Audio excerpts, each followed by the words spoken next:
halftime stats, the Wolverines have 2 assists at halftime. They averaged 13 on the season. And those 2 assists came on in the highlights that we saw there on the 3, right. One by Ivory and one by Jaden. So I don't know what to make of that. I think that it's probably going to show that there haven't been a whole lot of made shots, but it's not necessarily what we've used to see as the Wolverines sharing the basketball and getting assists in baskets in other ways. But the other thing that I would say is the turnovers have really hurt the Wolverines with 9, leading to 9 points for Weber State. Yeah, this is what we're looking at on paper. You now see on the screen UVU and Weber State well below their normal field goal percentage, and that's why it's such a low-scoring game. But at the same point, it's a very entertaining college basketball game. These games are what I like to see, because you like to see as a team and as a defense to make it hard for the other team to score. Yeah, your offense hasn't come around like the Wolverines, but you ask any coach anywhere if they can hold the opponent to 29% field goal shooting in the first half, 2 of 9 from 3, they will take that without question. So the Wolverines have done a fantastic job keeping the Wildcats in check. And look how evenly, Matt, the score's 25. Look at how even these statistics are for both teams. It's no surprise we have the score we do. Fun college basketball game, at least in the first half. I think the second half might live up to the first half, quite frankly. We're going to take another break. Halftime show continues here from the UCCU Center, tied at 25.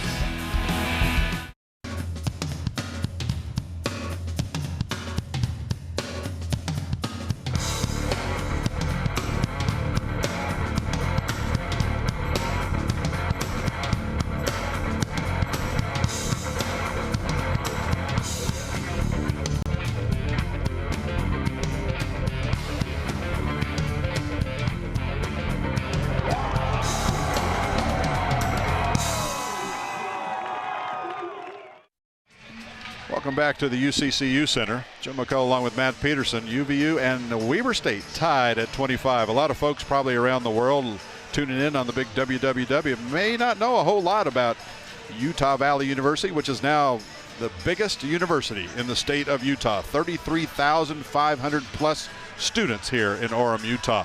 Take a look.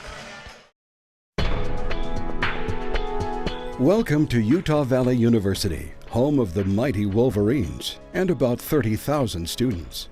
UVU is located in Utah County, near the base of the majestic Mount Timpanogos. Not only is the campus beautiful and extensive, but it's friendly too. Students come to UVU for many reasons. Some like the environment and local culture, while others appreciate the one-on-one support and small class sizes. Whatever the reason, one thing is certain: UVU provides an experience students can't get anywhere else. I came here from out of state, from Albuquerque, New Mexico. It's different from home, but I love being here. The environment at UVU is very welcoming, very friendly. I just love being here. It's, I just feel like I fit here perfectly. As an open admission institution, UVU's structured enrollment policies put students on a path to success. With a unique dual mission, UVU is a vibrant teaching university with accessible community college programs. The university provides a broad spectrum of degrees, from certificate and diploma programs to associate, bachelor, and high-demand master degrees. Active outreach efforts foster local partnerships that benefit both the community and students. At UVU, students are immersed in the academic and practical sides of industry, while unique programs integrate teaching and service learning, giving students a rigorous and well-rounded education. UVU is home to the acclaimed Small Business Development Center and Manufacturing Extension Partnership. With these resources and more, UVU makes a significant impact both economically and intellectually. UVU is known for its ability to connect classroom experiences with professional and civic pursuits. This means students use the theories and foundations taught in the classroom and apply them in real-life situations. Whether a student is an automotive or biotechnology major, by the time they graduate, they'll not only have a degree, but a substantial resume as well. UVU continues to grow and evolve as a world-class student-centered institution focused on engaged learning. From personal financial planning to emergency services, UVU has some of the top programs in the state and nation that prepare our students to enter the workforce. The exact same software that we would use, that I use at work every day, we use inside the classroom. And the first day on the job, I was able to complete any task that I was given. And I can accredit that to my professors. We have actually one of the nation's largest software libraries. The main benefit that we find for the students is that they can go out with a really usable skill and actually make an immediate impact in the career or the job of their choice. Roll camera. Rolling. Engaged learning at UVU is really significant because working with the staff and also the students, I've had multiple opportunities to go outside of school and go and work on real sets where I got to experience everything firsthand. It's fun to learn the stuff from the books and learn it from the teachers in the classroom, but it's even better when you can get to go out there and experience it for yourself. Because of this engaged learning model, UVU students have the opportunity to develop strong connections with outstanding faculty and staff. UVU faculty are scholars and professionals in their fields. They are dedicated to sharing their expertise with students and helping them succeed. UVU's expert faculty expect excellence from themselves and their students as they lead the way to academic achievement. The School of the Arts is home to Juilliard-trained faculty and has won several prestigious National Theater Awards at the Kennedy Center in Washington, D.C. UVU's success spans disciplines with the College of Science and Health receiving major grants funding scholarships, and the School of Aviation celebrating its founding more than a quarter century ago. As a Fulbright pipeline, UVU is also bringing international expertise into the classroom and helping students rise to new levels of excellence. In addition to outstanding faculty, UVU recognizes the need to focus on the fields of science, technology, engineering, and mathematics, or STEM. Qualified graduates are in high demand in these fields, and in conjunction with a statewide initiative, UVU is stepping up to the plate, preparing students to meet the needs of the community and workforce. I actually didn't know you could do research as an undergraduate until about 6 months ago, and it kind of blew my mind. And it really gives you a different experience, as opposed to the teacher-student in a classic classroom where you're doing a lecture. You really feel like you're part of the research, and you feel like you're a colleague, and you know that when you're done, this isn't just something that's a class project. It's not just a presentation or a PowerPoint or a report. This is something that is actual research that if you put it on your Vita or your resume and you present this to people, this is going to help people in the future. And so it's just the opportunity to do more. With the help of supportive faculty, UVU students continue to claim top honors across disciplines as they apply new skills and practice their craft. Mechatronics students from the College of Technology and Computing Science brought home national medals, and digital media students received an Oscar nomination for a student animated film. UVU is also home to Utah's only 4-year biotechnology program, as well as the state's first 4-year geomatics degree. UVU's interconnected campus and new facilities such as the Science Building and the Student Life and Wellness Center support students in their educational pursuits. I walk through the halls and I see President Holland, and he stops and shakes your hand and wants to know how you're doing, and you can tell that the people genuinely care. I don't think there has been a day on campus where I haven't walked through the halls and somebody hasn't handed me a flyer that says, there's an activity going on today and tomorrow and the next day, come to it. And there's activities in the courtyard. There's been movie nights, there's been True Wolverine, there's been soccer games, dances, and every single activity that I go to, you can just feel that people are excited to be there, and people love the college lifestyle and the lifestyle of UVU. Thanks to the foresight of university leaders, strategic expansion on campus will add more than 425,000 square feet of elbow room to accommodate expected growth and better serve our students. The new classroom building added a much-needed 34 additional classrooms and a 1,000-seat auditorium. With the expansion of the We Care Center, student parents will receive even more support as they work to complete their degrees while balancing family life. The new Student Life and Wellness Building, complete with a reflection center and fitness facilities, provides students with 170,000 square feet for body, mind, and spirit.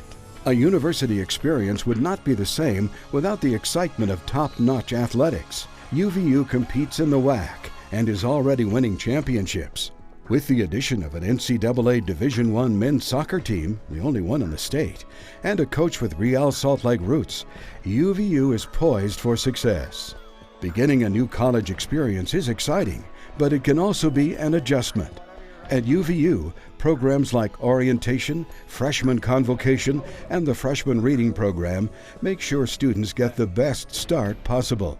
There's also an abundance of campus life and activities to help students get involved and feel at home. You feel like you're a part of something bigger than yourself.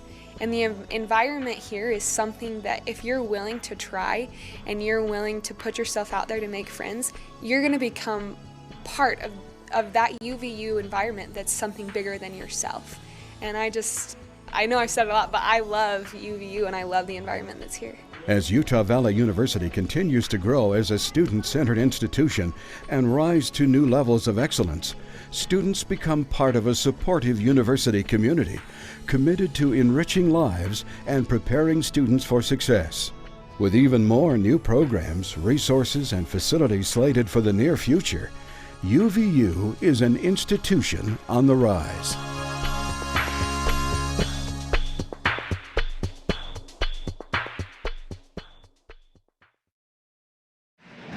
Back at the UCCU Center, getting ready to start our second half. Utah Valley and Weber State tied at 25.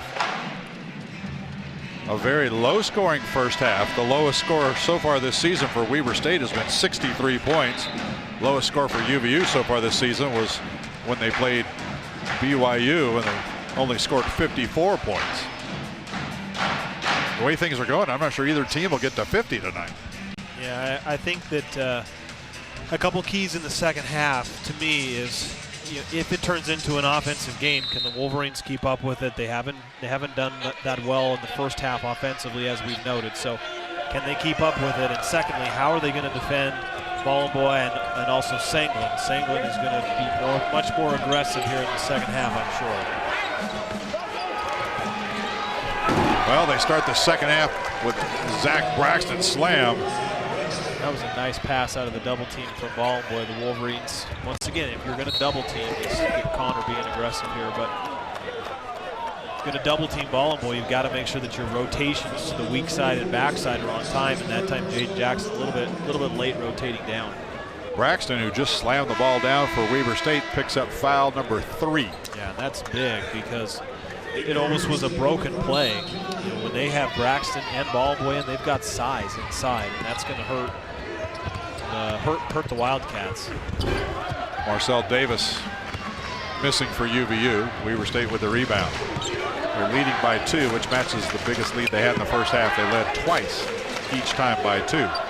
Singlet still scoreless from the floor. 1 free throw is all their leading scorer has.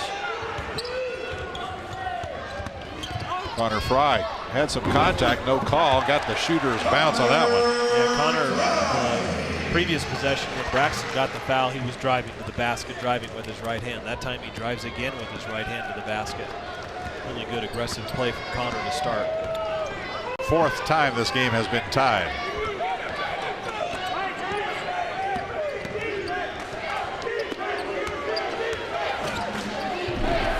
Jump hook won't go, but the follow sure did. Goodness. Joel Ballenboy, 6'9", can jump through the roof. 14 points, 9 rebounds. Sorry, I'm not sure if I wouldn't. Nice screen there on top of Andrew Bash. Nice drive from Ivory Young, but I'm not sure you could leave Ballenboy inside. Bastion blocks that one from behind. Ivory Young, a little reach-in foul against Weber State. I think they're going to call it on McKay Cannon. Yeah, they do. His second. Well, the second half is already out to a more absolutely really up-tempo, yeah, more offensive-friendly second half. Both teams are getting some chances in transition. Andrew Bastion with a really nice play. If his knees hurt, he came hard against the stanchion. I believe that's what it's called at the base. Wolverines with almost a turnover. I wonder if he hurt his knee there. He came hard, hit that base of the basket pretty hard in the last block. But a great play of getting back in transition and blocking the shot by Andrew. Jaden Jackson, long two, will not go. Whistle before the rebound even touched anybody. That's going to be a foul. You call that on Connor or Darius? Connor Fry. Oh, okay, good. Connor has fouls to give. Darius does not. And Darius Hamilton already with 3. Connor Fry just picks up his first, team's first of this half. Boy with the pick on the ball, and then he'll either roll or pop. That time he popped at the 3-point line. Travel. It's called for travel. Each team with 9 turnovers in this game.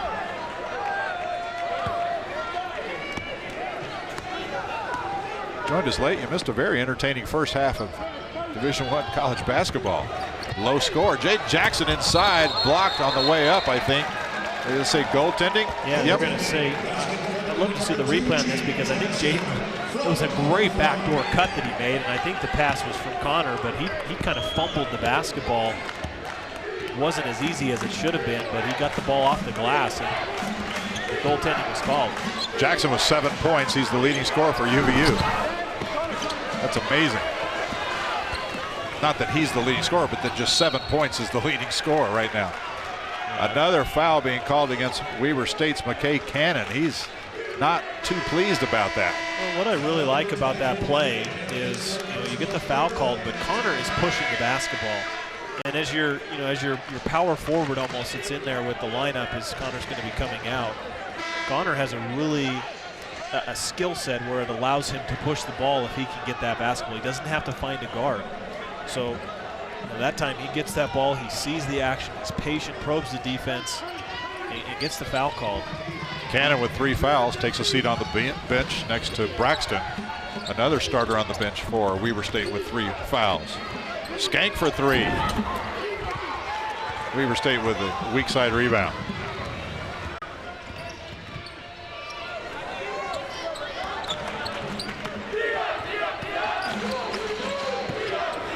Long 3, front iron, UVU with the rebound.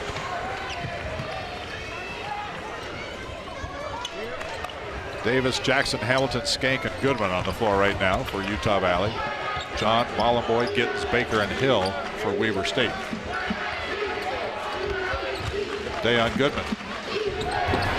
That won't go. Darius Hamilton tried to go up, and oh my goodness, Weber State's.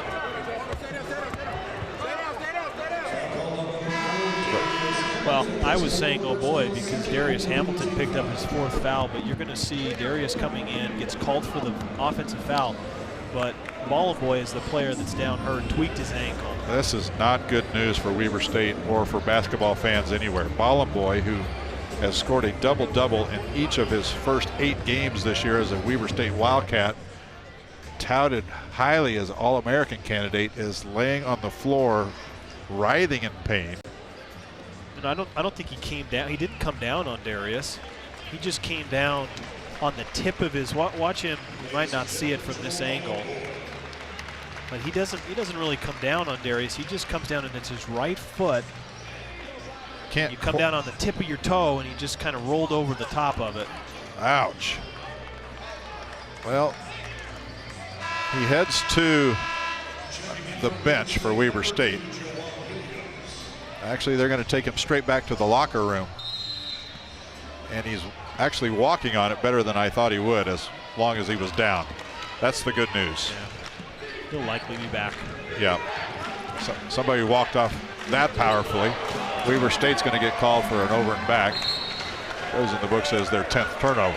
Yeah, this poses a threat, like you said, to Weber State, because he has been their offense. So where does Weber State turn to their offense? Senglin has been a non-factor. Who do they go to offensively and get their points from? What an opportunity. You never want to see a player get hurt, but it happens. And what an opportunity for UVU to turn this into a run here. Well, UVU knows what it's like to have starters injured. 3 of their starters for the season are out for the season. And Weber State made a little bit of a change defensively there. I think they're going to be in man now, but I believe they were playing a zone defense for the first time I've seen it tonight. So maybe the ball boy injury had an impact on what defense they were going to play. Skank takes it all the way in, missed it. Weber State with a rebound. Pushing it up court. Lead pass on the bounce. Nice. Weber State running the fast break to perfection. Gittens finishes it off. Yeah, Wolverines didn't convert, didn't get back in transition defense soon enough. Athletic move there. 3. Ivory Young. Just 1 of 5 from long range tonight. Still Weber State basketball. Brings us to immediate timeout. 15:25 left in this one. UVU's got a battle going on right now with Weber State. 31-29 Weber State. The good news is, Matt, you pointed out to me, he wasn't in the locker room long. Joel Bollenboy already back out. And looks like he's ready for action, does it? Yeah, I think he substituted back into the game, so he'll be back in here. So that was short-lived. But, you know, the good thing is the Wolverines have played really well with him on the floor anyway. Bollenboy, 14 points. Next leading scorer for Weber State is Kendall Hill with 5.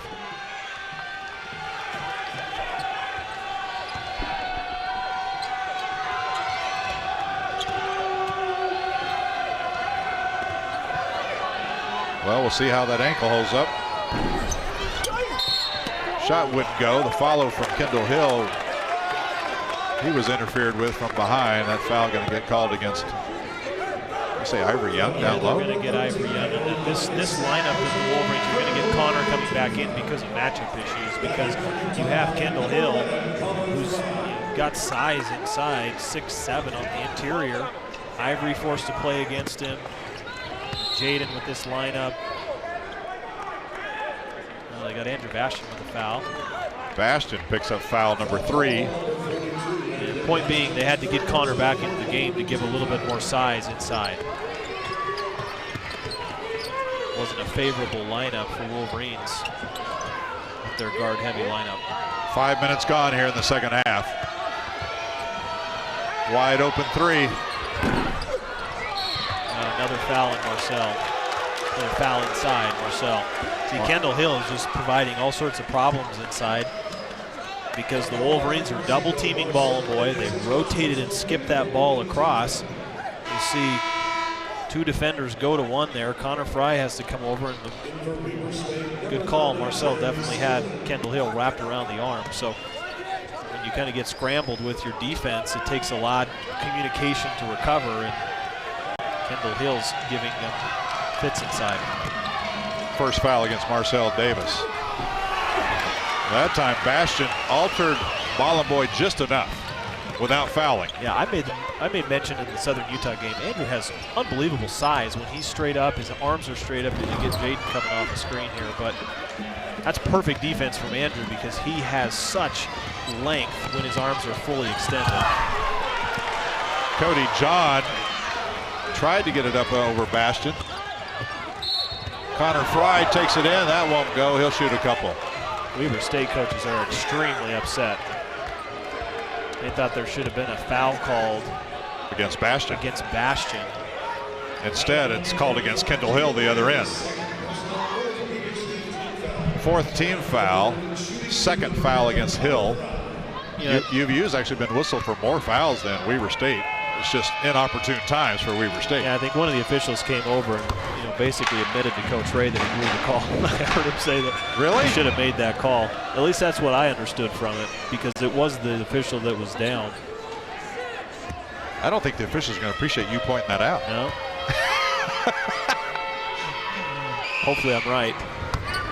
But the official came over and said something to Coach Ray, and yeah, there we go. He tapped his chest as he ran by and pointed to Coach Ray. So I think he knows there was a missed call. Coach Ray's understanding of it. Wow.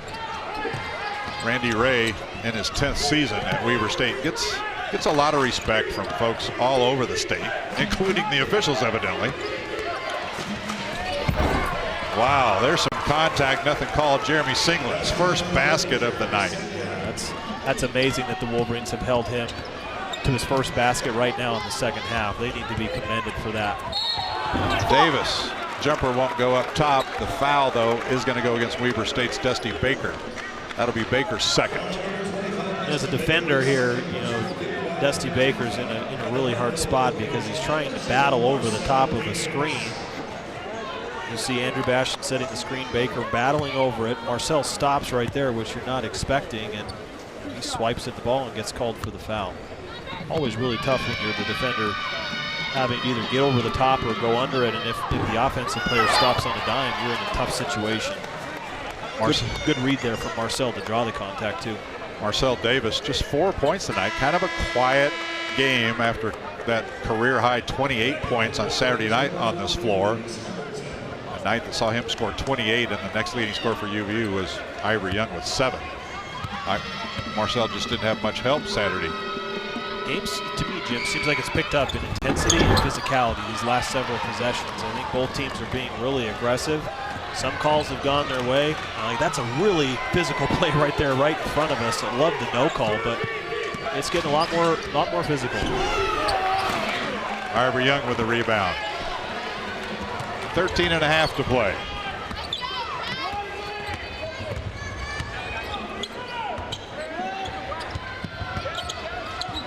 Connor Fry for 3, short. Darius Hamilton has to be very careful. He's out there with 4 fouls for UVU.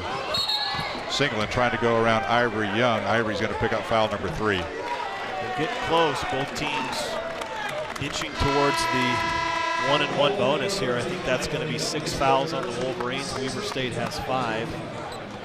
Wolverines have to be careful. The next foul puts Weber State at the free throw line for the rest of the half. So, yeah, well, now you got Bastian and Young with 3 fouls each for UVU. Yeah. Hamilton with 4.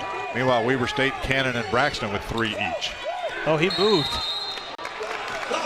They got the 5-second call, but underneath, I don't think he was able to move Cody John. I think when he inbounds that ball, he has to stay set. He shuffled his feet, but international rules, Matt. Come on. Yeah, maybe. What great defense there. You don't see that often, Jim. A 5-second call on an out-of-bounds play. Great communication from all players. 11th turnover for Weber State. Marcel tries to drive around Cody John, and John's going to be called for his first foul. Each team being whistled for 6 in this half. Goodman out. Connor Fry back in for Utah Valley.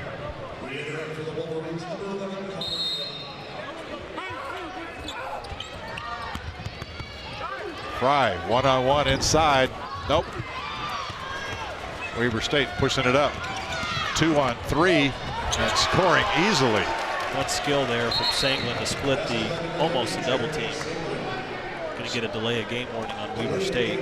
Sanglin now, who was scoreless from the floor the entire first half, only had 1 free throw, has now scored the last 4 points for Weber State and has given them their biggest lead of the game.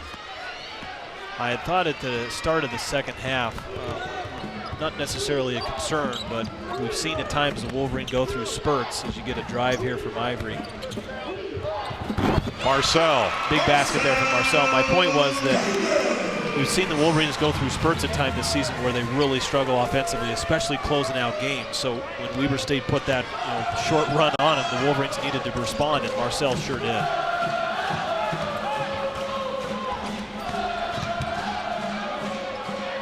Long 2 from Hill.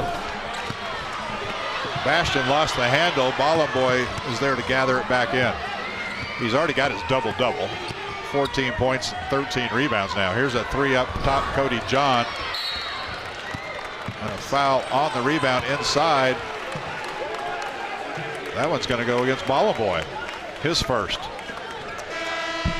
That'll bring us to immediate timeout. Just under 12 minutes left in this one. Weber State by just the narrowest of margins over UVU right now.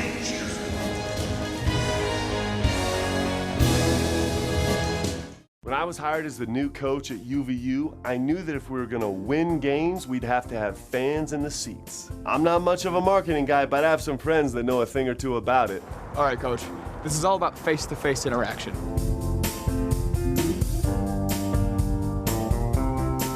That was is actually pretty good. If this whole basketball thing doesn't work out, you should give me a call. If you're looking to earn money this summer, stop by the Vantage marketing booth on the concourse during our games or visit choosevantage.com.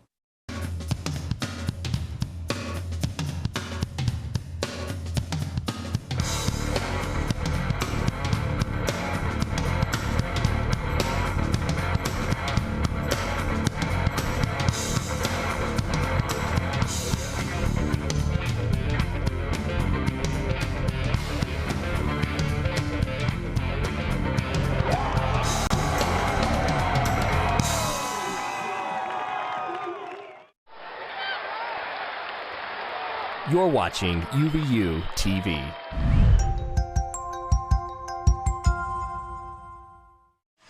Well, we told you in the opener that UVU plays Weber State pretty tough here in Orem. In fact, last time they played here 2 years ago, UVU came away with a 3-point win. That score was 62-59. I remember that game, Matt. Everybody said, "Oh, that's a really low-scoring game."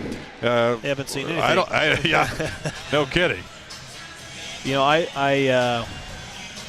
I like it, Jim, because again, it's, you know, you have to be able to stop teams, and I think that the Wolverines have done some really nice things on defense. I've loved what I've seen. We've seen them do it a lot of times on the offensive end. We haven't really seen this performance this year from them on defense, and it has been much needed.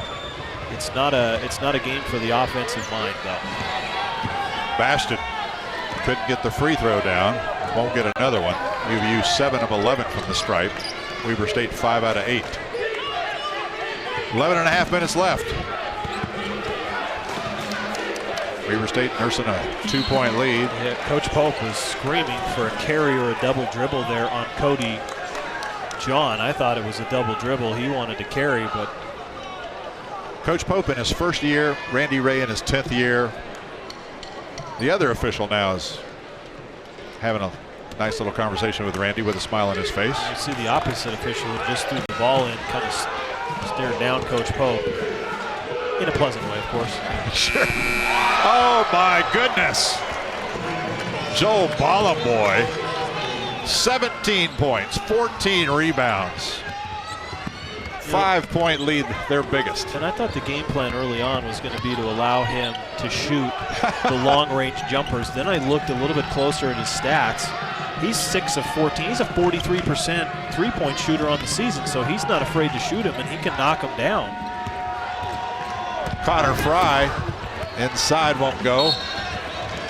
UVU struggling here in the second half, just 3 out of 14 shooting from the floor. Go back to what I mentioned a minute ago and the troubles that we've seen from UVU. That's Ivory Young's 4th foul. But when the opponent will put a run on the Wolverines, we've seen at times Wolverines struggle to respond. I think this moment in time here definitely qualifies for that. They need a strong offensive possession maker miss here. This game was tied at 31. 7-2 run for Weber State.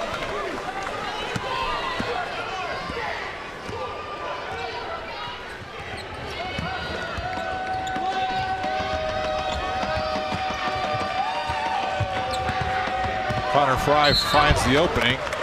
Foul's going to go against Zach Braxton. For Braxton, that's going to be foul number 4. He's the first Weber State player with 4. This play has been run a couple times where Connor will kind of replace after the pick on the ball. You see the hesitation dribble there? I think that's what got him the opportunity. He drove a couple of steps, hesitated with the ball, and then re-accelerated and got to his strong side around the other side of the rim. Another big foul for Braxton. He hasn't been able to stay out of foul trouble tonight. Connor Fry, believe it or not, 9 points. They haven't been flashy, but now he's in double figures, and UVU really needed him tonight. And I think he's posing a matchup problem because do you put a guard on him or do you put a big on him? And you know, he can do different things on the court. And guard or forward or a big on him, he's done well. Another wide open 3 from Cody John.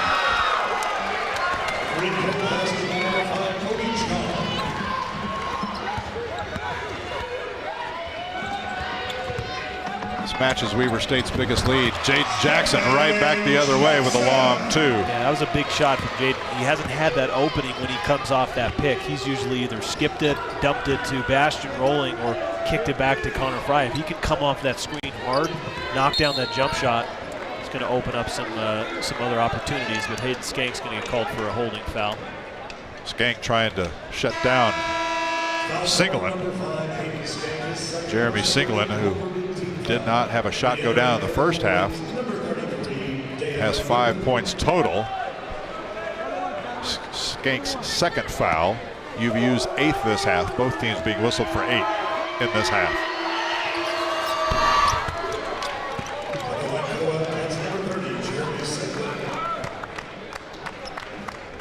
You know, I say it all. It seems like every game. When the Wolverines hold the opposing score, leading score on the opponent to a strong, or excuse me, to a low first half points wise, you usually always see it in the second half where that player turns it on in the second half. And while Sangland hasn't scored, he's done as much scoring, he's done some other things as far as driving, a couple of kicks and assists. So he has been much more active with the ball in his hands in the second half. Marcel Davis high off the glass. Bastion fighting for that rebound, puts it back up and in. Great move. That's a great rebound there from Bastion, going out of his area to come down with that. We don't see it too often. Sometimes he looks to kick that ball out. He's got that height. He just turned that one around and made the easy layup. Gets rejected.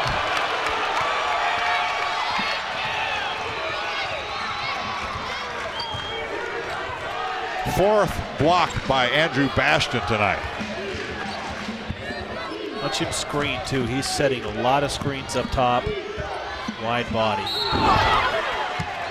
Marcel Davis going to shoot a couple free throws as he's fouled that time by Singleton. Singleton's first foul, 9th team foul this half. I mentioned in the first half how I thought the bigs of the Wolverines could be using a little bit more pump fakes and shot fakes to get defenders up in the air. I think we've seen a couple times the guards do that for the Wolverines. That time Marcel did a nice job of probing, got the defender up in the air and created that contact. 7 points for Marcel now.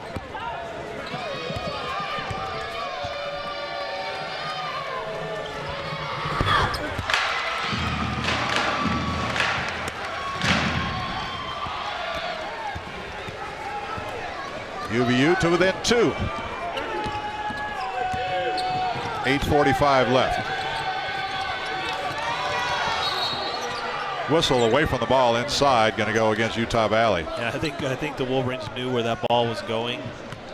It's going to be called on Dayon. He seems perplexed as far as why the foul was called, but that play was designed to get Ballenboy coming across the middle on a screen. There's a lot of action inside. You can see specifically where the foul was called, but Weber State's going to do that, Jim. When they need a basket, they're going to pound that ball inside. Ballenboy has Dayon Goodman by 35 pounds. Yeah, well, in size and length. Just 2 inches taller, but 35 pounds heavier. Yeah. He's really impressed me too with the shot. Again, I wasn't expecting him to, be such an outside threat, but he is. He's got good touch for his size and how he normally plays mainly inside. 19 points for Ballenboy. Now Dayon Goodman's setting a lot of these screens up top. Skank gives over to Davis. 10 seconds to shoot. Back to Connor Fry. He'll put up the 3.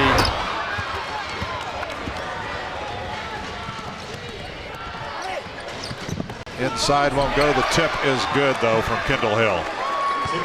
Connor Fry wanted over the back there from Kendall Hill, but no call there from the official. Kendall just simply reached over the top of Connor. He told Connor that after Connor was talking to him after the basket.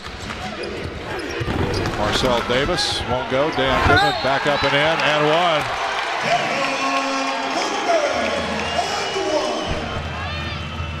Foul against Kendall Hill, his 3rd. See the basket here. Dayon coming up to set the screen. He rolls down the middle. Look at him position himself inside Palumboy, and he goes up strong with the finish. Immediate timeout. UVU trying to stay in this thing. Don't go away. Just under 8 left.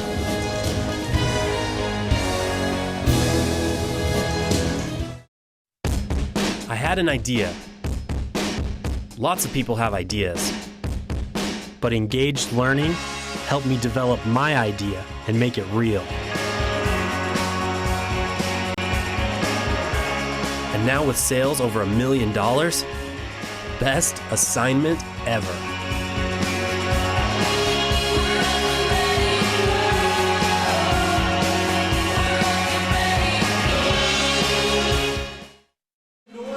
UVU has not been known as a second-half team so far this season. If you joined us late, these two teams were tied at halftime at 25 apiece. I think they're both going to get more than 25 points in the second half. Question is, can UVU turn it on? Right now, second half shooting for UVU just 6 of 20. Meanwhile, Weber State 8 of 22.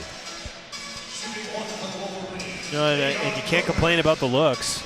No. You really can't, because there's only been a few possessions where the Wolverines looked like they were rushed on their attempts. Goodman misses the free throw following the and one. I think it's going to come down here, Jim, in the last few minutes. How can the Wolverines defend this guy right here? Palumboy for 3, misses outside. Wolverines trying to get a little bit closer on this possession. Connor Fry takes it in, out of control that time. Weber State coming back the other way. They got numbers. And they missed the shot inside. Corey Cardwell brings it up for Utah Valley. Ivory Young now starts to penetrate. Skank dishes out. They'll give it to Fry. Fake the 3. Takes a little 2 inside. Palumboy with a rebound. His 17th rebound. Wow.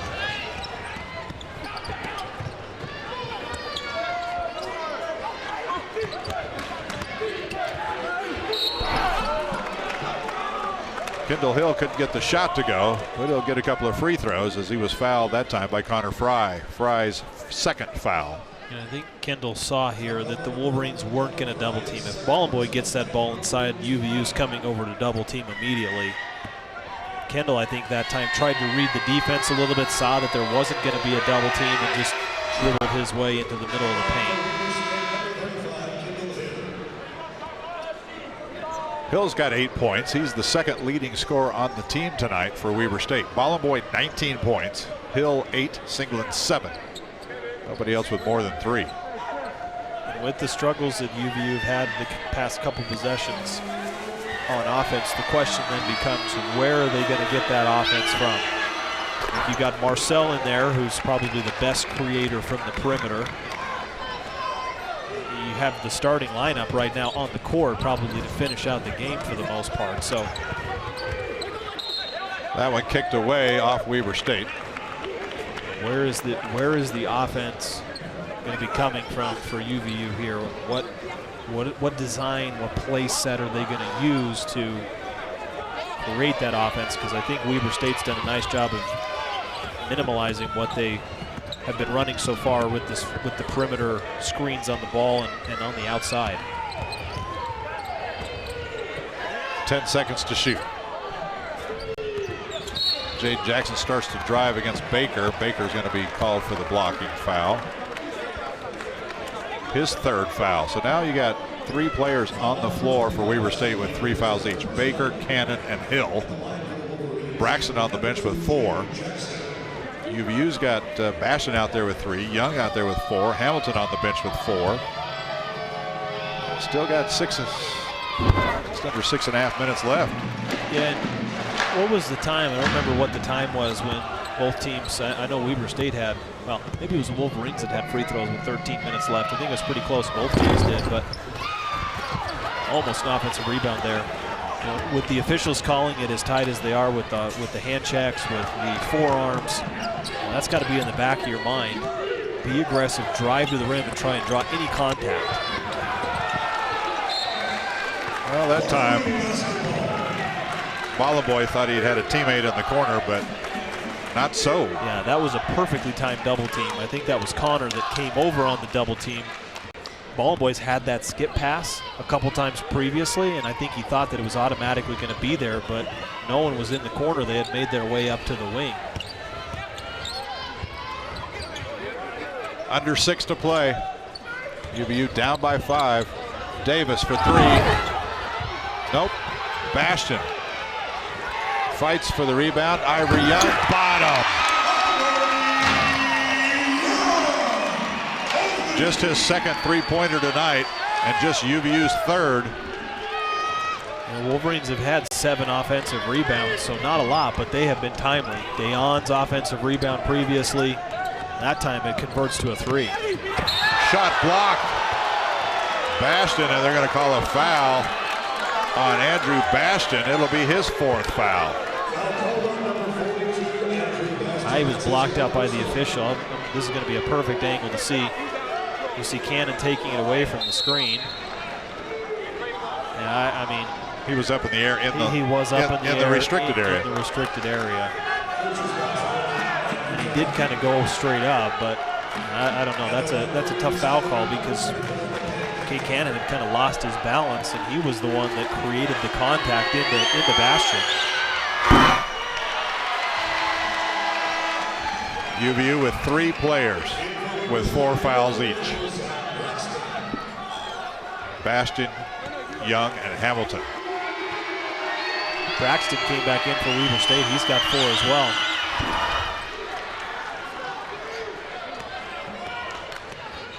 Three-point game.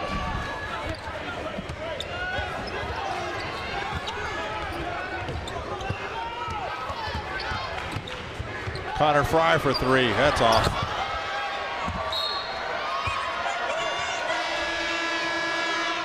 Connor Fry in a shooting slump. Yeah, his confidence is just not there.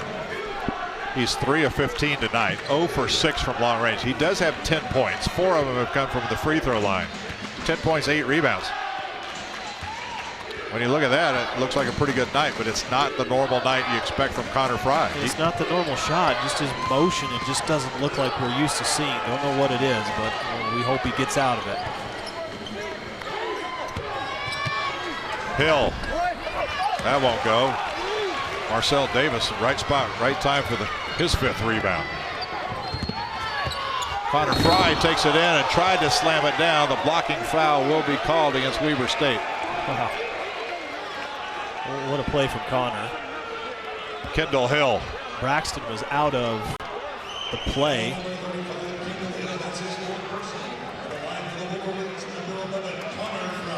Yeah, he was in the circle. He was standing on the line. So you're saying it's a bad call? No, I think that you have to be outside the line, right, for it to be a charge. His feet were on the line? Pretty sure his feet were on the line there.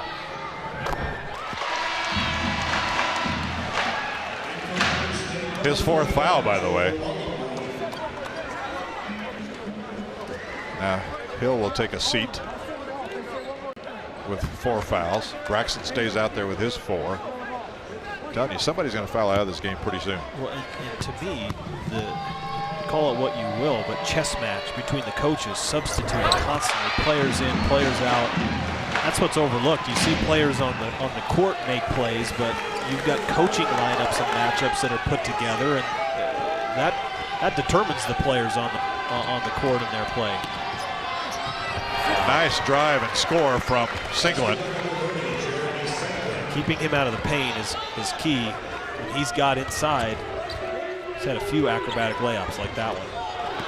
Connor Fry throws it right into the hands of Weber State's Dusty Baker. UVU just with their 10th turnover tonight. They're going to put Sango and the ball boy and a pick on the ball. There it is. That's a foul out right there. Braxton's gone.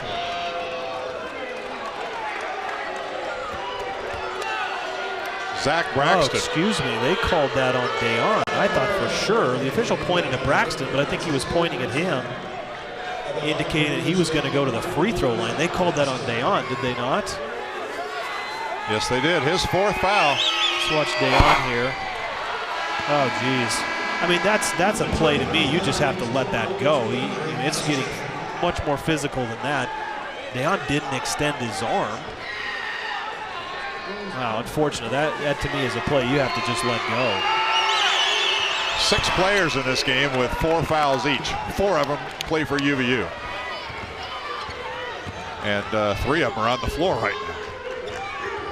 Braxton with 4 for Weber State, the only Wildcat with 4. 53-49. 3:40 to play.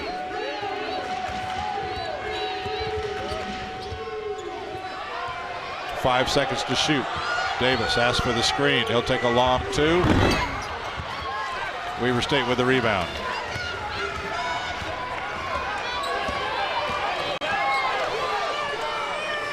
UVU has had some trouble so far this young season closing teams out, even when they've been ahead the last few minutes, and a little inadvertent foul against Marcel Davis. As Singleton was coming across and tripped over Davis's feet. It was a good acting job there. Second personal foul against Marcel Davis. That'll bring us to our final media timeout of this first half. 3 minutes, 16 seconds left.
Well, neither team has played offensively as well as they would like, but both teams have played some pretty good defense tonight.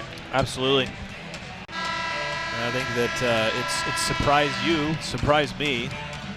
Maybe didn't surprise the coaches that much, but they're going to get a stoppage here. Is the band still playing the Green Man group potentially? Yeah, UVU's Green Man group. The drum corps here was still rocking and rolling. Being in these situations, Jim, a foul like that, however inadvertent from Marcel, is such a killer because you put Sanglin at the free throw line. The same can go for Weber State on defense, but you have to play these last 3 minutes so smart because any foul, the officials are going to be calling it. You have to be in the perfect position, perfect spot to avoid any type of a foul. 2.5 minutes since UVU has scored from the floor. Ivory Young hits the deck this time. It's going to be called against Weber State. Oh, they're calling that on Ivory. No. He's gone. Against Ivory Young, really? Ivory Young has just fouled out of this game. He's the first player. Every time I think it's against one player, they call it against somebody else. Ivory wears 13. He loses possession of the ball here. And just runs inadvertently. Yeah, they probably called the foul that he swiped down on the ball, trying to knock the ball out of. Oh, that's too bad.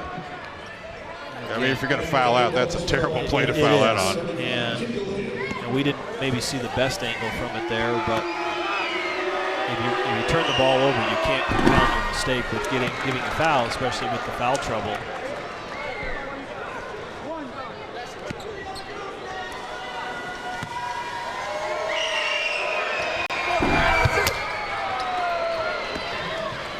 Seven-point lead for Weber State. Matches their biggest of the game, or it is their biggest of the game actually. Jade Jackson for 3. Sorry, Jade. Misses out front. Weber State coming back quickly the other way. All sorts of contact. Marcel Davis driving, diving. Jump ball, Utah Valley. And a wild play there.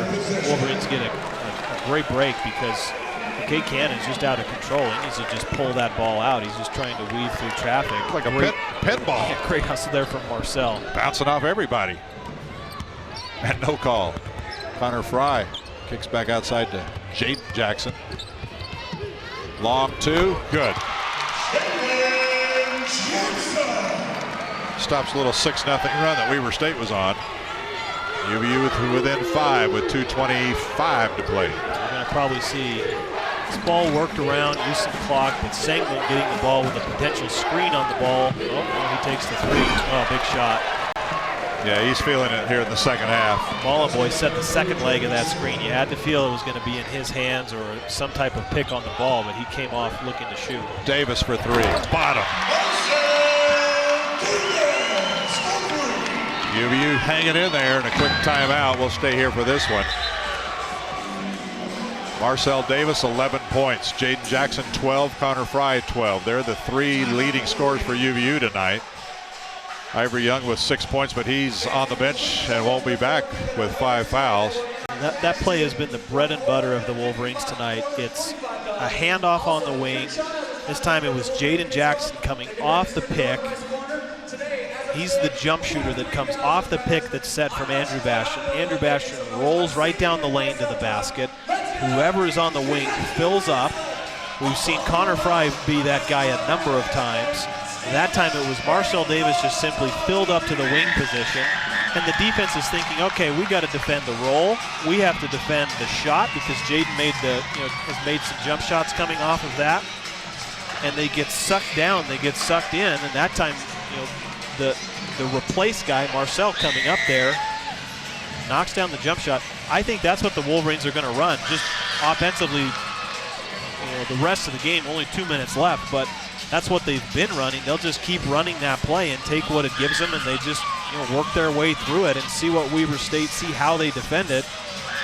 Because when that play gives a lot of options. When you stop one thing, you've got other things that are open and vice versa. Well, foul trouble might be the story of the game for these last 2:04 because UVU's got 3 players with 4. Weber State's got 2 players with 4, 2 players with 3. Ballenboy's gone quiet. His last points came at the 8:43 mark. He hasn't scored in 6 minutes and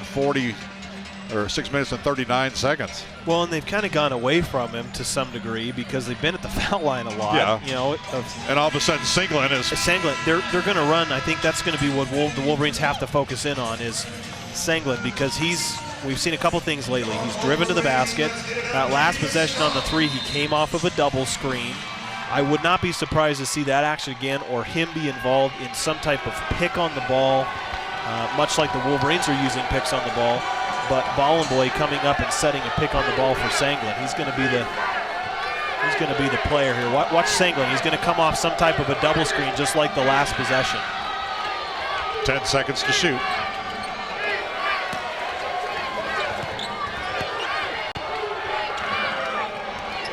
Long 3, Cannon. Nope. Slapped away from Ballenboy. UVU comes away with it.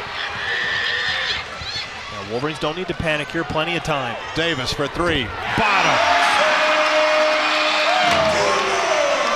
It's a 2-point game.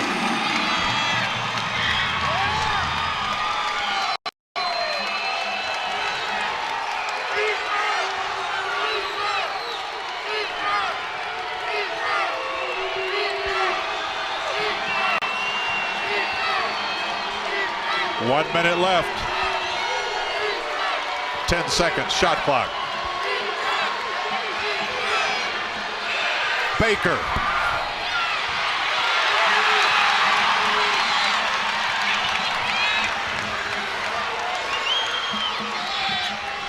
Weber State trouble matching up. Here comes the play again, Jim. Oh, Connor holds it for a timeout. 38.6 seconds left on the game clock. 19 seconds left on the shot clock. Weber State, just 2 of their last 8 shots have gone down. Meanwhile, UVU, a little 6-0 spurt over the last 1 minute 30.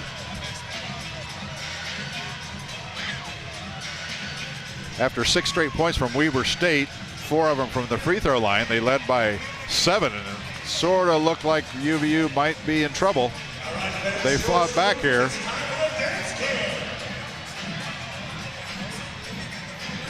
I'll be really interested to see what play call, what the Wolverines do on offense here. We have not been in this situation, at least that I've seen in some of these home games, where the Wolverines are drawing up a play.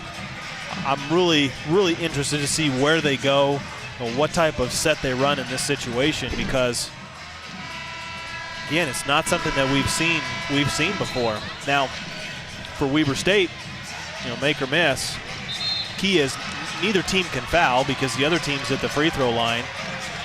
Wolverines have 19 seconds on the shot clock. I'm sure they're going to run it until it's under 30 seconds. Well, potentially run it until it's under 30 seconds on the shot clock. So if the Wolverines miss a basket and Weber State gets it, the Wolverines are going to have to foul as soon as possible if it's under 30 seconds. One timeout remaining for Utah Valley, 3 for Weber State. Again, 19 seconds on the shot clock. I mean, I'm expecting, and I'll probably be wrong, but some pick on the ball, some action with Andrew Bastian coming up and setting a screen.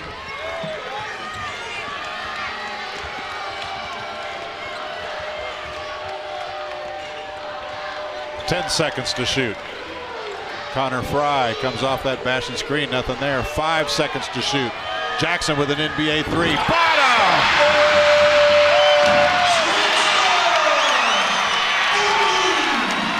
JJ. UVU back out in front.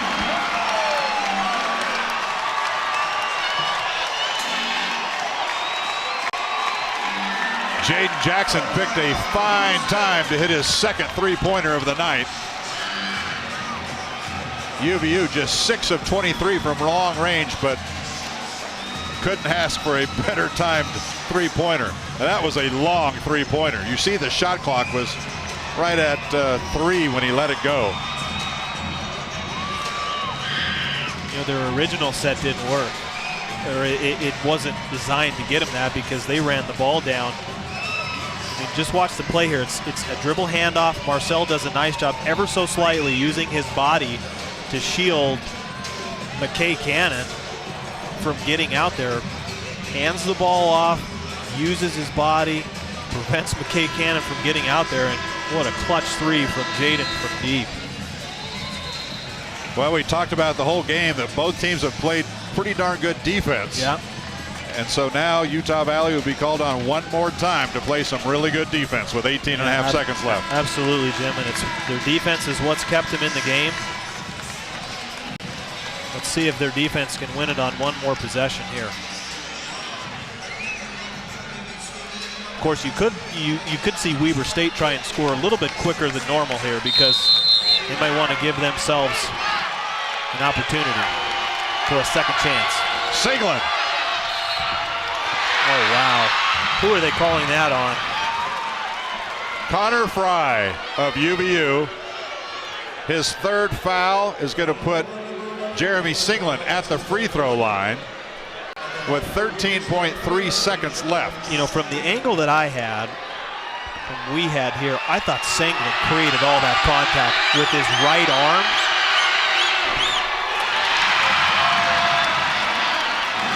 Misses the first.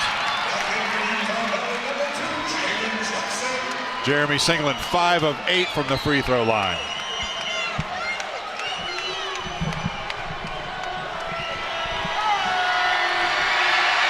He's their best free throw shooter on the season. We're tied at 60. UVU does have one timeout left. I don't think they're going to use it. See if they can get a shot off. We are headed to overtime. The first overtime game of the season for either one of these teams. Jeremy Singlin comes over to the bench. Yeah, I think he got poked in the eye. Yeah, he's acting like he got on that hit play. in the nose, poked in the eye, one of the two. Wow. Utah Valley not in that position so far this season where they had to make the last shot of the game to win it. Didn't seem like to me they had a real good play drawn up at all. Yeah, this is going to be the replay of Jaden's three. But I think much like that three from Jaden, the previous three, or the last attempt there from Hayden, the first play in the set didn't work, and then they kind of were scrambling after that.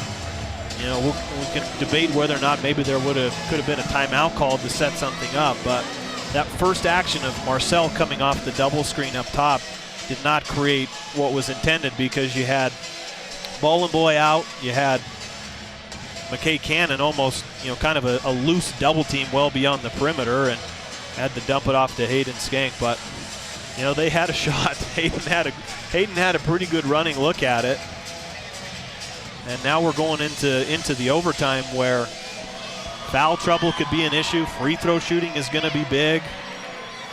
You know, we might come down to it in overtime. It's going to depend on who has the ball last, just like we did there. 5 minutes of overtime.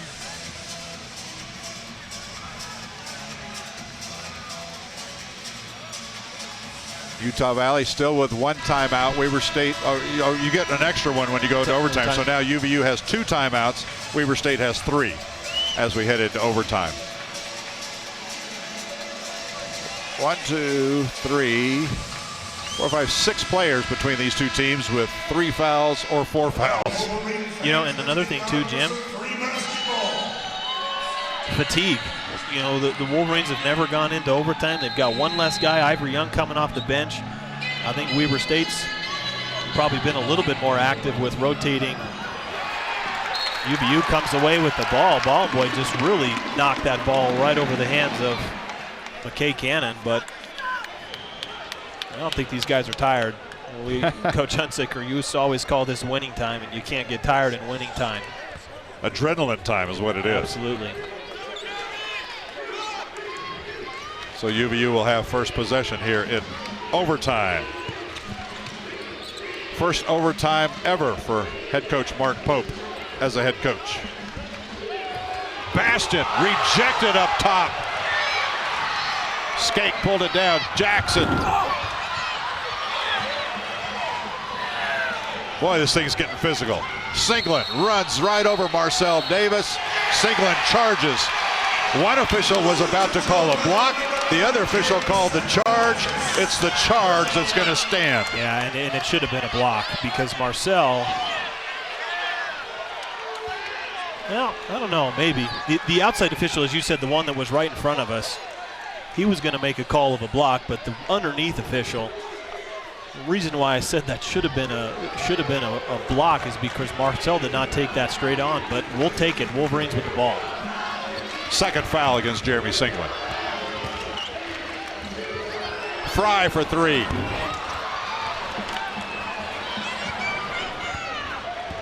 We're in overtime.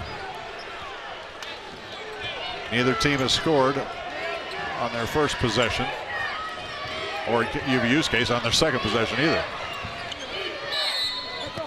No, free throws. Andrew Bastion's now fouled out.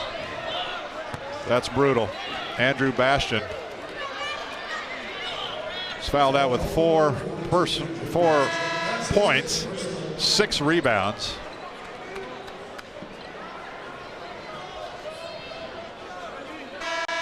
And 4 block shots. And that's bad news for UVU, because he's about what all they got inside. Well, the shame is that it's a foul when Ballenboy didn't even have the basketball. He was just posting up, and the motion that the official made is that he grabbed him. So not even a on-ball defense there. Ballenboy's first point since the 8:43 mark of the second half.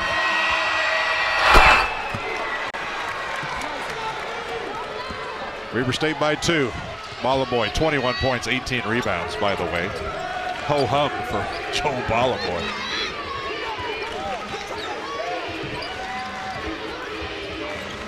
Fry for 3. Connor Fry 0 for 8 from long range. Great effort from Jaden Jackson. Nice job getting back. Careless turnover on the pass ahead, but you're right. Jaden getting back in transition, causing the turnover.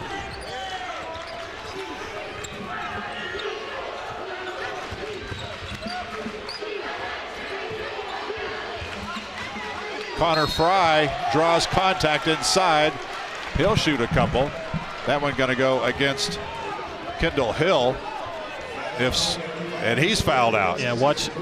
The official made the motion that Kendall Hill's arms came down. Watch his arm. Yep, his right arm definitely came down. He did not keep his right arm vertical. His arm dropped, and that was where Connor used his movement, swinging, bringing the ball through, creating contact with the right arm of Kendall Hill. 10 points, 8 rebounds for Kendall Hill as he takes a seat with having fouled out of this one. 49 fouls have been called in this game. And despite what our folks up in Ogden might think, Utah Valley's been called for 3 more than has Weber State. It's 26-23, the fouls in favor of Utah Valley.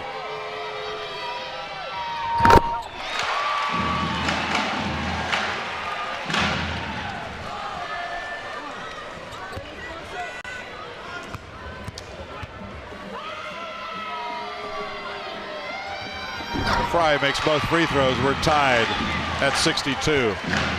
Our 8th tie of this game.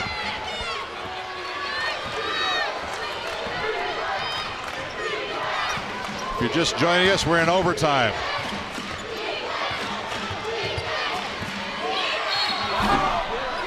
Bollenboy is going to shoot a couple. Foul's going to go against Dayon Goodman. We're going to get the same call here that he just fouled out. Geez, the Wolverines are going to have to. 3 players have now fouled out for Utah Valley. Dayon's arms drop down as well. You got it so hard. You got to stay vertical on those, or the officials will call that if there's any degree in your arms other than straight up and down. Look at the lineup that the Wolverines are going with, Jim. Alex Carr is forced to come in at 6'3", and that's pretty much stretching it for the senior out of Birmingham, Alabama. But this could benefit them on offense because they're not going to have the size on defense. Connor Fry, the tallest player on the floor for UVU at 6'6". And you're going to get Coach Ray subbing in here. Rashad Gittens coming in for Zach Braxton to match the size, match the lineup. Going small for small here.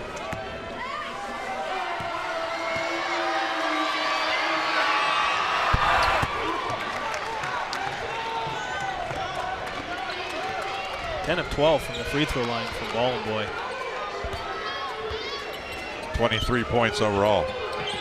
See, this is going to be, you don't have a big in there to come up and set the screens like they've normally done. They've got Connor Fry in that position right now, working around. UVU turns it over. It's 4-on-1. Oh, boy. And Marcel Davis couldn't stop Jeremy Singland, but he fouled him anyway. His 3rd foul. He didn't foul out. Singland now with 17 points, and 16 of those came after halftime. Now that play was made by Dusty Baker, tipping that ball away. I think it was Hayden Skank that he was trailing. He knocked that ball out, caused the free play. Got the ball going in the Wildcats' direction. 5-point lead for Weber State here in overtime.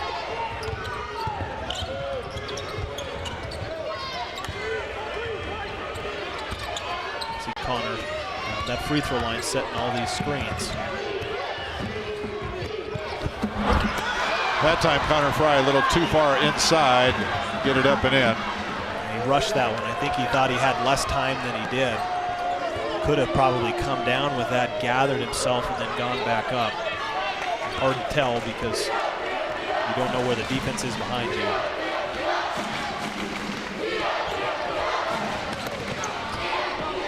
Wide open 3, Gittens.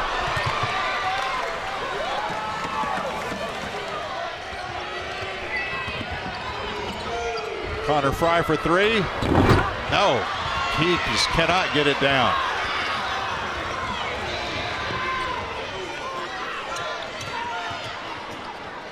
Minute 38 left. Timeout, Randy Ray and Weber State. He wants to talk to McKay Cannon, freshman from Shelley, Idaho, and calm him down just a little bit. Yeah, I think as your coach, you see when you've got a lead like the Wildcats do, it's time and score. It's all about knowing you have the lead. You've got a 2-possession lead.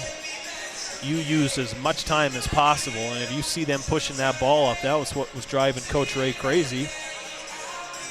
Bring that ball out, work a little bit more clock, work it around the perimeter if you're a Wildcat fan.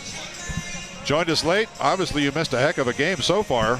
These two were tied at halftime at 25. They were tied at the end of regulation at 60. And Weber State now with a 5-point lead in overtime after UVU's 2 starters have fouled out, Ivory Young and Andrew Bastion, as well as reserve Dayon Goodman. 3 UVU players have fouled out here in OT. Hill is fouled out for Weber State. If you're the Wolverines, Jim, 22 seconds left on the shot clock here. Like I said, it's only a 2-possession game. You've got plenty of time left in the game. But what you have to do is not foul. You've got to make it a difficult shot for the Wildcats. And then when that ball goes up, you've got to rebound. We've seen Ballenboy pound the Wolverines on offense, on the offensive glass. Connor's going to have that responsibility of blocking him out. But you have to have the full team in there for the rebound. Do not foul here, put him at the line. Over the shoulder, no-look pass. Ballenboy not able to finish. Got his own miss and was fouled by Hayden Skink. That pass wasn't even open, Jim. He just threw, like you said, he just threw that ball up, with confidence that Ballenboy was going to come down with it. He sure did. Joel Ballenboy showing why he is projected to get paid next year to play somewhere. 24 points, 19 rebounds, 12 out of 14 from the free throw line. Push the ball here. Take your best shot as quick as you can.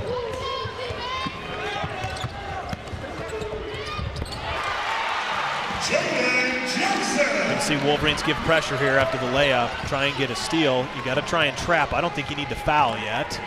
Well, Singleton is their best free throw shooter, but he's got the ball in his hands. If you're trying to stop the clock, you got to foul him. They got the turnover. Marcel Davis coming back. Jaden Jackson for 3. Bottom. Just like that, it's a 2-point game with 53 seconds left. That was picture perfect on how you defend that. They didn't foul. I'm not sure if it was Marcel or who knocked that ball out, but Jaden comes down, runs to the 3-point line. The Wolverines are just not quitting tonight. Terrific effort. What a game. Jaden Jackson now 20 points.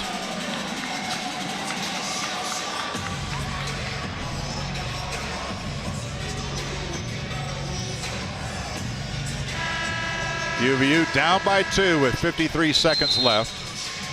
Now it's a whole different ball game. Yeah, I'll say. I mean, what's that? There was a minute. Jaden makes that layup. There was a minute 18 left after the missed free throw. Score 5 quick points like that in that little time. That's a perfect scenario for UVU because now you definitely don't foul. Weber State's going to try and run that clock down, give themselves one shot, and then if you can get a stop for UVU, you got the ball with a chance to tie or win it. No pressure from UVU. They're just going to dribble it across. He's just going to dribble it out. Have to believe this ball is getting to Sanglin's hands. 15 seconds shot clock. They'll have to put it up with at least 12 seconds left on the game clock.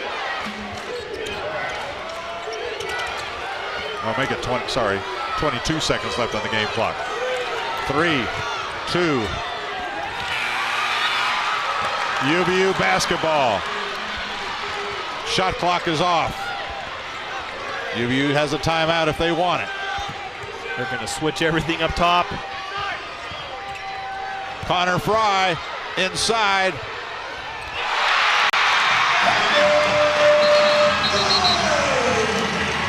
And a timeout, Weber State.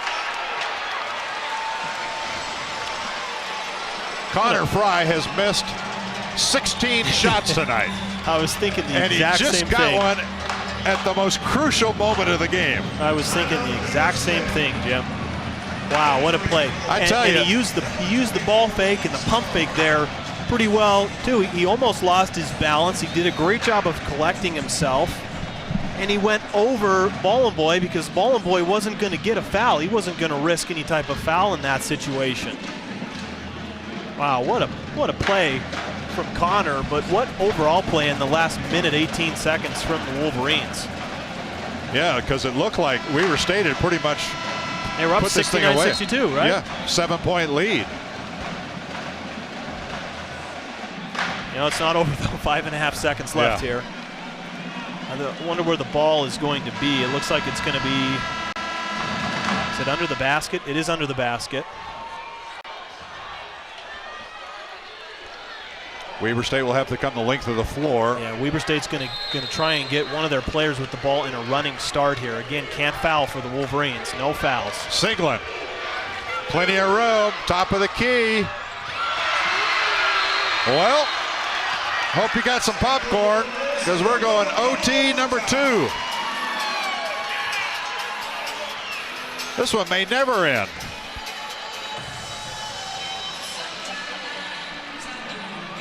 They got to be out of here in time for the weekend. UVU's got to go up and play Idaho State on Saturday, and Weber State's got to fly and play Denver on Sunday. 69-69 at the end of OT number 1. Wow. You know, looking back, Jim, picture perfect for how to play that last minute 18 and how not to play the last minute 18, because UVU did a great job. They got the easy layup from Jaden, then they got the turnover. Jaden knocked down the three-point shot. They got stops on defense, and Connor makes that basket that he does, and they play that last possession to perfection as well. Jaden Jackson, you see him there, 20 points tonight on 8 of 14 shooting. 3 out of 5 from long range. Coach Mark Pope in his first year here at UVU, coming over after a few years as an assistant coach just up the road 4 miles at BYU. Right now his Wolverines are giving Randy Ray and his Wildcats all they can handle. Headed into overtime number 2.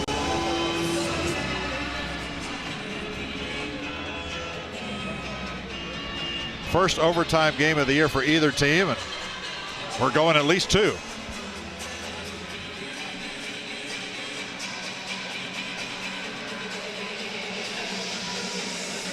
Yeah, Weber State has 18 turnovers. That's really not done them any favors. Well, the even Wolverines have turned that into 19 points, too. Yeah, but even more impressive to me, Matt, is the fact the Wolverines only have 12 turnovers. Yeah, how many they have at half? I think they had 9 at half. They had 9 at half, and they have not turned the ball over here in the second half and through the first overtime. They still haven't shot it real well, but I tell you, what a gutsy effort on defense. Guys fouling out, not normal lineups, not normal rotations, playing against some terrific players. What a sight to see. 4 players have fouled out of this game, 3 of them for UVU. Weber State controls the tip as we start OT number 2 here at the UCCU Center.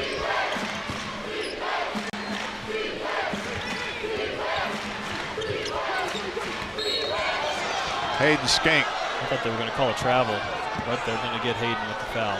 His 4th.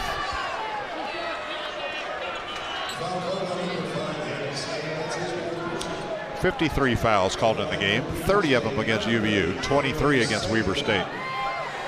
Weber State has outscored UVU from the free throw line by 8.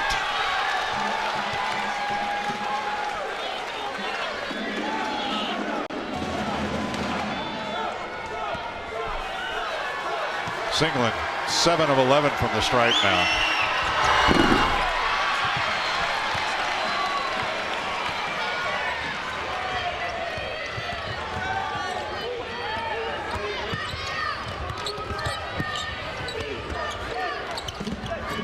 Jackson, NBA 3.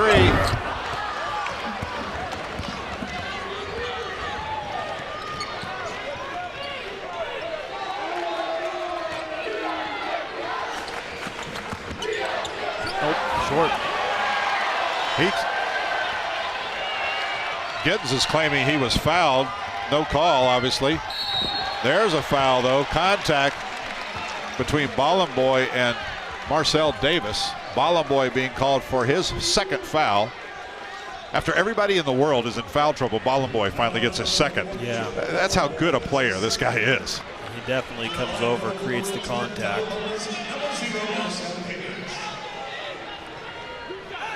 You know, it's just like who's going to be left standing, Jim, because you get fouled, you go to the free throw line, you got to make free throws. Marcel misses that one. Sanglin missed 2 previously. Sanglin's their best free throw shooter on the season, though. He's a 77% free throw shooter. Meanwhile, UVU's best free throw shooter is Dayon Goodman, and he's already fouled out of the game. Well, nobody wants to score an OT number 2, evidently, at least from the stripe. Played a minute.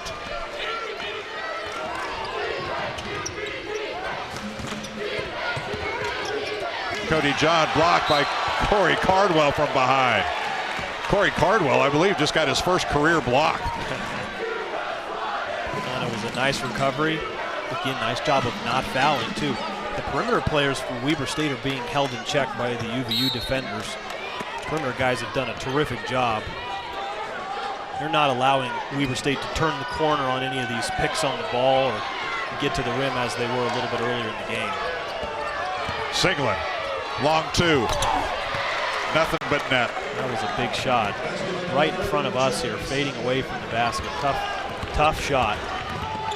3.5 left.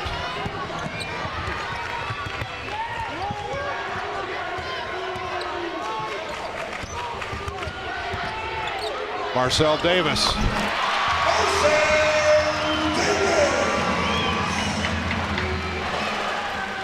Tied at 71. Go figure. Those 2 guys missed 2 free throws and then they knocked down those jump shots.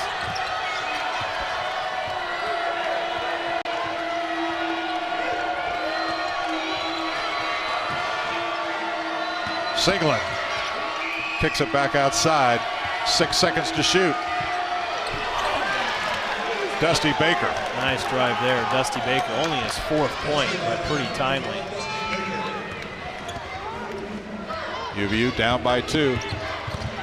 Skank somehow found his way to the hole. His 7th point. I think he was worried about fouling out on a charge. Kind of surprised to find himself open.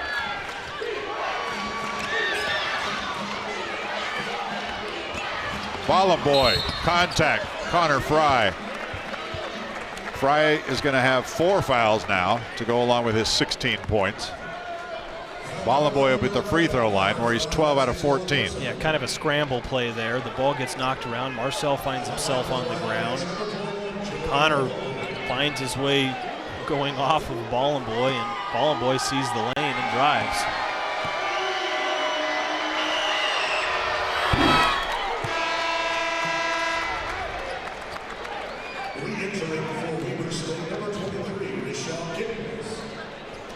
On offense for UVU, I think they're just going to continue with that four man around the perimeter. And Connor Fry, that's missed free throw. Connor Fry setting those screens up near the top. It's created a lot of space and allowed for jump shots, drives to the basket. Some good things are coming because of it. UVU down by 1. Connor Fry twisting, turning off the glass. UVU back out in front. Fry with 18 points. And a quick timeout with 1:58 left. My goodness, what a game.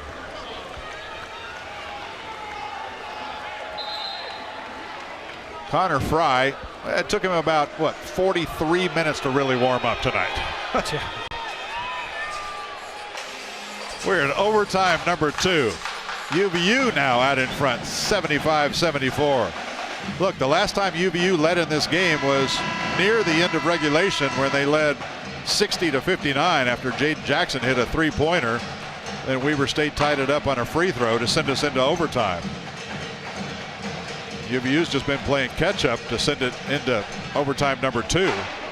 They had trailed by as many as 7 in that first overtime. In fact, they were down 7 with 1:21 left. Sent it to overtime at 69 each. Jim, the officials are conferencing and talking about something. I thought for a minute they might go to the monitor just because of the way that they were talking about it. Hayden Shank found himself flying onto the ground underneath the basket. I saw the replay. Didn't look like anything intentional. I think no reason for the officials to go and look at the monitor.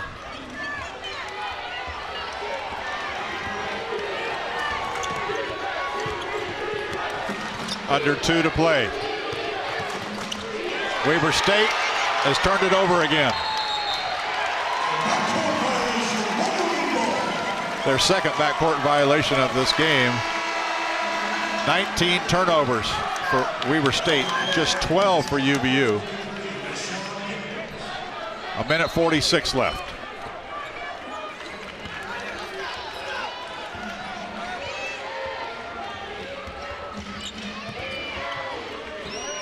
UVU looking to burn a little clock now with that 1-point lead.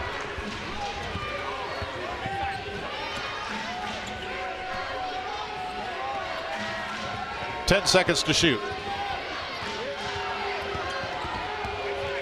Davis drives in, dishes off, turnover. Here comes Weber State, Singlet, layup, good. And Hayden Shank has fouled out of the game on the and one.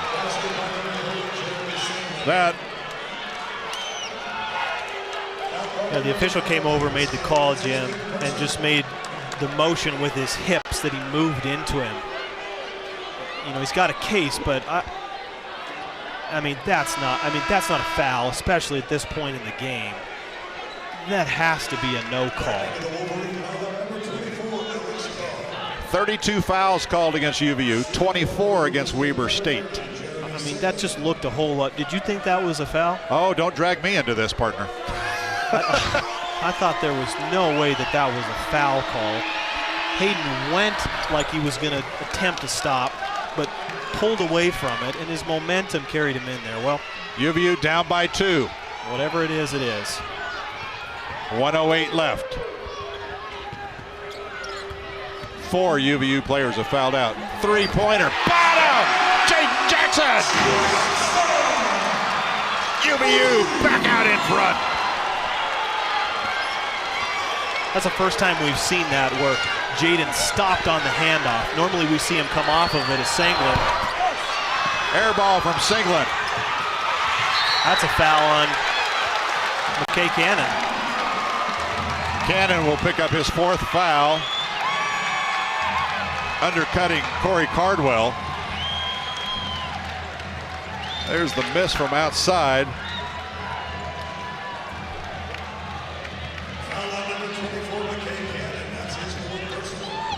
Clock stop, 42.7 seconds left. UVU by 1. I was saying on the offensive possession on the 3 from Jaden, it was the first time I'd seen him. Normally that ball gets handed off and he comes off of the screen or he comes and hands it off again. That time he stopped right as that ball got handed off and he knocked down the jump shot. Corey Cardwell gives UVU a 2-point lead here in overtime number 2. Well, and Weber State hasn't been able to defend that handoff. They just haven't been able to stop what UVU's doing. It's a 3-point lead for UVU. You gotta be kidding me. 40 seconds left. Randy Raid takes one of 2 timeouts he has left. He's got to talk to his squad now. This is amazing to me that UVU has 4 players who have fouled out of this game. 2 starters. Got 2 other players with 4 fouls each.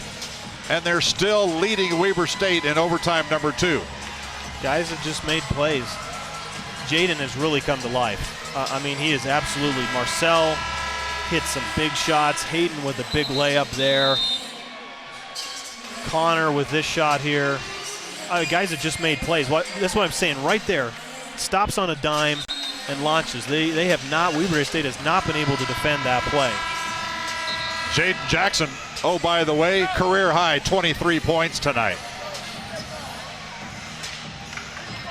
Connor Fry, 18. Marcel Davis, 16. They're the players in double figures for UVU. Ballenboy, 26. Singleton, 23. And when was the last time Ballenboy scored? I mean, I know he hit some free throws, but he hasn't been the type of player that they can just go to him and give him the ball and have him create offense for him. Well, there it is, as soon as we talk about it. See, but that came off of a pick on the ball, too, or pick and roll. They haven't gone to that play lately. You jinxed them, you know. I did. But, yeah. 28.6 left. Shot clock is off. UVU will have it. Now, key here, inbounds play, because obviously Weber State has to trap, has to put pressure at full court. If that ball, when that ball gets inbounded, they've got to immediately foul. This is going to come down to here free throw shooting for UVU, because they've got the upper hand, they've got the advantage. You've got one timeout left, so they can't be caught with a 5-second call here. Get that ball in bounds, realize that Weber State's going to be coming and swiping and trying to knock that ball away. Maybe look to trap even. And then as soon as they don't get that steal, foul's coming. Carr gets it into Jackson. Back to Alex. Over to Connor Fry. He's fouled with 25 seconds left. Connor Fry will be at the free throw line. He hasn't missed yet tonight. He's 8 of 8. Well, that was not good defense from Weber State, because that was the last person that you want to put at the free throw line, Connor Fry. 8 of 8 tonight. Ballenboy picks up foul number 3. They didn't have their defense set. That was, and you know, credit UVU, a well-executed inbounds play. Got exactly what you wanted. A little bit of time running off the clock, and one of your best free throw shooters at the line.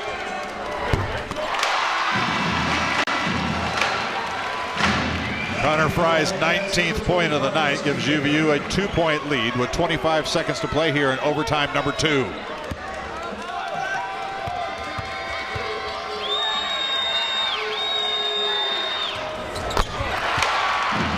It's a 3-point lead.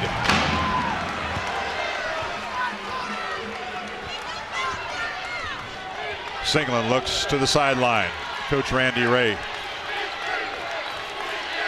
This is exactly what you want. Great defense, picking them up. Cannon forces up the shot. That won't go.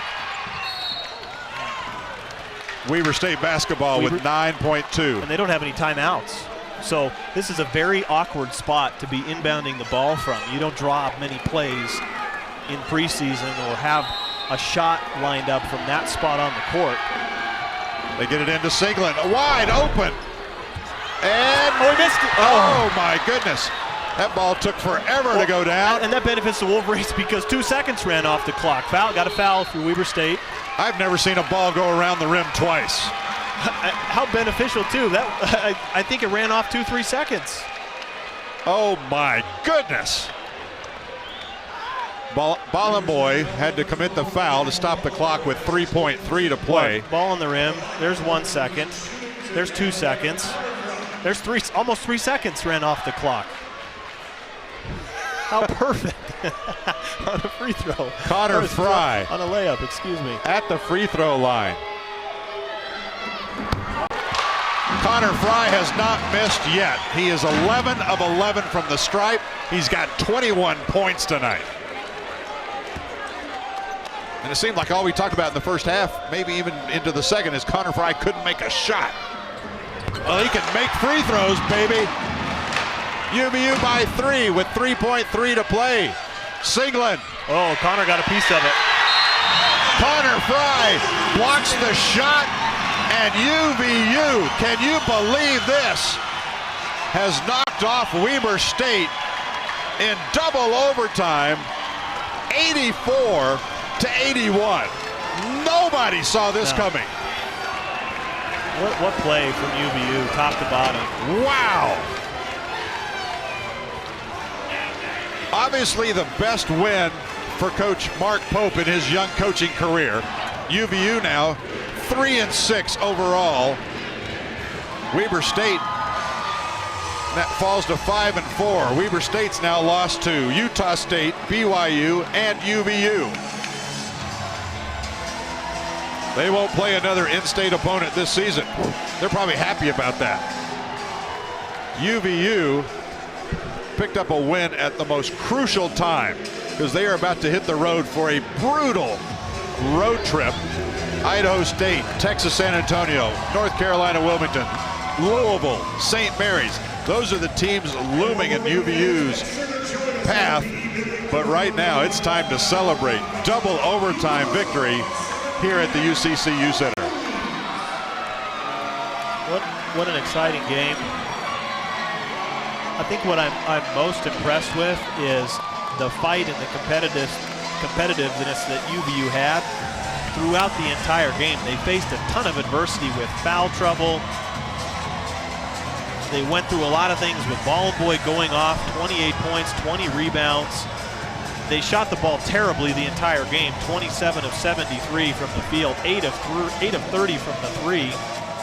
But you know what? What really mattered is they made plays when it mattered most, and that is going to be my takeaway from tonight's game. What a terrific effort, team win. Everybody that played tonight contributed, and no one can say that they didn't do something that helped the Wolverines come away with the victory. Wow, what a game. UVU wins this one by 3. Yeah, we got some highlights, and how do you whittle down a highlight package out of this thing, because they were just all over the place. Connor Fry tonight, 22 points. He did not miss a free throw, 12 out of 12.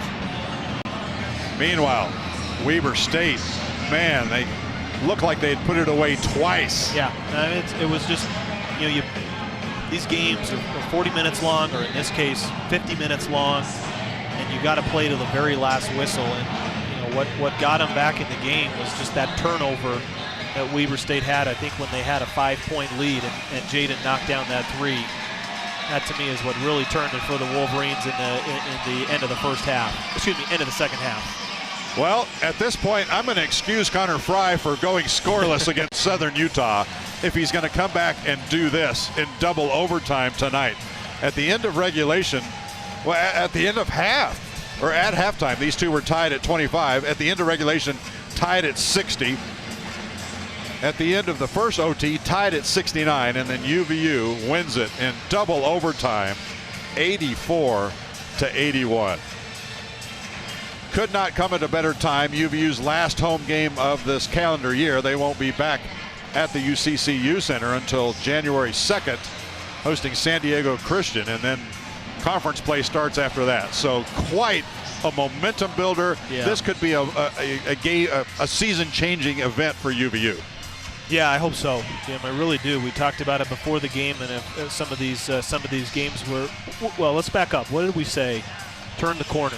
They've got to kind of find that way to turn the corner and get over the top and win some games to give them the confidence that in those situations that they can play. And tonight maybe that's this is the game that helps them turn the corner. And man, what an exciting finish.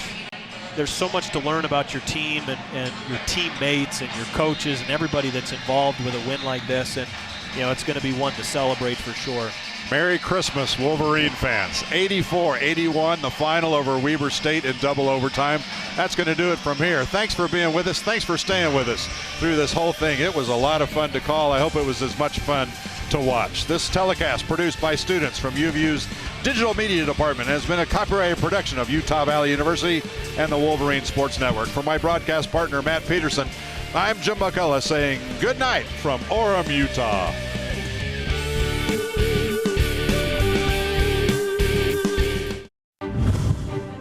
This copyrighted telecast of the Western Athletic Conference may not be retransmitted, reproduced, or rebroadcast without the express written consent of the WAC Digital Network.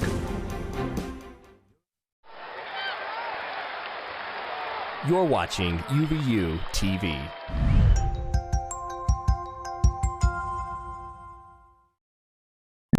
Dawn is breaking at Utah Valley University. 33,000 students are descending on campus. What are they after? Knowledge? Opportunity? They might be pursuing an MBA, an automotive certificate, or a bachelor's degree in philosophy. But despite their different paths, they share a common understanding.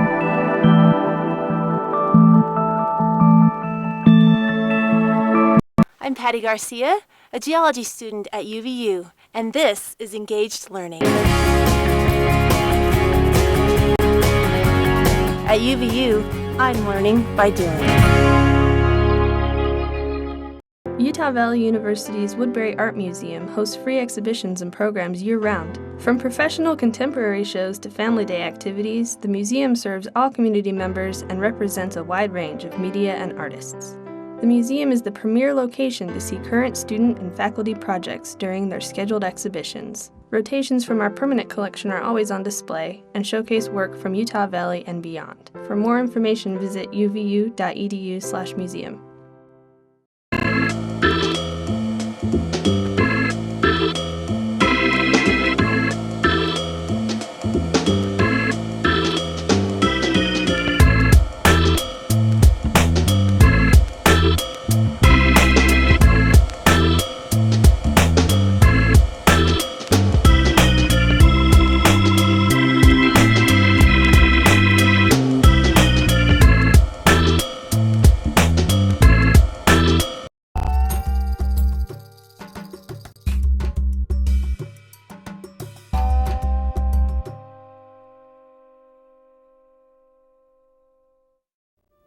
In 2006, UVSC celebrated its 65th anniversary. As part of the celebration, the Alumni Association created a new annual award called the UVSC Outstanding Alumni Award, which will be given to an alumni who has demonstrated a distinguished record of service in their area of endeavor. Wilson W. Sorensen was selected as the first recipient of this award because he exemplifies the kind of dedication and excellence the Alumni Association wants to recognize. The following presentation was prepared and shown at the award ceremony held on August 9, 2006.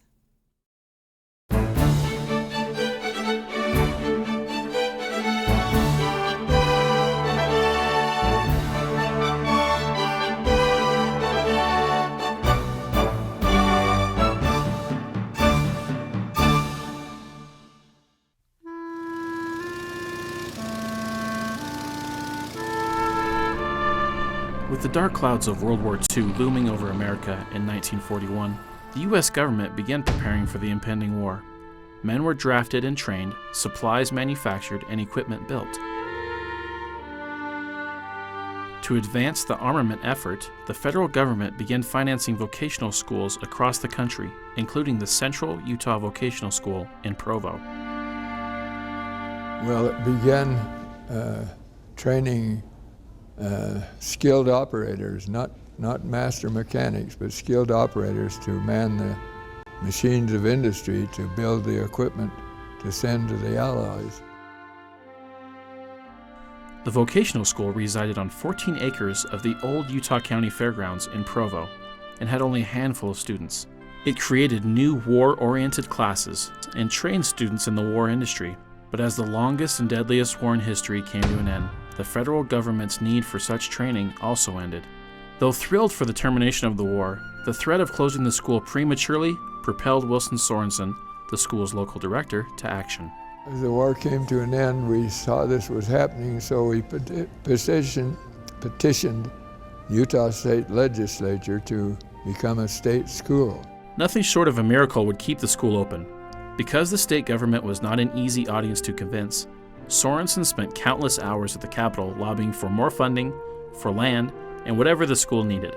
He was there on Capitol Hill a lot during those days, working to provide a better program to provide jobs for the people in the state of Utah, primarily then in technical education. There's a few times really early on, I understand they wanted to close it down, and he worked himself for little to no funds to keep it going. Considering the opposition that Sorensen encountered, there were no guarantees the school would survive. He had a clear goal in mind. He knew what he wanted this institution to be, and he very steadily and determinedly worked towards that goal.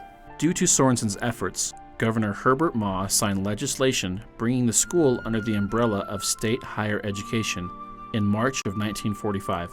From a few hundred Utah County vocational students, the institution has grown to its current size of more than 24,000 students, offering 50 baccalaureate degrees along with over 100 associate degrees and several certificate programs. It's a miracle because of the many hardships we had and uncertainty about the college continuing. He wrote The Miracle in Utah Valley, and it truly is a miracle. Despite the many difficulties the young school faced, Sorensen continued to lead the school through victories and defeats. His 36-year tenure as president of the college reflects the man behind the miracle.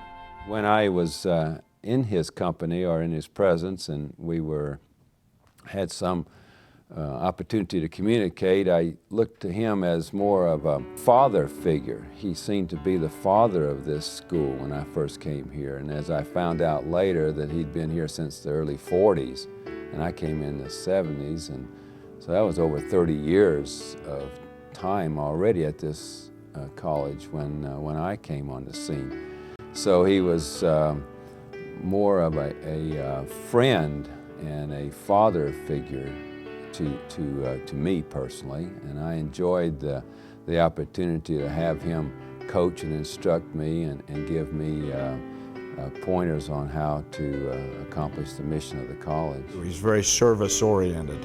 I can't tell you how many people he's done service for, not for the community's sake or anything else, just as an individual. He was there. He's just a great friend and so loyal and so true and so dedicated to helping others. As president of the college, Wilson Sorensen served through 3 name changes and 3 campus sites to accommodate the growing community. As the school began to expand and exceed its limits, it moved from the fairgrounds to the Provo campus. And I remember starting on the new Provo campus. And I remember Dad coming home and having to use cold cream on his face because his face was silver from painting the girders. He and other guys would go up at night and paint and work on it. It was a miracle that we got approved as a state school, and it was a miracle that we did some other things during the Christmas holidays. Our buildings, we only had money to build one building at a time, and this one building was supposed to be ready in the fall, and it wasn't ready until in December. We asked the instructors of that building if they would help us move during the holidays. This without any additional funds. And they said, sure, we'll do it. Well, instead of that group of instructors showing up the day after Christmas to help with the move, every one of the other instructors that were still on the old campus came along and put in 10 hours a day helping us move so it'd be ready for school to start in January. That was a miracle. Couldn't happen today. Sorensen realized that the Provo campus could no longer contain and accommodate the continued growth of enrollment, and soon began investigating other options. When the orchards and gravel pits at the freeway entrance in Orem became available for purchase, Sorensen immediately recognized the potential for a future campus. He was so visionary when he acquired the land for this campus. I mean, none of us would have bought a gravel pit, to put a campus on, and he chose, I think, a site for the campus that had access. It had the potential for a very beautiful place, and he just saw that in a way that none of the rest of us did. So I think if I were to use one word for him, it would be visionary. We had miracles in getting the land. It took about 3 months for us to get the land where the old Provo campus is. And it took about 3 days to get it cleared with the Board of Examiners through the Attorney General's office to get the land approved for the Orem campus. So there are miracle after miracle like this happened, and so we decided to call it a school with miracles. The most significant aspect of Wilson's legacy would have to be just the kind of physicality of the whole institution. Wilson was president when he convinced the governor to support buying the land that we're currently located on. He got the legislature to support not just the purchase, but starting to get buildings on the land.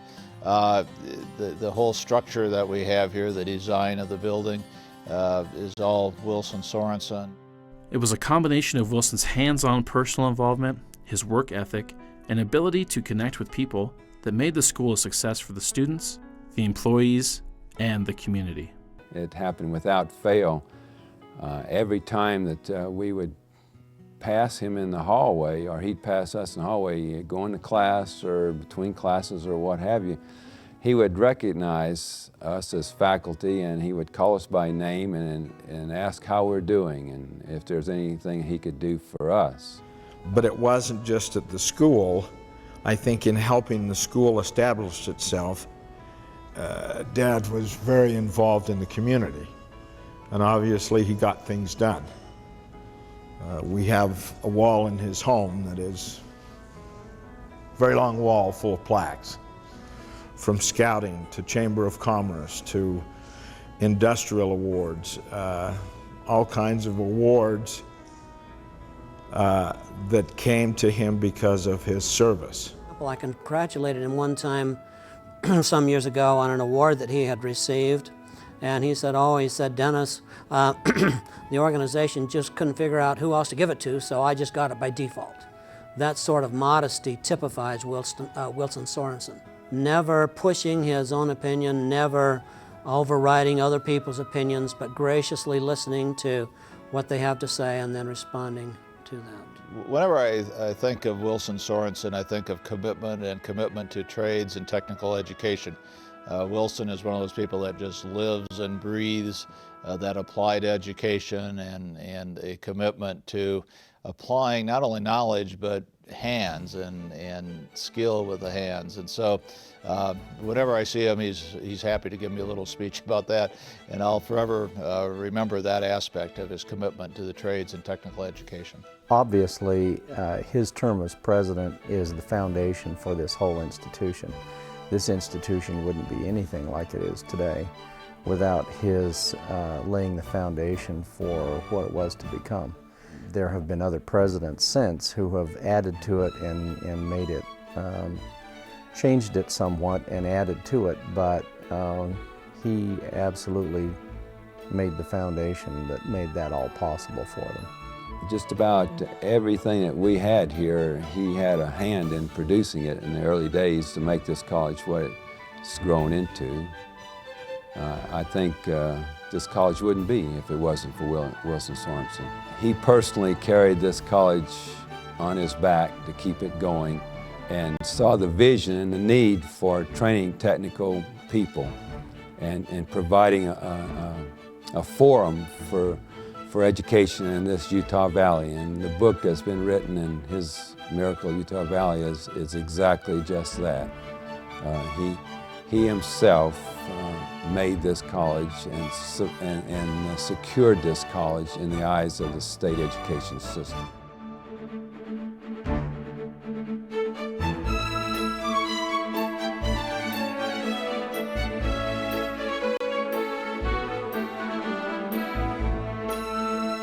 Thousands of people in this valley owe their opportunity for productive careers to the 36 years of Wilson Sorensen's dedication, vision, and hard work.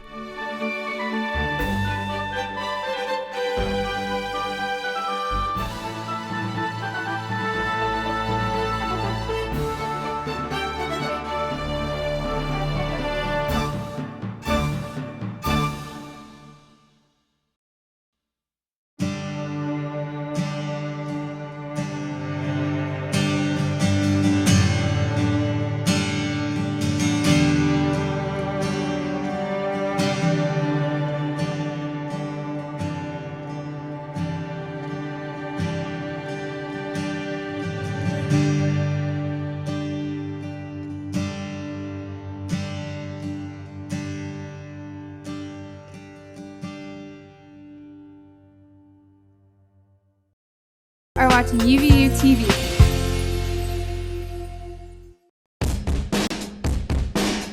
People talk about life after college, entering the real world.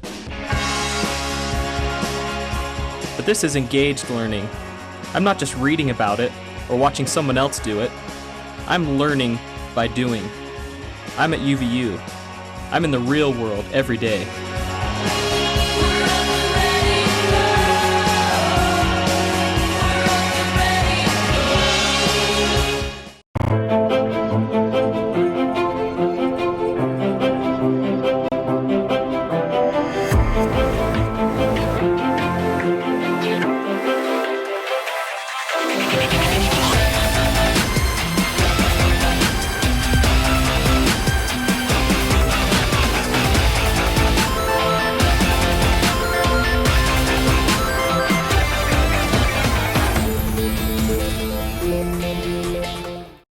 Graduate with a diploma and a resume.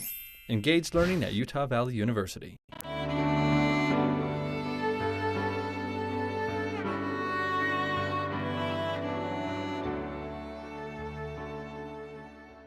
Welcome to Utah Valley University and this lecture and presentation, Imagining Lincoln Beyond the Myth. We're fortunate today to have President Matthew Holland give this presentation. As you know, he's made a study of Lincoln's life and has published on Lincoln, and will offer, I'm sure, some really fun insights into the man whose birthday it is today. 201st birthday, is that what it is? The 201st birthday today. And then at the same time, Dr. Daniel Fairbanks, the Associate Dean in the College of Science and Health, will be sculpting a bust of Lincoln. He is an accomplished artist and sculptor, and this is going to be a really fun opportunity. I just will mention to you that this will eventually, I'm not sure exactly when, but it will be taped and then shown on UVUtv. If you have Comcast or one of the other cable stations that shows this throughout the valley, you'll be able to see it again and maybe encourage your friends to watch it. So without any further ado, I'd like to have President Holland come forward, and I would like to comment on what a fine fashion taste he has. The way he dressed today, it just looked like we called each other to coordinate. So there you go.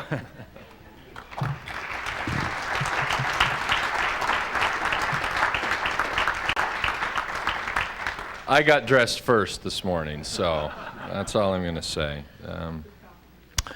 I think probably the feelings of many could be summed up by an exchange I just had with Janice Gigi. Walking in, I was coming up behind Janice. I said, "Janice, don't you have anything better to do with your time?" Which she responded, "Oh, I'm here to see Dan." So I know what's going on here. We can all just sort of accept that. The only thing I regret about this setup is that on the UVU, the fastest growing, most. Anyway, to more serious matters, one of the things that we're doing today as part of this celebration and honoring of Lincoln's life and legacy, and to carry on with a focus on images of Lincoln, is we have, through the Woodbury Museum of Art and our own university collection and in coordination with the Springville Art Museum, have some access to some images, sculptings of Lincoln that are very famous, and rightly so. And they will be on display in the Woodbury Museum of Art today. This afternoon we'll be having a small reception. It's an open reception. We encourage all of you to come and attend that. And so what I'd like to do now is turn some time over to Dan Fairbanks to just talk through. I'll show you some of the images of these sculptures that will be on display, and Dan can talk a little bit about the significance of those sculptures, and then say a word about what he's doing, which is really the show today. So Dan, here you go. Great. For us, it is quite a delight to celebrate Lincoln's birthday with this event. And as President Holland mentioned, this does carry on a tradition. My grandfather traveled with Carl Sandburg doing this very thing, where he would do a portrait bust of Lincoln while Sandburg spoke. And so they are both gone, and so we have decided to pick up that tradition as well. Fortunately, today we've been able to put together a magnificent collection of sculptures, pieces of sculpture by some famous American sculptors, including Augustus St. Gaudens, Laredo Taft, and my grandfather, Avard Fairbanks, through the courtesy of several owners and museums. And those will be on display today and for several days from here on out at the Woodbury Museum of Art, which is located at the University Mall over near Nordstrom's. So you can go there. It's up on the upper level, and we'd like to invite you to a reception that will be held from 3 until 5 today, where we will be exhibiting those pieces of sculpture President Holland will take just a few minutes to welcome you, and then I'll tell a little bit about the history of those there. This happens to be the statue by St. Gaudens, which the bronze version of that is in Lincoln Park in Chicago, and we have the full-size plaster version that St. Gaudens did back in 1887 on display at the museum. And then there are several others. Let's go to the next slide here. These are some pieces by my grandfather. That's him, by the way, up in the upper left corner doing a colossal head of Lincoln in marble that is now on display in the National Capitol building in Washington, D.C. And then the three pieces on the right there are three that we have in the museum today that you'll be able to see as part of the exhibit. So we would welcome all of you to come there this afternoon. Thanks, President Holland. Thank you, and thanks for clarifying. Yes, his grandfather. He also has an uncle. These Fairbanks are more talented than any family deserves to be, but we're lucky that we have Dan here. Well, as we have highlighted through the title, one of the things that that I wanted to speak to you about today is the idea of the myth of Lincoln. We're talking about images, symbolic representations, some of them in sculpture, but we can also think of them in other forms of art and in words and memory about how we recreate, re-image people beyond their actual existence, and what that means. What are the dangers in doing that? What power can be found in doing that as a society? And so let me start with a comment by Richard Hofstadter, the famous historian, American historian who wrote in the 40s and 50s, who had something very critical to say about one aspect of the Lincoln myth. And so here's what Richard Hofstadter has to say. The Lincoln legend has come to have a hold on the American imagination that defies comparison with anything else in political mythology. Here is a drama in which a great man shoulders the torment and moral burdens of a blundering and sinful people, suffers for them, and redeems them with hallowed Christian virtues, malice toward none and charity for all, and then is destroyed at the pitch of his success. The worldly wise John Hay, who knew him about as well as he permitted himself to be known, called him the greatest character since Christ, a comparison one cannot imagine being made of any other political figure of modern times. This essay of Professor Hofstadter is very famous for having summarized that view of the Lincoln myth as a kind of second Christ, and then spends an essay debunking the myth, why it's not justified for us to think of Lincoln in those terms. And in doing so, he highlights things that were undoubtedly true about Lincoln. He was a man of ambition, some vanity, some quest for material good life, things that Professor Hofstadter argues stand at odds with this vision of Lincoln as a kind of Christic figure. Well, what I'd like to do for the balance of the time is say a word about that myth, how it developed, why it developed, and then also, in a way, echo Professor Hofstadter to suggest that there are problems with the myth, but take a slightly different direction in response to that than Professor Hofstadter does. I think there are a lot of ways that this could be pursued. I would like to highlight the myth by tracing some thought of Lincoln's through what I think is his greatest speech. Now, for me, Lincoln's greatest speech is not the Gettysburg Address. That's a fantastic speech. It's justly considered by many, or it's understandably considered by many, his best speech. But I think in terms of both the poetry and the sophisticated philosophy of it, Lincoln's second inaugural is an even more magnificent piece of American literature. This, by the way, I think is something increasingly acknowledged by scholars on the left and the right who could be cited here as arguing that it's the one piece of political writing that probably deserves being placed in the American canon of great literature. So, Lincoln's second inaugural, having said that it's his greatest speech, I would suggest that it gets off to a very strange start. So here's the opening paragraph. Let's just read through this quickly together. At the second appearing to take the oath of the presidential office, there is less occasion for an extended address than there was at the first. Then a statement somewhat in detail of a course to be pursued seemed fitting and proper. Now, at the expiration of 4 years, during which public declarations have been constantly called forth on every point and phase of the great contest which still absorbs the attention and engrosses the energies of the nation, little that is new could be presented. The progress of our arms, upon which all else chiefly depends, is as well known to the public as to myself, and it is, I trust, reasonably and satisfactory and encouraging to all. With high hope for the future, no prediction in regard to it is ventured. Now, why is this so strange? Well, to appreciate that, we need to think about the context of this speech. It's March 4th, 1865, and Lee is trapped at Richmond. So the Confederate Army's best general, biggest army, and capital city is in the clutches of Union hands. Grant is on the west flank. Sherman is marching up from the south with his unstoppable swath of destruction. Lee can't go north. He doesn't have a navy to escape out to the sea.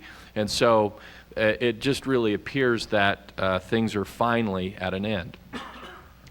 So, and this is after 4 years of war, and Lincoln stands up and says, the first time I spoke to you, there was reason to give a kind of a long talk about what was happening. Now there's not so much of a reason for a very long address.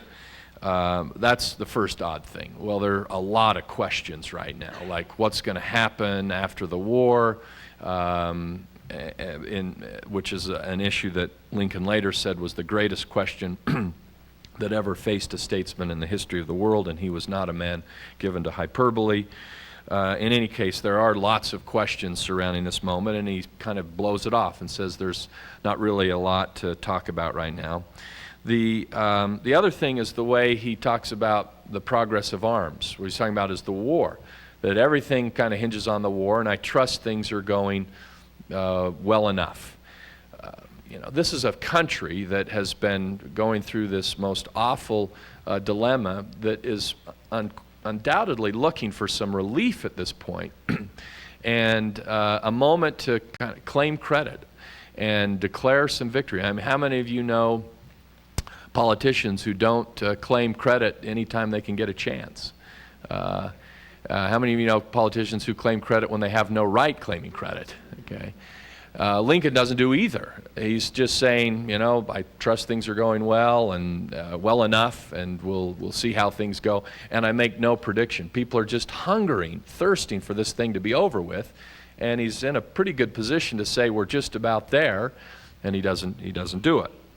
So that's a very odd start to this speech. If the speech gets off to a strange start, the ending is, I think, really quite unprecedented certainly in political and military history. And here again, to appreciate that, I think we need to understand the context in which Lincoln was speaking. The key thing here is to really put yourself in the minds of the audience there assembled at the state capitol, the nation's capital that morning. This has been 4 years of battle, and it's hard to overestimate the carnage that the nation had gone through, the physical, human carnage. Now, what I've got here are some statistics. These are pulled from the official records of the official federal records of the Department of Defense of soldiers killed in battle. And you've probably heard all of your life that there were more soldiers killed in the Civil War than all other wars put together. That does not appear to be true here as you look at these official statistics from the Department of Defense. Now, if I were in a classroom or not on a stage in front of these blinding lights where I can't see the audience, I would have a little discussion here and ask you what was going on and take some comments from the audience, because it often takes a minute for people to see what's going on. What's going on here is that these are federal statistics. So we're only measuring folks who fought for the U.S. Army, which meant only the folks who fought for the North. So you have to take that number, 360 plus thousand, and effectively double it to account for soldiers killed for the South. Then if you take into account soldiers who are killed after the war because of disease or problems from injuries sustained in battle, that number goes up to over 1 million. And then you can see the kind of price that was paid for the country during that war. And that's at a time when the U.S. population was about 25 million people.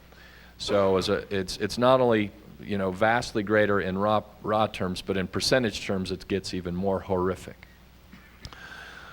So the audience Lincoln's speaking to are people who have been affected by this. They've lost a husband, a brother, a son, a nephew. Nearly everybody had some kind of connection to the violence and death associated with this war. And that's to say, you know, that's to say nothing of the continuing damage that would have been suffered by families, to especially those on the frontier, to lose a husband or a brother, son at those times where it was a kind of hard scrabble existence. So it meant not only a lot of psychological trauma, but for many people severe economic trauma. So this is what's kind of boiling up in the hearts and minds of the people, and that they're looking for, on one hand, some hope that it's over, but there's got to be these boiling acids of anger about the damage that's been done to this country. And all for what? All in the name of this, what I think we can call openly evil institution of human slavery. In addition to the great national trauma and sorrow and suffering that was sort of on stage there front and center at the nation's capital, you can also stop and think about the trauma that Lincoln himself had gone through, the burdens that he did in fact carry. And one way I thought I could convey that, again with this focus on imagery for today, is to show you some images of Lincoln, very different than the kind of images we tend to conjure up today and that we're in some way celebrating today. These are some political cartoons pulled from various publications. There are some from the South, some from the North, some from European newspapers. It was really across the board that Lincoln was regularly portrayed, characterized in light that was not very flattering, sometimes just openly cruel.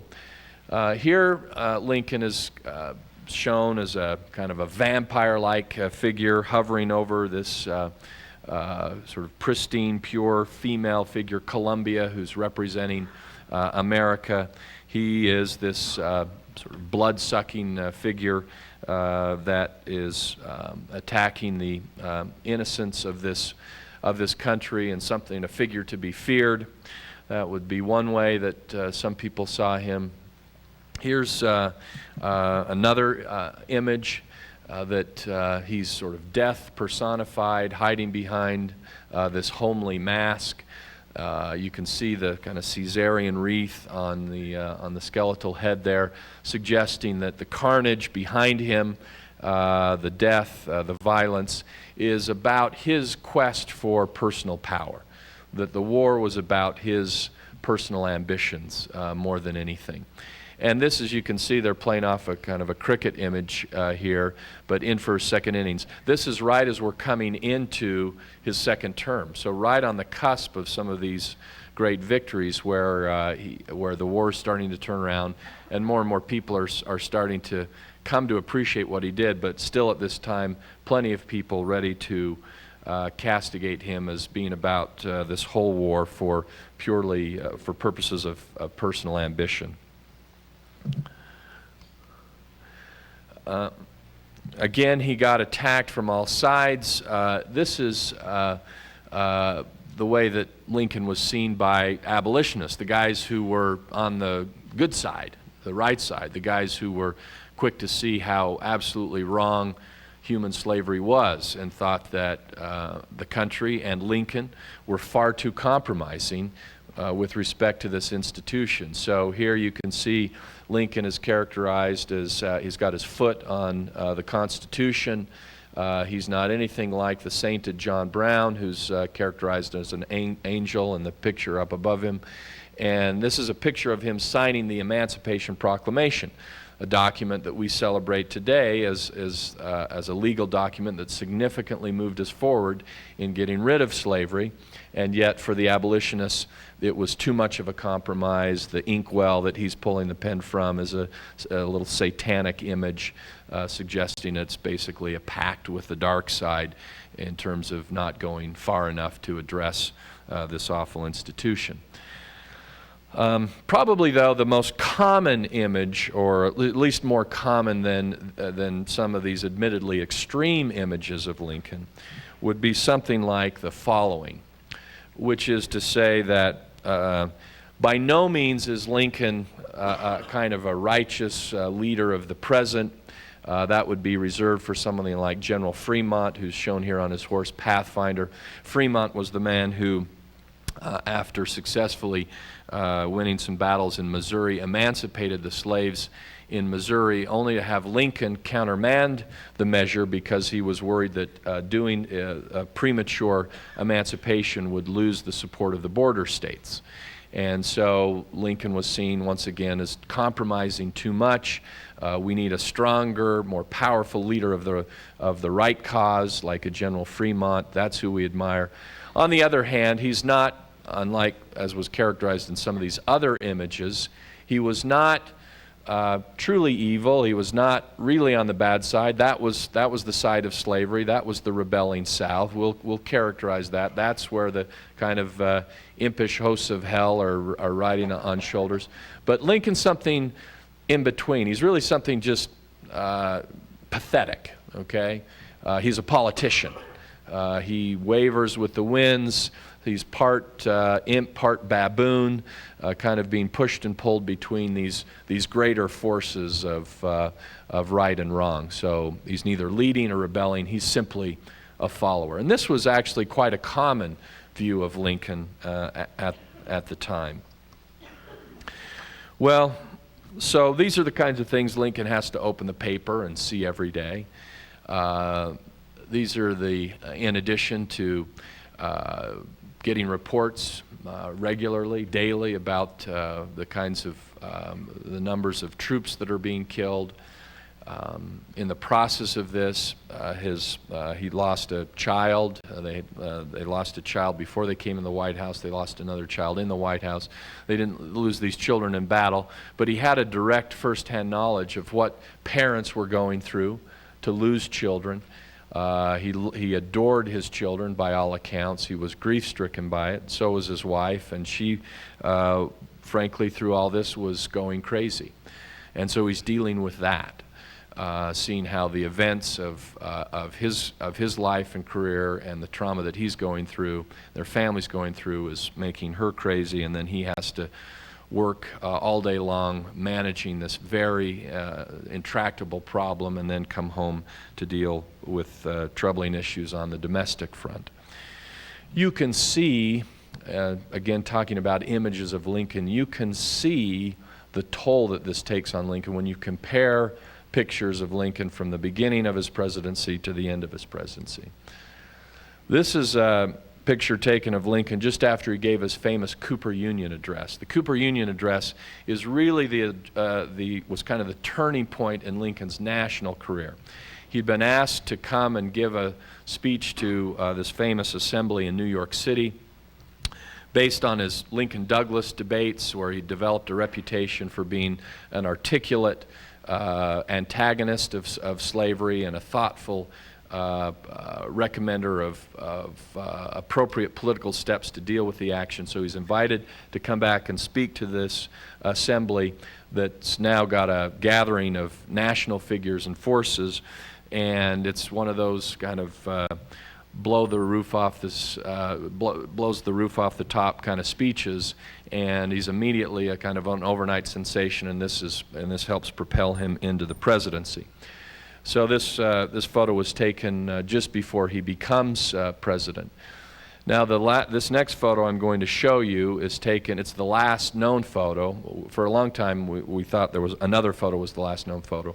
Relatively recently this was discovered as the last known photo of Lincoln. And you can see the transformation. Now there are obviously some changes of lighting that are going on here that may be playing with the shadows a little bit, but you can see how much more sunken the eyes are, how much more deeply ingrained the lines of worry seem to be in his face. And it says more, I think, than I can convey in words, the burden that he did in fact carry, and that he was shouldering the responsibility, the emotional weight and trauma of this war for the whole nation in many respects, and it takes that toll. So back to the second inaugural. I want you to be thinking of the second Lincoln here. It's that war-torn, exhausted, somewhat depressed. Now I think most scholars agree he suffered from clinical depression in many respects. It's that Lincoln who's standing up and facing that audience of people who had lost so many relatives, friends, associates, and are asking themselves, why did we have to go through this, and in the name of what, in opposition to this terrible thing called slavery. And Lincoln steps forward and says this: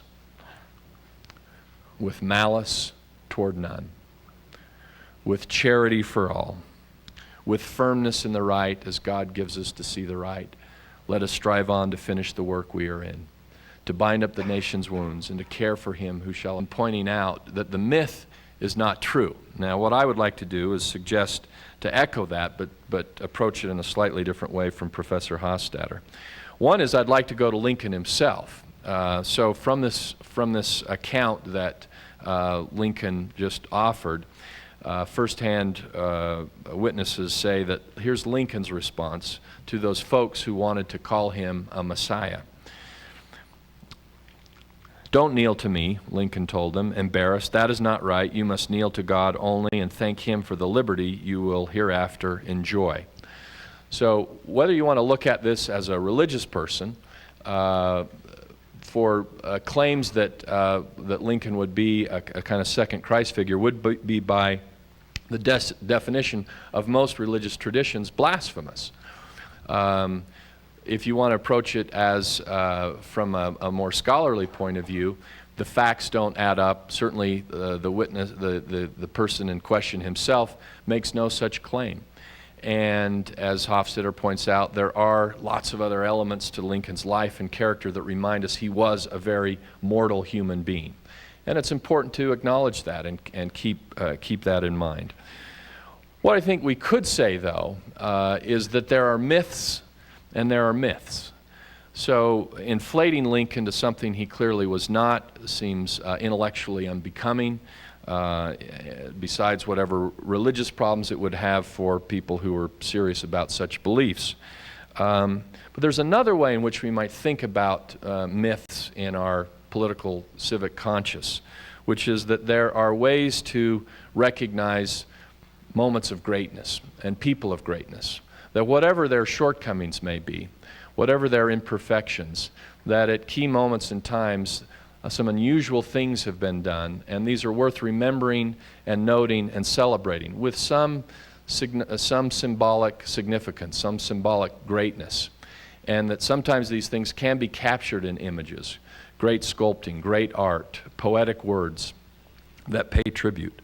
Lincoln himself spoke to this way of considering myth when he was on his way to become president. He's making his way from Illinois to Washington, D.C., and he stops in New Jersey. And he says, I'll read you this, it's short. He says, I'm very grateful to you for the honorable reception which I've been the object. I cannot remember the place, I cannot remember this place, New Jersey, what it holds early in our history without thinking about our early revolutionary struggle. May I be pardoned if upon this occasion I mention that way back in my childhood, the earliest days of my being able to read, I got hold of a small book. Such a one as few of the younger members have seen, Weems' Life of Washington.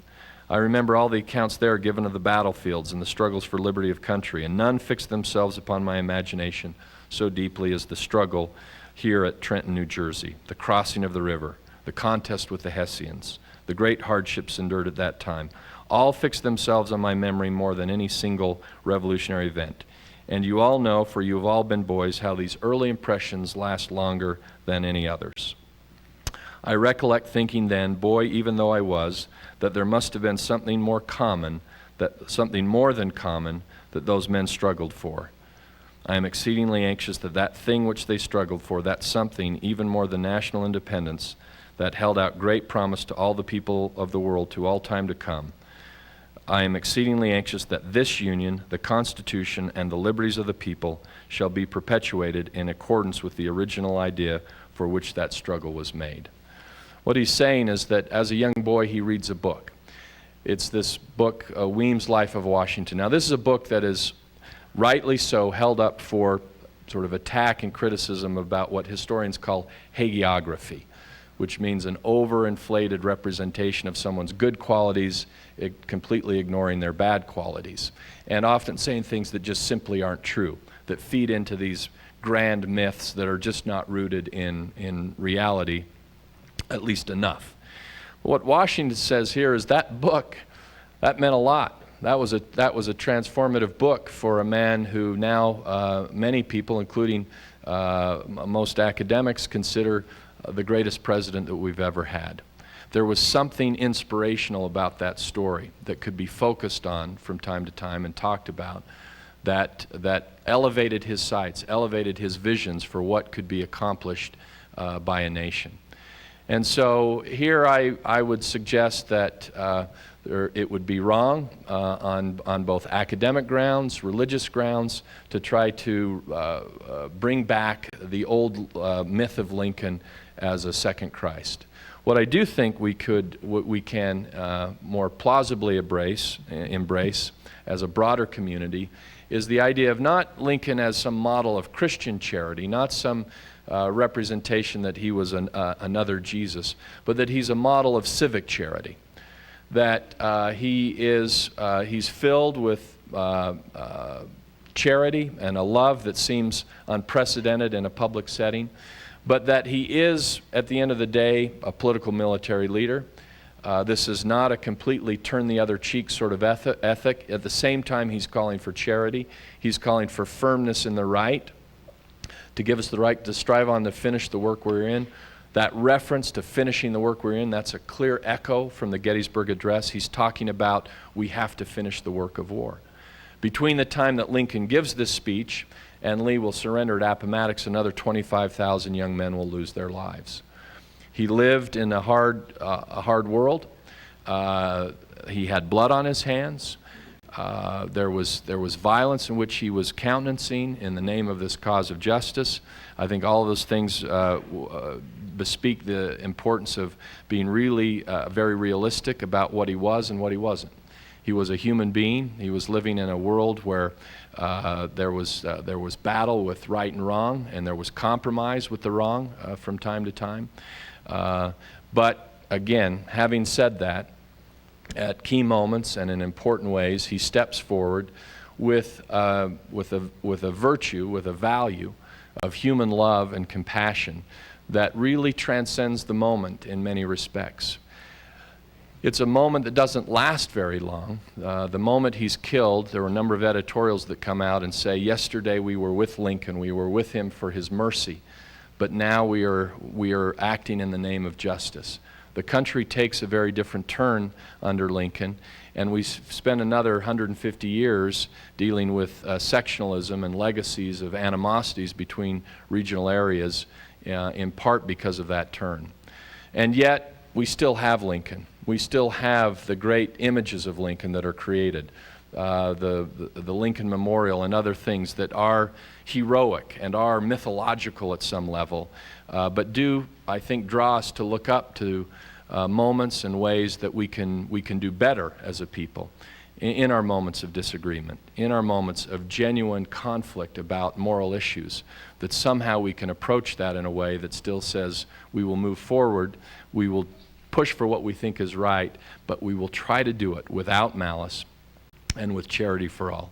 In that sense and at that level, a myth or a representation of Lincoln continues to be, I think, an essential tool for our civic health today. Thank you very much.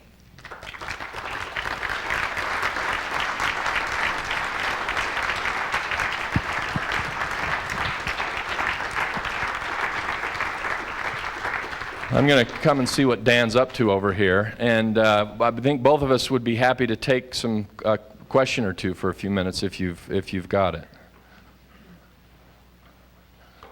Can't you work faster? I can't believe how he does this. Any questions? Yes.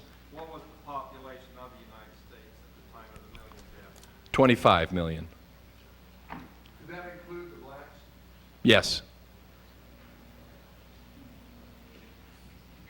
Yes. On the before and after pictures of it, do you have an estimated dates? It's pretty close to 4 years. I can't give you months and days, but it's within a 4-year span. Yeah. Yes. I picked this up when I visited his home in Springfield. I wonder if it's really true or just kind of Myth.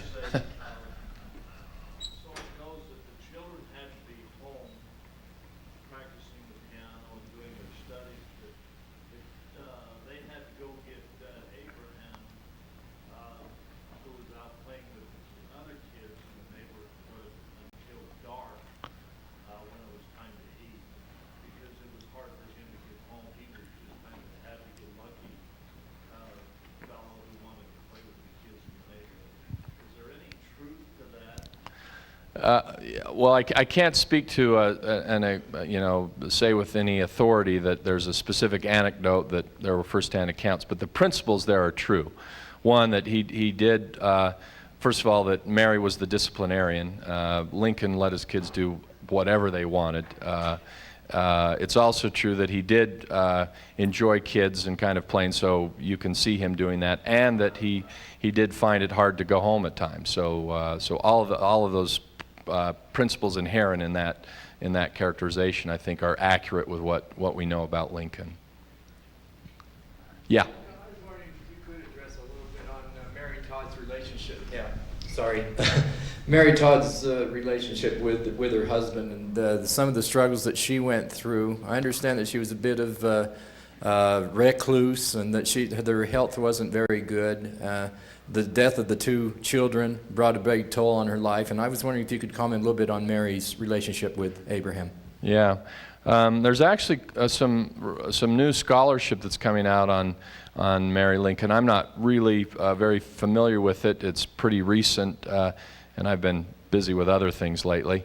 But we do know that she became more of a recluse. Early on, she was not. She was a socialite, and if anything, that was a challenge early on.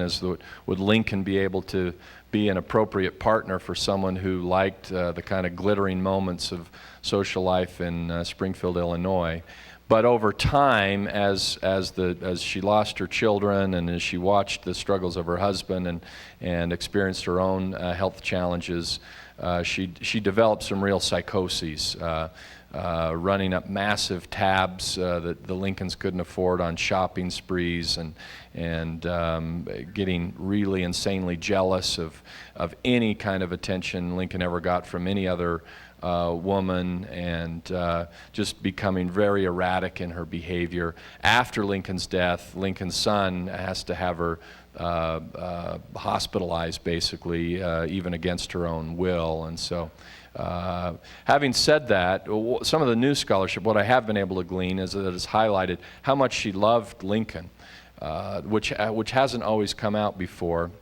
And I think how much he appreciated her, at least up front. I think towards the end, he was a lot of it was he was a commitment keeper. I'm not sure how much he was getting out of the relationship, but by all accounts, he stayed pretty devoted to her. Yeah. I'm struck with that pragmatic humility of his claim to truth there. Yes. With a firmness in the right, as God gives us to see the right. He's not saying we know the truth. Okay. Yeah. Thank you. In a longer version, I would have spent some time. I got to come back. I didn't come back to the strange start. One of the reasons that he's not going to predict the wars because he's saying, I don't know when the end of the war. It looks like we're at the end, but I don't know. And he's in this context chalking it up to God. But what he's saying is, this is God's war, but I don't know God's will. Now, this is a very unusual coupling in American politics. A lot of politicians claim that, this is what God wants for American politics. What Lincoln is saying is that something's going on here with God, but I don't know what it is, so I'm not going to say. And so that's why he's very disciplined in not making any claims about the future and claiming great victory. And it's also, by the way, how he gets to the malice, because he's not willing to say that the North is entirely right. And he's also not even willing to say, just to keep going with this, that what's going on here is strictly a divine punishment for slavery. He says earlier in the address, if we shall suppose that this is a punishment from God. He's not even claiming this as a hard theological reading of the war. He's just saying, I'm kind of giving my best guess here, but there could be a lot going on, and I'm not claiming to be any oracle of truth on this. Even, as he said, the one thing, though, that keeps it from being completely morally relativistic, if you will, is that he does believe that what's at stake here is a moral truth about humanity, that is the individual dignity of humankind and the rightness of individual human liberty. So, yeah. Now, Lincoln has been quoted as saying that at the beginning of the war, slavery was not an issue to him in saving the nation, that saving the Union was his number one issue. Then the impression is this correct, that slavery later became an issue with the Emancipation Proclamation, which did not free all the slaves like in the border states. Right. But what was his part in the 13th Amendment? I know it was ratified after his assassination, but what was his part in getting Congress to work on the 13th Amendment? And is it true that many of the southern states actually seceded from the Union before he took office, in between the time he was elected and in between the time he took office, because of his view that slavery should not expand into the West? Is that correct? And okay, a lot going on there. Let me try. Yes, states seceded before he entered office. He in many respects initiated the 13th Amendment. That was done in conjunction with his Republican allies in Congress. So he was moving it up through the congressional passage, even though it doesn't happen until after he dies. Yes, it's true that when the war begins, what he focuses on, mostly from a rhetorical perspective, is that his primary concern is saving the Union.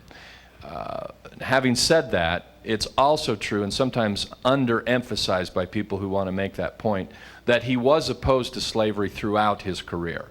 He always saw that as a moral wrong, and that it was something that did impugn the character of American democratic life, and had to be changed if we were going to be consistent with our founding.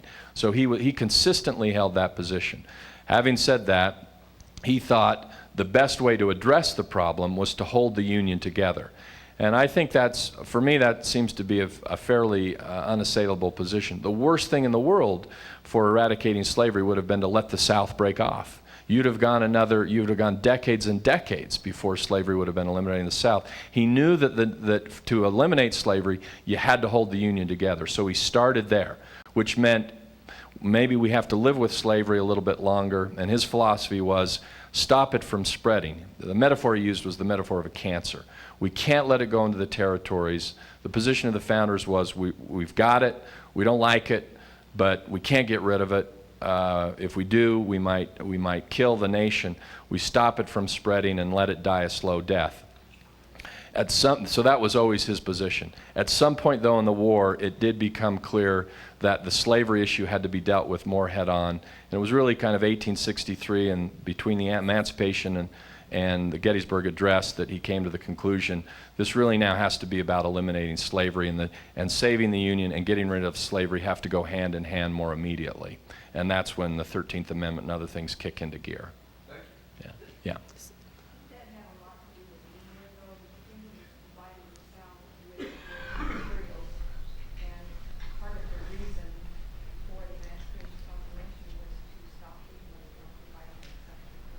Yeah, that was certainly part of the mix. And she was saying it were the considerations from England irrelevant here, which is that he was worried that the British would come in on the side of the South. So when he argues for the Emancipation Proclamation, part of the reason he's criticized is because there's nothing very morally inspiring about that document. There's no great statement about the wrongness of slavery. He just argues it's a military necessity, that he needed black troops. He needed the slaves to rise up and revolt. But that was all he thought he could do constitutionally, but he thought he needed to do it because there was this threat that the British could be coming in, and other things could work to the Southern forces, and he had to counter that in some fashion. So, yes? I was wondering if, after your study of Lincoln, that you would agree with the book Team of Rivals, that one of his greatnesses was that he had people around him that didn't agree with him. Absolutely. I think it was a mark of his political genius that he wasn't overly threatened by such advisors, that he could glean the best from both of them and kind of help keep them in control and moving mostly in the same direction. It really is a remarkable accomplishment. I do fault the one criticism I make of that book, and I make it in my own book, is that there's not enough attention to this charity character of Lincoln's, that he was able to do that in part because he had this and developed over time this magnificent sense of compassion and understanding and appreciation for even his enemies.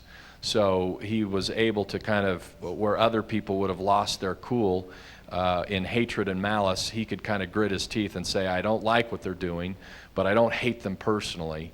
And that gave more robust power to his ability to deal with these different characters. Yeah? There was a particularly charismatic contemporary who's in Illinois, a leader of a local religious group named Joseph Smith. There's some evidence that they were in the same city at the same time on at least 3 occasions. Do you think they ever met? I don't know. There's a historian at the Lincoln Library right now who is LDS and is looking at this question and has all the access, and I keep waiting for that study to come forth. I haven't seen it yet. We do know that Mary Todd was present at one of Joseph Smith's trials in Springfield. But whether Lincoln and Joseph Smith ever met personally and directly, I don't know. But I do know we got people working on it. So, yeah. Well, she was dating Stephen Douglas at the time. That adds some interest to the picture here. And yeah, they courted, and he was one of the possible suitors, and not exclusively, you know. But Lincoln was a young, politically ambitious lawyer in Springfield, and she was the daughter of a very prominent, powerful Springfield and political family, and so they would meet at party. They met at a party, and someone got them to dance together. He did a terrible job at it, and nobody saw that those two would ever get together. But it was kind of an opposites attract sort of moment. She was short and outgoing and over the top and kind of materialistic, and he was there with his britches that were too short and didn't know how to dance, but there was some kind of connection there that really brought them together, and then I think stayed for a long time, and that's the kind of thing that's coming out more and more in this recent scholarship. So. And one of the things that I tried to depict as I was doing this was Lincoln gradually aging. And so as you noticed, I put on his hair, had him with no beard, and then had him developing from Lincoln the frontiersman into Lincoln the lawyer and Lincoln the president. When did he decide to do his beard? You're probably know that better than I do. I think it was 1862. It was into the presidency, and it was in response to a letter written by a little girl who said you'd look better with whiskers. And I think people do look better with whiskers. She made a mistake with me. Down at you used a different kind of clay with this head. Do you intend to continue to work on this and finish it? Yes, thank you for that question. This is the clay I've used here is a water-based clay that has a very high, what we call grog content, so it's very kind of rugged and rough, which is perfect for Lincoln. That's the way we like to depict Lincoln.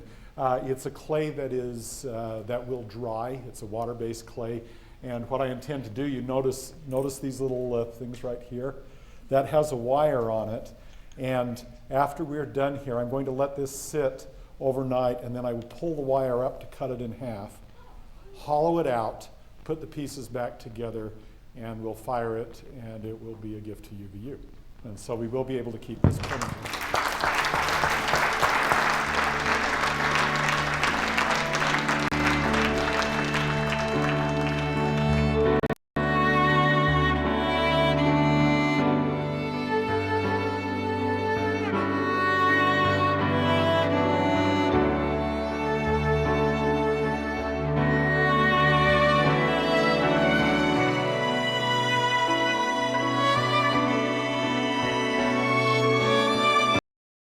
Relevant, practical, real.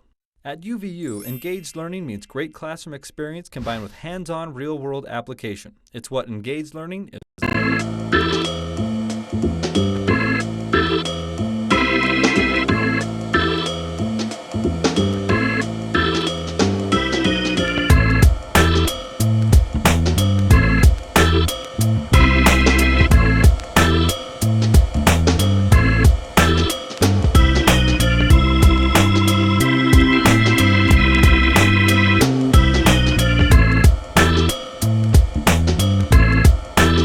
I'm Patty Garcia, a geology student at UVU, and this is Engaged Learning.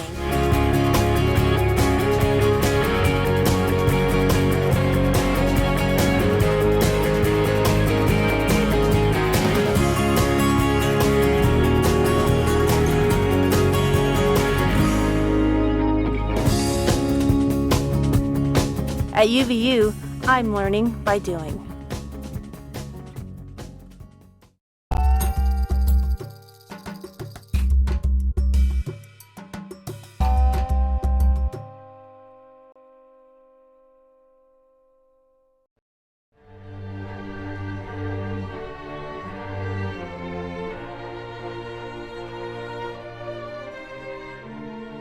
Welcome to tonight's performance. I'd like to just say a few words about the first piece on the program, Company by Philip Glass. Philip Glass is a important, well-known American composer of film score music and art music. His artistic style is very much a part of an artistic trend called minimalism, in which an artist will take one or two basic elements and repeat them over and over. And the overall effect is a mood that is hypnotic or reflective, which fits in very well with the inspiration for this piece, which is a poem by Samuel Beckett entitled Company. And the poem is about an elderly man on his deathbed reflecting about his life, in particular, his relationships and his friendships, or in other words, the company that he kept.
back to UVUtv.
People talk about life after college, entering the real world.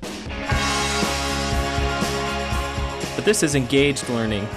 I'm not just reading about it or watching someone else do it. I'm learning by doing. I'm at UVU. I'm in the real world every day.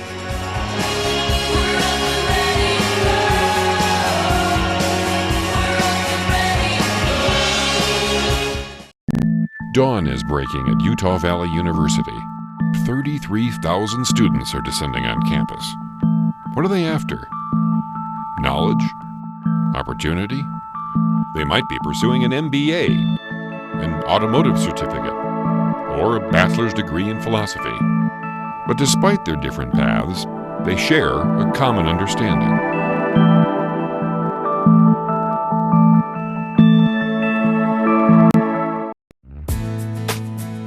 When I heard about the MBA program, I thought this would be a great opportunity to kind of open my mind again, sharpen the skills, and really get back into business and not just running what I already have. I've been able to apply a lot of what I've learned in the MBA program in my everyday life, whether it's looking at quarterly financial statements and actually being able to read through them and understand what the different terms mean. And with my personal life, when I'm looking into where to invest my 401k or my Roth IRA, my retirement accounts, I can look at companies or look at mutual funds and use what I learned from my finance classes and accounting classes to understand, would this make a good investment based on the principles I've learned in school? Don't procrastinate. Get signed up for your MBA program because it'll be a great thing for you and that you can use it throughout your entire life. Not only do you learn things about business, but you learn things about life, you learn things about people, you learn things about ethics that all will benefit you. And so don't wait till you get older. Use it while you can use it through your entire life.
Hi, I'm UVU. And I'm another university. Here you go, UVU. Oh, thanks, AU. You're a university now, and I know how stressful that can be. So I figure you need one of these babies. Great. What is this exactly? It's a stress monitor. I use them all the time. Let me show you. Hook it up like this, and it measures your stress level so you know when to take a break. After all, you just became a university. And we have the lowest university tuition fees in the state. The lowest in the state? AU, calm down. I mean, this is a good thing. Now everyone will want to go to UVU.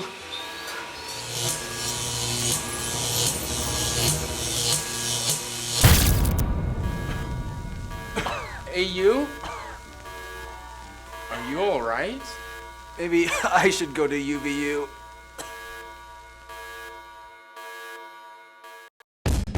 I had an idea. Lots of people have ideas.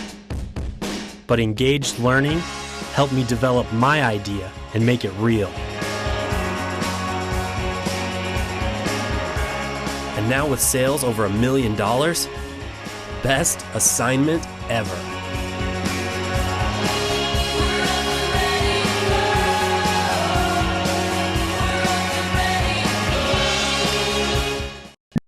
Dawn is breaking at Utah Valley University. 33,000 students are descending on campus. What are they after? Knowledge? Opportunity? They might be pursuing an MBA, an automotive certificate, or a bachelor's degree in philosophy. But despite their different paths, they share a common understanding.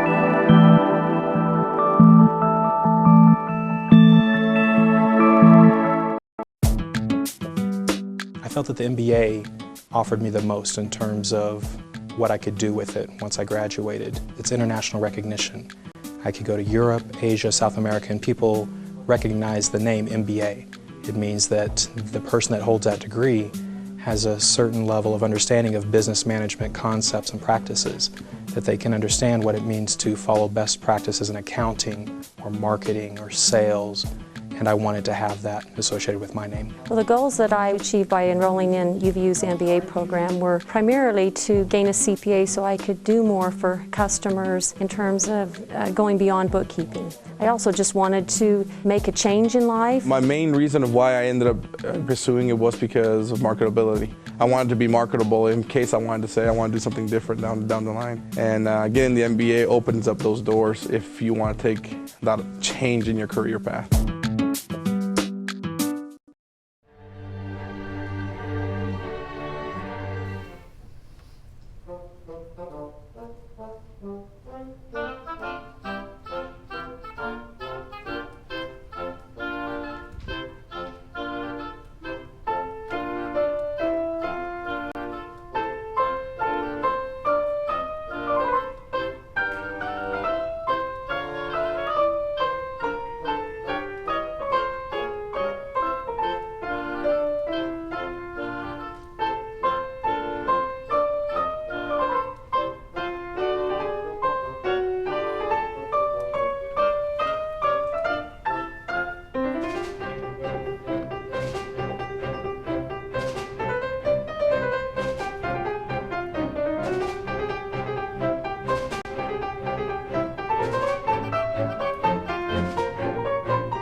I hate math. I can't count how many times I've heard people say that. And as a math teacher, I take it personally. So, while working on my master's at UVU, I developed ways to help kids not hate math. Does engaged learning make a difference? You do the math.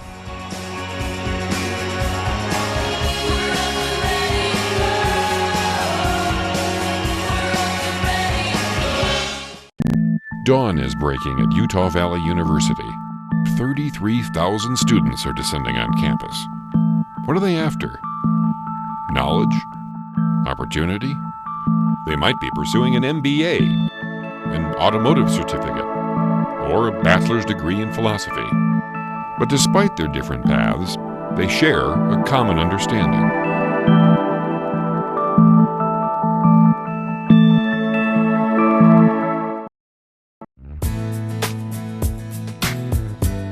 The relationship with my group is like family almost. After 2 years, you go through a lot. You have those hard semesters that you go through, but people go through things individually that they share with each other. They've become very dear friends to me. We really did bond. It's actually been really helpful to work in groups, and it's been pleasantly a surprise to work with some of the younger students as we work together to solve problems. Those have been very, very enjoyable. Make sure you watch out for some rocks. We've really grown to know each other and know each other's strengths and weaknesses. At any point in my future career, or even my personal life, there's certain challenges that I'll run into that I know I'll be able to pick up a phone and call one of them and say, can you help me with this? I think this is something you understand, or maybe you have a contact that could help me with this. I really appreciate the value that I got out of that. I think we owe it to the university and our professors to thank them. It takes a lot of work to put something like this together, but let's continue the program and keep making it better.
Hi, I'm UVU. And I'm another university. Here you go, UVU. Oh, thanks, AU. You're a university now, and I know how stressful that can be. So I figure you need one of these babies. Great. What is this exactly? It's a stress monitor. I use them all the time. Let me show you. Hook it up like this, and it measures your stress level so you know when to take a break. After all, you just became a university. And we have the lowest university tuition fees in the state. The lowest in the state? AU, calm down. I mean, this is a good thing. Now everyone will want to go to UVU.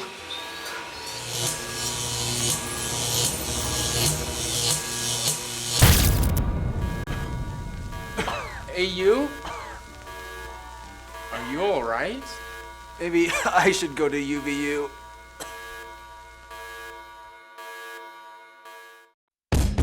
They say the devil is in the details.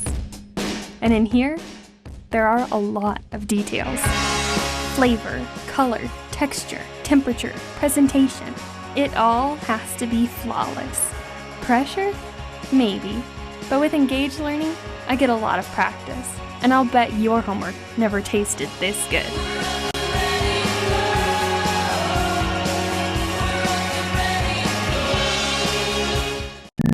Dawn is breaking at Utah Valley University. 33,000 students are descending on campus. What are they after? Knowledge?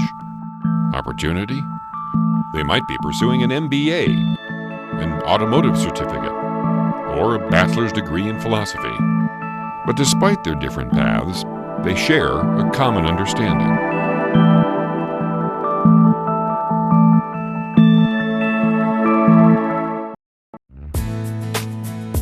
When I heard about the MBA program, I thought this would be a great opportunity to kind of open my mind again, sharpen the skills, and really get back into business and not just running what I already have. I've been able to apply a lot of what I've learned in the MBA program in my everyday life, whether it's looking at quarterly financial statements and actually being able to read through them and understand what the different terms mean. And with my personal life, when I'm looking into where to invest my 401k or my Roth IRA, my retirement accounts, I can look at companies or look at mutual funds and use what I learned from my finance classes and accounting classes to understand, would this make a good investment based on the principles I've learned in school? Don't procrastinate. Get signed up for your MBA program because it'll be a great thing for you and that you can use it throughout your entire life. Not only do you learn things about business, but you learn things about life, you learn things about people, you learn things about ethics that all will benefit you.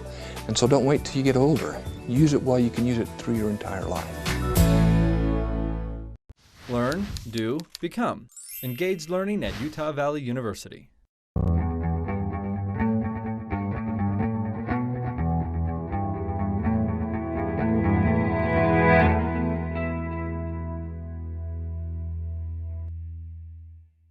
One of the largest departments at Utah Valley University, the Emergency Services Department, provides vital education and training services to the state and to emergency service professionals everywhere.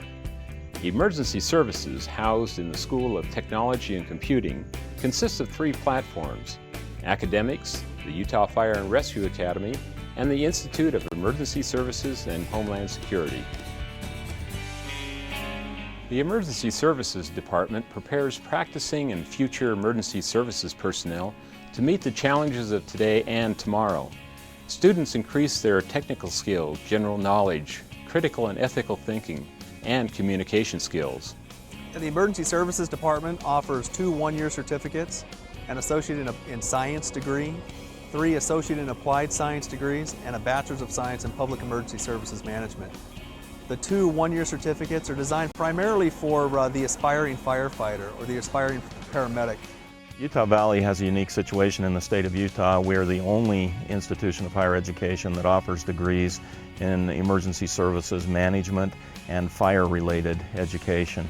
We also, in conjunction with that, have a contract with the state of Utah that is managed by the Department of Public Safety, where we provide actual hands-on training to the firefighters throughout the state. So you can take a class from us and at the same time be earning college credit right in your own backyard. We take our equipment, our instructors, and all of the things necessary to put on the classes throughout the state, And the students have an option of just taking the training for free or paying for the college credit and working towards a degree. We have a bachelor's degree in Emergency Services Administration that is the only public or emergency services management degree at the bachelor's level in the state of Utah. Police, fire, and EMS specifically, their schedules, those who are working in the field, do not accommodate coming to the traditional type classes that universities offer. So therefore, we've created an online program where students can get their degree 100% online, working at their own time and their own convenience around their schedules of life and work. Along with our bachelor's program, we have associate's programs. You can get an associate of science or an associate of applied science in fire science. We also have a recruit candidate academy here where firefighters or people who are interested in becoming firefighters come for training. This particular program is unique. It's basically the only one in the state with college credit attached to it. But after meeting prerequisites, our students can get into the course and actually learn all of the things necessary to get hired as a firefighter.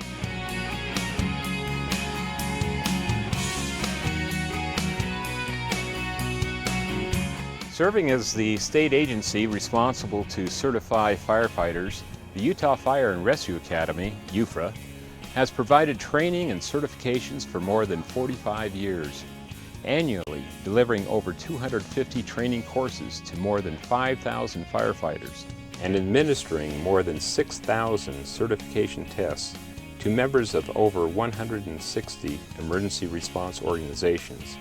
UFRA's nationally accredited program offers 25 levels of certification. Being nationally accredited is basically a statement of success. The awesome thing with the Utah Fire and Rescue Academy is that we're accredited within two organizations.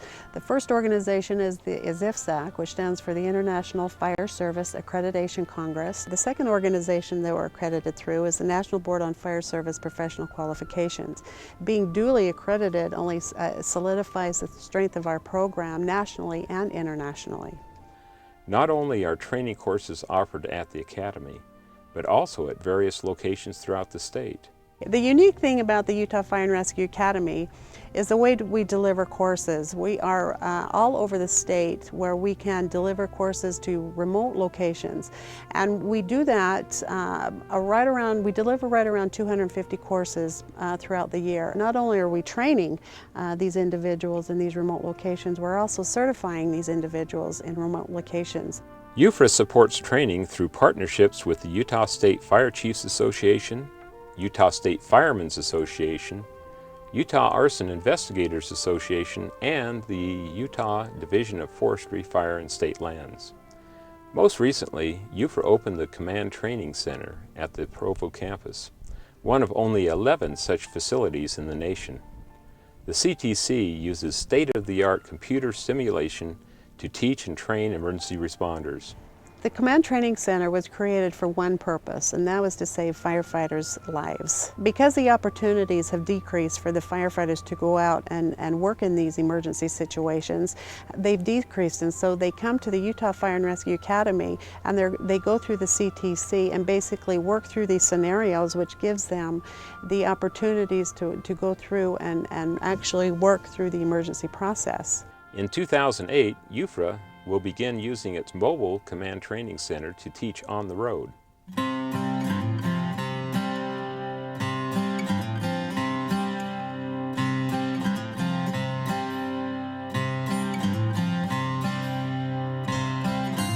In response to the heightened interest in Homeland Security due to the events of 9/11, Utah Valley University created the Institute of Emergency Services and Homeland Security to support the training and education needs for the region.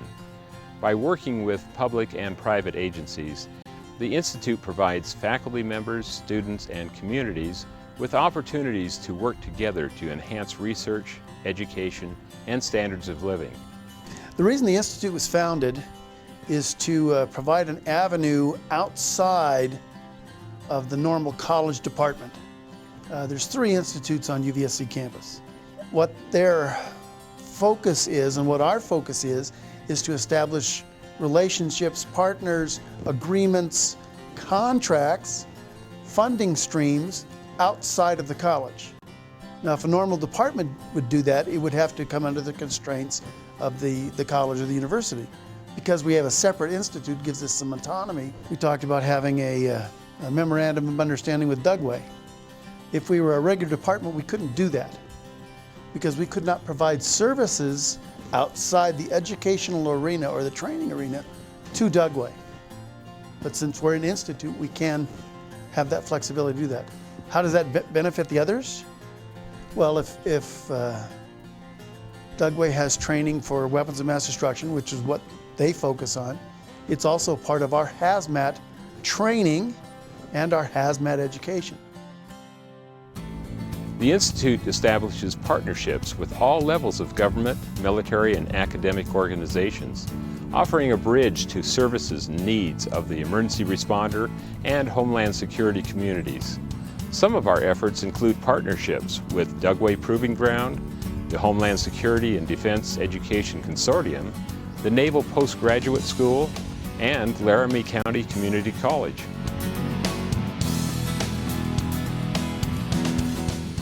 The Institute currently publishes the quarterly Straight Tip magazine and will soon publish the Journal of Emergency Services. This new publication is devoted to Homeland Security and security education for the emergency and military responder community. The Institute of Emergency Services and Homeland Security prides itself in implementing the latest technology as we build upon the foundation of the Utah Fire and Rescue Academy, which has provided training and education of Utah's firefighters and emergency personnel. We look forward to many years of continued and expanded service to the fire, EMS, and law enforcement communities.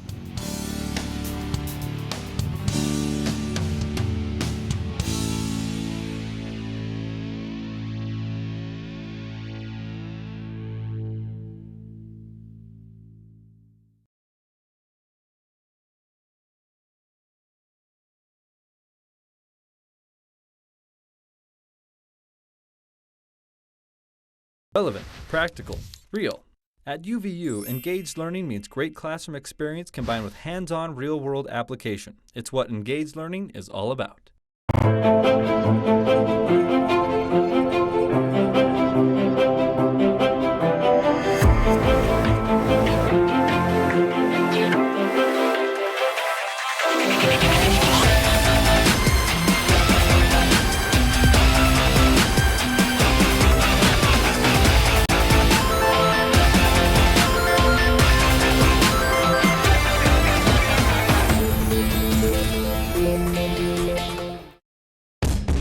I don't think of myself as just an undergrad. Okay, so I'm a sophomore, but I'm at UVU where it's all about engaged learning. Leading a project on DNA research, I don't have to wait for grad school to get this kind of experience. As a UVU student, I guess you could say engaged learning is in my DNA.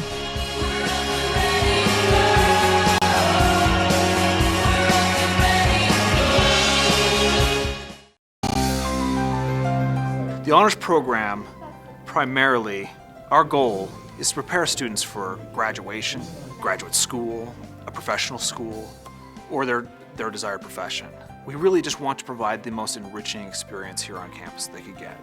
There are two different sorts of honors required classes. The robust academic legacies courses are meant to prepare students for college and teach students how to work.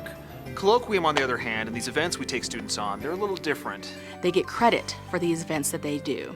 And one of the events is going to Chaco Canyon during spring break.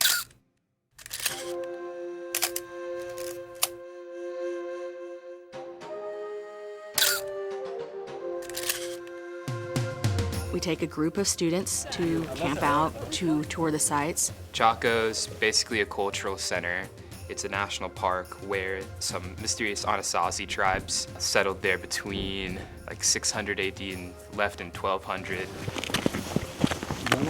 We timed our Chaco trip with the spring equinox. The reason that we came as honors students was to experience some of the alignments that occurred. They built their dwellings in reverie to the sun and stars, the sun, moon, and stars, and the planets. that aspect of it was really interesting, being able to see like sunrise through these doors and windows that were built specifically for that purpose.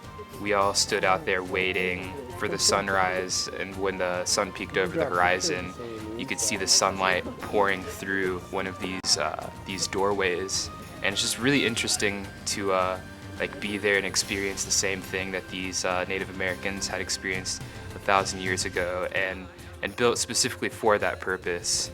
The Anasazi, from what we discovered at Chaco Canyon, they were watchers of the skies, you know, the clouds, the stars, the moon, the sun. They were so intimately aware with their surroundings that it was moving to be a part of that, to touch what they touched and to be where they lived. I've enjoyed these excursions that we take with the honors program. There's always the academic side to it. It's not just, you know, sitting around a campfire telling stories. There's something more to it, something engaging about it. I guess in a normal class setting at any school, you're not really doing anything. You just sit in class and listen to lectures. Whereas here in the honors program, like I am in New Mexico right now, out of state, in this Indian ruin, which is pretty amazing. My favorite thing about the honors program is the opportunity to escape my daily routine and be able to come out on trips like this.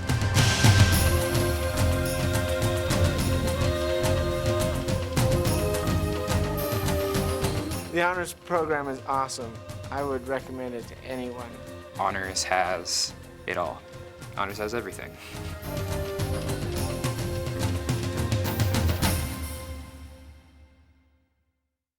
Graduate with a diploma and a resume. At UVU, engaged learning means great classroom experience combined with hands-on real-world application. It's what engaged learning is all about. Dawn is breaking at Utah Valley University.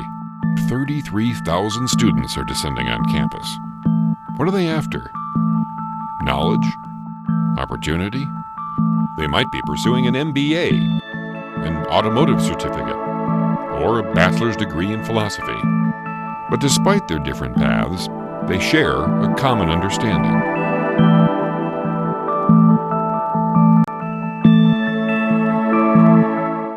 I'm Joe Luce, an anthropology student at UVU, and this is my classroom.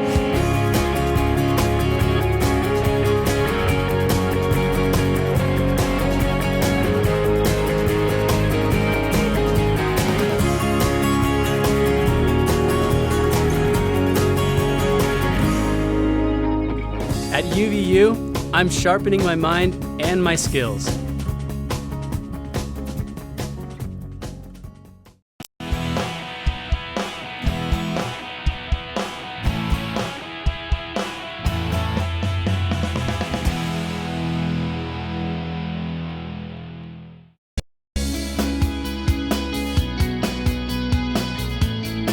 Welcome to Engage. I'm your host, Todd Hansen. Thank you for joining me as we tell the story of engaged learning at Utah Valley University.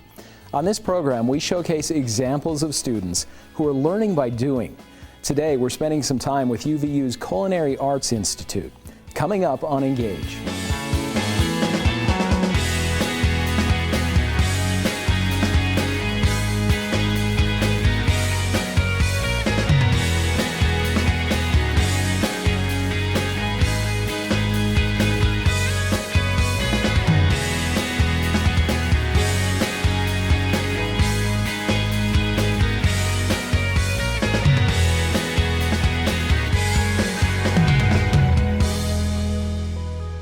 UVU's Culinary Arts Institute is known for training award-winning chefs capable of creating exquisite culinary masterpieces. With 10 certified executive chef and executive pastry chef instructors, 2 campus locations, and 2 student-run restaurants, the Culinary Arts Institute provides rigorous training and hands-on learning opportunities for up-and-coming chefs. There are over 250 applicants on the wait list hoping to be admitted to the distinguished program. Over the past year, students in the Culinary Arts program at UVU have won over a dozen awards in local and national competitions, bringing UVU into the national spotlight and providing the university to be a culinary powerhouse. Alumni of the program have taken their training to five-star restaurants around the country and have continued to earn national recognition for their skills. In addition to providing thorough culinary training, the program also emphasizes community engagement by providing mentoring sessions to local youth, partnering with community events, and committing to using local ingredients when possible. These chefs are known for giving back. Whether they are winning awards or winning hearts, these aspiring chefs are proving that UVU has something delicious to offer.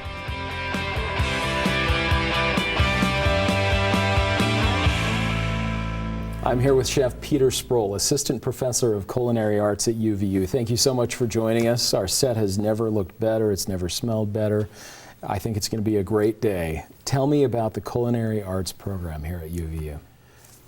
Wow, what a program. We have great instructors, we have great students, we have great facilities. All of our chefs are either certified on the executive chef level or the executive pastry chef level. We run 2 student, open to the public restaurants, and I couldn't be prouder of the successes that we've accomplished. It's remarkable. And that's what a lot of people don't understand, is there are actual restaurants open to the public. Yeah. It's not just students are coming in learning how to cook a few things. No, we create a true industry-based learning environment. From the minute the students enter the program until they graduate, they're doing everything from start to finish, from putting flowers in vases and setting tables to cooking 10-course meals for donors at their houses. It is completely comprehensive, and we expect a lot from our students. Yeah, and it's not just they're learning how to cook some pretty good food, some nice grilled cheese or a pot roast or something. It's top-notch food. Yeah, we set the bar high, and we build a very, very solid foundation. And then as the foundation gets stronger, we allow the students to diversify and really pursue whatever career path or what vein of the industry that really interests them most. But we equip them really well to be successful in whatever branch they choose. And what are the options available for students to diversify in? Baking and pastry. We've had students and graduates win cupcake wars and be on Cake Boss. Catering, private personal chefs, the club industry, hotels. We have students who are franchise owners for fast casual restaurants. We have chefs who run corporate dining rooms in some of Utah's biggest, industry partners. We have graduates that are in healthcare facilities doing food service, and we have graduates that have gone on to be dietitians and nutritionists as well. The industry is constantly evolving, and it's our job as educators to make sure that we stay ahead of the curve and prepare our students for whatever interests them. It forces us to stay progressive and really be, ahead of the curve as educators and instructors as well. Tell me about your background, quickly. I'm a New Yorker. I'm a chef, a certified executive chef. My first professional job was 1977. My last 20 years were in the private club industry. I came out to Utah from New York about 7 years ago to take it easy, and I fell in love with teaching students. And now they're the reason I get up every day and I push myself. So they have completely revitalized my appreciation for the industry, and they've really kind of been that crown to kind of validate what I've done, because now I'm giving back. I'm not only giving back to the students, I'm giving back to the community, I'm giving back to a lot of really good causes that a lot of chefs don't have time to do. And these students have an amazing opportunity to give back to the community through so many amazing events. Let's talk about a few of those. Yeah, we like to say that we're partners. We partner with our students, and we commit to prepare them to take care of themselves and their families for life. And part of our commitment is to make sure that they know that they have to give back and build a community. We affiliate with the American Culinary Federation, and we do a Chef and a Child fundraiser every year to support Big Brothers and Big Sisters of Utah. We travel up to Wyoming for a Cowboys Against Cancer fundraiser, where we raise almost $500,000 in a weekend just to aid cancer patients traveling to and from for their treatment. We partner with, right around the corner, the Sarah Center for the Arts. We're happy to support them and produce their meal for their big fundraiser gala. We just, every time someone asks, we're there. Because it's, building partnerships and building communities, that's what feeding people, that's our job. We make them happy. And this is called culinary arts. There's an art form to this. There's science to it, and there's a discipline to it, but then there's an art to it. Tell me about that. Yeah, the art is really where you try to get what's inside a student. You try to get them to bring it out. So we give them the basic tools on how to melt chocolate or how to create one of these desserts. And then we say, now express it your way. You know how to cook a chicken. Now turn it into your chicken. Because that's what's the difference. When I go and do recruiting, I use the example of tie-dye with our students. We teach tie-dye, but everybody starts with the same blank shirt, and everybody does exactly the same process, but everybody's shirt comes out exactly different. And that's what culinary arts is. It's art because it truly is a representation of your own interpretation of what you're doing, and it comes from inside. And that's where I think most chefs are motivated. And our students are just chefs in waiting, and bringing that art and driving them is what really inspires them to greatness. And is that where a chef is going to go to that next level, you think? Yeah. It's through the art. It absolutely is. It's applying that art into a format that translates into guest satisfaction. I mean, we're really in a customer service business. Through whatever medium you're doing it, food is our delivery mechanism. And that art, whether it's the formality of a great dish or how you make that customer happy, that's what drives students to different levels, yeah. And we're going to meet some students later, specifically one who has graduated from the program who has accomplished amazing things through competitions in this program. Is that how she's done that, through the artwork, or is it just through discipline? It's really through both. But you're talking about Lynn, who's a great example of what opportunities present themselves to people who have the initiative and the drive and put themselves out there. And Lynn's a great example of that. She's been a great representative for our program. She's won more gold medals than any of the instructors in the program. She's a graduate who's now working on her bachelor's degree at UVU in the hospitality management program. But she's tireless, and she's never satisfied. She continues to raise the bar and try to do things better. And most really successful chefs will say, I've never created a perfect dish. I've never created a perfect meal. I can always do better. And Lynn's a great example of that, where she really pushes herself to succeed. That is great. Great to hear. Okay, stick around. When we come back, we will talk with a UVU grad who works at a 5-star restaurant in downtown Provo. Stay tuned.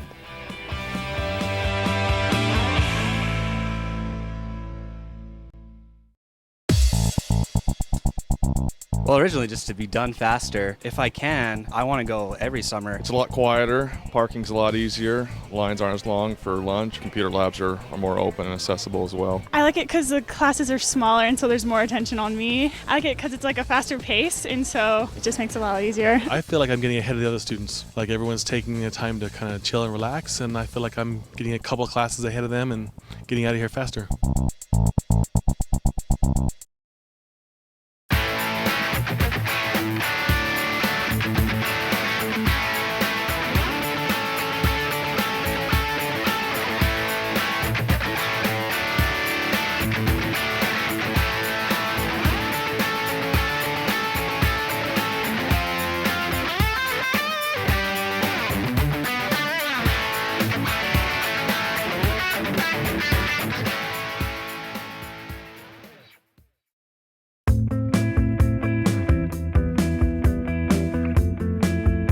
Welcome back to Engage. We're here with Chef Peter and Vance Lott, a graduate of UVU's Culinary Arts Institute and chef at Provo's Communal Restaurant.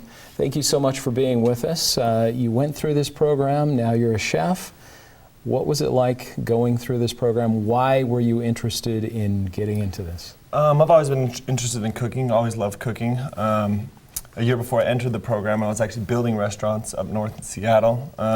Came back, didn't like that, and I had some friends in the program. They said it was great, said it was affordable. I jumped right in, and I never regretted it. It's been awesome, it's been fantastic. And now you're on the other side of it. You're actually in the professional world. And how much of the practical experience that you had here at UVU has translated into what you're doing? It's invaluable, the experience that I've had at UVU. The chefs are fantastic, so much knowledge I've learned, and then the confidence that they give you through the tools that you've learned and through everything that you go through is invaluable, really. And tell me about Communal. What's it known for? Communal is fantastic. It's a local restaurant, locally owned by chef owners. We're kind of a more farm-to-table restaurant. I butcher 4 pigs a month. We try to work with local farmers as much as possible. And we serve family-style dining. It's really great. It's an awesome place to be. It's an awesome local Utah restaurant. It's fantastic. The freshest possible food? When we can, yeah. And being a chef, it's a lot more difficult than people might think. It is. It is a lot more difficult. It's rewarding. I'm an instant gratification person, so it's very awesome to see someone eat my food, and instantly you can tell that you did right. I'm all about instant gratification. I've been looking at this all morning long. What have we got here in front of us? This is the sort of thing that you created. Oh yeah, when you all were the here. time in the pastry. This is every day for us. And this was created by students? Students, yeah, students. We had an event last night. We knew we would be here on set. We wanted to bring a couple of things that signify what we do in the program. And these are just some simple, basic chocolate domes. It's a chocolate cake layered with a chocolate mousse and then covered with a mirror glaze. And again, it's a good example of what we do in the program. We teach them basics, but we teach them how to kind of interpret them and present them in a creative new way. All the way down from the tempered chocolate with the cocoa butter transfers, and the students did that from start to finish. You're talking my language. Yeah. Chocolate dome. That sounds good. And the top's edible as well? Yep, the whole thing. Yeah? All right. That's just gotta try this. like great chocolate. And I'm the only one with a fork, but you guys are welcome to, I had one dig on the way into up. it. Did you really? Okay. Well, nothing like a chocolate dome in the morning. Students did all right. Yeah, do they ever not do all right? I mean, I assume, when they first start out, it might be a little rough going, but you guys make sure they do well. But that's what school is for. I mean, they're here, excuse me, they're here to learn. And the way to learn to do it right is you have to do it wrong. And that's what you pay for to come in for this experience. Whereas in industry, if you do it wrong, guests aren't satisfied, owners are upset. In school, we don't promote them. We don't want them to do it wrong. We want them to do it right. But quite often, I'll instruct a student to over-season something, because how do you know if it's seasoned properly until you know it's over-seasoned? And again, it's the thinking process. It's working with your head that sometimes students have the hardest time with. That food is a great template, but you have to learn how to interpret it. Yeah, and we were talking, Vance, earlier with Chef Peter about, the art versus the science of food. And certainly you need to know the science of it. You need to know all the guidelines to make something work right. But then you get to go into the artistry of it. How have you seen that in your profession so far? The art comes later. You first need the tools and the fundamentals to be able to cook correctly, and that's what UVU gave me and gives to all the students. Is they teach you first the fundamentals and the basics, and then through your personality and your opportunities, the art comes. First you need the basics, and that's what UVU teaches you the best, and then they help you create, and the chefs are awesome with your personality and wanting you to be successful in what you do. This show is called Engage, and the whole program here is about engaged learning. When you look back on your time here, what was probably the best engaged aspect of your learning? There was really so many. It's hard to choose one. Mainly I think it's the chefs that you learn with. They've been in the industry years, and the knowledge you get from them is valuable. The scholarship balls that we've done is fantastic. I've been with Chef Peter many times, going to different houses and doing events. There's really so many things, it's hard to put your foot down on one. There's so many great things that UVU does great. And I think that the chefs really are what drive the students, and the students actually drive the chefs. Yeah. Open to the public restaurants here. Did you work at I them? did do that, and that was actually probably one of the funnest things that I actually learned the most to help me in my future career. Let me comment too, because one of the great things about Communal is they are literally an engaged restaurant where you walk in the front door and Vance, as the chef, is front and center, right in the middle of the dining room. He's cooking right in front of you. You know, the confidence that's required to pull something like that off nightly is part of what we build in the program. Guest interaction is one of the first requirements for us, because again, you need to be able to represent yourself well in lots of different departments and facets of this industry. And that's one of the reasons why Vance is so successful. He's right front and center, and he's engaged with every customer. So. And a lot of different events that you guys work for, you cater, and you do all different aspects of these events, not just cooking, as we've talked about. Oh no, definitely. I had to do the front of the house, and that's helped me through my career because like Chef Peter said, I'm the first to see the guests, and so it gives me the confidence to be able to know not just how to cook, but how to do everything. So the front of the house, explain what that means, front of the house. Everything from setting tables to serving, to breaking down, to treating the guests correctly, how to serve, how to pull a plate, how to serve a beer or wine. You know, it goes forever. And then you learn the business end of restaurants. Which is huge, which is what I'm going with right now, how to cost out a menu, how to make sure you hit food costs correctly, how to actually make money, not only cook good food, but how to make money doing it. And that's the main thing that I'm working with right now, being a chef at Communal. How competitive is this program for a student wanting to get into this program now? It's, thankfully our program is filled, and we have over 200 students that are currently on our wait/applicant list. But there are a couple of mechanisms that you can fast track to get in, and one is if you're in high school or in secondary program now, we do a lot of concurrent enrollment. I work with a lot of the secondaries to create pathways to get our students right in and fast track them. But I could keep adding classes, and if I add them, they'll be filled. That's how popular we are right now, because we have a great return on investment. Like Vance mentioned, we're very affordable to some of the Tier 1 proprietary schools. And the bang for the buck that you get here, I feel that we are one of the best valued programs in the nation, quite frankly. Well, thank you so much. I know that you've got to get cooking, but we'll be chatting with Chef Peter some more. And when we come back, we will have more. We'll have another alumni and a couple of more students, so stay with us.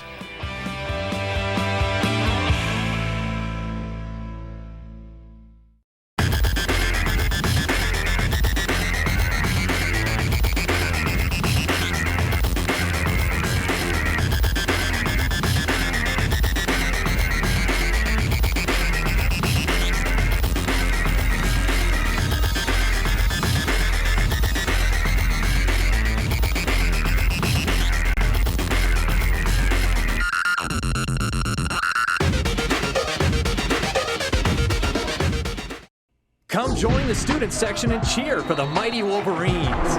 Mighty Athletic Wolverine League sports passes are now available. Your mall pass gets you tickets to every NCAA home game, free food at the tailgate parties, prizes at the games, and lots of new friends. Get more information on their Facebook page or by calling Campus Connection at 801-863-8797. Go UVU!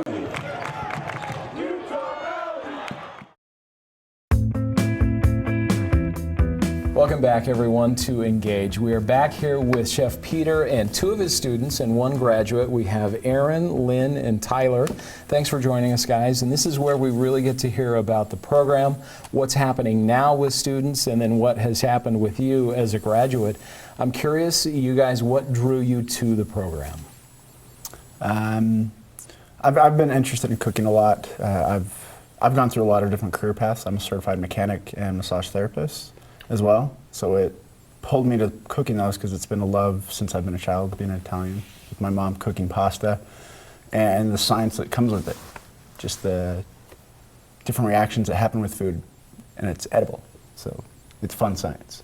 So mechanic, massage therapist, cook, I mean, that's well-rounded. I try.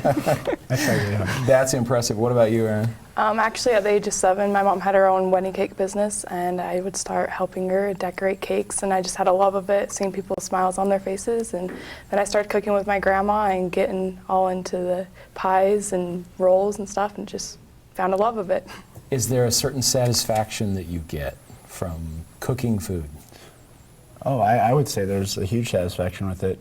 Knowing that people enjoy the creations that you've put in front of them is a huge reward. There's a lot of satisfaction in doing that. Serving people is a huge thing, huge satisfaction. What about you, Lynn? Oh, What drew absolutely. I grew up in a restaurant. My parents own and operate one. And then my brothers came to this program, so I decided it was a good step to come here. And it has been a really good step for you. Absolutely. I've been on the competition team for 3 years, and then most recently I've won Utah State's first Student Chef of the Year, and then I'm going to Coeur d'Alene, Idaho to compete. And the overarching goal here is what for these students and this graduate of the program? For all of our students, our mission is to prepare them with a career path that will provide for them forever, and to go out and be great community partners, to build relationships and partners with industry, and to keep giving. We want them to continue on and carry on through their craft, and hopefully inspire other people to take up what we love and to provide for themselves and their families. And to do this, you have these wonderful opportunities that they get to take part in. And it's all about this engaged learning experience that you guys have here. So in the brief amount of time that you've had being students here, how long have you each been here? Me and Aaron are in the same class. We're about a year into the 2-year program in our second semester. So we've had lots of time. There's a lot of events that go on with the on-hand learning. And so explain to me what you do for these events. For these events, we prepare days before, and we have assignments that we have for each. Our last one, we did puree sauce with duck confit and duck roulade with some green oil and sauce and apple chip. And it sounds just amazing. It was amazing. They're talking only about the food. They plan the event, they set the tables, they clean and organize the room, they go out and get industry partners to donate fundraiser items. They're engaged is comprehensive in culinary arts. They cook, they clean, they serve, they do everything from start to finish. Everything that my wife wishes I do, they do. So, has it surprised you, having gone through the program, how much is involved in it? Because it's not just cooking great food, right? Oh, absolutely. You got to worry about the front of the house and the back of the house. Most people just think about cooking's all about the back, but they don't understand that it takes setting up the front too. So what do you hope is in your future when it comes to culinary arts? I would love to be a personal chef, just because it's more on a personal base, catering to one family or who you're cooking for, instead of the hectic of a restaurant, which is great. It's good to have those skills and handle the stress, but I want more to focus on one kind of thing, particularly on one need, I guess. And Aaron? I want to own my own wedding cake and catering business. I love the baking, but I also love the hot foods. I actually found a love of the hot foods in the program, actually, but I just want to pursue that. Lynn, you obviously have a great resume that's being built here. What are you hoping for in the future? Eventually to open my own place, but right now I'm just working for as many people as possible. I'm currently working at chef's table in the pantry station, and then just seeing what I can do from there. And we should explain that you're still a student at UVU, right? Yeah, I'm getting a bachelor's in hospitality management. Okay. And what are your hopes for all of these students as they move forward? well, my hope is that they realize the diversity of what they've gotten through this program. And it may not come into focus for years, that the rigor that we've kind of injected and forced on them will pay off, because it translates into everything they do, not just their cooking. You know, little things like showing up on time, being properly dressed and presenting yourself properly, it translates into everything. The other thing that we really emphasize is the business side of it. I mean, it's not just about making food, it's about being prosperous and learning how to make money. And that's what we hope. We hope it translates into success. As students in this program, is there advice that you would give to other students who may be thinking about getting into this program? I would say it's a lot of work. Be ready to work. It's good for you. It's a lot of great work. Bake shop, you get up at 6 a.m. It was my favorite part of it, but it teaches you good habits. I don't think I can get up now before 8 o'clock and not feel rested or so. I've learned to be able to get up early and work long hours. It's a lot of work. It's like that commercial, time to make the donuts, right? You know, people want those fresh donuts in the morning, right? Right. Yeah. Any thoughts? I would have to say just come and try it. Come and see your love of cooking. We have baking and we have hot foods. I just love all of it. I thought I was just going to be a baker, but I learned that I love hot foods too. So just come try it, experience it. And Lynn, you're on the other side of it. What advice would you give? To take notes, because these are chefs that have been in the industry. They know what they're doing, and so pay attention. What we really try to emulate is industry. We don't have this kind of cookie cutter soft program. From the minute you enter our program, we want you to be in an environment that is as realistic of industry as possible. And I think you're kind of hearing that in what they're not saying is we don't give them a lot of breaks, we don't cut them a lot of slack. We treat them as though they were employees, just like our employees and industry partners will do to them after they graduate and complete the program. That's why we try to make it as strenuous as possible. We try to make it emulate exactly what they're going to get when they go out and get real jobs. And when you're recruiting students, you're not just looking for warm bodies. No, we do orientation, and I do a lot of recruiting, and I go there trying to instill fear. Almost like you mentioned Chef Ramsay. Yeah. I want them to realize that their life better be in order because this is a huge commitment, and you're taking a seat away from another student that's ready to do that commitment. So we were dead serious about them, and I've asked students to leave the program and transfer into other departments because they're not taking it seriously. So that's the reality that comes with our package. And the food's got to taste great. It's amazing. And look great. Yeah, and look great. Well, and the set looks great today. Thank you so much for being with us. It's one of the tastiest days ever on Engaged. Appreciate it so much. And thank you for joining us for another episode of Engaged to learn more about engaged learning at Utah Valley University. We hope to see you next time.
This thing is going to end, because there always has to be an end. I think you're wrong. This thing invents itself and goes on and on and on. When you are already gone, are already gone, are already gone, are already gone, gone, gone, gone, gone, gone.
You say this thing is going to end.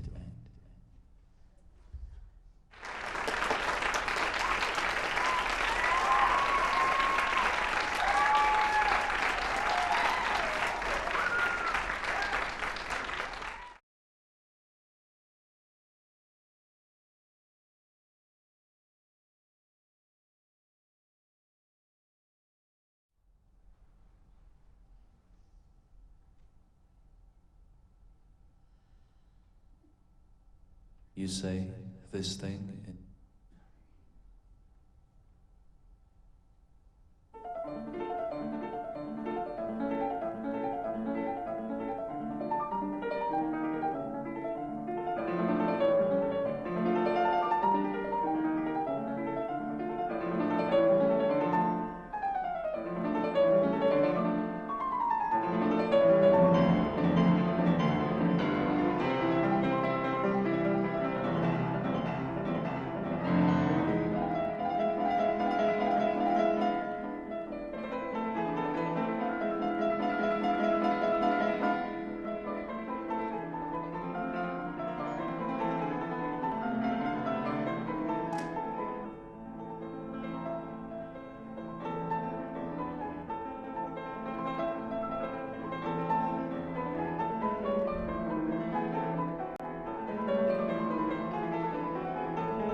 we all must make the choice that when we fall, we will rise. We push ourselves to the limit and push each other. And if you take on one of us, you take on all of us. All it takes is one opportunity, one moment. And when it comes, we face it as one.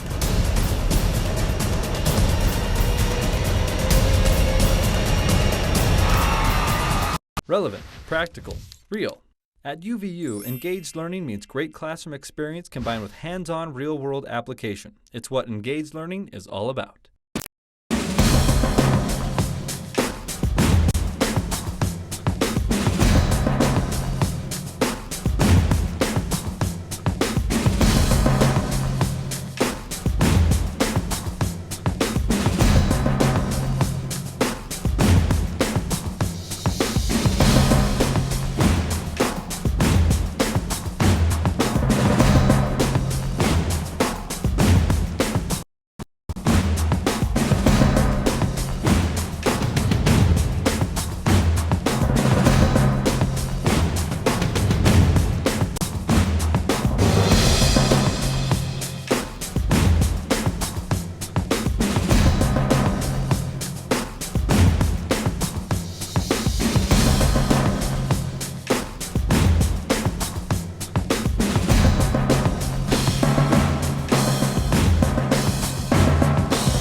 Hi, my name is Tony. I'm a student with UVU Automotive, and this is my classroom.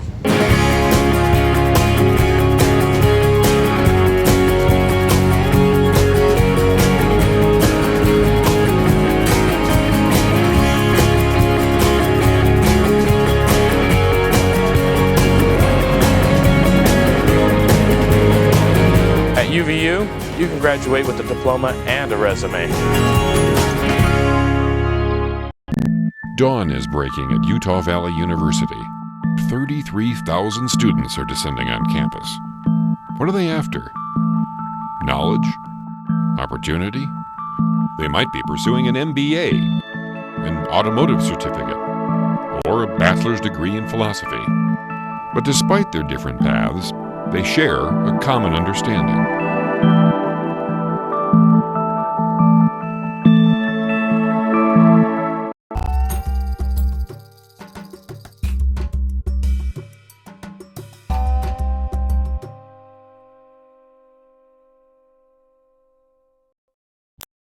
We live in an exciting moment in history. For the first time in human existence, we understand the world's needs and the planet's wounds well enough to respond effectively on a global scale. Most importantly, we have the resources to meet the challenges before us. It won't be easy, but nothing that can shift the planet's future in the right direction will be. It is an exciting challenge and one that we are ready to face. I want to introduce you to Summit, the Sustainable Mountain Development and Conflict Transformation Global Database.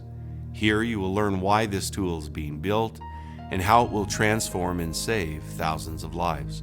We inhabit a world where problems and the solutions to those problems exist side by side, yet very often we do not know how or where to find the information or assets to meet the needs that are so tragic and prevalent. Around the globe, people suffer and die from malnutrition and lack of access to clean, safe water, lack of health care and education, lack of opportunity for work, and other forms of structural and indirect violence. People also perish from violence in direct forms as well, from criminality to interstate and especially sub-state war. And there is a strong correlation between the injustices of poverty and the violence manifest in weaponized resistance and insurgents. Very conservative estimates conclude that at least 50,000 die each day from poverty alone. At the same time, climate change is advancing its own manifestations of violence. From island nations being displaced entirely, to our dying oceans, to the wars between peoples now fighting over increasingly scarce grazing lands, to the increase of diseases brought about by changing climatic zones. The planet's peoples suffer as the planet itself endures assault. This unsustainable exploitation can be radically diminished, and much of it can be eliminated altogether. This is the challenge of our time. Often we become immobilized with pessimism, thinking that we are not up to the challenge and that we do not have the resources to respond. but this is simply not the case. We have valuable assets and tools, and what we need to do is identify and collect and inventory them and make them available as widely as possible, train one another in their use, and put them to work. It is our privilege to introduce you to one of these new and exciting tools. Summit will be the world's premier repository of data related to sustainable development and conflict transformation, especially, but not narrowly, focused on mountain regions, peoples, and problematics. The world's pathologies mentioned here are suffered more acutely and chronically in mountain communities and geographies than elsewhere. Our database will host or connect to hundreds of thousands of texts, documents, maps, statistical collections, organizations, technologies, and more. The user will be able to search for information through the use of keywords and phrases by regions, countries, problems, issues, organizations, and other categories. Imagine looking for information about micro-hydroelectric power technology or microfinance or water security, peace-building strategies or transitional justice, and finding thousands of submissions of data in numerous forms on any one of these topics. Our database will not be used only by researchers and scholars, but also by governments and non-governmental organizations, by multilateral organizations from the United Nations to the Commonwealth of Independent States.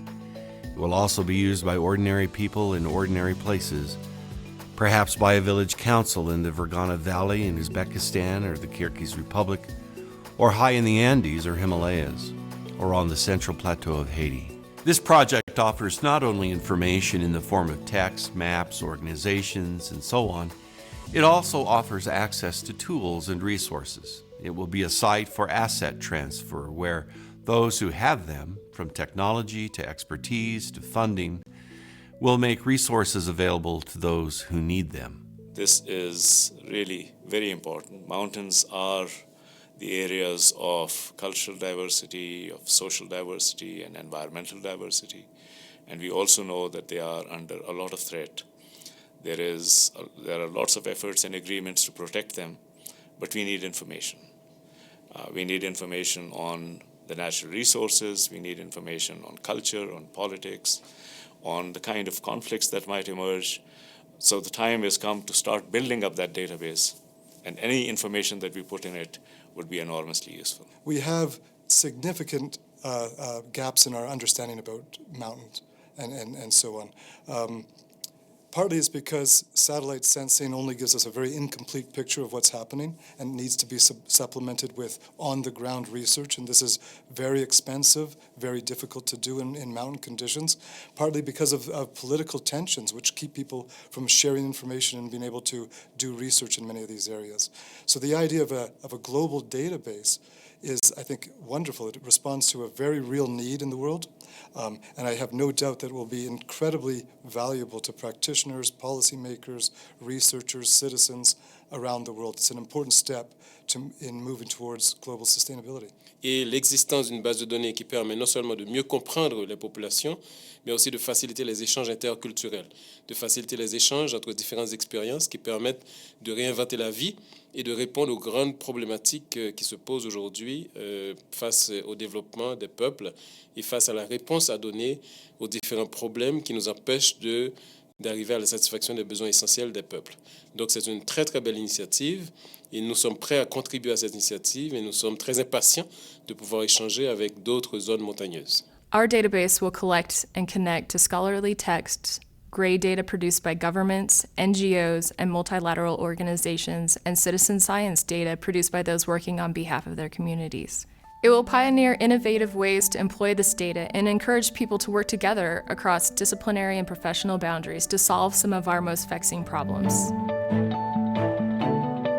Summit, the Sustainable Mountain Development and Conflict Transformation Global Database, is a project, program, and tool that will continuously grow and be used by millions. It identifies, collects, inventories, and networks the widest possible set of users across the globe.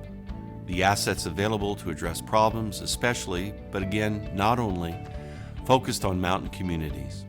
We are thrilled to be a part of this exciting and promising venture, and we invite you to join us. Our database is funded by people like you. The Summit database will attack track and defeat multiple manifestations of poverty and violence around the globe and inspire innovative strategies for doing so. We invite you into partnership and collaboration. Thank you.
You're watching UVU TV.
They say the devil is in the details. And in here, there are a lot of details. Flavor, color, texture, temperature, presentation. It all has to be flawless. Pressure? Maybe. But with Engaged Learning, I get a lot of practice. And I'll bet your homework never tasted this good.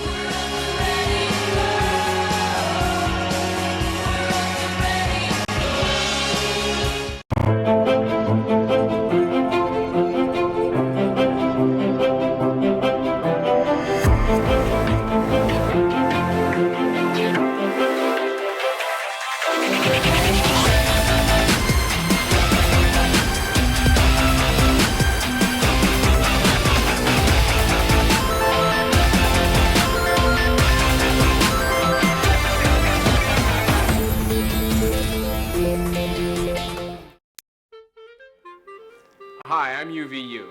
And I'm another university. Here you go, UVU. Oh, thanks, AU. You're a university now, and I know how stressful that can be. So I figure you need one of these babies. Great. What is this exactly? It's a stress monitor. I use them all the time. Let me show you.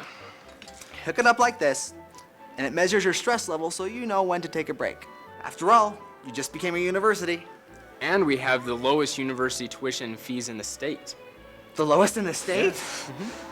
AU, calm down. I mean, this is a good thing. Now everyone will want to go to UVU.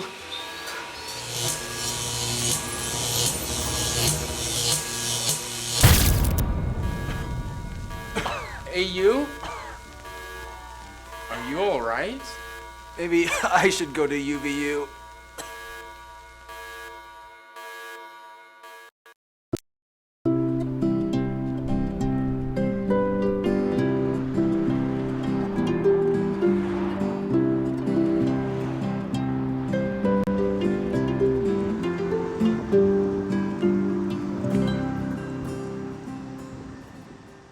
First is just to go over some kind of house cleaning items and make sure you know some certain stipulations and criteria. And then what we want to do is respond to any questions you have. We're trying to build a first-rate peace and justice studies program at Utah Valley University.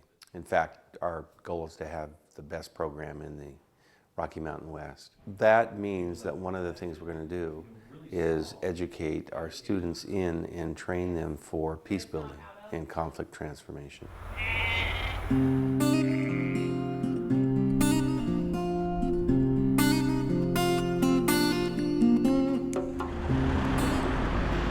Our Peace and Justice Studies program is designed to give the students an understanding of conflict and understanding of the circumstances that underlie human individuals and groups, their potential problems and their flaws and the things that cause conflict, so that we can hopefully transition towards a nonviolent solution to our problems. This guy was involved in a war against the British pre-bombing. Northern Ireland is the world's premier laboratory for conflict transformation. The reason that is so is because they've had an intractable, a seemingly intractable conflict for centuries. And yet they've done so much to overcome it, to transform the conflict from violence to conflict that gets settled in democratic processes. And I think it'll be quite interesting because we had this terrific opportunity for our students to study at INCOR. INCOR is the Institute of Conflict Research at the University of Ulster. The Institute has a program where they invite students from around the world. There are students from 20 countries, 70 students from 20 countries, and 18 of those 70 students are our students. And the students at INCOR are always graduate students and peace-building professionals.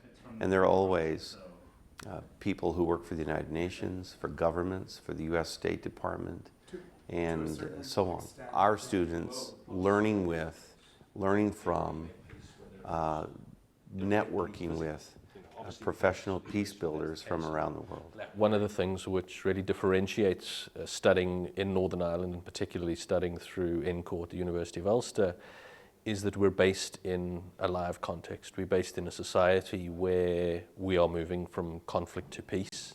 The process is still unfolding. And most of the staff themselves are either engaged in active research and they're also engaged in policy and practice work. So one of the things which really sets us apart, I think, is that the students are getting to learn from practice and from real live situations. INCOR is set up in association with the United Nations University and based here at the University of Ulster. We, although drawing enormously on the Northern Ireland context, also work internationally on peace building and conflict transformation work. Our mission is primarily research, but in that context, research which tries to critically understand conflict processes and to use that research to actually influence policy and practice. When I met with Michael Minch, and he explained to me just the uniqueness of the opportunity out here, going to INCOR, going to School of Ecumenics, facilities that don't normally adhere to undergrads, and they're allowing an exception for us.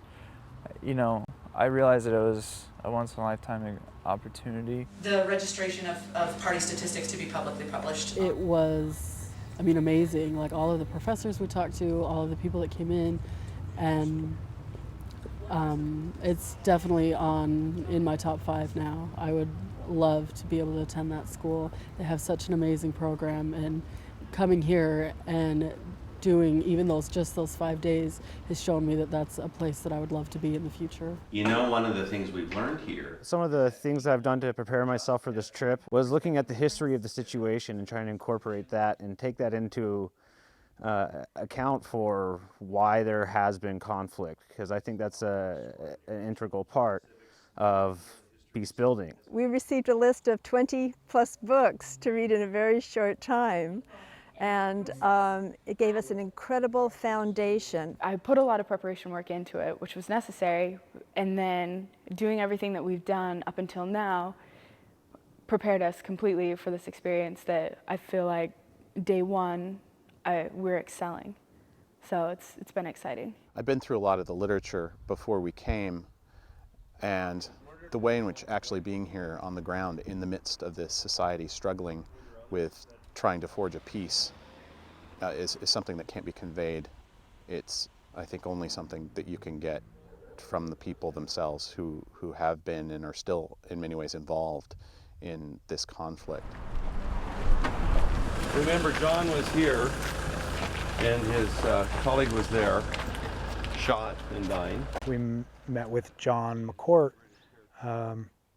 who is a former member of the Provisional IRA, to see the work that he's doing now and the cross-community work that he does, that he's gone from, at one point in time, serving in a paramilitary group that participated in active violence against loyalist and unionist paramilitary groups, to reaching out to members of those communities. He was a youth when violence broke out in his town, and he felt simply dragged into it.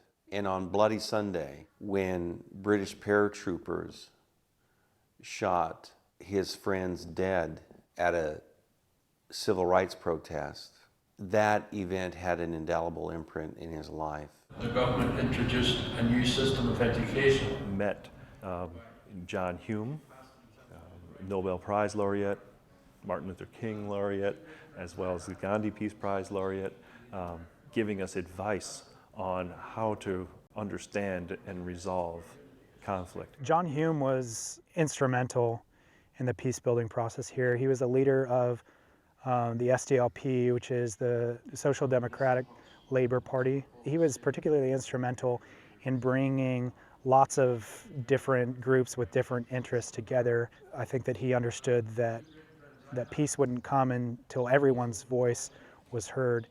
And so he was instrumental in ensuring a power sharing process that led to peace in the area here. Seeing the murals still upkept, seeing the ones that are military murals, you see these dark figures in full gear, ready to, fight.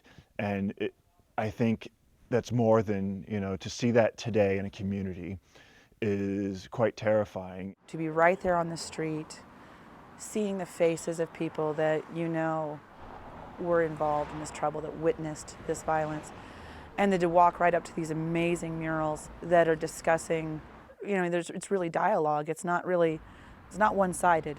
It's a really powerful thing. The interfaces are predominantly in Belfast and Derry, Londonderry. They're called interfaces. They're also called peace walls, but really they're large, divisive concrete structures with concertina wire at the top, barbed wire on them.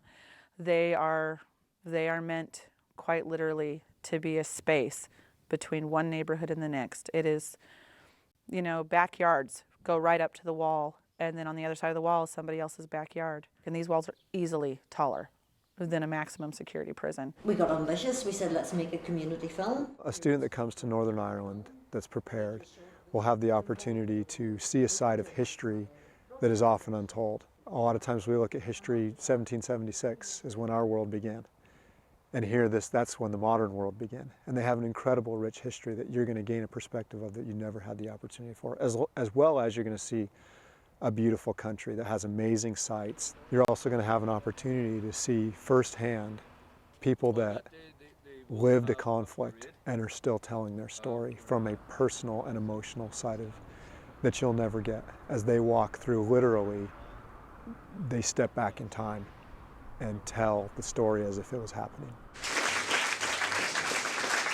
Katina Philpott. To have those types of experiences with the people that are working in the communities, working in mediation capacities, working in the various groups that are developing and rebuilding neighborhoods and communities in ways that not experienced anywhere else.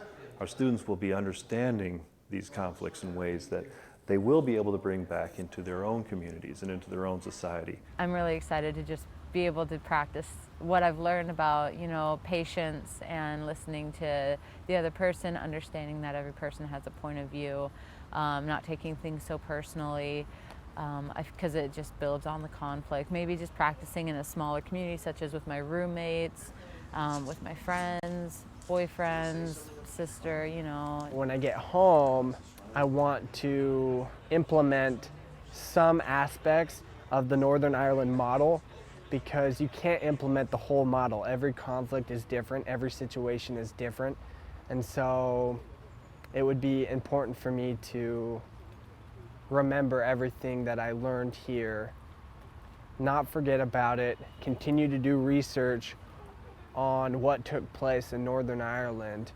and definitely help my community and make it a better place. Service is probably the biggest thing I've taken from here. It's a selfless act of service, I think.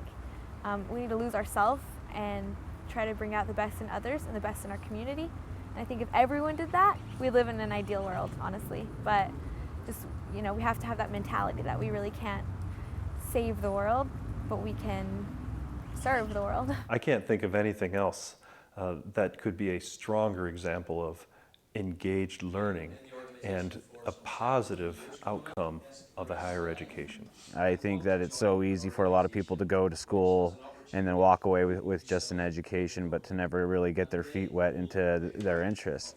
And I think that this is, you know, not only programs at INCOR, but several different speakers walking the streets where a lot of the violence has occurred, and understanding the conditions and the causes for the violence in the first place, and also for the peace to be set up. How is it not engaged learning? You know, we're out and about, we're going and seeing where the troubles happened. We're seeing where the leftovers of the troubles today. We're not just reading about them. We're out with people who are involved in it.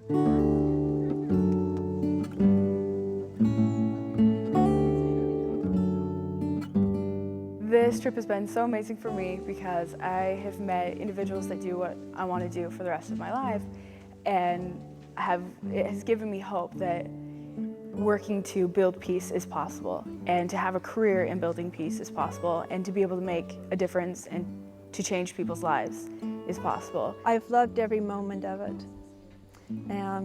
Amazing faculty. I've seen the administration, the staff, and all the faculty that I've worked with and had the honor and pleasure to meet and learn from. It's really neat, and all the people are amazing. That's what I love. The biggest thing I'm taking away from this experience, I think that's difficult to try to put into, you know, one thing. I think the entire experience is such an organism that to say what's the most important part of a human being, the heart, the brain, the kidneys, yada yada. I think it's difficult to boil it down to, you know, one thing. The best thing about this trip has been the sense of reality that I've gained from it, that I couldn't have gotten from the books and the classroom experience alone. I'm really, really fortunate to have been able to come. I think most of our group are talking about wanting to come live in Ireland. This one 3.5 week long experience will be very valuable in getting our students to have access to the leading graduate programs, to be able to apply for and get jobs at the United Nations, to be able to, you know, get jobs in with municipalities, with cities, and with, you know, state and county governments that are involved in community development, in social work, in a whole variety of capacities. And what our students learned in Northern Ireland is, as a matter of fact, ordinary people build peace. This has been a life-altering experience for me in so many ways and in so many levels, but I have been most impacted by the individuals that we have met, and particularly the victims of the conflict, those who have shared their pain, their anguish, that they will carry through that with them through all of mortality, and yet how they have also worked through that process to create a passion for peace, for forgiveness, for justice, and for reconciliation, not just in their own lives, but for their families and the community. They have taught me a great deal.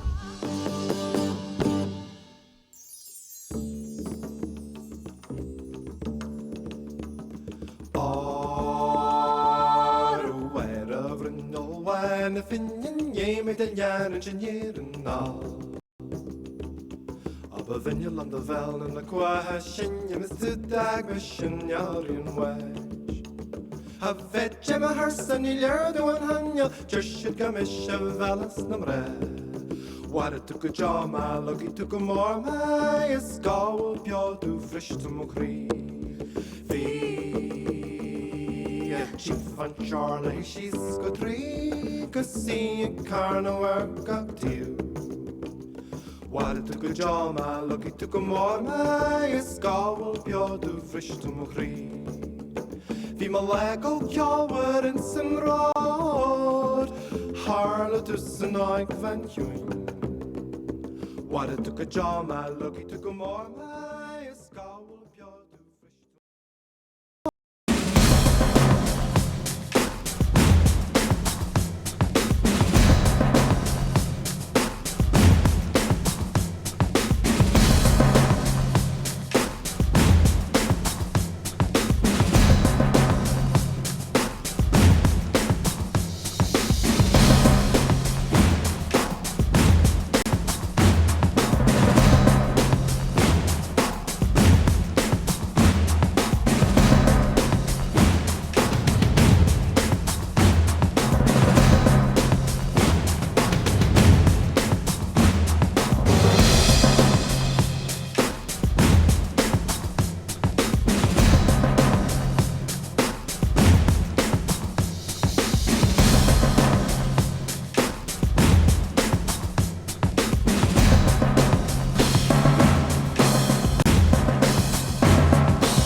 Dawn is breaking at Utah Valley University. 33,000 students are descending on campus. What are they after? Knowledge? Opportunity? They might be pursuing an MBA, an automotive certificate, or a bachelor's degree in philosophy. But despite their different paths, they share a common understanding.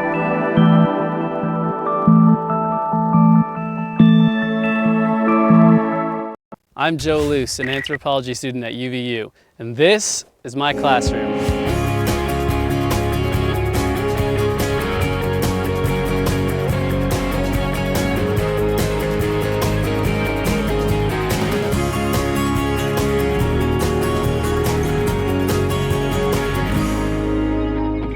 At UVU, I'm sharpening my mind and my skills.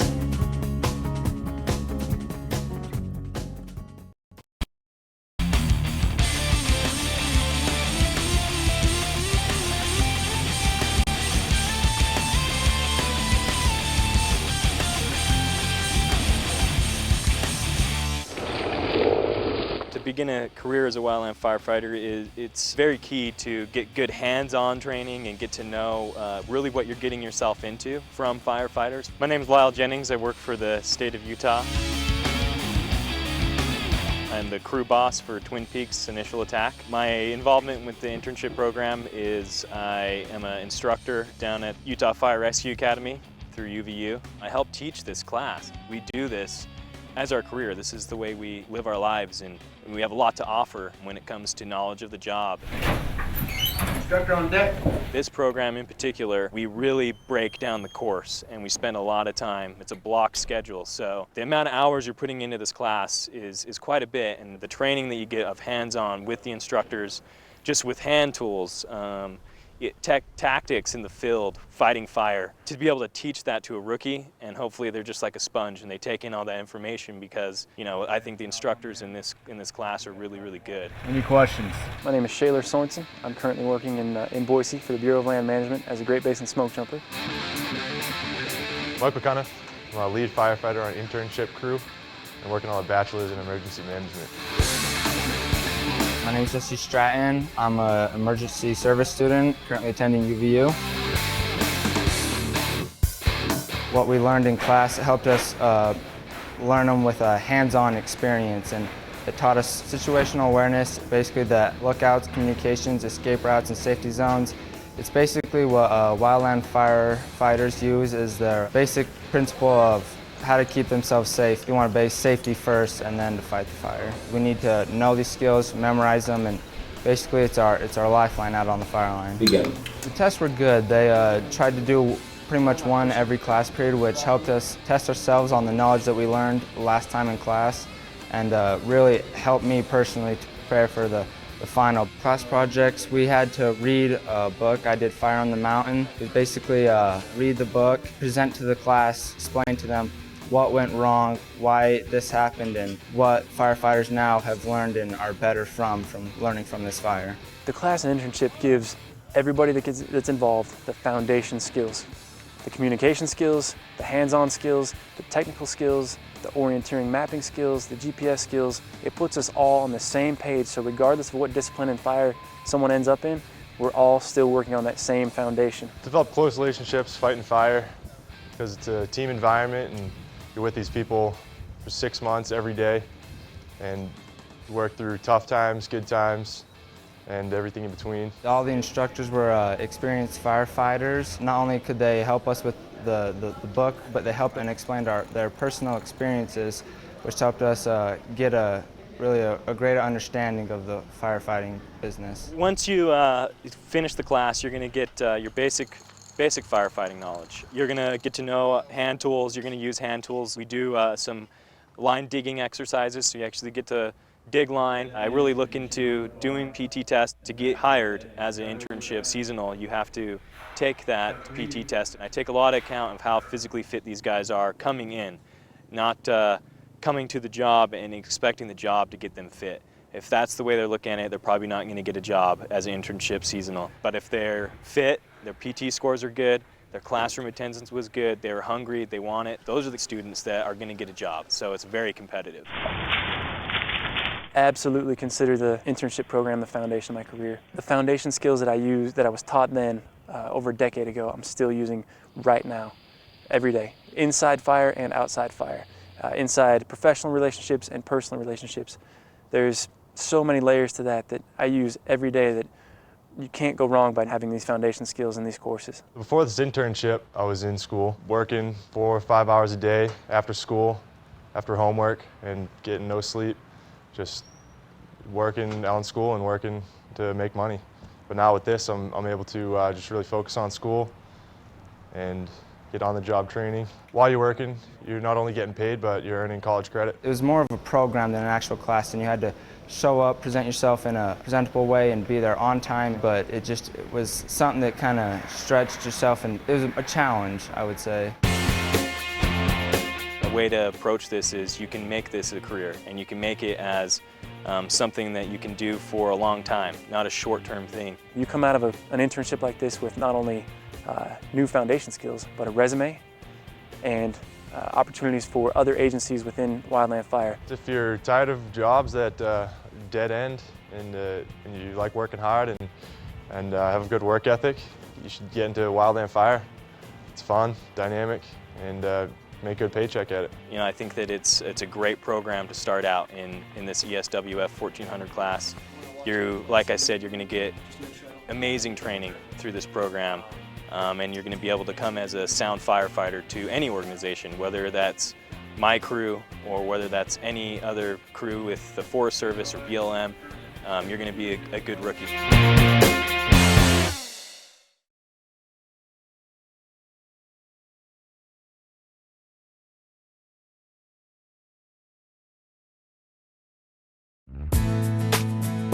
When I heard about the MBA program, I thought this would be a great opportunity to kind of open my mind again, sharpen the skills, and really get back into business and not just running what I already have. I've been able to apply a lot of what I've learned in the MBA program in my everyday life, whether it's looking at quarterly financial statements and actually being able to read through them and understand what the different terms mean. And with my personal life, when I'm looking into where to invest my 401k or my Roth IRA, my retirement accounts, I can look at companies or look at mutual funds and use what I learned from my finance classes and accounting classes to understand, would this make a good investment based on the principles I've learned in school? Don't procrastinate. Get signed up for your MBA program because it'll be a great thing for you and that you can use it throughout your entire life. Not only do you learn things about business, but you learn things about life, you learn things about people, you learn things about ethics that all will benefit you. And so don't wait till you get older. Use it while you can use it through your entire life.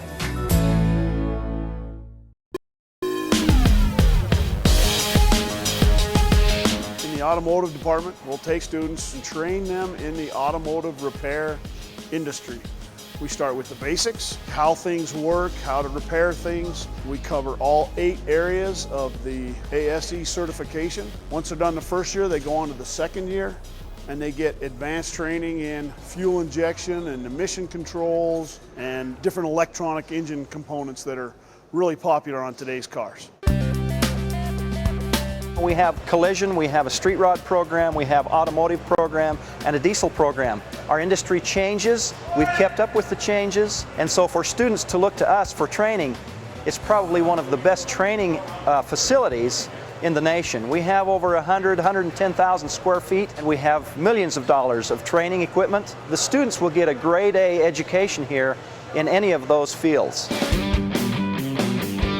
What I like about the program is they get into all the technical details of how a car works, and they work with you hands-on, and they make sure that you understand how it works, so when you get out into the field, you're not unsure how things work. They try to help you learn here in this program, is not be a parts swapper. It's to diagnose the car correctly and fix a car only what is broken. Since coming to UVU and going through just the first year automotive refinishing program, I've learned so much just in the non-structural repair, which is the course I went through, that I went and had several jobs in the automotive industry because of what I learned at UVU.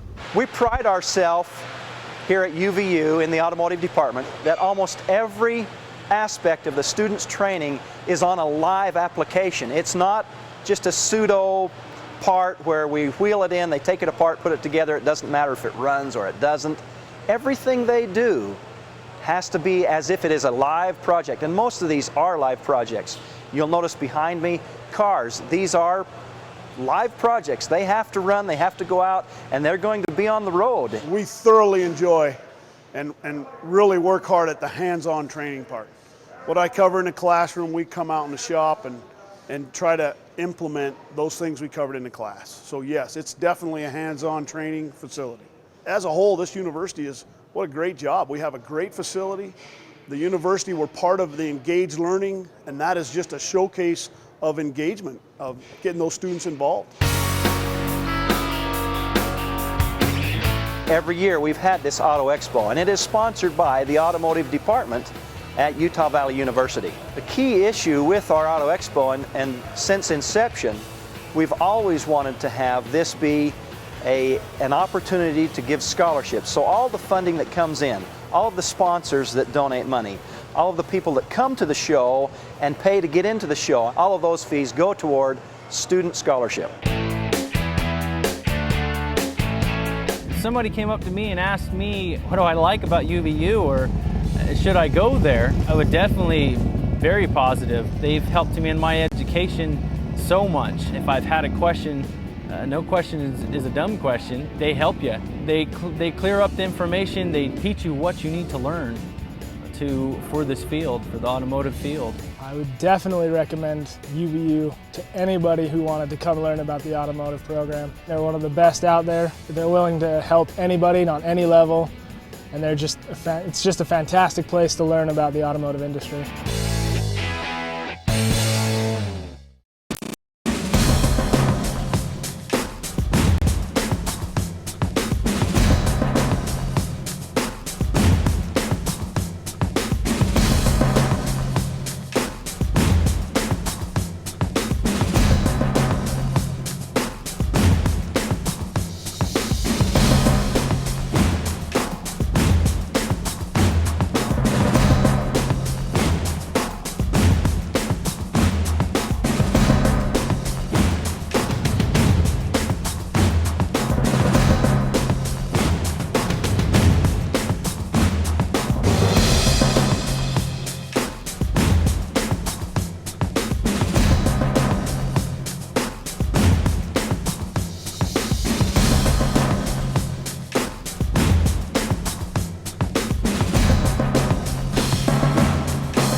cornerstone of our success here is student engagement and student activity.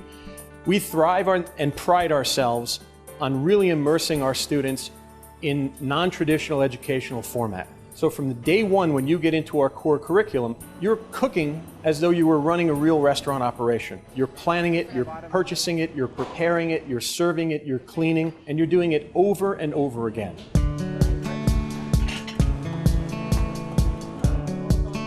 Once you matriculate into the program and you enter our core, where you're actually going to be in our cooking labs, prior to that we have a series of prerequisites that you have to take. And those are really the foundationary tools that are going to help you succeed. Once you get that plus the university requirements away, you enter what's called our core curriculum. You'll do hot food skills development. You'll learn how to tear apart a kitchen and put together a kitchen, how to set up your station. You'll learn the concepts of cooking in a way that you'll be able to apply to any type of cuisine. Then when you're done with that skills development, you go into baking and pastry skills development. You'll learn the stepping stones so that you can expand and go into any branch of expertise as you want. We'll take those foundationary development skills and we'll add proteins, small sauce cookeries, advanced grains, starches, and vegetables. And we'll give you the diversity and the freedom to start taking these elements and be creative and add your own personal nuances. You'll evolve right into garde manger. You'll do everything from sushi to ice carving, from competition platters and pâtés, terrines, hors d'oeuvres, the whole gamut of cold foods. Again, we'll add another layer. You're going to take more detail, and it's going to cover regional American cuisine and international cuisines. So you'll be doing the cuisines of the Pacific, the cuisines of Asia, continental cuisine, all the regional American cuisines in a real restaurant setting where you'll actually open and serve the public. Every aspect of the restaurant you'll be covered. So our food that we cook in class is also an outlet to serve our wonderful people here at UVU, guests from abroad, and guests from our community. In the restaurant, you will come in and cook, work in a station as a line cook, prep cook. You will get to move around different stations and see and learn all aspects of a restaurant.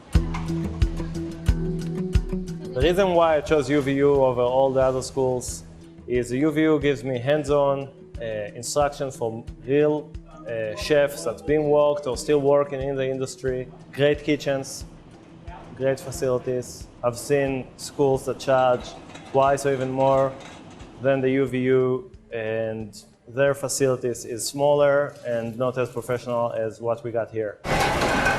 Over the past 5 years, the Culinary Arts Institute at Utah Valley University has gotten really engaged and active in both locally, regionally, and national competitions. And we immerse them in culinary competitions, and they're judged by industry professionals, master chefs who come from all over the country to critique and work with our students. We're the current reigning gold medal champion with our student hot food competition team, competed at the regional level and had gold medal success there as well. Our student chef was a national finalist. We're very excited about the opportunities that culinary competitions affords us. Getting students recognized both regionally and nationally is another big incentive at UVU. We've worked hard as a staff, as instructors, to teach and train our students to be prepared for industry and to be prepared to receive good, high qualified jobs. We care about our students. We care about the food. We care about the craftsmanship that our students and the future of our industry. We know that our students are our future, the future of this culinary industry. School showed me, not only it showed me the right way, it took all the methods, all the sauce and stuff that I used to do just as a robot and told me why I'm doing it. So I have the idea of why I'm cooking. It's not only I'm getting into the kitchen and I'm a cook. I have ownership on my creation and I know why I'm doing and what I'm doing. This isn't a culinary program, it's a team. It's kind of a family. When you sign on and you join with us, we treat you as though you're one of us. Your success is our success.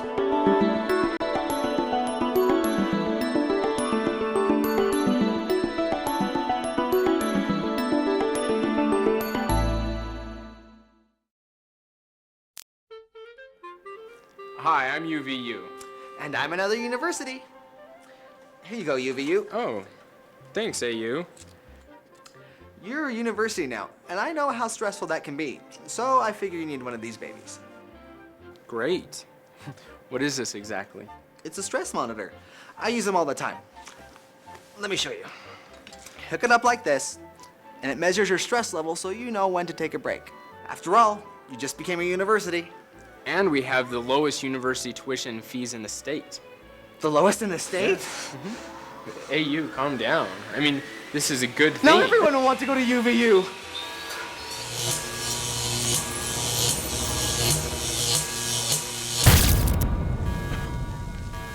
Hey, you?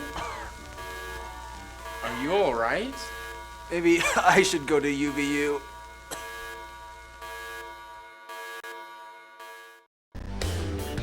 And everything that we encounter on a daily basis has been designed, from the house that we live in, the car that you got in and drove to work or to school in today, the desk that you sit at, the chair that you sit in, everything has been designed. Everything that we see in our world around us has got design and drafting involved in it. Engineering, graphics, and design technology has been there from day one of the strongest programs, and continues to be one of the strongest programs on campus. When you get trained here, you're going to be able to step out of here and go into a job, and you'll know exactly what they're doing. If I see a resume with Utah Valley on it as a draftsperson, they automatically jump to the top of my list. As an employer, if I see that they've attended Utah Valley and on their resume, that is a huge bonus to me. We know that we can hire them and bring them right in. They can start right on the job.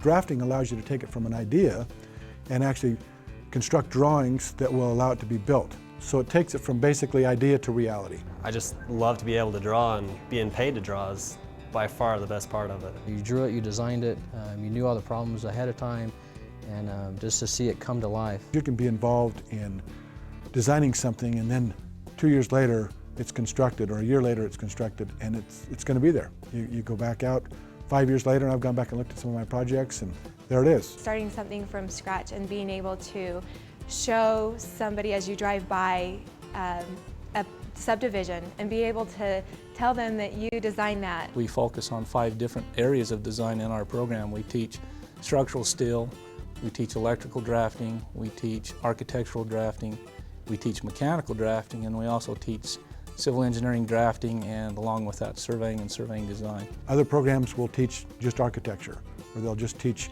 mechanical design.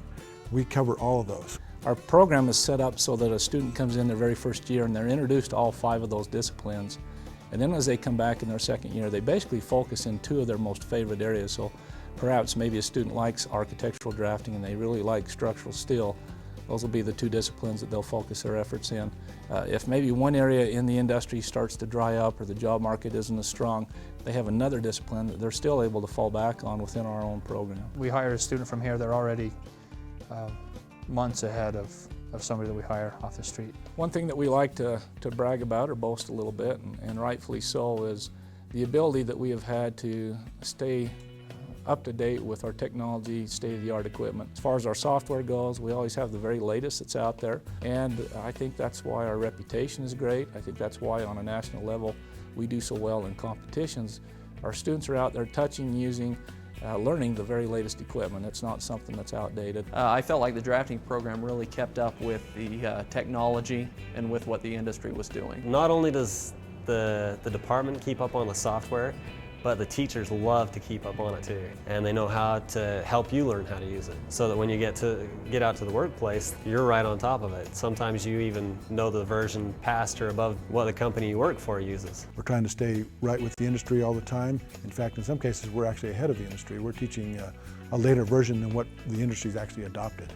They actually teach the software that we use, which is a very high-end 3D modeling software. As a faculty member, it makes me proud to know that our dean and our school has been very focused on keeping us up to date in our equipment. Ours is a very hands-on program, so in our surveying classes, for example, those students are handed a piece of surveying equipment. They learn how to use it, they learn how to set it up, and then they go right outside on an actual job site and go through an actual real-world type project. Being more of an applied program, really helps you out in the industry because you're learning what you're going to be doing. I try to treat my students like they're my employees, so that way they have a knowledge of or a feel of what it's like in the industry.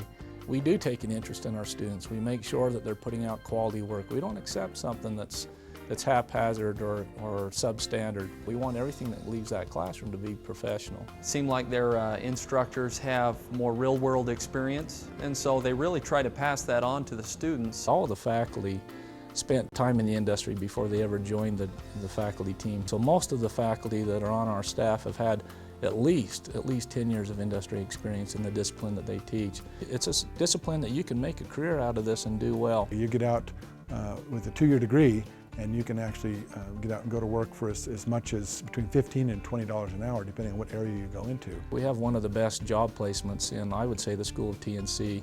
We work pretty hard to make sure our students are placed in the industry before they even leave. I was able to get a job when I was finished and had my degree, and so it really helped me to get where I'm at. I kind of had my job when I was going to school here. So everything I learned at school applied directly to what I was doing at work. We now have 15 employees, and 9 of them are either Utah Valley graduates or currently enrolled in the program. Come on over and visit our facility. Come look what we have to offer. You'll be quite impressed. You're coming to our program with not understanding any more than maybe one little part of that. You walk away from our program and you can go into any industry in the country or any industry in the world as far as that goes.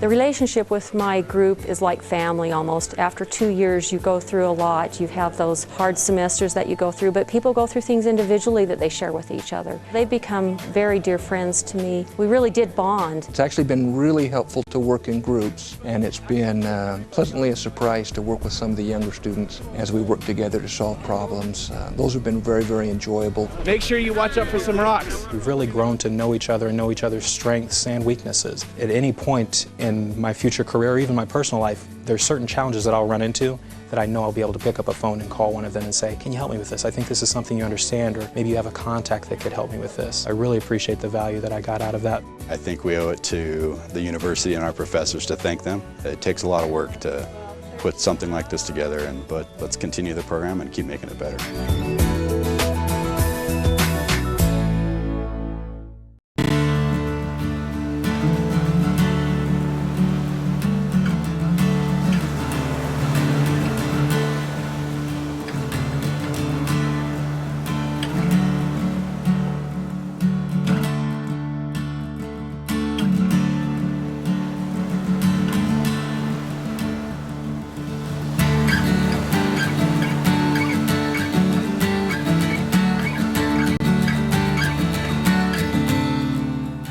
Favorite event so far has been going to La Jolla. We went for our oceanography course. Our first day down La Jolla, we went out on this research vessel and we did a bunch of different stations out there while we were out in the water. First off, we sent out this net to take samples of the soil and the plant life. And then we analyzed the soil, like we felt it and smelled it and just went through it all and saw what creatures were living in it. And then we took water samples and looked at what kind of plankton, whether they were photoplankton or zooplankton. Then we tested the water for oxygen content, pH levels, and then they actually had samples of the fish that we caught. We got to touch them and examine them. Going to La Jolla was an engaging experience. It was really fun to see what we had learned actually applied to the actual real life in the actual ocean.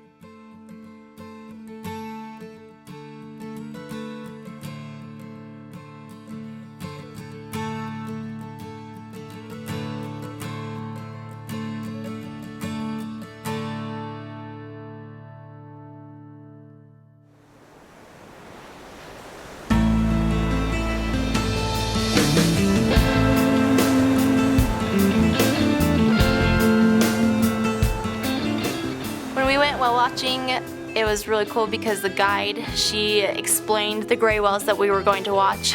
that they have baleen in their mouths, and so they don't have teeth, and they sift through whatever is brought into their mouths. They sift through it with that baleen. When we actually got to see the whales, it was really cool to see that there was, I think it was a group of 3.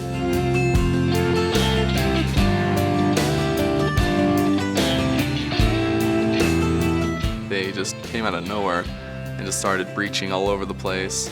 And there were also these dolphins that came up. They were called Risso's dolphins.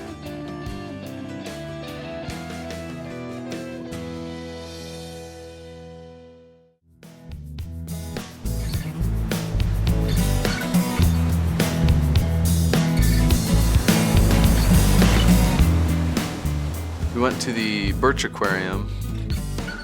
They had some great samples of all sorts of different fish that I've never seen before. They had this open touch tank where we could go in, touch the different creatures that they had in there. And there were these anemones everywhere. And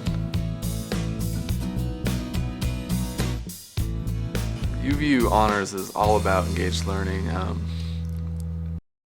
We don't just sit around and talk. We actually go out and do things and discuss things and experience things.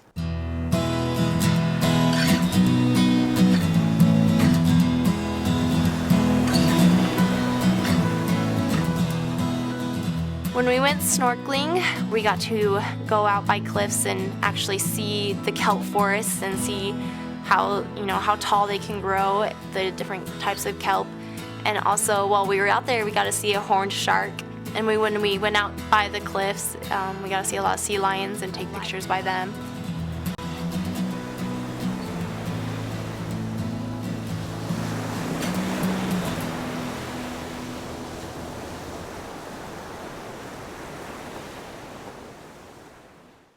Relevant, practical, real. At UVU, engaged learning means great classroom experience combined with hands-on real-world application. It's what engaged learning is all about. Dawn is breaking at Utah Valley University. 33,000 students are descending on campus. What are they after? Knowledge? Opportunity? They might be pursuing an MBA, an automotive certificate, or a bachelor's degree in philosophy. But despite their different paths, they share a common understanding.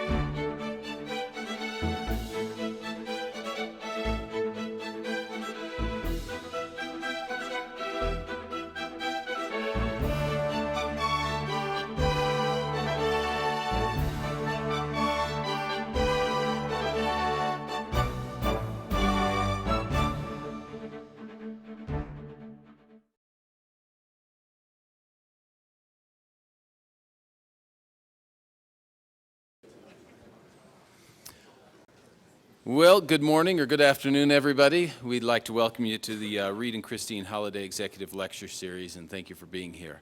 I think you're in for a real treat today. We've got a couple of special guests in addition to our speaker today. With us are, of course, President Holland, whom you recognize, and Vice President Mark Archambault, who you may not recognize because he's about as new as I am. So we're grateful to have them with us today. I think today we're extraordinarily privileged to have with us Mr. Rodney Hawes, Jr. from New Canaan, Connecticut. Mr. Hawes is a distinguished military graduate of Stanford University, not a bad little school out in California. And then he obtained an MBA from Harvard University, not a bad little school out in the East somewhere, where he was a Baker Scholar, which is a very prestigious scholarship there. Mr. Hawes has many ties to Utah, and currently he serves as a member of the National Advisory Council at BYU's Marriott School of Management, and he's also a member of the Board of Dean's Advisors at the Harvard Business School. Mr. Hawes served as chairman and CEO of Life Re Corporation from 1998 until the New York Stock Exchange listed company was sold. Also, I'm not sure this date's quite right, to SWIS RE in 1998. This organization was the largest independent life reinsurance company in the United States. In addition, he founded the Insurance Investment Associates of New Canaan, Connecticut in 1972. The Insurance Investment Associates specializes in the merger and acquisition of insurance companies, and hopefully we'll get a taste of those a little bit as he speaks today. He also has some entrepreneurial interest, including investments in computer software companies, a consumer products company, and real estate. And then a name that all of you will recognize, and if you haven't recognized, you need to get out, to open your wallets and spend a little bit of money there. He and his family are currently developing the Five Guys Burger and Fries franchises in several western states. If you feel in need of a few calories, hop over there. They're absolutely wonderful burgers and fries. I can vouch for them. Mr. Hawes also currently serves on numerous boards of directors and advisory committees, including W.R. Berkley, the Fortune 500 New York Stock Exchange listed insurance company. Mr. Hawes and his wife Beverly are active in funding various philanthropical projects, which focus primarily on opportunities in the fields of education and health. Scholarship programs rewarding excellence at BYU's Marriott School of Management, Southern Virginia University, and BYU Idaho are typical. Hawes Hall, a new building at Harvard's School of Business, was dedicated in his honor in 2002. And we welcome and are very grateful that you've made the effort to travel and speak to us today, Mr. Rodney Hawes, Jr.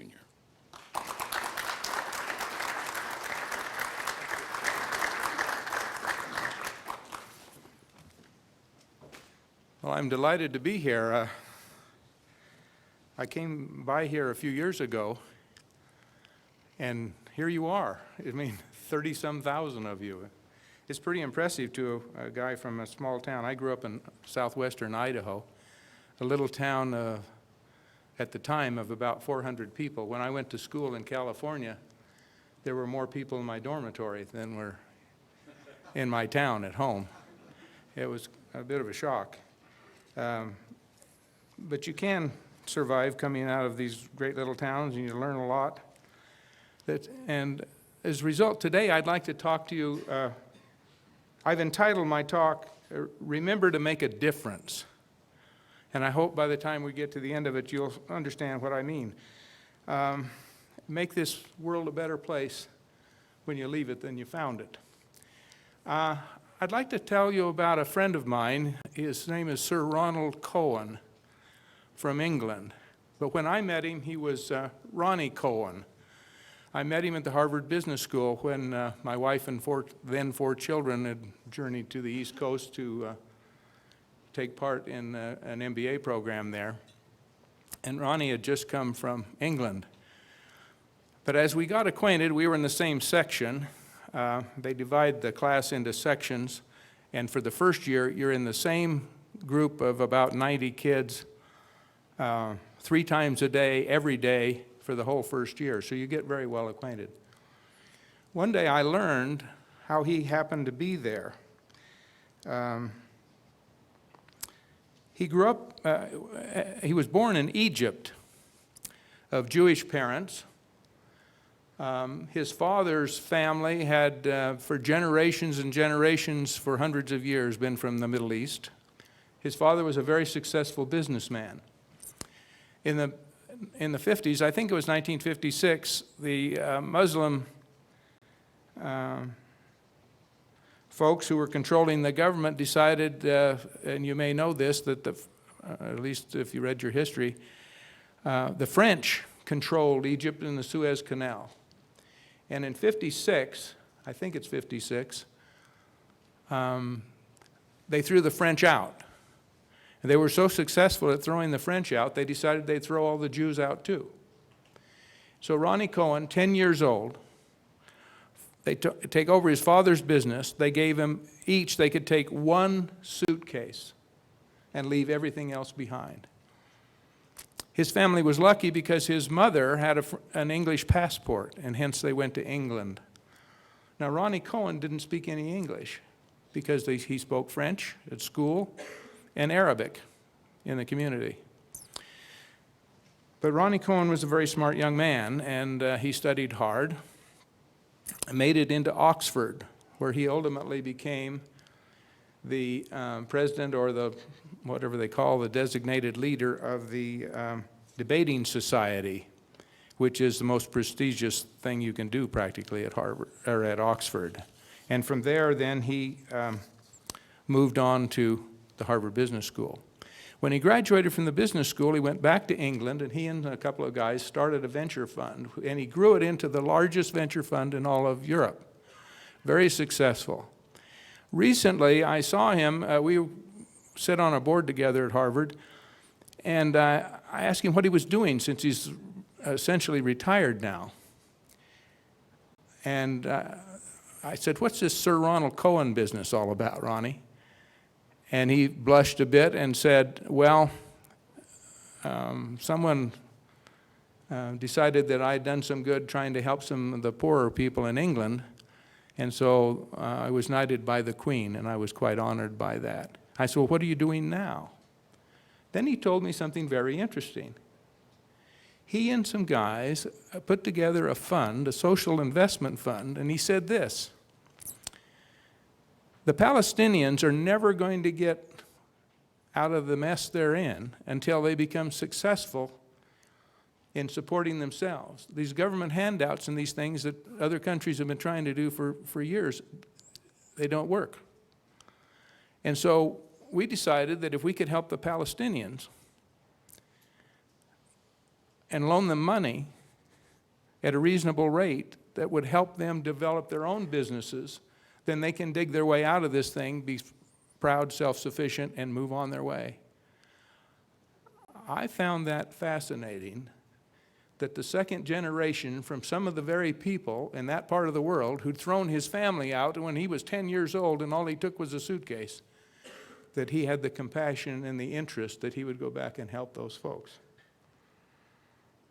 But you don't have to be rich to make a difference. I don't want to give you that impression. Over the mountains here in Montana, a fellow named Greg Mortensen lives.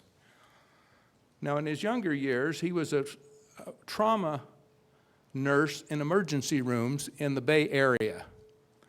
He liked that because he liked helping people through the emergencies, but the other reason he liked it, it gave him great flexibility because he really liked to climb mountains.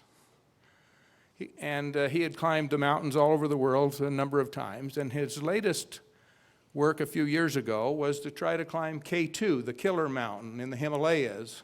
It's about 28,000 some odd feet. It's about 3 times the height of Bald Mountain in Deer Valley. The air is pretty thin there. He and a group of international climbers were climbing it. It was his first time. He wanted to make the summit. They got within 600 meters of the summit, and the Frenchman that he was with became quite ill because of the altitude. So he and another fellow volunteered to take the Frenchman down the mountain and to a lower level where the helicopters would be able to get in because they can't deal with the super high heights because there's not enough air to support the helicopter. And so while he was within 600 feet of making his goal that he'd had for many years, he takes his friend down the mountain to where the helicopter got him. He was then too weak to make it himself, to go back up the mountain.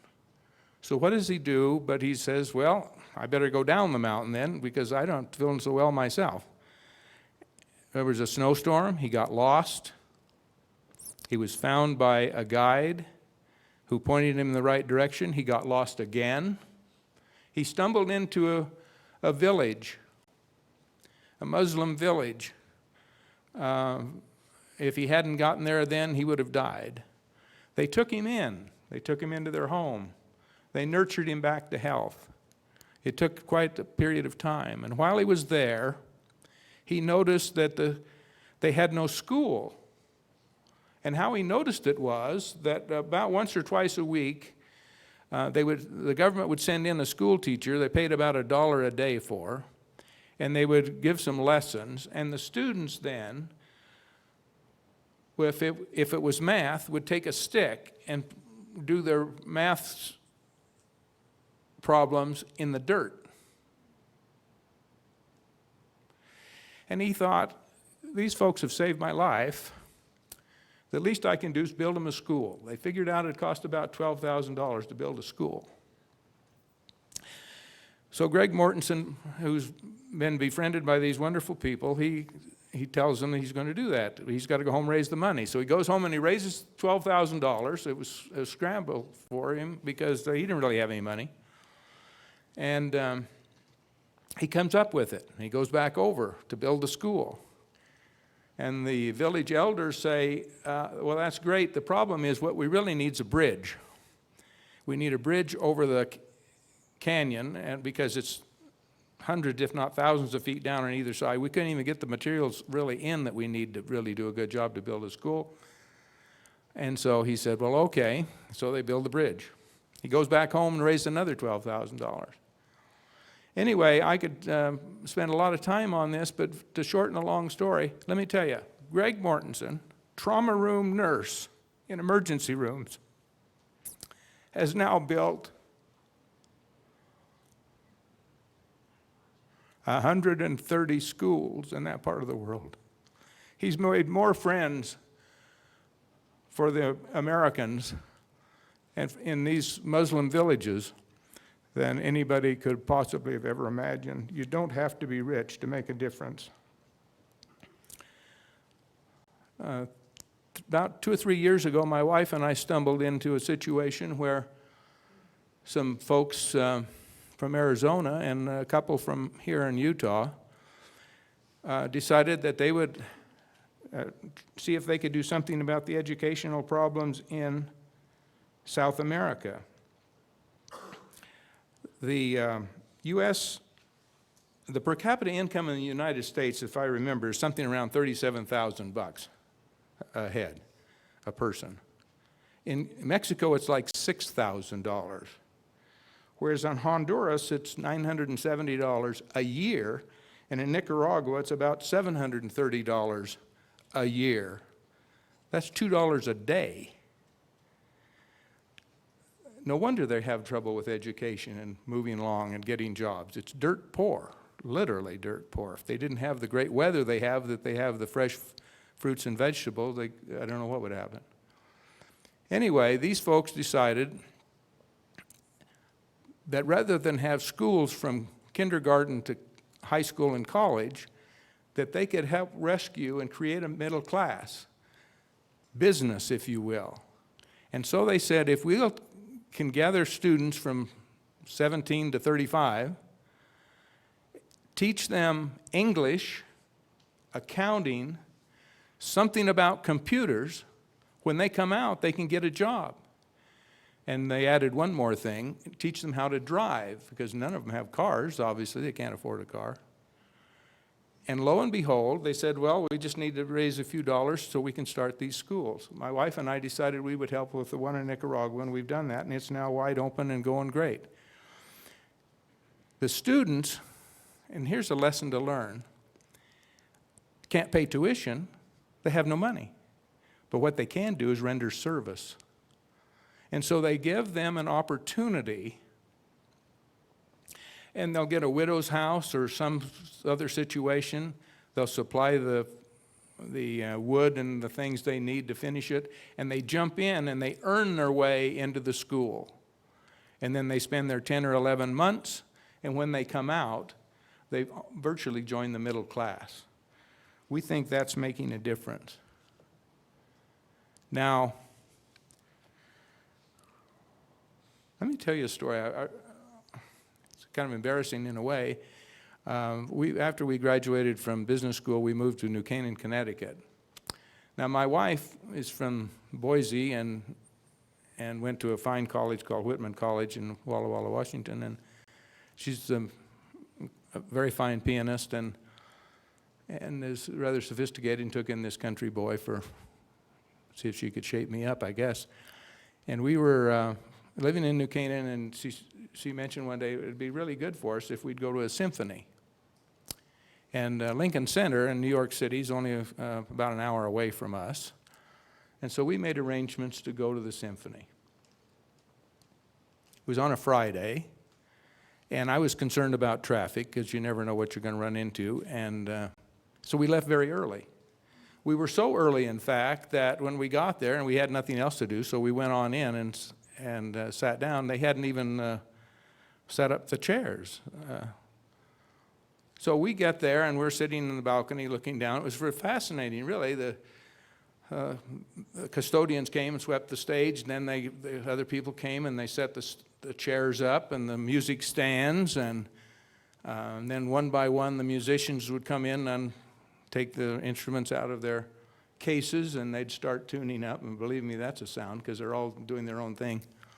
I think that's probably to make you really appreciate the music when they all play the same thing at the same time. I'm not sure, but anyway, about the time this is going on, I see a young lady come walking across the stage carrying the music. She goes over to the piano, and I brilliantly say, the pianist. She puts the music on the piano and turns around and leaves. A few more minutes go by, and pretty soon everybody's ready. The conductor comes in. The young lady comes in and sits down right by the piano. And the conductor announces the guest artist for the evening is to be the pianist, and he names her name. And in comes this beautiful lady, somewhat older than the one I had thought was the pianist. And she's introduced as the guest artist of the evening, and she comes in this beautiful gown and sits down at the piano, and the conductor turns around and starts. Music is fantastic. Beverly was absolutely right. I needed this. We're going along, and all of a sudden, I see the young lady sitting by the piano reach up and turn the page for the pianist who's doing her thing. I said, "You see that, Beverly?" She said, "See what?" I said, "See the young lady by the piano?"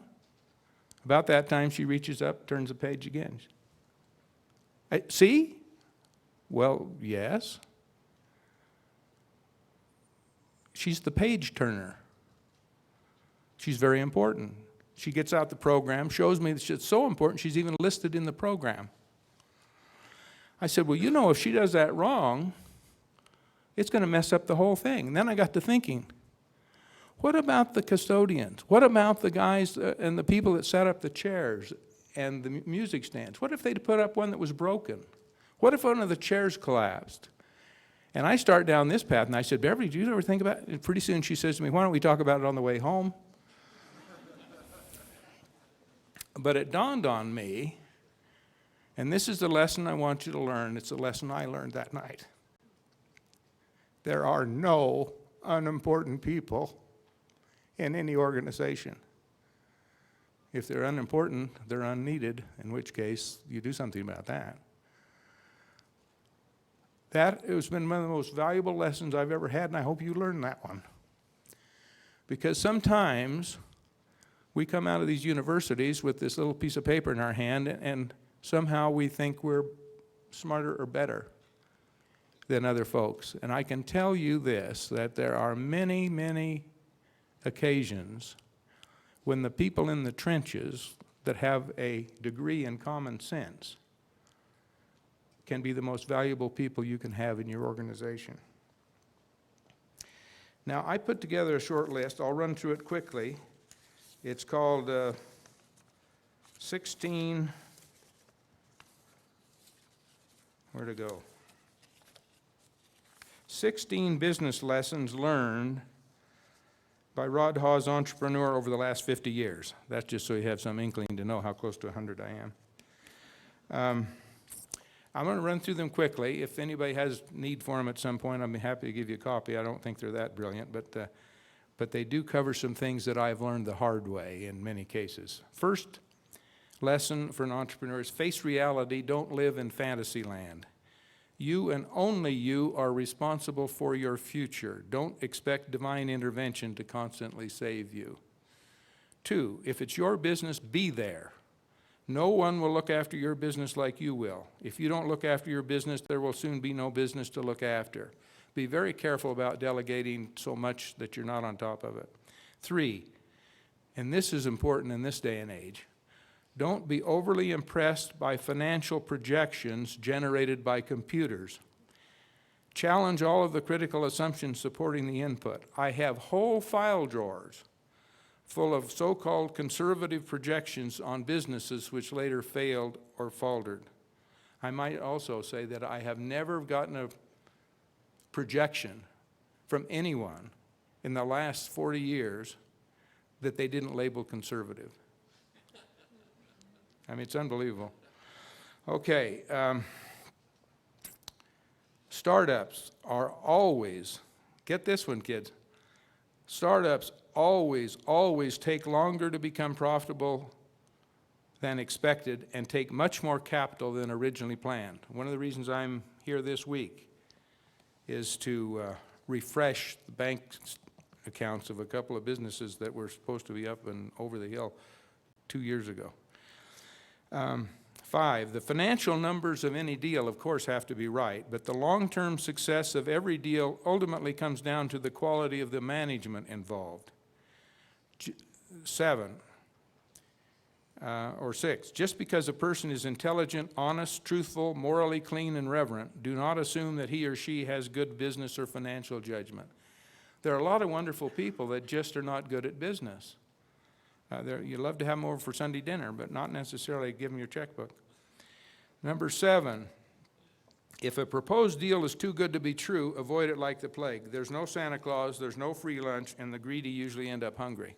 If it doesn't feel right, don't do it. And later, if we have time, I can give you several instances of that. Number 8, making money comes by leveraging 3 things: money, people, and knowledge. Sometimes all 3, but certainly at least one of those at any time. It's the only way you can make any money. Number 9, the major financial rewards of even successful startups rarely go to the original founders. 10, it's generally less risky to buy a going business and to build it than to start one from scratch. Example, my boys and I have the Five Guys Burgers and Fries franchise rights for Utah, Idaho, Oklahoma, and 8 counties in Northern California. We're going to build over 100 of them. We've got 14 up now. But it was started 25 years ago by a fellow and his sons. That's why it's called Five Guys. He spent all those years figuring out how to do it. Rather than us learn how to do it from scratch, we just picked up from there, and we were profitable day one, store one. Number 9, number 11, always control the checkbook. If you really want to know what's going on in a company, analyze the checkbook. Follow the cash is a simpler way to put it. Where did the money go and why? Accountants can often report bookkeeping profits, called GAAP, generally accepted accounting principles, which isn't necessarily the cash, while the company's actually going broke. Of all the things on the list, that's one of the most important ones. Number 12, you will often learn more from your mistakes than from your successes. So discover your mistakes, admit them, then move on. One time I bought an insurance company in Florida. We put a bunch of money in put it in the authorized but unissued stock to prop up the balance sheet at the end of the year. 30 days later, the actuary came along and said that the reserves were short and had wiped out all the money we'd put in it. Now, I had a choice. I had some partners in this thing. I loaded my family up. We moved to Florida to fix it. Some people would have just walked and said, too bad, and moved on to the next one. I learned more during that experience than I did all the time in graduate school. And it took me a year and a half to get it fixed. Make the customer first. Honest service. I learned this lesson from a local fellow. Beverly and I, a few years ago, built a new laundry room. So to honor my wonderful wife, I went out and bought the fanciest, most expensive washer and dryer you've ever seen. And it was terrific, except it didn't work. And we were frustrated with it for a while. And so one day I said, we got to trash these. We'll go get some more. So we went to another place, a place called Albano Electric, a little bitty place in a little bitty town that's 3rd generation running it. Fred Albano's running it. His grandfather had started it way, way, way back. They sold appliances and did a little electrical work. And we'd bought some things from him before, but not this. I went in and I said, Fred, I'm embarrassed to tell you what we've done. And I told him what happened. I said, we want to buy some new ones, and we want to buy them from you. He said, doesn't sound right. Those are very fine machines. So he gets in the car, comes over in his coat and tie, takes off his coat, goes in the laundry room, fiddles around in there, says, they've hooked him up wrong. You don't need new machinery. I said, what do I owe you? He said, nothing. One of these days you'll need something. You'll be back. And believe me, we've done 4 kitchens and 4 more laundry rooms since. And guess who got all the business? And guess why this little bitty town just over the line in New York State does such business and has done it for 3 generations? Because they know how to give service. Persistence, be patient. An example, I used to be primarily in the merger and acquisition business of insurance companies. I called on a guy in Jackson, Mississippi for 17 years. I made a deal with him. I'd go see him every year and I'd say, Bob, no one will ever know I've been here, but one of these days you're going to want to sell this company. His partner was one of the folks who owns the New York Jets, and it was an oil company guy, and he was a banker. One day my phone rings. 17 years. Rodney, I'm ready. I jump on the first plane, I go down and negotiate a deal, and I sell the company to some people from South Africa. Just as an aside, just as we were about to wrap it up, we got sidetracked because somebody came along, kidnapped his wife, and she disappeared, and we couldn't close for a period of time. And then we finally got it worked out. A wonderful guy. 2 quick things. You earn your money in your own business and you lose it in someone else's. That's what my dad taught me. I should have listened more carefully. I wouldn't be having these problems this week with these other 2 companies if I'd listened to him. You earn your money in your own business and lose it in someone else's.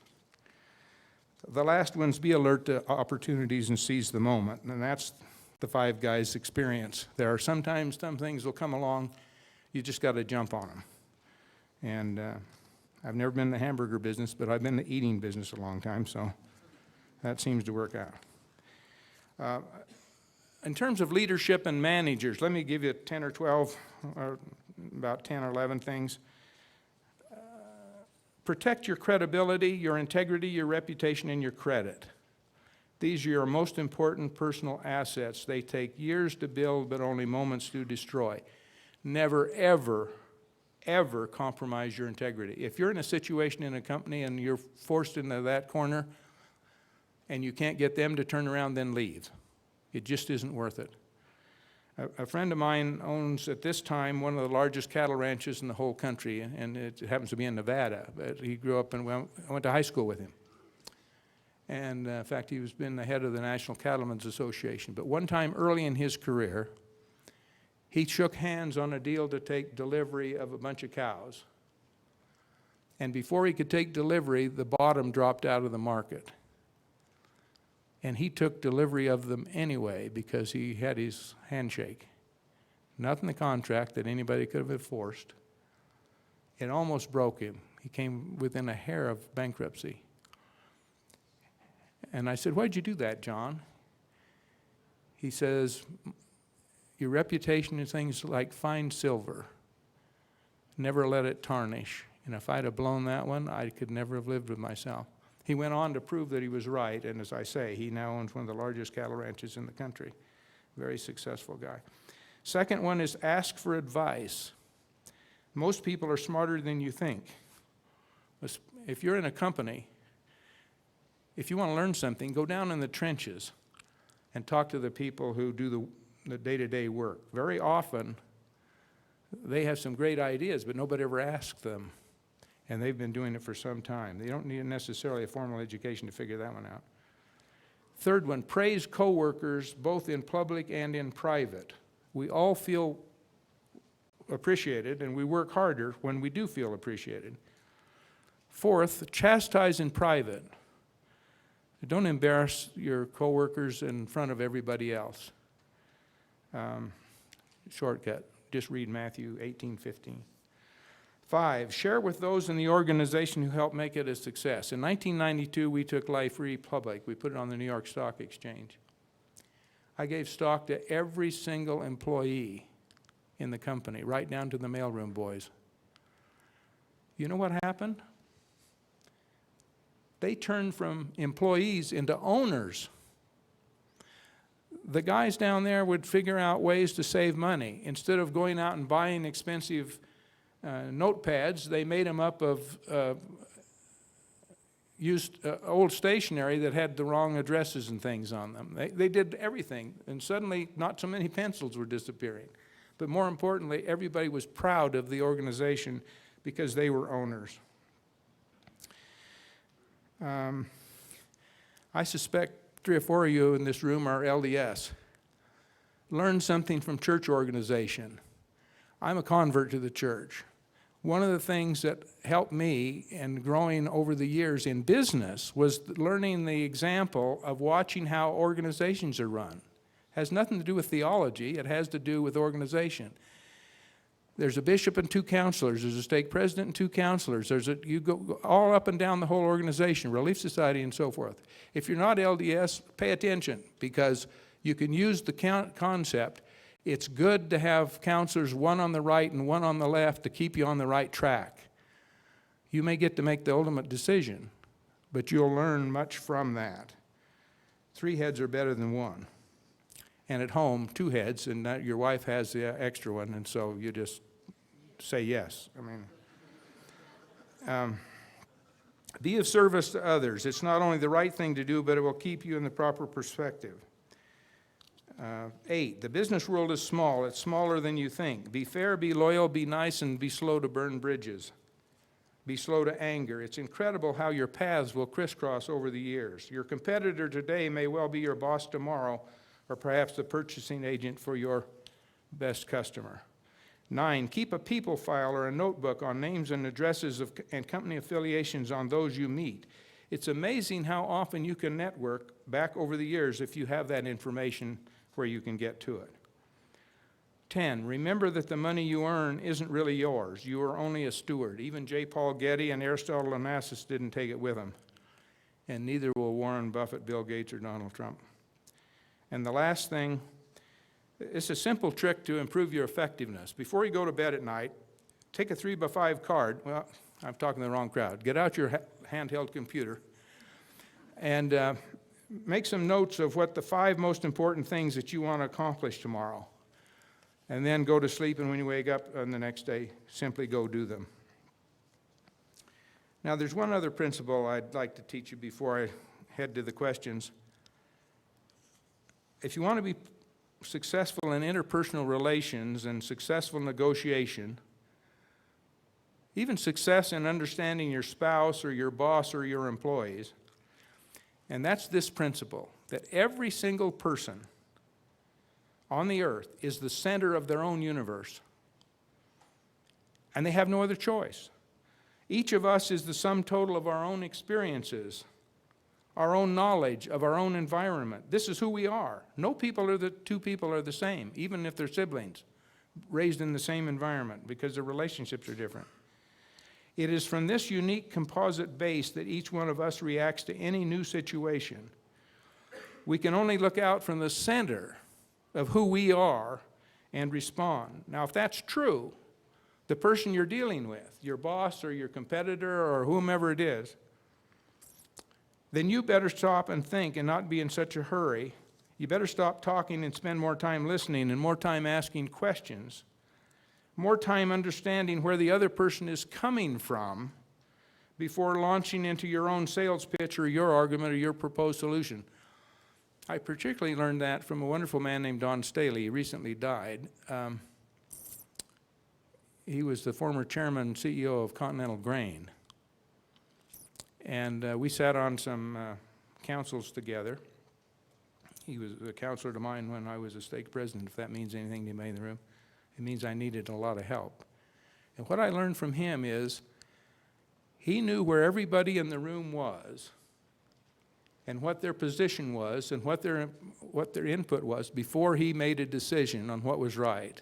He wanted to have the benefit of everything that was going on. He realized that when the other person spoke, they meant what they said, they believed what they said, and it should be taken seriously. He didn't have to agree with them, but he needed to know where they were coming from. And I've utilized that ever since. So now if every single person you meet can only look at the world through their own eyes, then stop and think and then go from there. So the great salesmen, the great negotiators, and the great leaders understand this principle and treat others with respect. And more often they succeed by first listening, by seeing these issues.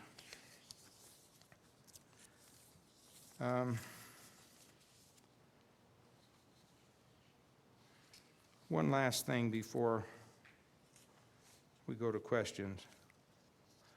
I learned a lesson when I went to a track meet, a teenage track meet a few years ago. It was at West Point. West Point, if you've ever been there, is on the banks of the Hudson River. It's a gorgeous place. The football stadium and the track is right. And you look from the stands out across the river to the beautiful trees. In fact, at this time of year, in the next few weeks, it's incredibly beautiful. Well, this happened to be in the spring, and we're having this teenage track meet, and the 16 to 18-year-olds line up to do the 440 just once around the track. And as always, every year when they do this, the lacrosse players and the basketball players and the track people and the baseball and the football players, they always win. But everybody gets in it, and the band members and the chess players and whoever wants to get in, they run. Around they go. And this year was no different than any other, and away they went. The gun goes off, bang. It doesn't take long to get around. First thing, here come the athletes coming across, then the band members, then the other. And I look across towards the river, and there's a young man stumbling and struggling, doing everything he can to make it around. By this time, he's halfway around, and all the athletes have already crossed, and here come the others, and here he kept stumbling and struggling and straggling along. He was clear around in front of the stands before I finally recognized who he was. He was a young man who had been born both physically handicapped and a bit emotionally and mentally handicapped. But he had the gift of love. About this time, as he's come down the last 100 yards, the straightaway, the others who'd all finished turned around and saw him coming. And they turned around and waited for him. And as he went over the finish line with a grin from here to here, the cheers went up. Everybody cheering this guy. You'd have thought he'd won a gold medal, and in a way, perhaps he had. I learned a lesson that day, and that is that maybe the winning is in the finishing.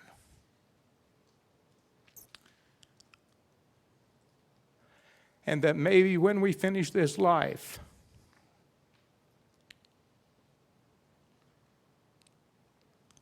if we've remembered to make a difference, that the people we meet on the other side and the number of people we'll meet may be in direct proportion to the number of those that we've made a difference to here on this side of the veil.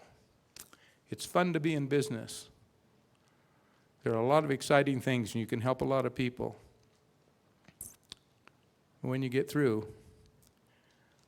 I would hope that this place is a better place than you found it. Thank you very much.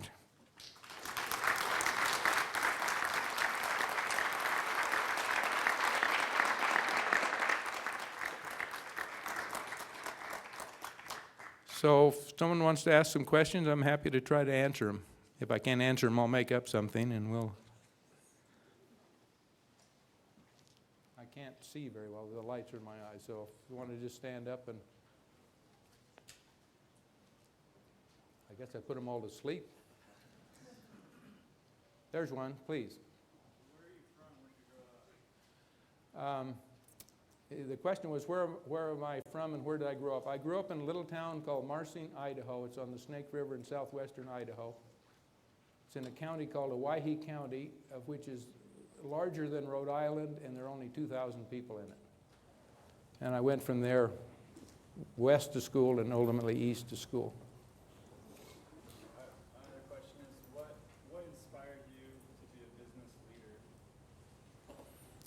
getting married and having to feed my family. Well, I was a political science major at Stanford. As I'm graduating, it occurred to me that, what am I going to do with this? There are not too many sciences that I could politicize. So I'd always known that I wanted to do sales.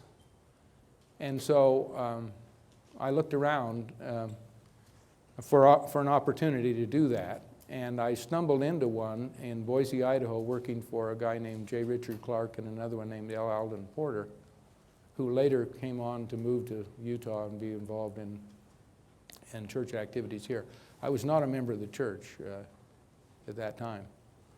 And I became somewhat successful in the insurance business. I was a member of the $1 Million Round Table and all that sort of thing. But my clients were young guys that had been to the Harvard and Stanford business schools. And my wife said, they're not that much smarter than you are, or maybe you need the extra experience. But anyway, I decided to go back to school, and because it looked like they were having more fun than I was. And so I just went back to school, and then, you know, I had 4 children and 6, and you do what you need to do. Yes, sir.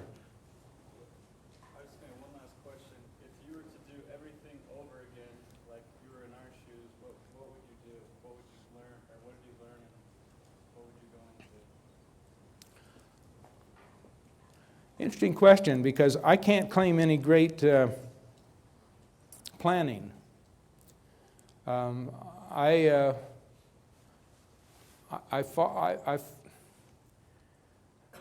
not BYU, but I'm going to say it anyway. I follow the Spirit. I believe in prayer. I think there's a relationship between earth and the other side. And when I have to make a major decision, I pray hard about it. And I follow the direction I'm given. And it's been like that. I didn't, for instance, when I was coming out of graduate school, I did some interviewing, but I just felt myself moving in one direction, and I felt myself moving a different direction. And then it's just, you have to be determined that you're going to do it. Nobody else is responsible for you but you. And so, don't look over your shoulder to have somebody save you all the time. So you just got to decide. And you don't have to know now what you're going to do when you graduate necessarily. Now, my son wanted to be a doctor for a long, long time. The ironic thing is, after he got through medical school and started down that path, he was a full-fledged licensed doctor and so forth. He decided he wanted to be a businessman, so he goes back to school. And now he's using his business training and his MBA and his medical thing to work in business with medical technology. Now, when he started out, he didn't know he was going to do that. So you just take advantage of your opportunities as you go. You got to be awake. You got to pay attention. There's one right here. I bet I speak for a lot of people in here, just as far as the economy is. A lot of students, getting near towards graduation, starting to, prepare to start marketing themselves towards companies. Is there any advice that you'd give us as far as, just getting out there, trying to land a good job, trying to catch a break right out of school, and pursuing that career choice? It's a great question, not an easy question about, what do you do when you first, if you're graduating, you're looking for a job. So I would think that there's some things that you think you're better at than other things. So think through very carefully what you think those are and how you could add something to somebody else's organization if you're going to go to work for somebody else. There's always room in the sales field, but everybody can't be a salesman. When you go to interview for a job, think long and hard about what they do and what you can do to contribute to making the place better and more efficient. And be willing to be flexible. This is no time to be demanding the highest of anything. Your job is to get a toehold in there and then go prove it, and then work your fanny off. And really become, when you get in an organization, you determined you're going to be the most important person they've hired recently. Be the first one there and the last one to leave sometimes. Doesn't have to be all the time, but it's very interesting. If the office opens at 8 o'clock in the morning, if you're there at 1:45, you're going to beat most of the people there. They'll probably think you've been there half the night, but anyway. But it just shows that you care enough. And I wouldn't be watching the clock at 5 either. You get a lot more work done when the phones quit ringing. I don't know if that helps or not. But also, this is a great time to start things. There are great opportunities during this crunchy time. Oh, there's one over here. Sorry. While you were talking, you said that it's generally more profitable to buy an existing company than to do your own startup. What situations would you be able to think of where a startup could be more profitable than purchasing what's already running? Well, if you have a unique idea nobody's ever had before, then you don't have a choice. You might do that. I can just say that most of the money I've lost over the years has been trying to do startups. Whereas if they're already somewhat successful and they just need some tinkering and some fixing and maybe some additional management or some maneuvering, that makes a difference. Example, I've got involved in a consumer products company right now, and I've got millions of dollars in the doggone thing. The product itself is very good, but it's got hammered by this economy and some things. I don't know if we're going to make it or not. One behind you there, yes. So would you say that entering into like a franchise new in an area is better than entering into a franchise that's already been in the area? Well, it depends on what it is, of course. We got lucky because Five Guys Burgers and Fries is one of the fastest growing franchises and most successful in that particular area. But if you wanted to start another pizza joint, there are lots of them already, but there are also lots of hamburger places. So what makes this one work is it happens to be one of the very best ones that they've spent 25 years refining and keeping simple. There are no freezers in the building. There are no heat lamps. There are no microwaves. It's all fresh food. And so they were able to move into an area with that after they've perfected it. They refused to do milkshakes. When the boys brought this thing to me, I said, I can't have a hamburger without a milkshake. They said, yeah, but it's ice cream, it's freezers, it takes time, it's messy, and the margins aren't there, and then there's all the cleanup you've got to go through with the thing. Sell them water and soda, and it goes through like that. We don't sell coffee, we don't sell tea. It's not a religious thing, it's a process thing. We say simply, hamburgers, hot dogs. By the way, the hot dogs are great. Yes. Oh, I'm sorry, I thought I saw a hand. I think I better cut in here because Mr. Hawes has a lunch he needs to attend. Unfortunately, it's not at Five Burgers, but we'll try to find something suitable around here. But Mr. Hawes, if you wouldn't mind coming back up here, we'd just like to thank you today for your time and efforts on our behalf. Thank you.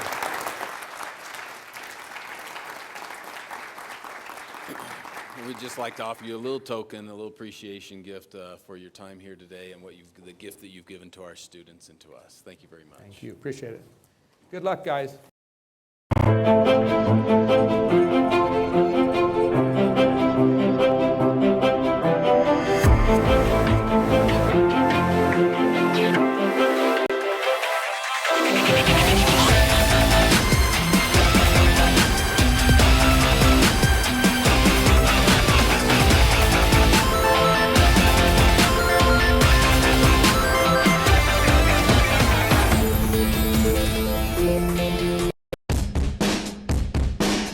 People talk about life after college, entering the real world. But this is engaged learning. I'm not just reading about it or watching someone else do it. I'm learning by doing. I'm at UVU. I'm in the real world every day.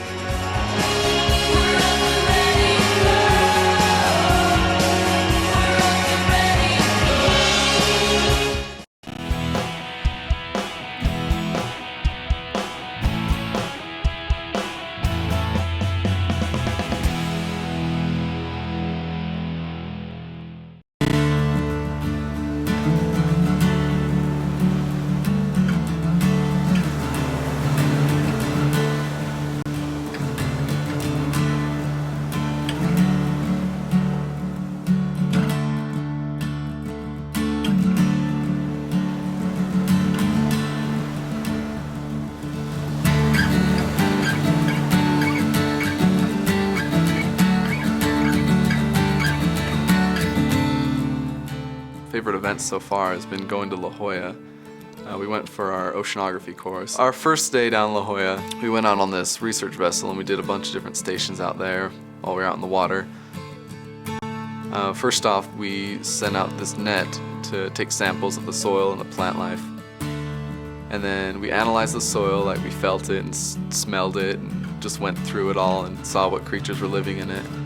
And then we took water samples and looked at what kind of plankton, whether they were photoplankton or zooplankton. Then we tested the water for oxygen content, pH levels, and then they actually had samples of the fish that we caught. We got to touch them and examine them.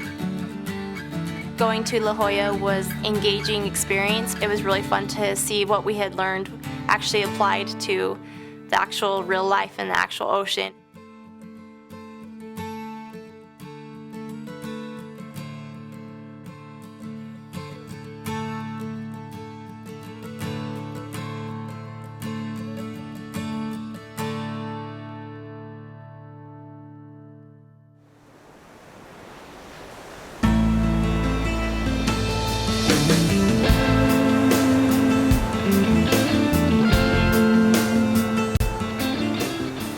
While watching, it was really cool because the guide, she explained the gray whales that we were going to watch.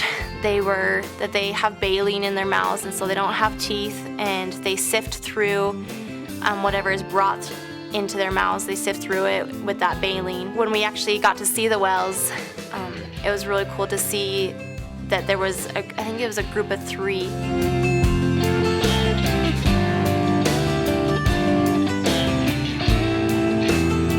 They just came out of nowhere and just started breaching all over the place. And there were also these dolphins that came up. They were called Risso's dolphins.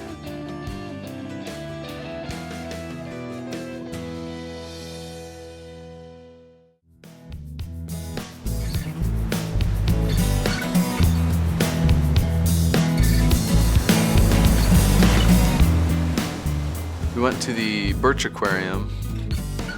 They had some great samples of all sorts of different fish that I've never seen before. They had this open touch tank where we could go in, touch the different creatures that they had in there. And there were these anemones everywhere. And UVU Honors is all about engaged learning. We don't just sit around and talk. We actually go out and do things and discuss things and experience things.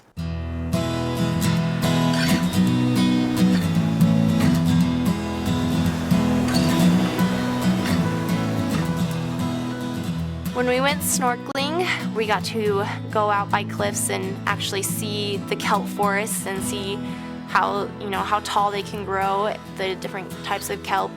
And also, while we were out there, we got to see a horned shark. And when we went out by the cliffs, we got to see a lot of sea lions and take pictures by them.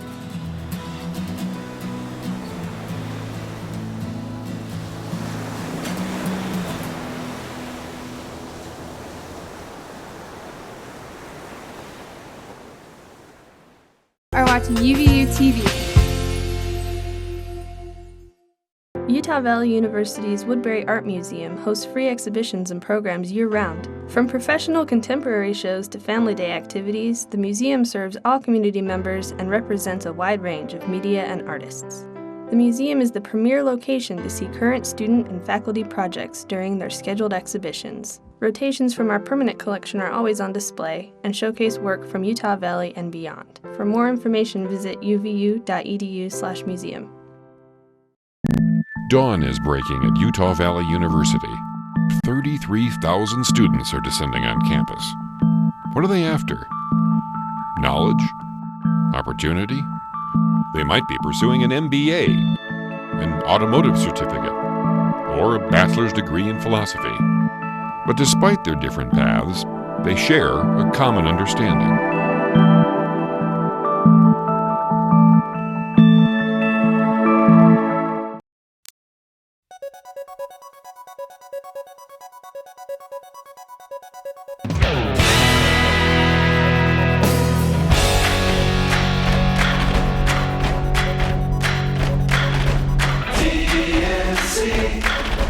What are you gonna be?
Patty Garcia, a geology student at UVU, and this is Engaged Learning.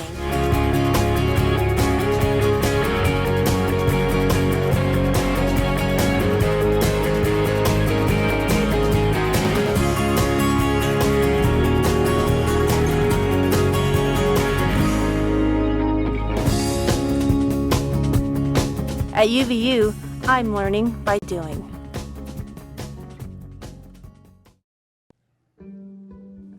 Hello, I am Terry Petrie, Chair of the Department of Theatrical Arts at Utah Valley University. The following presentation of Anton Chekhov's Flies in a Snuff Box was directed by myself and fellow faculty member Isaac Walters. Chekhov began writing short stories during his days as a medical student at the University of Moscow. After graduating in 1884 with a degree in medicine, he began to freelance as a journalist and writer of comic sketches. Early in his career, he mastered the form of one act and produced several masterpieces of this genre. Chekhov considered his plays to be a kind of comic satire, pointing out the unhappy nature of existence in turn-of-the-century Russia. Perhaps Chekhov's style was best described by the poet himself when he wrote, "All I wanted was to say honestly to people, have a look at yourselves and see how bad and dreary your lives are." The mirror Chekhov holds up to us is a mirror that each one of us should on occasion study carefully. We need to ask that if life is indeed bad and dreary, does a Chekhov comedy help us see how we could make it better?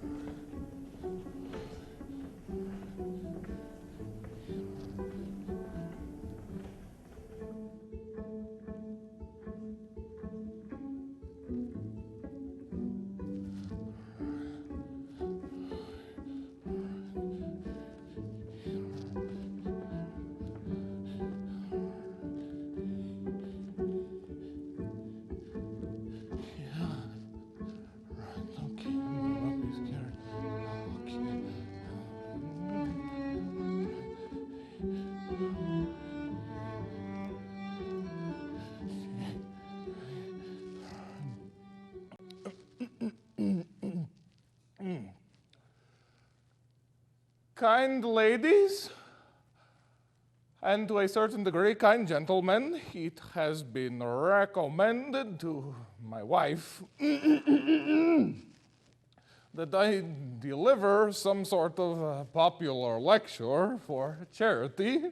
Well, right, a lecture is a lecture. It is absolutely all the same to me. I, of course, am not a professor and am a foreigner to learned degrees, but nevertheless, I all the same some 30 years now without pausing, one could even say, for harm done to my own personal health and so on. I have worked on questions of a strict scientific nature. I ponder, and I even write sometimes, as you can imagine, scientific lectures. That is not scientific per se, but forgive the expression, kind of like scientific. Oh, by the way, in recent days, an enormous article has been penned by me entitled "On the Harmfulness of Certain Insects." My daughters enjoyed it very much, especially about the bedbugs. Well, I read it and tore it up. I mean, either way, write all you want, but you'll never make it without some sort of insect repellent. We even have bedbugs in the piano. As the topic of my lecture today, I have selected, so to speak, the harm which is visited upon mankind by the consumption of tobacco. I am a smoker myself, but the wife ordered me to give a lecture on tobacco today, and so there is nothing to discuss. Tobacco is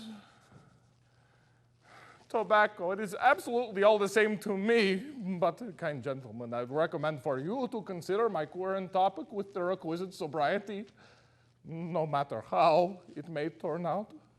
Whoever is frightened by dry, scientific lectures, whoever doesn't like them, let him not listen, and let him leave. Please? You in the front row, please leave. I will follow. Fine. You are on my bad list. I especially ask the attention of those of you here who are doctors and can extract much useful data from my lecture, since tobacco, apart from its harmful effects, can also be used in medicine. So, for example, if you sit a fly in a snuff box, it will shrivel up and die, most likely from a nervous breakdown.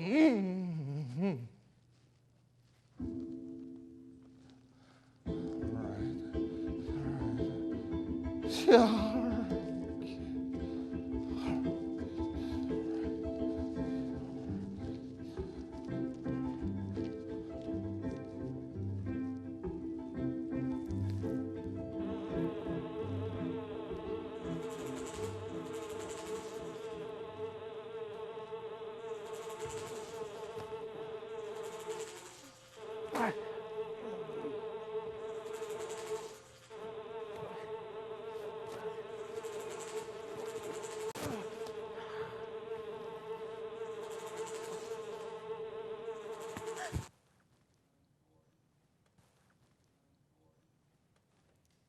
This isn't good, my lady. All you're doing is smothering yourself. The housekeeper and the cook have gone out to pick berries. Every breath of air is full of joy. Even the cat, even she has the instinct for pleasure, so she's running around the courtyard catching birds. And here you sit all day long, like you're in a convent. No pleasure to be found anywhere. It's true. Count it up. It's been a year already since we left this house. And I shall never leave. Why should I? He's in the grave. And I have buried myself within these four walls. We are both dead. Well, there it is. I've never heard such words, honestly. Nikolai Mikhailovich is dead, and that's the way it's got to be. The will of God, may he rest in peace. And you've mourned for him, and that should cover it if you want to know the truth. There's no reason to wear black and mourn forever. My old woman died when her time came too. So I mourned, cried for about a month or so, and that was enough for her. No reason to sing funeral dirges for an eternity. She just isn't worth it. You're ignoring the neighbors too. You don't go out, and you don't allow us to accept visitors. We're living, my apologies, like spiders, never to see the light of day. Mice have eaten through our riding gear and our uniforms. It would be all right if there were no worthwhile people about, but there's a whole regiment in Riblov. The officers are all fit little fiddles. You could stare at them all day long. Pick a Friday. There will be a ball at the barracks. And think of this. The military orchestra plays music every single day. Oh, my lady, you are young and beautiful. Your cheeks are still rosy. You should take some pleasure in life. Beauty is not a gift that lasts forever. In 10 years' time, you'll wish that you can prance around the town like the prize chicken, but it will be too late.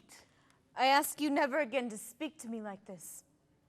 You know that from the time that Nikolai Mikhailovich died, life has lost all value for me.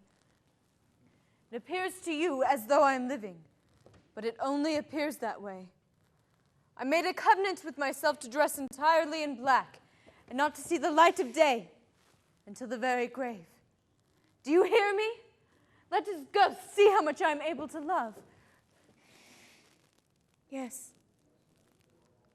I know too, it is no secret that he was often unfair, that he was harsh and even unfaithful. But I will remain faithful to him until the grave, and will prove to him how much I am able to love. There, from that side of the tomb, he will see that I am just the same today as I was before his death. My lady, why such words?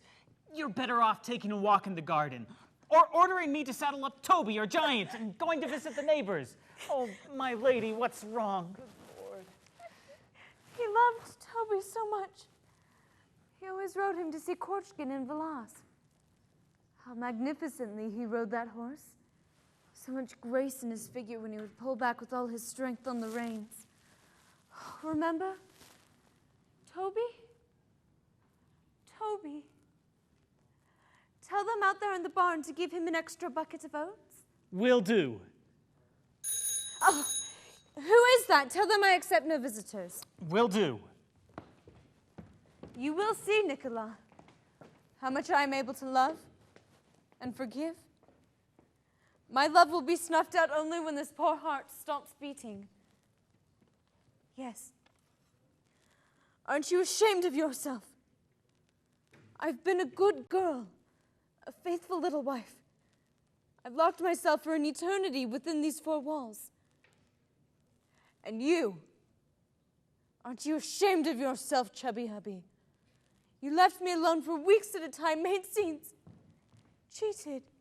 My lady, there's somebody here to see you, wishes to speak to you. Well, didn't you tell them that from the day my husband died, I accept no visitors? I told him that, but he won't listen to me. He says it's very urgent. I accept no visitors! I told him that, but the devil, he's swearing up and down and trying to force his way into the room. He's already in the dining room. Fine, let him in. How difficult these people are. What do they want from me? No, it's obvious now. I will have to enter the convent. Yes, the convent. Loudmouth, you love to talk, don't you? What an ass. Madam, I have the honor of presenting myself, retired artillery lieutenant and landowner Grigory Stepanovich Smirnov. It has become requisite upon me to disturb your peace for an exceedingly important matter. And what can I do for you? Your late husband, with whom I had the honor of acquaintance, was in debt to me. I have two bills totaling 1,200 rubles. Since tomorrow I am obliged to make a mandatory interest payment to the land bank, well then, madam, I would like to ask that you pay me today. 1,200? What is it for that my husband owes you? He bought oats from me. Now, Luca, don't forget to tell them out there in the barn to give Toby an extra bucket of oats. If Nicholas Mikhailovich owes you money, then it goes without saying that I will pay you what we owe. But you will have to forgive me today. I do not have the money available. The day after tomorrow, my estate manager will be returning from the city, and I will see that he pays you what we owe. But in the meantime, you'll have to forgive me. As it is 7 months to the day that my husband died, and I am in such a mood that I'm not inclined to be worrying about money matters. And I am in such a mood that if I do not pay off my interest tomorrow, I will go totally belly up broke, and my estate will be repossessed. You will get your money the day after tomorrow. I don't need the money the day after tomorrow. I need it today. Forgive me, I cannot pay you today. And I cannot wait until tomorrow. What am I supposed to do if I cannot pay you? Then it seems you can't pay me? I can't. That's your final word? Yes, my final word. Final word? You're positive? Yes, positive. Well then, thank you most humbly. That's just how we'll mark it in the book. And they expect me to keep a cool head about all of this. Just now, on the way over here, I ran into a tax collector. And he asked me, "Why are you always so angry, Grigory?" Well, maybe you can take some pity on me and explain exactly how not to get angry. I'm ready to slit my throat. Oh, goodness. I need the money so badly, I left the house yesterday morning at the crack of dawn, drove around to everyone who owes me money, and not so much as one of them paid me their debt. Ran myself ragged as a dog, slept in hell knows where, some Jewish tavern, next to a water barrel. Finally come over 45 miles from home, hoping to get what's owed to me, and am treated to a mood! How can I be expected not to be angry? Kind sir, I believe I spoke plainly. When my estate manager returns from the city, you will get your money. I didn't come here to talk to your estate manager. I came here to talk to you. What the hell, if you will excuse the expression, do I want with your estate manager? Kind sir, I am unaccustomed to such abnormal expressions and to such a tone. I will not listen to you any longer. Tell me about it. Your mood. 7 whole months now since your husband died, and do I or do I not need to pay off my interest? I ask you, do I or do I not need to pay off my interest? So your husband died. You've got your moods and all that hocus pocus. Oh, your estate manager ran off somewhere. To hell with him! But how do you expect me to manage? Fly away from my creditors in a hot air balloon or something? Or maybe I'll just scurry around, banging my head against the walls. I go all the way to Gruzdev's, he's not home. Yeroshevich has gone into hiding. Kuritsin and I get into a near-fatal argument, and I almost chuck him out the window. Matuzov claims to have cholera, and now this one, a mood. Not so much as a nickel from the lot of them, and it's all because I'm far too lenient. Because I am a softy, a wet rag, a woman. Well, I've been far too delicate with them. Well, then just wait. You'll find out who I really am. I won't allow anyone to toy with me, damn it. I will wait here until she pays me. Oh, I'm so mad today. My veins are throbbing in anger, and I'm having trouble breathing. I'm even feeling sick. Butler! What do you want? Get me a glass of kvass or some water. Now, what kind of logic is that? A man is ready to cut his throat. He needs the money so badly, ready to hang himself. But she won't pay because, you see, she's just not inclined to be worrying about money matters. Now that is some real live female busybody logic. That is exactly why I have never liked talking to women and do not like it now. For me, it is easier to sit on top of a powder keg than to talk to a woman. Oh, I'm so mad, I'm getting the chills all over. Even from a great distance, all I have to do is glance at a member of the gentler sex, and suddenly I am so angry that my calves are trembling, ready to call in the cavalry practically. The lady is ill and will not be accepting visitors. Get out of here! She's ill and will not be accepting visitors. Well, if you don't want to, then don't accept them. I'll just wait here. I'll sit right here till she pays me. You're going to be sick for a week, then I will sit for a week. Sick for a year, and I will sit. I will get what's coming to me. I'll get what's mine, little lady. You won't move me with your black dress and your little dimpled cheeks. We know all about such dimples.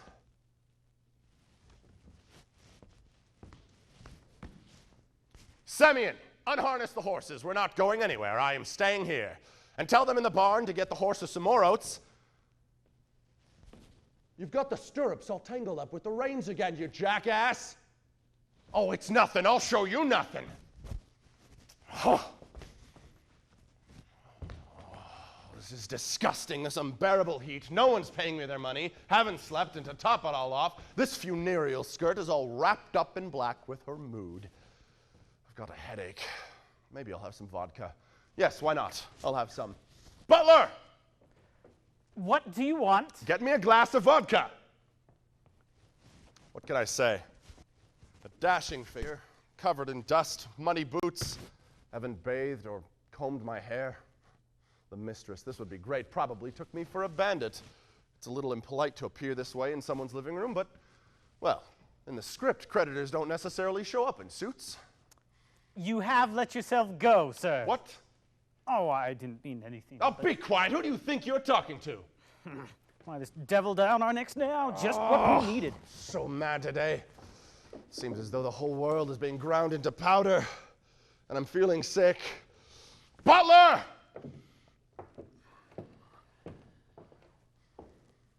Kind sir, in my solitude I have long since grown unaccustomed to the human voice and cannot tolerate shouting. I ask you earnestly not to disturb my peace. Pay me the money and I will go.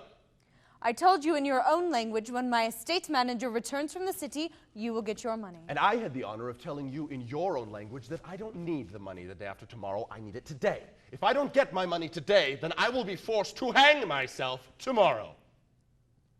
What am I supposed to do if I can't pay you? Then it seems you can't pay me. I can't. Then I will sit here. I will sit here until you do pay me. I will sit in this exact position. I'll sit just like this.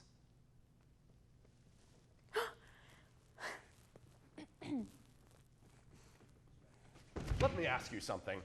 Do I or do I not need to pay off my interest tomorrow? Or maybe you thought I was just joking. Kind sir, I ask you not to shout. This is not a barn. I did not ask whether or not this is a barn, but whether or not I need to pay off my interest tomorrow. You have no idea how to behave in the presence of a woman. No, ma'am, I know exactly how to behave in the presence of a woman. Oh, no, sir, you do not. You are an unruly, rude man. Decent people do not speak this way with This women. is incredible. How would you ask that I speak with you? In French or something? Oh, Madame, je vous prie. How happy I am that you will not pay me my money. It is such a beautiful day outside, and you look so lovely in your black dress. Rude and not very clever. Rude and not very clever. I have no idea how to behave in the company of a woman. Madam, in my day, I have known far more women than you have seen sparrows in the sky. On 3 occasions, I have fought duels over women. On 12 occasions, I have abandoned women. And on 9 occasions, a woman has abandoned me. Oh, yes, ma'am, there was a time when I acted the fool, spoke sweet nothings, concocted love plots, showered pearls of romance all over. I loved, I suffered, I sighed at the moon, went all limp, melted, froze. I loved passionately, wildly, every which way may I rot in hell. Babbled like a magpie about emancipation, wasted half my fortune on tender feelings. And now, madam, at your service. You'll not lead me down that road. I have had enough. Dark eyes, passionate eyes, scarlet lips, dimpled cheeks, whispered breathing, the moon. For all of that, madam, I'll not give a copper penny now. Present company accepted. All women, from great to small, are phony, affected gossips. Hateful little liars to the very marrow of their bones.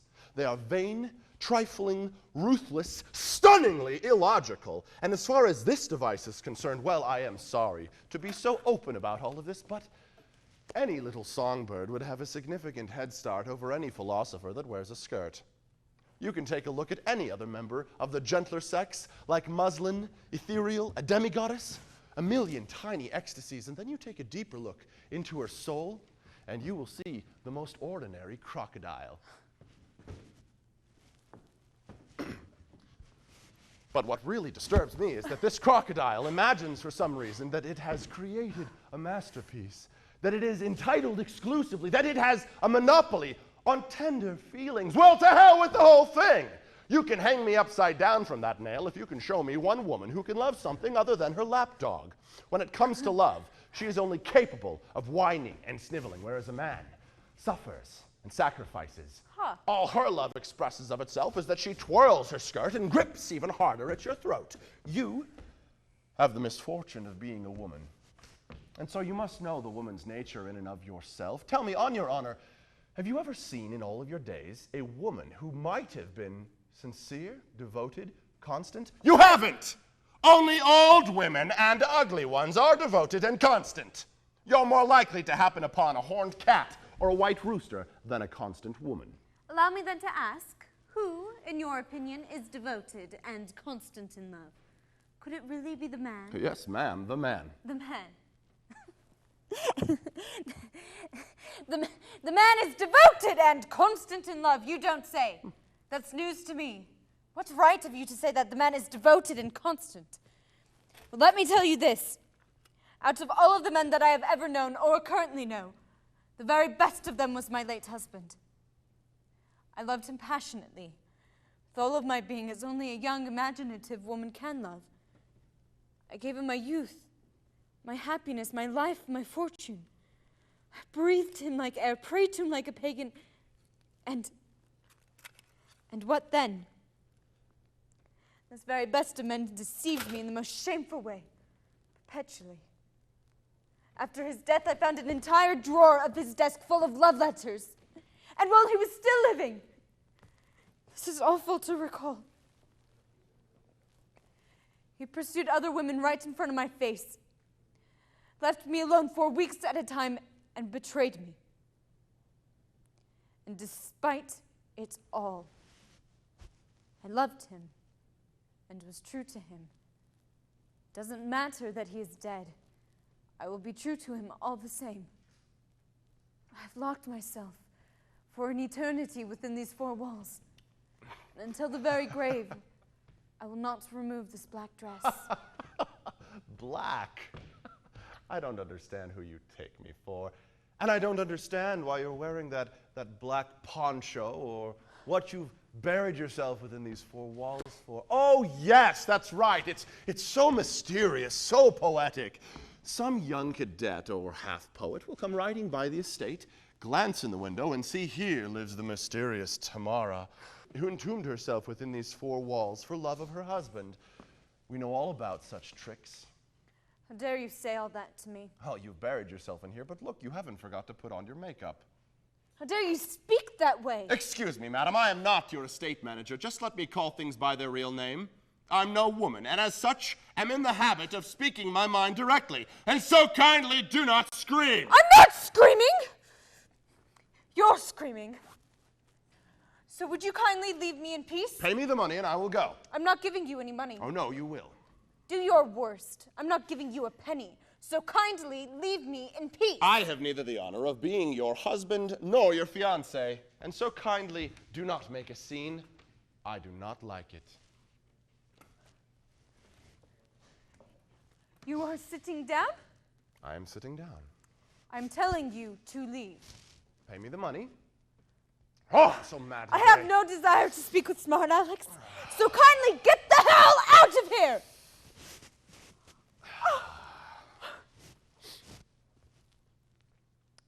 You're not leaving then, no? No. No. No. No. Fine then.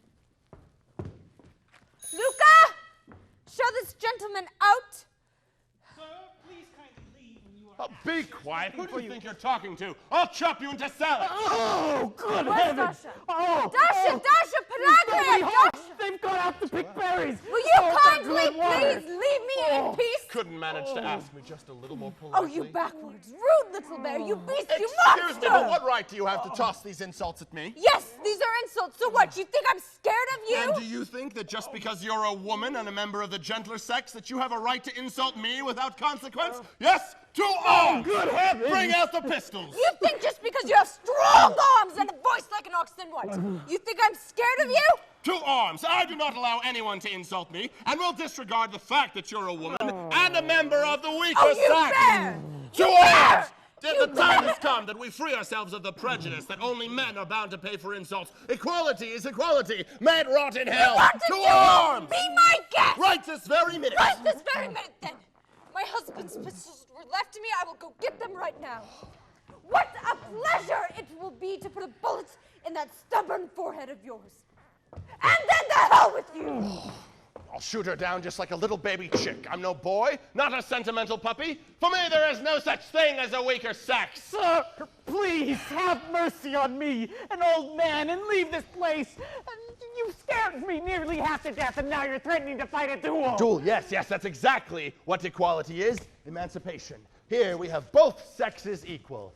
I will shoot her out of principle. Oh! But what kind of woman is she? To hell with you! I'll put a bullet in your stubborn forehead! What kind of woman? Her cheeks got all flushed, and then her eyes were gleaming, and she accepted my challenge.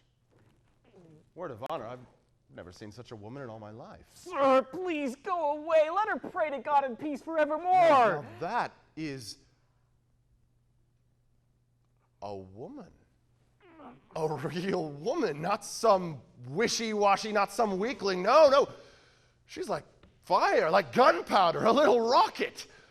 I'm even starting to regret having to kill her. Oh, sir, please go away! I really positively like her. Positively. Who cares if she's got little dimples?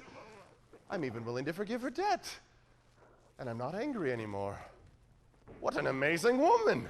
Here are the pistols, but before we begin, would you be so kind as to show me how one ought to fire a gun? I've never held a pistol in all my life. Oh, good heavens! I'm gonna go get the driver and the gardener. Why, this tragedy down our necks now? You see, there exist several different types of pistol. There are Mortimer pistols with percussion caps, made especially for dueling. And here we have a pair of revolvers based on the Smith & Wesson system. Triple action with extractors. Couldn't have costed less than 90 rubles for the pair. Now, this is how one holds a revolver.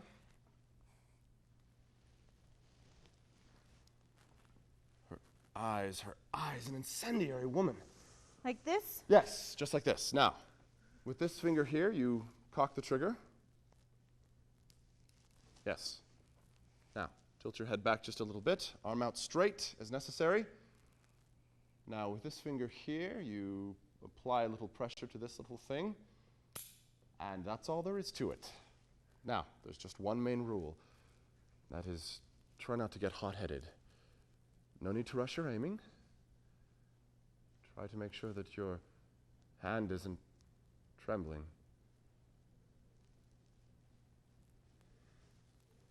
Very well. It's a little awkward to be firing at each other indoors. Let's go out to the garden. Very well, but I must warn you, I will be firing into the air. What's now? Why? Well, because well, it's none of your business. Why? Are you a coward? Yes, sir. You will not deceive me. I will not rest until I put a bullet in that stubborn forehead of yours. That forehead I hate so much. Are you a coward? Yes, I'm a coward. You're lying. Why won't you fight? Because I like you. He likes me. He dares to say that he likes me after you! Listen, are you still angry? I mean, I'm furious as hell, too, believe me, but how do I put this into words? Well, it's like that old story, you know, well, what the hell is it my fault that I like you? What the hell? Your furniture is too fragile. Do you understand me? I think I like you. I'm almost in love with you. Get away from me. I hate you. God, what a woman. I've never seen anything like it in my life. I'm completely done for. I'm doomed. I'm trapped in a mouse trap, just like a mouse. Get out of here or I will open fire. Open fire. You have no idea what a pleasure it would be to die in the sight of those wondrous eyes, to be killed by a revolver held in this tiny velvet hand. Oh, God, I'm out of my mind. Think it over. Think it over. If I walk out of here, then we'll never see each other again. I'm an orderly man. I'm a gentleman. I have a yearly income of 10,000 rubles. I can take aim and shoot a penny straight out of the air and have excellent horses. Do you want to be my wife? We have to fire our guns. 2 arms. Out of my mind. I'm insane. Butler, water! 2 arms! I've fallen in love. Like a fool, like a little boy. I love you. I love you like I've never loved anyone. I've abandoned 12 women. 9 have abandoned me, and I didn't love any of them like I love you, and I'm feeling completely intoxicated, all syrupy and weak, and I'm on my knees. This is insane. I haven't loved anyone for 5 years. I gave myself a pledge, and here I've fallen for you like a piston in the wrong cylinder. I'm offering you my hand. Yes? Or no? You don't want to. You don't have to. Wait a minute. Well? No, get going, actually. No, wait. No, or I wish you knew how mad I am. My fingers are swelling from this abomination. Well, what are you doing standing there? Get out. Farewell. Where are you going? No, go, no! Oh, I wish you knew how mad I am, how mad! Oh, don't come near me. I'm so mad myself, I can't believe it. I've fallen in love like a boy. I got down on my knees, even felt the chills. I love you. God, it's great timing, too. I mean, I have to pay off my interest tomorrow, and the crop is coming in, and here you... I'm never going to forgive myself for this.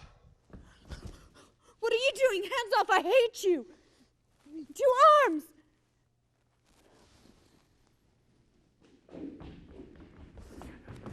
Oh, good heavens! Now, Luca, tell them out there in the barn not to give Toby any oats at all today.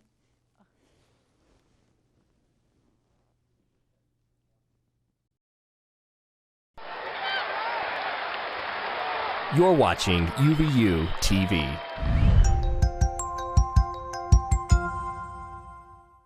Utah Valley University's Woodbury Art Museum hosts free exhibitions and programs year-round. From professional contemporary shows to family day activities, the museum serves all community members and represents a wide range of media and artists. The museum is the premier location to see current student and faculty projects during their scheduled exhibitions. Rotations from our permanent collection are always on display and showcase work from Utah Valley and beyond. For more information, visit uvu.edu/museum. People talk about life after college, entering the real world. But this is engaged learning. I'm not just reading about it or watching someone else do it. I'm learning by doing. I'm at UVU. I'm in the real world every day.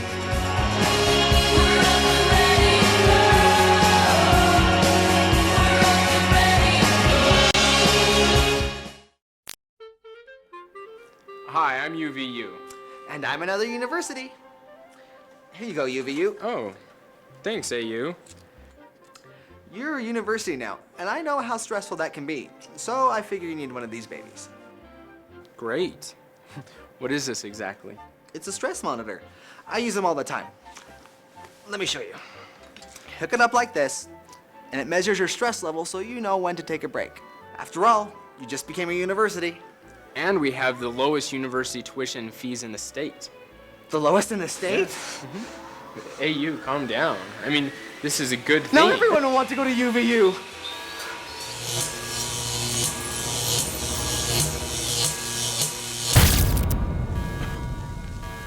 AU? Are you all right? Maybe I should go to UVU.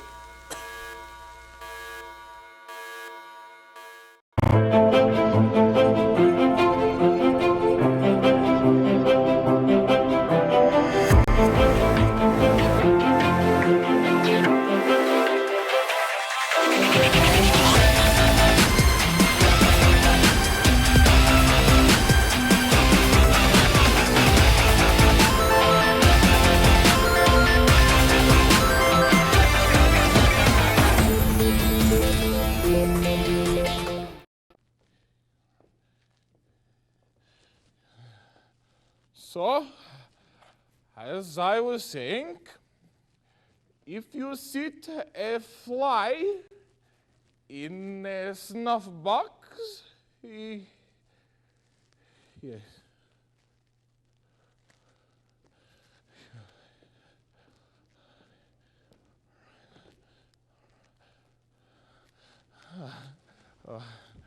Whenever I deliver a lecture, I usually wink with my right eye, but pay no attention. It is merely agitation. I'm a very nervous person, generally speaking, and I began to wink involuntarily with this eye in the year 1889 on the 13th of September, on this very day when unto my wife was born, to a certain degree, daughter number 4, Barbara. All of my daughters were born on the 13th. But in view of the shortage of time, let us not deviate from my current topic. You should note that my wife runs a music school and a private dormitory. That is not a dormitory per se, but, well, something of that sort. Just between us, the wife loves to grumble about what is lacking, but she has a little something hidden away, some 40, 50,000. But me, I don't have a penny to my name, no change in my pocket, but why analyze it? In the dormitories, I am employed as the director of the domestic sphere. I purchase the groceries, look after the help, keep track of expenditures, fix the bindings on the notebooks, keep away the bed bugs, walk my wife's dog, chase the mice. Just last night, it fell to me to mete out the flour and the oil to the cook, since pancakes had been proposed. Well, long story short, today, well after the pancakes had been cooked, into the kitchen comes my wife to tell me that 3 of the pupils will not be eating the pancakes today since their glands had swollen up. And that is how it happened that we had a few too many pancakes. Well, what do we do with all these pancakes? At first, the wife orders me to bring them down to the cellar, but then she stops to think about it, and she thinks, and she says, "You eat them yourself, straw man." Whenever she is not in the mood, she calls me that straw man, or viper, or Satan. But me, Satan, she is always not in the mood, so I did not eat the pancakes.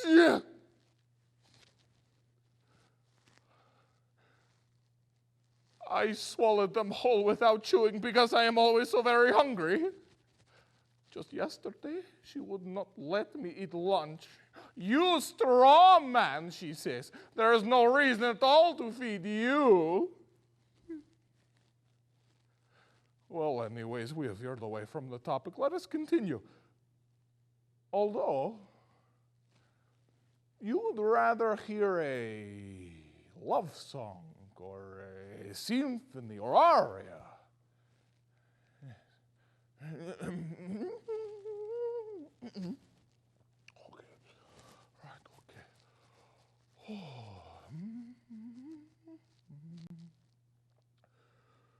We shall not bat an eye in the heat of battle.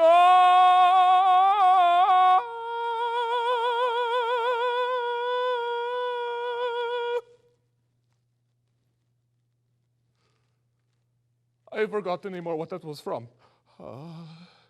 By the way, I forgot to tell you all that at my wife's music school, apart from being the director of the domestic sphere, I also shoulder the burden of teaching mathematics and physics, chemistry, geography, history, literature, sight reading, and so on. The wife extracts a special salary for teaching singing, dancing, and drawing, despite the fact that singing and dancing are also taught by me. You can find our house, our music school, on 5 Dogs Lane, number 13. There it is. It is probably because we live in house number 13 that my life is so unlucky. And all my daughters were born on the 13th. And in my house, we have 13 windows. Oh. You can find my wife at home at all times for discussing the pricing, the curriculum. You can purchase a copy of the curriculum there at the front desk for 40 kopecks. Oh, yes. Here tonight, you can purchase a copy of the curriculum for 30 kopecks. Who wants one? Yes. Oh, well, then 20 kopecks. Yes. Please, you in the front. You are still on my bad list. Frustrating. So, house number 13, nothing ever works out for me. I'm getting old, getting stupid. I am giving a lecture, and by all accounts, I am a very happy man. But to me, I want to scream my throat out or fly to the end of the earth, but there is never anyone to complain to. Makes you want to cry.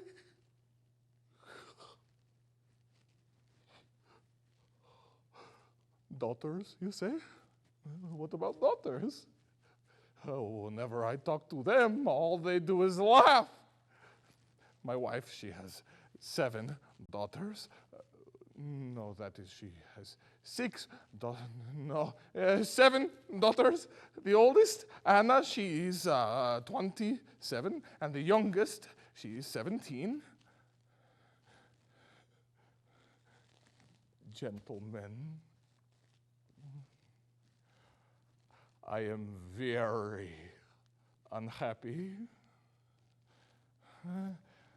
But in essence, I am the happiest of fathers, and I wouldn't dare say otherwise. If you only knew, I have lived with my wife for 33 years now, and in that time I can say they have been the happiest years of my life. That is not the happiest per se, but they have flowed past, long story short, like one happy moment. May they go straight to hell.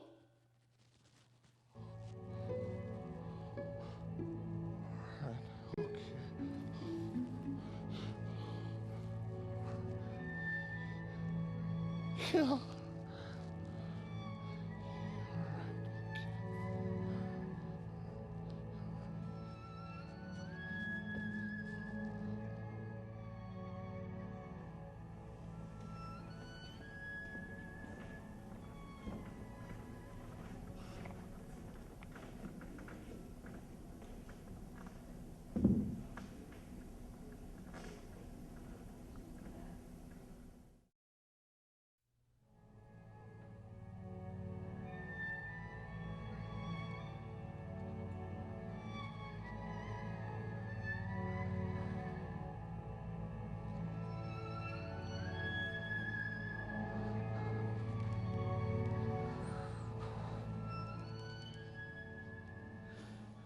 My dear, look who I see, Ivan Vasilovich. I'm so very pleased. To put it bluntly, it's a surprise. How are you doing? Thank you. And if you would be so kind, how are you doing? One day at a time and all that, thanks to your prayers. Have a seat.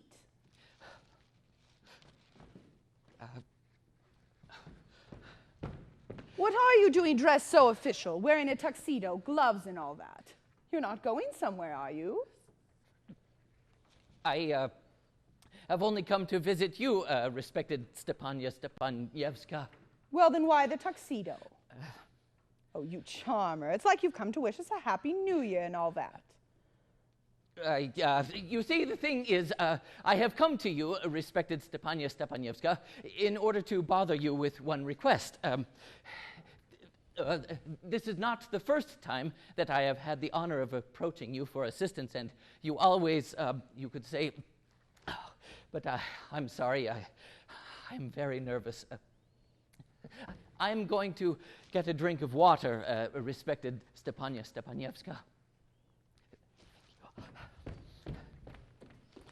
He's come to ask for money. I won't give him any. What seems to be the issue, you handsome devil?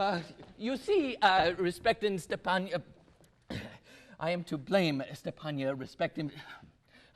That is, I'm terribly nervous, as you have been so kind to notice. To make a long story short, you alone can help me, although, of course, I have done nothing to earn it, and I have no right to count on your assistance. Stop beating around the bush. Just say it straight. Well?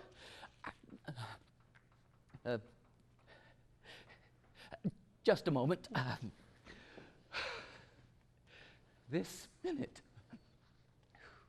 The thing is, I came to ask for your daughter, Natalia Stepanovna's hand.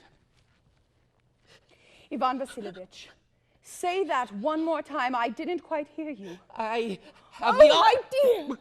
Oh, this makes me so happy and all that, and well, to put it bluntly, and I have always wanted this. It has been my constant wish. And you, my dear, my angel, I have always thought of you as if you were my son. May God grant you counsel and love and all that, and well, I wish so many things, and what am I doing? Standing here like a dolt. I'm overcome with joy. I'm totally overcome. I'll just go call Natasha and all that. Respected Stepania Stepanievska, what do you think? Can I count on her consent? Such a, to put it bluntly, handsome devil like yourself, and she's not going to accept? Why, she's in love, most likely, like a kitty cat and all that. Just a moment. It's cold. I'm shaking all over just like before an exam. The main thing is to be decisive. If you think too long, vacillate, have all kinds of conversations about it, well, just wait around for the ideal woman or for true love, well then, that way you'll never get married. It's cold.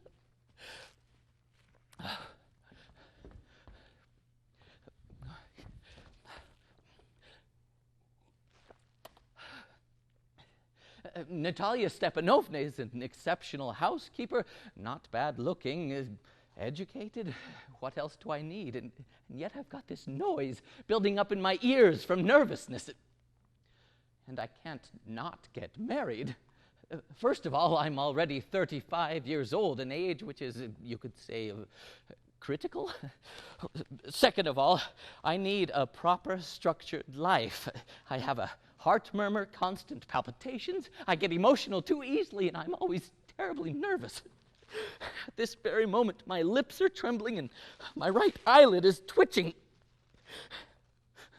But the most awful thing for me? Sleep. Just barely do I get in bed, and I'm starting to doze off when suddenly something in my left side yank.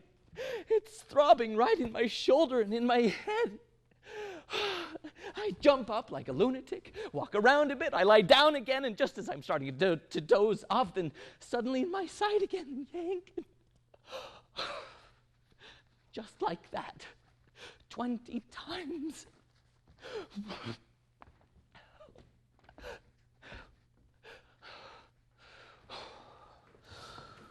Well, look at this, it's you. And Mama telling me, go in, the merchant has come for his wares. Hello, Ivan Vasilyevich. Hello, respected Natalia Stepanovna. Excuse me. I'm only in my apron and nightgown. We were washing peas to dehydrate them. How come you have not come to see us in so long? Will you sit down? No, sit down. Do you want any breakfast? No, thank you. I already ate. The weather is magnificent today. Yesterday it rained so hard the workers did nothing all day long. How many bushels have you mowed? Imagine, I got greedy, I mowed the whole meadow. Now I'm not very happy myself. I'm afraid my straw might go rotten. Oh well, would have been better to wait. So what's this? It appears you're wearing a tuxedo. That's news. Are you going to a dance or something? You have gotten better looking. But really, why so fancy? You see, the thing is, Natalia Stepanovna, I have decided to ask you to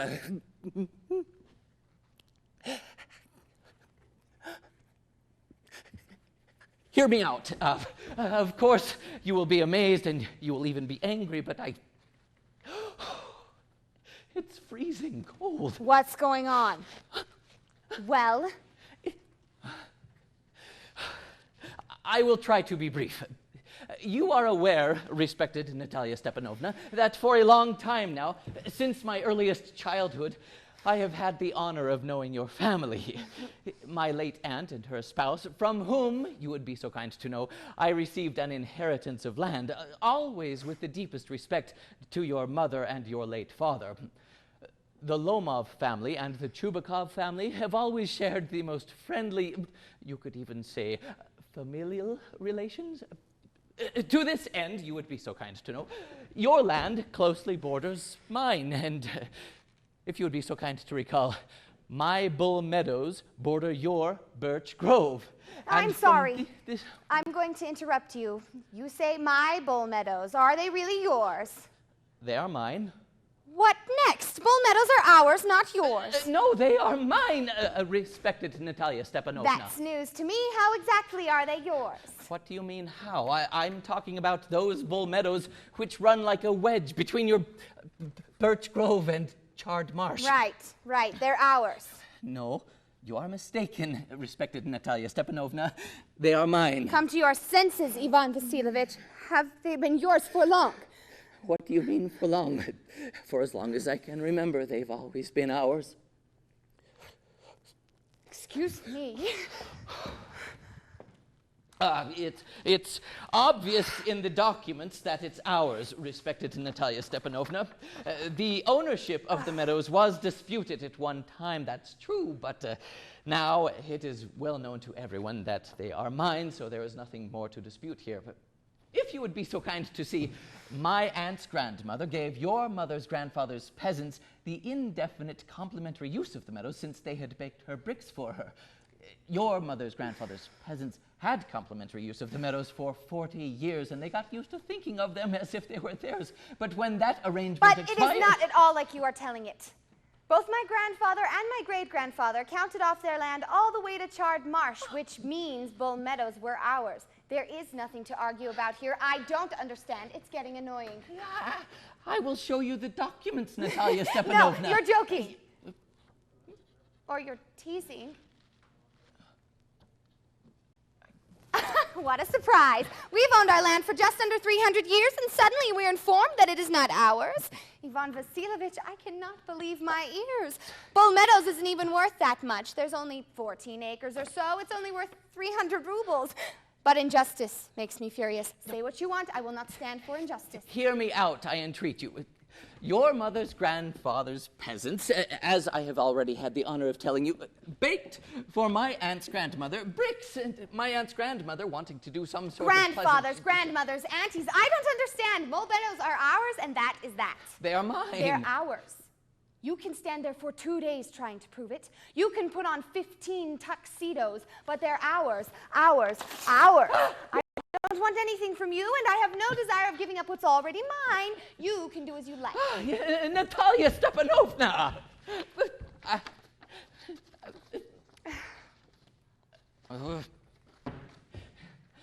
I don't need the meadows, but this is about principle. If you like, then please allow me, I will give them to you. I'll be the one giving them to you. They are mine.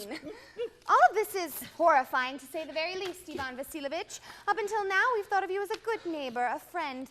Last year, we loaned you our threshing machine, and because of that, we had to grind our own grain in November. Now you're treating us like gypsies, giving me my own land as a present. Excuse me, it is not neighborly. In fact, in my opinion, it is very rude. You want... According to you, I am coming off apparently like an imperialist?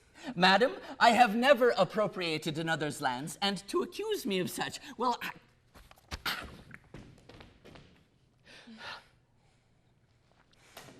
Bull Meadows are mine. Not true, they're ours. Mine. Not true, I'll prove it to you. Today I will send my workers to mow those meadows. What? My workers will be there. Then I'll fight them off. You wouldn't dare. Bull Meadows are mine. Understand me? Mine. Don't scream, please. You can scream in waste and fury all you want when you are at home, but when you are here, I request that you keep yourself in line. If, madam, I weren't having this horrible, agonizing heart palpitation, if my veins weren't throbbing in my temples, then I would speak with you altogether differently.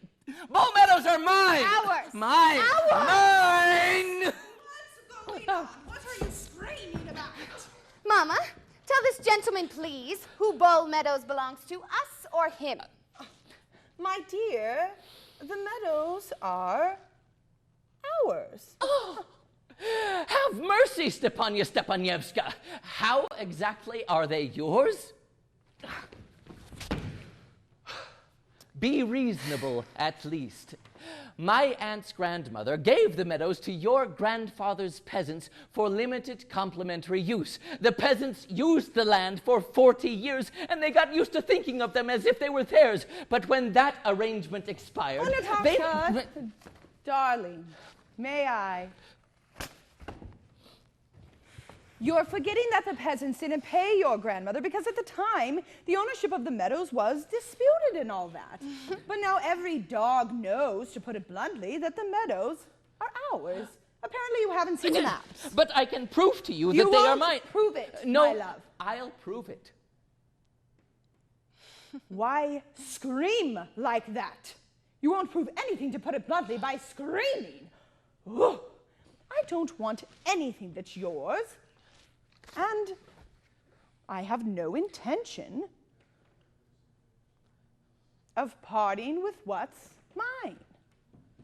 What would be the point? If you are determined to dispute the ownership of the meadows, I would sooner give them to the peasants than to you. So there. I don't understand. What right do you have to give away another's belongings? Kindly leave it to me to know whether or not I've got the right. To put it bluntly, young man, I'm not used to being spoken to in that tone and all that. Young man, I am twice as old as you, and I would appreciate it if you would speak to me without campaigning and so on. No, you must think I'm a fool. You're laughing at me. You're calling my land yours, and yet you want me to remain composed and speak with you humanely? Good neighbors do not behave that way, Stepania Stepanievska. You're no neighbor. You're an imperialist.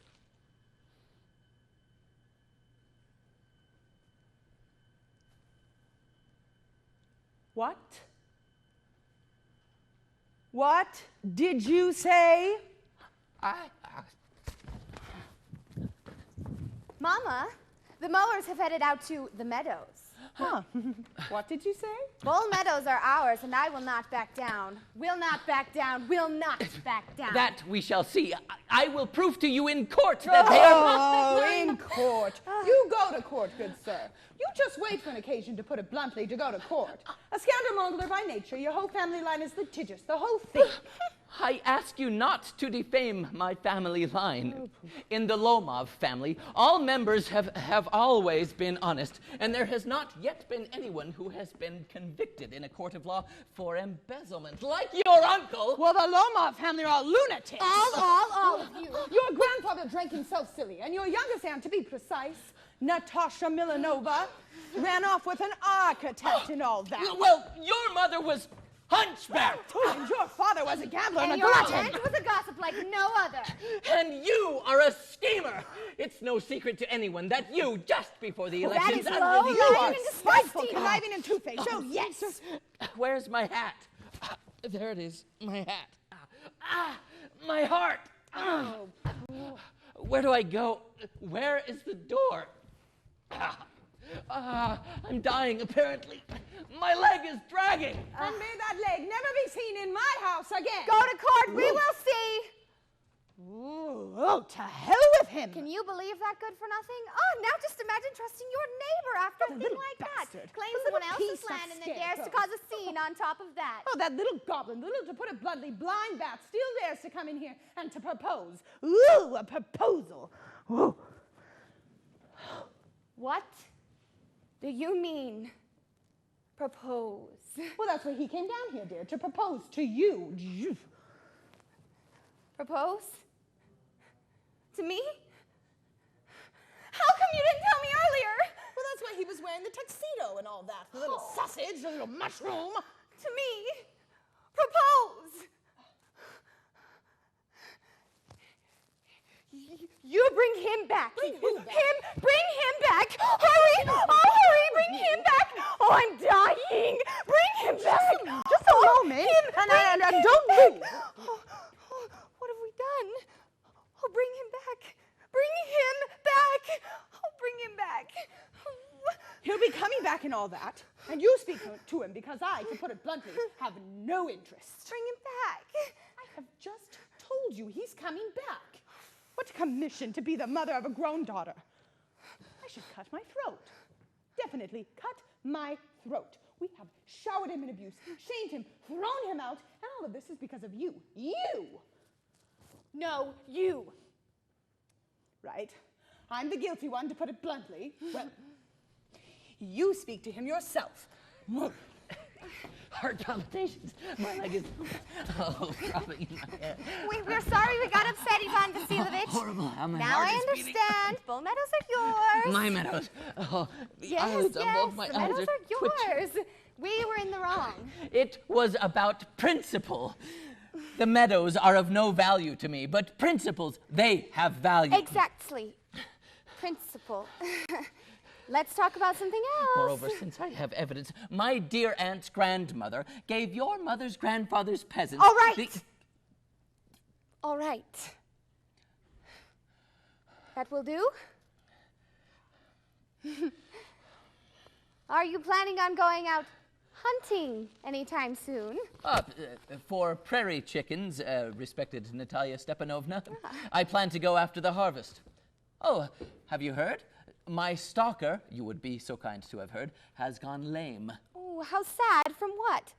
Don't know. It could be that he dislocated something, or one of the other dogs could have bitten him. The best dog, too. And that's not even considering the money. I mean, I paid Mironov 125 rubles for him. You paid too much, Ivan Vasilovich. In my opinion, it was a bargain. The dog is wonderful. Yes, but Daddy paid only 85 rubles for his Skipper, and clearly Skipper is better than Stalker. Skipper better than Stalker? What are you... Skipper better than Stalker.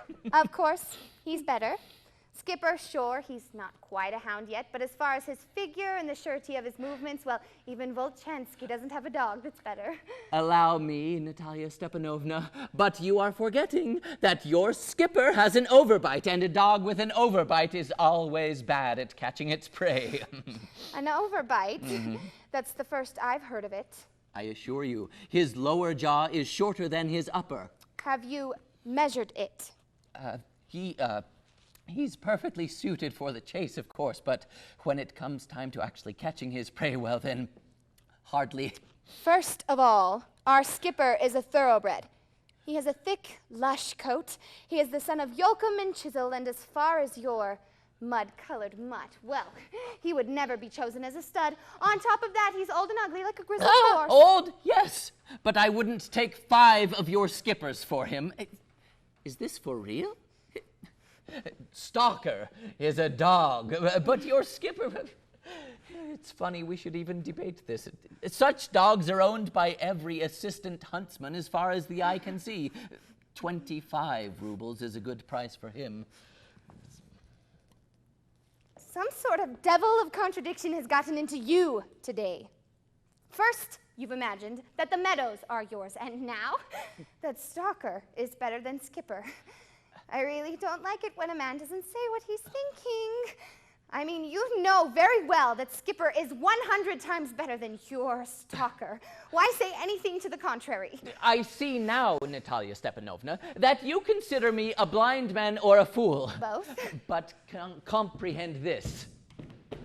Your skipper has an overbite. Not true. He has an overbite. Not true.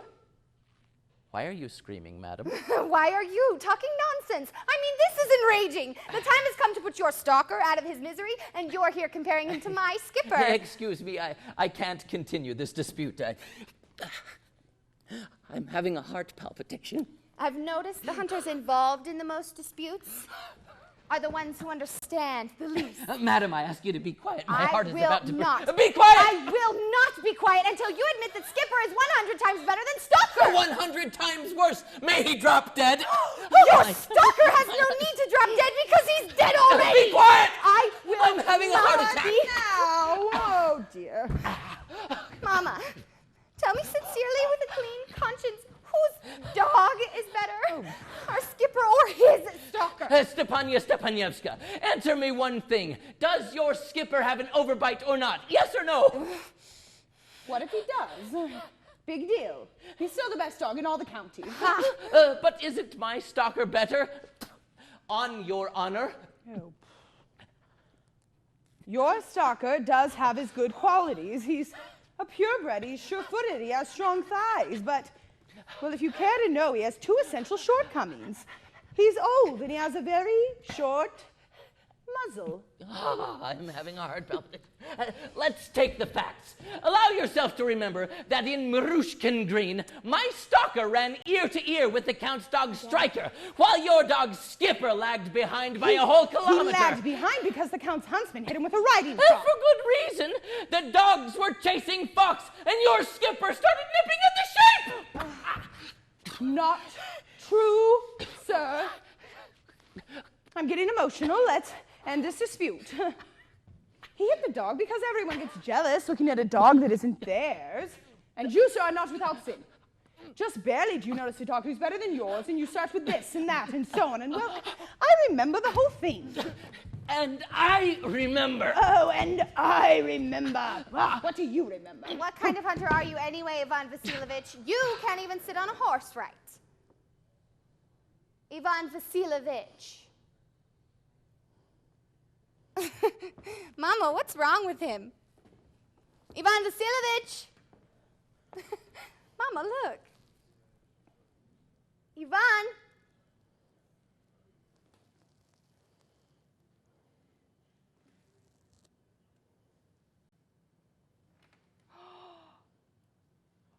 Oh, he's dead. Mama, look, he's dead. Mama, call a doctor. He's dead. Stepania, he's dead. What is it? What's wrong with him? He is dead. Who? He is dead. Oh, he really did die? Yes. Well, call a doctor or go get the man some water. Here, quickly. Ivan. Drink this. Here you go. He's not drinking. Oh, dear, that means he really did die. Oh, I am the unluckiest of women. Oh, I should shoot myself or cut my throat. I mean, get me a knife or a pistol or something. Oh, Mama! Oh, he's coming back around. Here, quickly, drink this. Yes. Oh, Where am I? Oh, just get married quick. Here, she accepts, and I give you my blessing and all that, and well, just leave me alone. Who? Well, she accepts. Now kiss her, and to hell with you. He's alive. Yes, I accept. Kiss her. Oh, heart palpitation. My leg is numb. Can't go on. Heart palpitations? Why, what kind of hunter are you? You'd be better off sitting in the kitchen by the oven squishing cockroaches than out hunting foxes. Heart palpitations. So true. Heart palpitations. Why, you should be inside, not hanging around in the saddle. It is fun to go hunting, but, well, you only leave the house to start up some dispute or mess with someone's dog. Heart palpitations. You, sir, are not, to put it bluntly, not a hunter. Oh, and are you a hunter? You only leave the house to go kiss up to the Count or to hatch schemes. You are a schemer. Be quiet, schemer. Schemer. Oh, you child, you puppy. You old rat, you Jesuit. Oh, I should grab some greasy gun and shoot you down like a little partridge, you little pig. Everyone knows that you beat your husband. Your housekeeper makes you kiss her feet. I'm pulling. Oh, there it is, there it is. I feel faint. My heart just burst. My shoulder came off. Where's my shoulder? It's here. I'm dying. It's Call here. a doctor. Hello.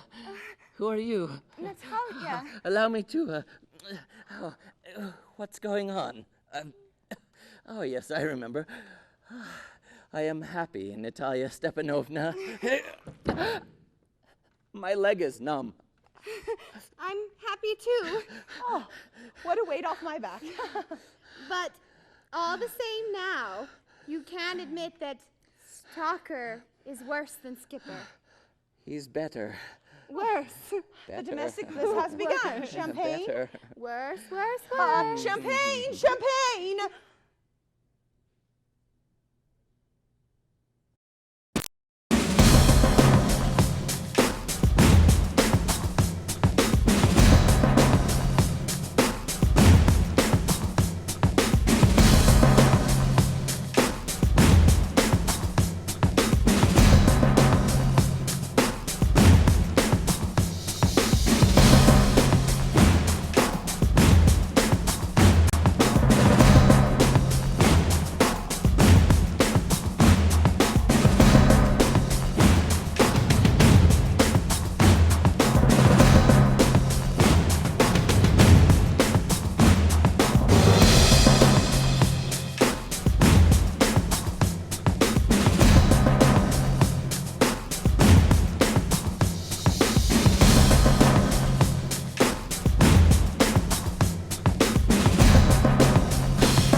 Are watching UVUtv.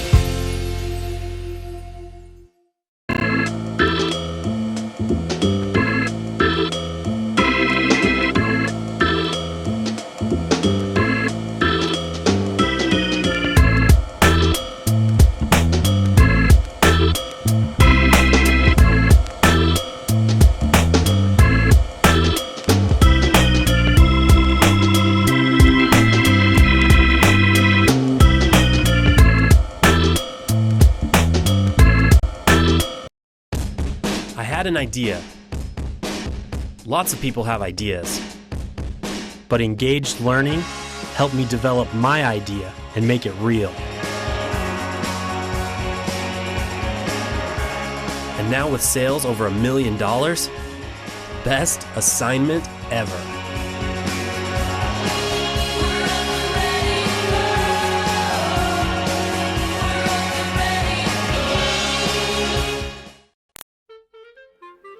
Hi, I'm UVU. And I'm another university. Here you go, UVU. Oh, thanks, AU.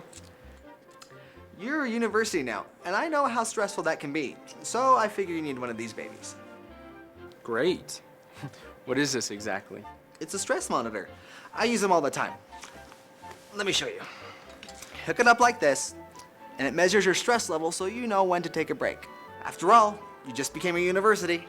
And we have the lowest university tuition fees in the state. The lowest in the state? AU, calm down. I mean, this is a good thing. Now everyone will want to go to UVU.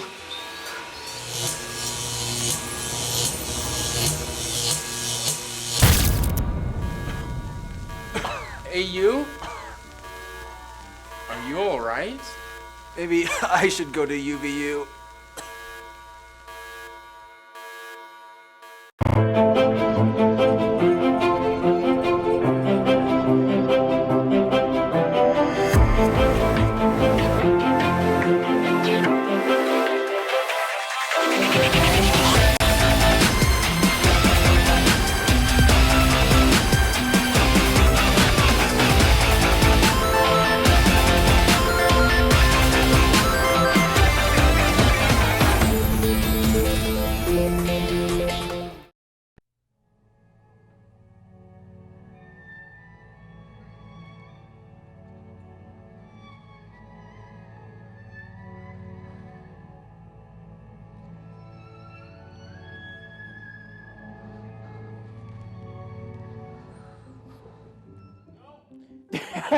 Thank you, my dear Oh, man. please, a little bit more. Oh, no, no. All right.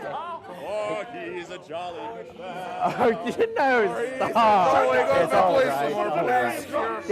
The 15 compact variety. And how to bring some fresh water into the executive director's office. Do I have to tell you 100 times? Oh, I'm a complete wreck. 4 whole days now I've been writing here without a wink of sleep. From morning to evening I write here. And from evening to morning at home. And I've got inflammation throughout my entire body. Shivers, fever, a cough. My legs are shaking. And I have these little interjections throughout my vision. Our resident windbag, that bastard, the executive director will be giving a speech today entitled, Our Bank at Present and into the Future. What a windbag. Well, when you think about it. So, 4, 8, 15, 16, 23, 42. He wants to go and raise a fuss, but me, no, I'm in here. Work for him like a convict.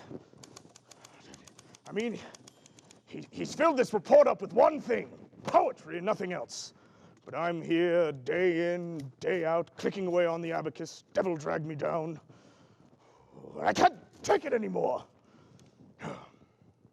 Well, he did promise me a reward for my work.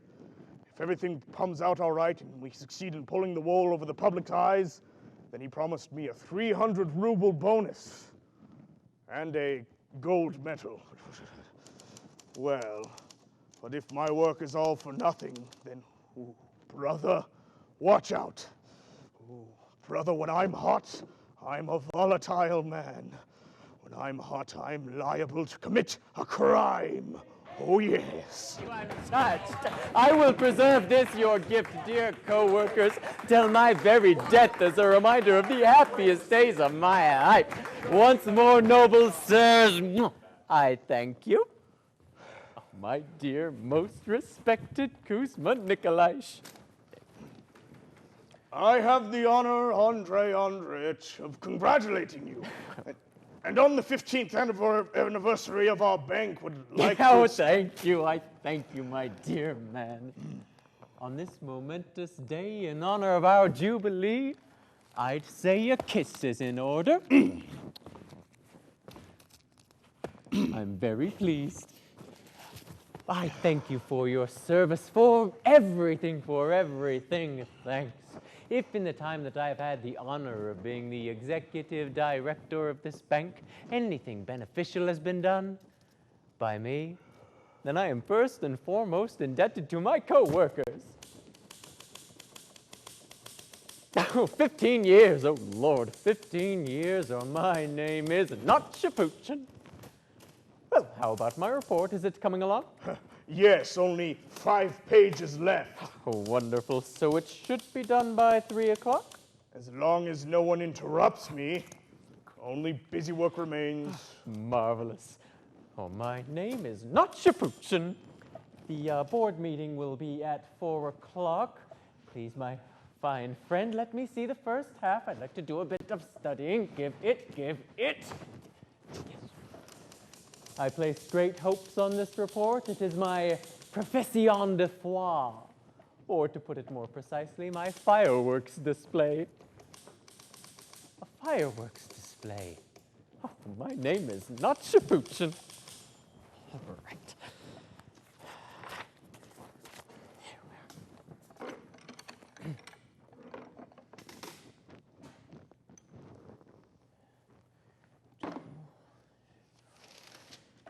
16.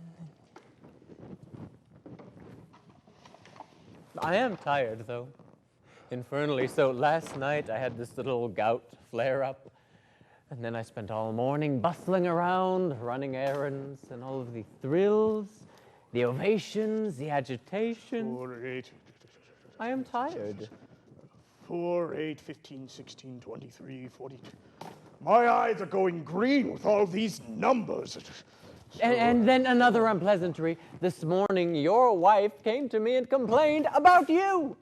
She said that yesterday evening you chased her and your sister-in-law around with a knife. Guzman, Nikolai, that's unprecedented. I will dare, Andrei Andreevich, in honor of the Jubilee, to come to you with one request. Please, out of respect for my convict-like labors, do not insinuate yourself into my domestic life. Please! Guzman, Nikolai, you have an impossible character. You are a wonderful human being, highly respected, etc., but with women. You conduct yourself as some kind of buccaneer. It's true. I cannot understand. Why do you hate them so much? And here's what I cannot understand. Why do you love them so much? Well,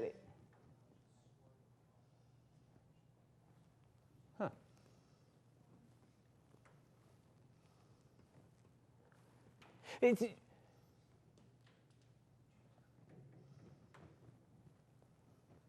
I don't have time to be here discussing this. So just be, so too much to do. You see what you did?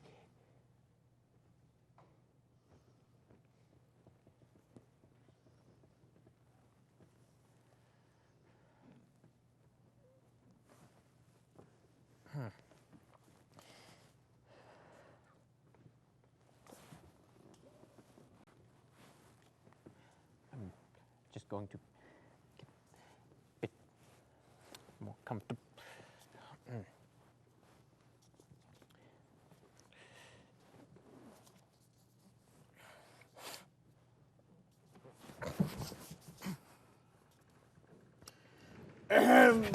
The employees presented me with a memorial album, and I've heard that the board members would like to present me with a velvet-bound speech and a silver goblet. Oh, 'tis good, or my name is not Shapuchin. And these are not just empty symbols, my friend. No, the bank could use a little pomp to enhance its reputation, by God. You are one of us. You know all this, of course. The speech had to be written by me personally. And the silver medallion, well, I paid for that as well. To have the speech bound, well, that cost 45 rubles, but that's something we just cannot do without. They would have no idea how to do these sorts of things on their own. What kind of environment do we have here? What kind of environment is this? They may say that I am obsessed with inconsequential details, with whether the doors and locks are clean and polished, with whether the employees are wearing fashionable ties, whether a big-bellied guard stands watch at the entrance. But no, dear sirs, doors and locks and big-bellied guards are not details. At home, in my domain, I may be a Philistine, may eat and sleep like a swine, drink like a fish. Please! I am begging you. No insinuations. No one is insinuating anything. What an impossible character you have. As I was saying, at home, in my domain, I may be a Philistine, maybe a social climber ruled by habit, but here, everything must be en grande. This is a bank. Every detail should be striking, so to speak, have a ceremonial air.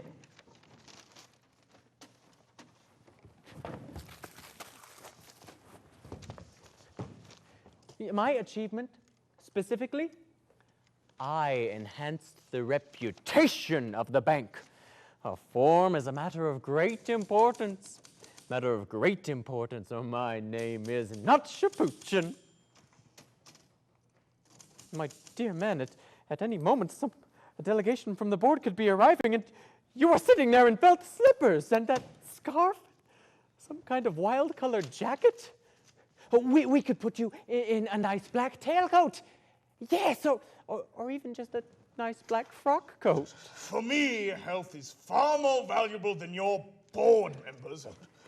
I've got inflammation throughout my entire body. But you must agree this is disorderly. You're ruining the ensemble. The delegation from the board arrives, then I can hide. It's not a big loss. I don't particularly love disorder myself. I can't stand disorder. Look, you would have done well had you not invited any ladies to the Jubilee today. It's such empty words. I know that to be fashionable, you have allowed for an open attendance policy. But you just wait. They will ruin the entire event. Everything awful, all disorder comes from them. On the contrary, the society of women is elevating. Yes. Your wife, it would seem, is an educated woman. And yet, on Monday of last week, she said something so shocking that my hands were left sweating for 2 whole days. She said, out of nowhere, and in the presence of bystanders, is it true that at the bank, my husband purchased shares of the Dretsky Bank, which was falling at the stock exchange? Oh, he was so anxious to know about that. And that's in the presence of bystanders. Why you're so open with them, I just can't understand it. Do you want to get yourself thrown in prison? All right, enough. This is all too depressing for our Jubilee Day.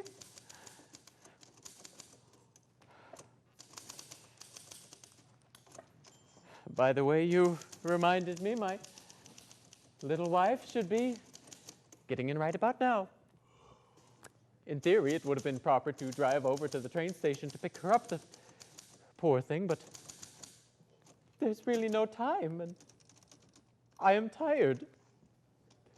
Tell the truth, I'm not that happy to see her. I mean, I am happy, but for me, it would have been much more pleasant if she had just stayed with her mother for 2 or 3 more little days. Because she's going to demand that I spend the entire evening with her. And on top of that, we've got a little excursion planned after lunch. Be that as it may, my nerves are already wrecked. It seems the littlest thing could make me burst into tears. No, I must be strong, or my name is not Shapoochin. Dearest! Speak of the devil. Welcome home.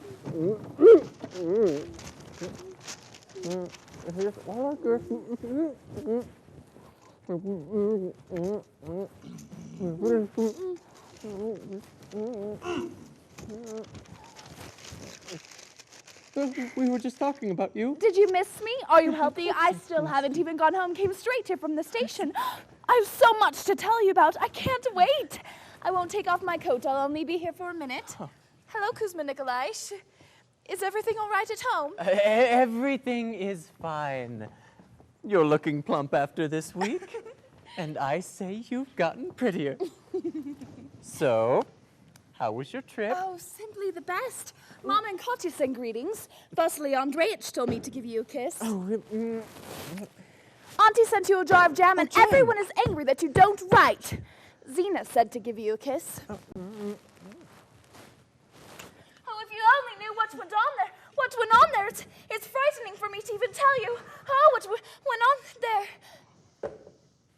But I can tell by your eyes that you're not happy to see me. On the contrary. My dearest. Oh, poor Katya, poor Katya. I am so sorry for her. So sorry. My dearest, today we are having a jubilee. And at any moment, someone could appear here, and you are not dressed properly. That's right. The Jubilee. Congratulations, gentlemen. I wish you... And that means there's the meeting today, the luncheon. Now that I like. Oh, do you remember that wonderful speech you worked so long composing for the board members? They're going to read it for you today.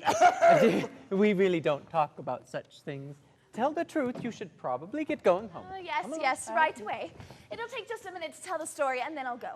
I'll start at the beginning. You All were right. sitting on my album. When you saw me off, you'll remember, I sat next to that plump lady and began to read. Yes, now, I don't dearest, really like conversations in train cars, so for 3 stops, I just sat and read and didn't say a word to anyone. Well, evening was coming on, and I started having such depressing thoughts. Oh, dearest, I'm But opposite sorry. me, a young man happened to be sitting. Nothing special, not bad looking. A brunette. Well, we began to chat, and then a sailor came and joined us, and then some kind of a student.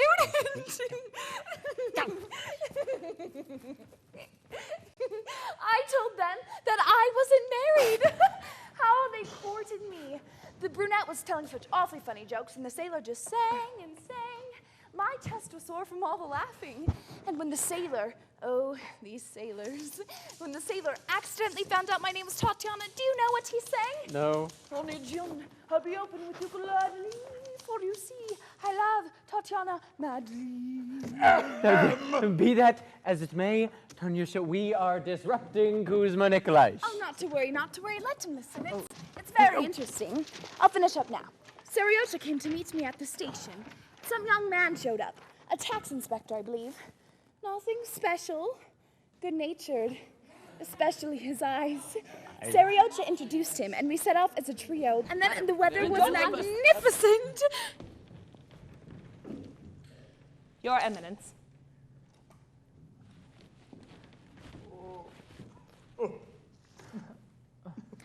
I am Nastasia Fedorovna Mershutkina, sir. Yes.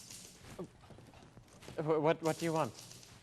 I am the wife of a provincial clerk, Mayor Shutkin, who has been Dearest, ill I'm these just 5 going to months. deal And while he was lying at home, recovering, they gave him his retirement package for no apparent reason whatsoever. But And when I went to go pick up, Tatiana, last week they I took received and a cut letter out from mother. 24 rubles She writes that and my sister 36 Coffee was kopecks supposed from to the buy secretary. certain Right, For what, I I have to asked? speak with my wife. A wonderful, the modest young man man, told but me with no money and no took that particular much from the station in cash, life. and others had to Well, cover for him. tragically, imagine But how Coffee can fell that for be? him. As Well, if what he can could be do done? anything She about writes for me to my come without delay and exert not some right, Your influence on Katya. I am a poor Excuse woman. me, but you've I made can me only lose feed count. myself by You with all renting this out the room murder to and Roger. conscience. Now I must am count and weak, I can't make sense of anything. defenseless. I endure offenses from every front without a kind So word what? from You anyone. should listen allow when me. a lady is speaking to you.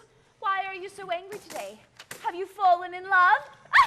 He's blushing. He's fallen in love. Tanyusha, come along. Wait a bit in the main room, right? Oh, fine. There we are. Good.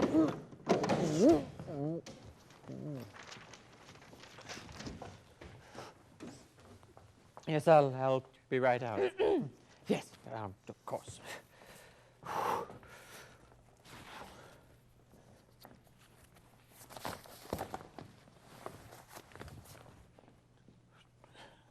I'm afraid I don't understand. It appears that you, my lady, have come to the wrong place. You need to go Your and Eminence, apply at the agency I in have which your husband already been to served. In 5 essence, other your request places, has nothing whatever and to no do one with were us. even willing to even read my Madam petition. Mashutkina, we cannot do I'd about lost my anything head were it for not you. for my Your son-in-law, husband, as Boris far as I Matich, can who tell, advised me to served come in and see a you. military medical and see bureau, Mr. and this Shapuchin, is Mamasha, a he told me. completely private He's an influential commercial man. He can establishment. do This anything. is a bank. Your Eminence, What is concerning so the difficult issue to of my understand? husband's illness, I can present a doctor's written testimony. This Here it is. wonderful, If I you please have a look. believe you, but excuse me. She is out there disrupting my employees. It's frightening, really, and even a little funny. Does your husband really not know where to send you for assistance? Your Eminence, my husband doesn't really know anything. He just kept sputtering, Madam it's none of your Mashutkina, business, this get the is hell a away, bank, and that's that. a completely private commercial establishment. Right, I understand. Good. In that case, could you have them give me 15 rubles? I'll agree to everything right away. Andreas, if this persists, I'll never finish the report. 1 second. My lady, it seems impossible to speak your language. Try to understand that coming to us with such a request is as bizarre as filing divorce papers at a pharmacist or an appraiser's office. Andre, can I come in? Hold on, dearest. I'll be right out. Right? Now, they didn't pay you, but what has that to do with us? Your Eminence, And on top take of that, pity on me. today And we are having a often jubilee. I am weak. We are very busy. At any defenseless. moment, I someone am could appear tormented here. to I the am very sorry. brink of death. It's always take care Madam, of I the should tenants gonna, and bustle I about cannot after stand the here talking to husband you. and run around with My our head housekeeping and spinning. on top of that, the son-in-law You are happens to disrupting be us for unemployed. no reason. Oh, this is a dilemma, for my name is not Shapuchin. Kuzma Nikolaish, you explain it to Madame Rashutkina. There you are. He will take good care of you.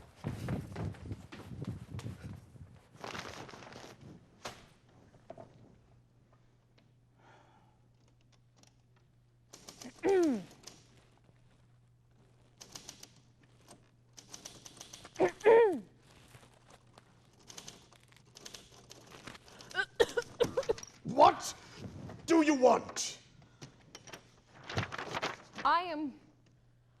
I am weak, defenseless. By appearance, I may seem strong, but if you were to analyze it, not one vein in my entire body is healthy. I'm barely standing on these two legs. My appetite has been discontinued. This morning, I drank coffee, and I took no pleasure in it whatsoever. I am asking you, what do you want? Tell them, sir, to give me 15 rubles and then the rest of it next month. But you have been told, haven't you? In no uncertain terms. This is a bank. Right. And if necessary, I can produce a doctor's note.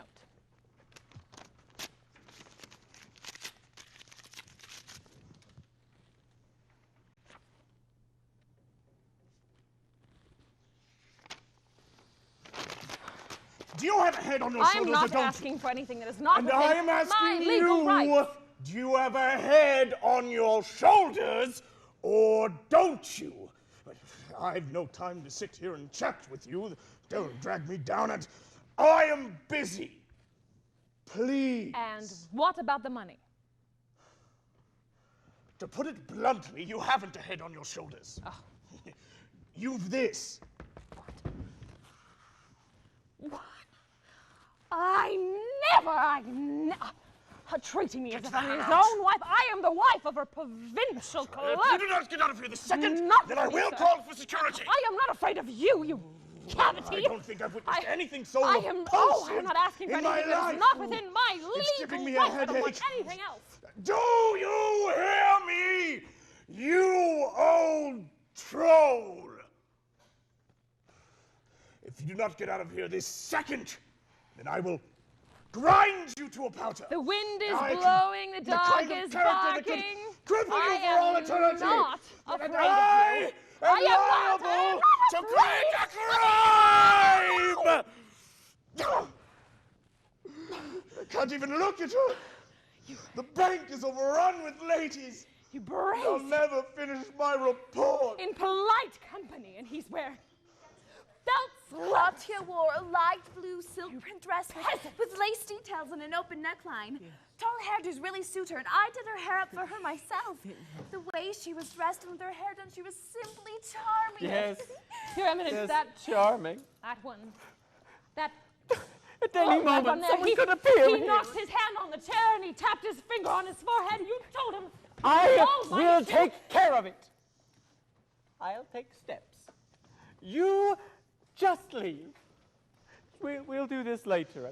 No, Your Eminence, feel a I flare-up need coming on. of that money. Andrei Andreevich! Please give the order to call for security and have them thrown out by the neck. I mean, it's unheard of. She will squeal to high Your heaven. Eminence. This building is full of presidential Your Eminence, apartments. when will I be have to getting the finish money? the report. There's no time. I am in need of the money Just right try. away. An exceptionally despicable Your crime. Eminence, take pity on me. Be Your a husband father to served me. in a military medical bureau, and Your this Eminence. is a bank. If the doctor's note is A not enough, completely I can private produce the deed to commercial our property. Please tell them to give me the money. Grandmother, they're telling you that you're in the way. Look at yourself. It's true.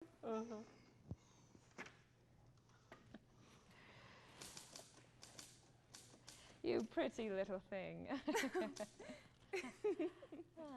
No one takes care of me.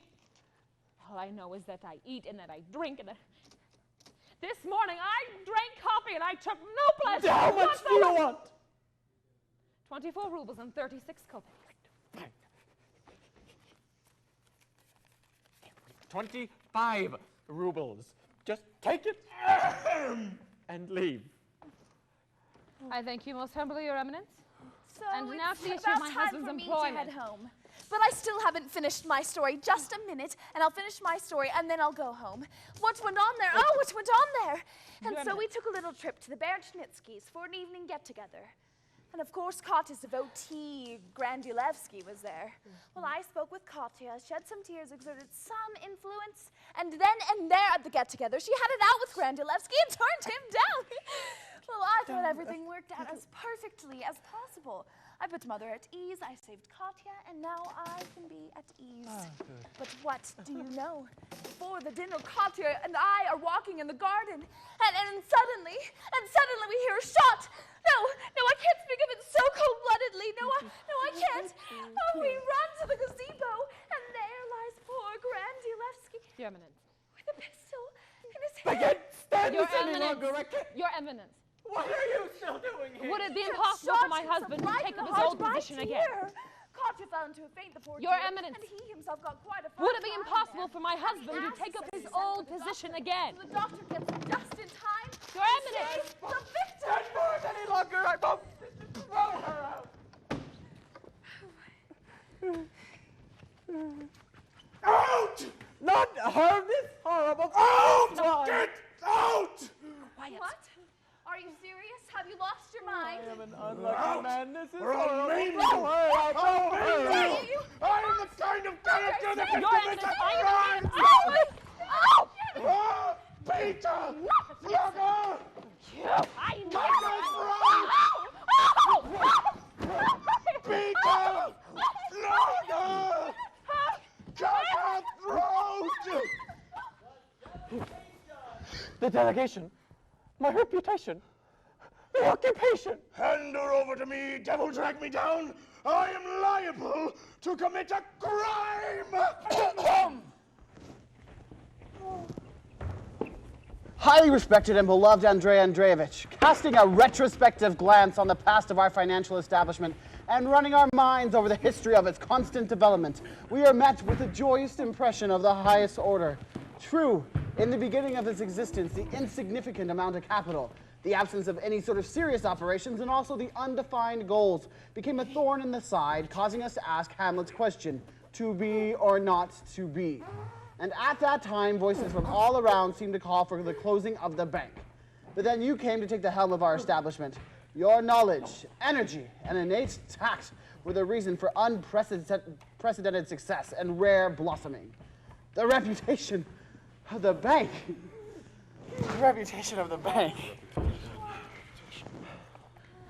The reputation of the bank was elevated by you to such heights that our establishment might now compete with some of the finest foreign establishments. The delegation, my reputation, the occupation.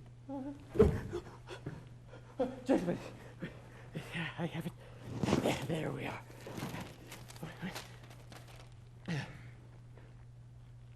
Two old friends had gone a-walking, and of great things they were a-talking.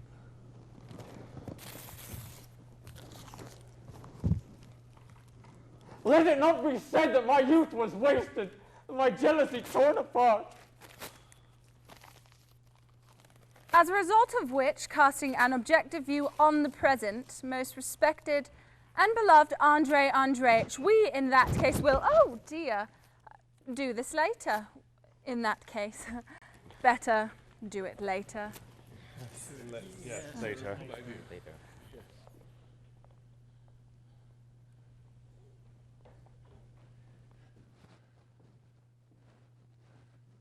Speaking of my wife,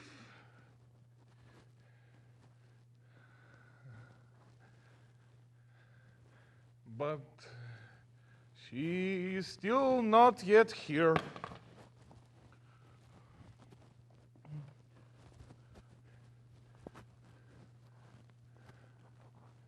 she is not yet here, and so we can say whatever we want to. I am horribly afraid. Afraid when she looks at me. Yes, that is precisely the reason I say my daughters are taking so long to get married, because they're so shy and because men never see them. My wife, she never wants to throw any parties. She never invites anyone over for dinner. This is a very stingy, angry, argumentative lady, and for this very reason, no one ever comes over for dinner. So, I will inform you as a secret. My daughters can be seen on major holidays at the home of their Aunt Natalia Semyonovna, who is the very same lady who also suffers from rheumatism and wears this kind of yellow dress with black polka dots as if she has just been showered with cockroaches. They also serve refreshments there. And if my wife happens to not be there, you can also, you should note that I get kind of drunk after just one glass, and I get such a feeling of ease from it in my soul. And at the same time, such sadness, so much that I cannot express it. And for whatever reason, I start to remember my younger years, and for whatever reason, I just want to run. Oh, if you only knew how much I want to run and throw everything off, to run without ever looking back to where. It doesn't matter to where. All that matters is that I'm running from this empty, trite, worthless life that is turning me into a pathetic old fool, a pathetic old idiot, that I'm running from that stupid, trivial, evil cheapskate, away from my wife who has tortured me for 30 years, away from the music, the kitchen, away from my wife's money. Well, maybe not that. Away from all this nonsense and triteness, and stop somewhere, anywhere, far, far away in the middle of a field. And stand there like a tree, like a pole, like a scarecrow under the wide expanse of sky. And peer up all night long at the clean, quiet moon standing over you and forget. Forget. Oh, how I would love not to remember anything. How I want to tear this disgusting cold jacket off that I have worn for 30 years since my marriage, in which I am perpetually giving lectures for charity. There you go! Yeah! There you go!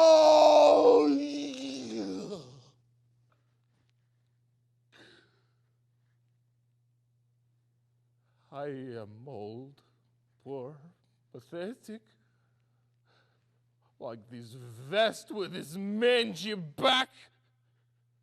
I once was young, smart, studied at the university, dreamed, considered myself a man, but now I don't need anything. Nothing really, except for some peace. Except peace.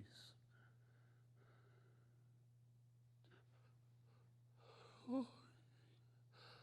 My wife is in the wings. She has arrived and she is waiting for me in the wings. The time has passed, and please, I beg you, if she asks, please tell her that this lecture was, that this straw man, that's me, conducted himself with dignity.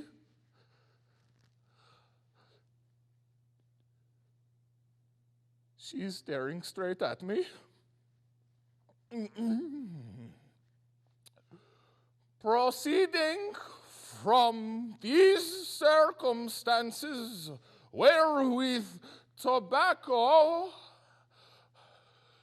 has concealed within itself a horrible poison about which I have only just spoken.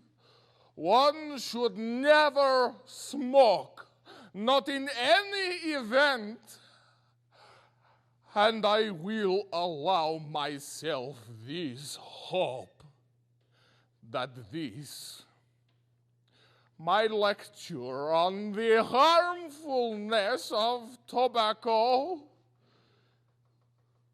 will be of some benefit.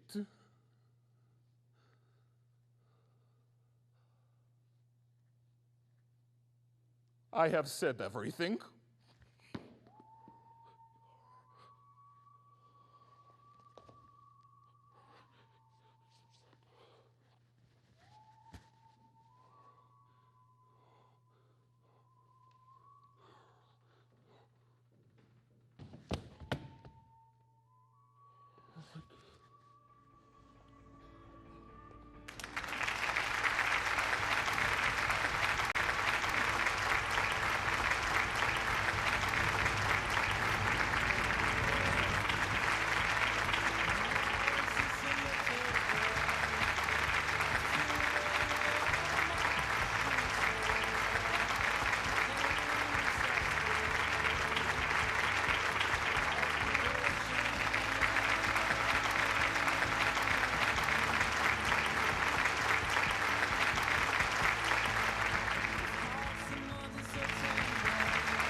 Graduate with a diploma and a resume.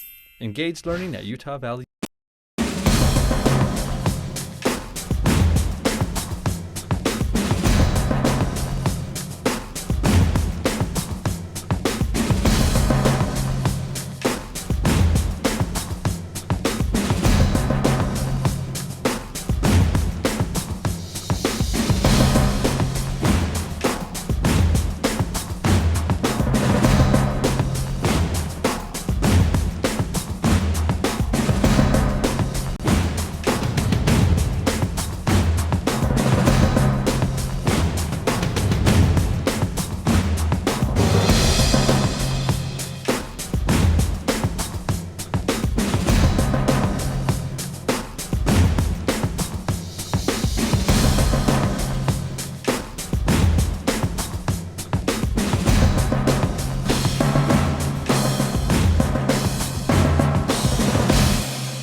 Dawn is breaking at Utah Valley University.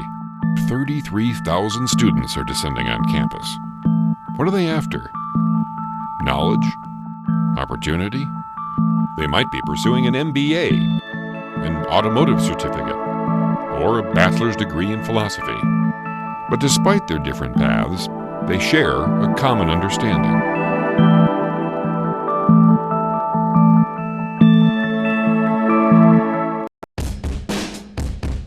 I hate math.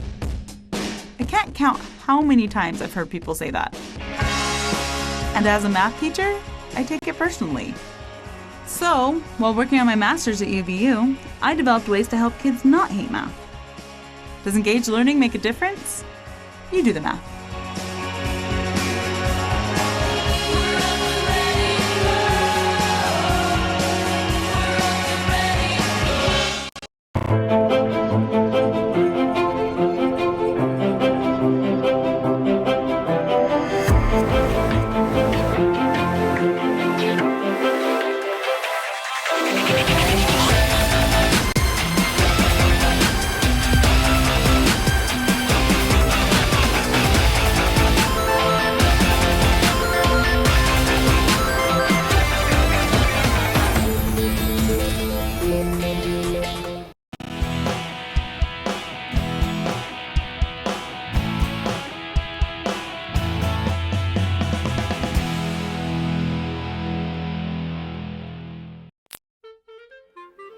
Hi, I'm UVU. And I'm another university. Here you go, UVU. Oh, thanks, AU. You're a university now, and I know how stressful that can be. So I figure you need one of these babies. Great. What is this exactly? It's a stress monitor. I use them all the time. Let me show you. Hook it up like this, and it measures your stress level so you know when to take a break. After all, you just became a university. And we have the lowest university tuition fees in the state. The lowest in the state? AU, calm down. I mean, this is a good thing. Now everyone will want to go to UVU.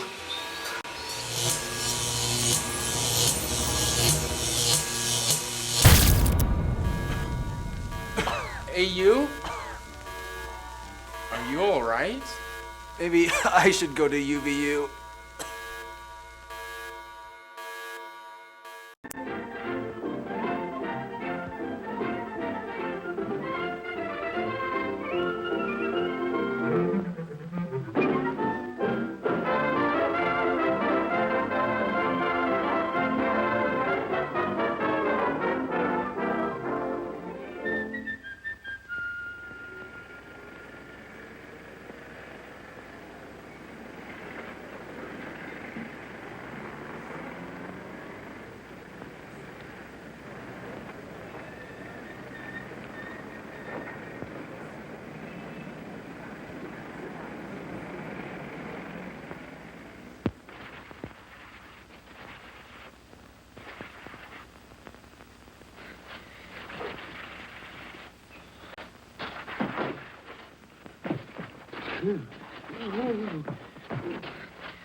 That is the toughest spot I ever tackled.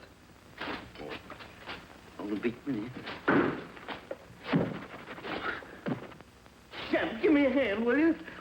I can't now. I gotta finish my pants. Hey, fellas, listen to this letter. Gentlemen. That ain't for us. We're not gentlemen. Speak for yourself. Oh!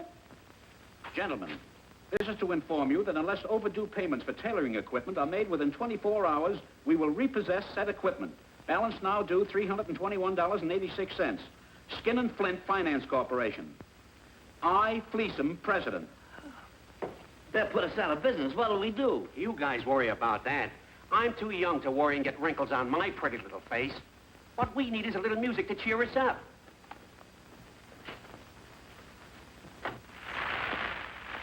News flashes. Police are frantically scouring the town in search of Terry Slippery-Fingered Hargan. Hargan has robbed his 18th consecutive safe in 9 days. A large reward is offered for his capture. Does your car have indigestion? Does it burp in the morning? Try No Burpoline, the only gasoline containing bicarbonate of soda. Hey, Mo, why don't we capture Hagen and collect the reward, then we can pay our bills? Oh, it's as simple as all that.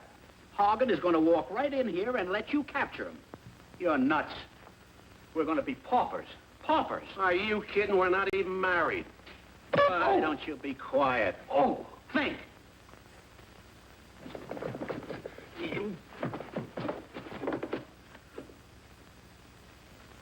Well, anyway, I got the spot out.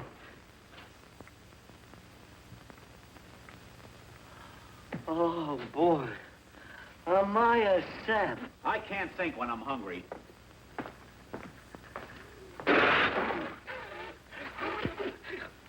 Oh, a funny man. What's the matter with you? What did I do? Who wants lunch? I do. Make me some too, will you? Okay, coming up.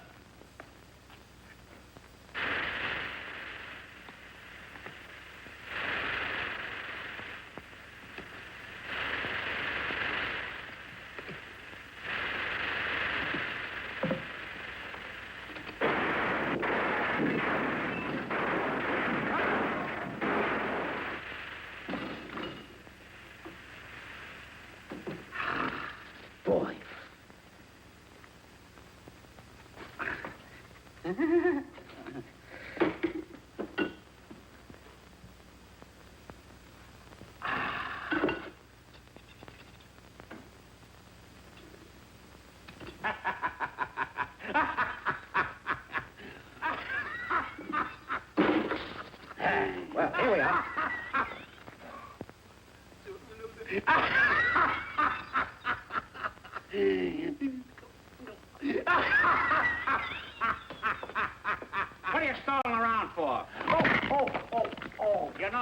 rush order to get out. Get Mr. Grant's pants and hand press them. All right, but where are they? I pinned them up in the shade. What'd you do with them? I didn't touch him. Uh-oh.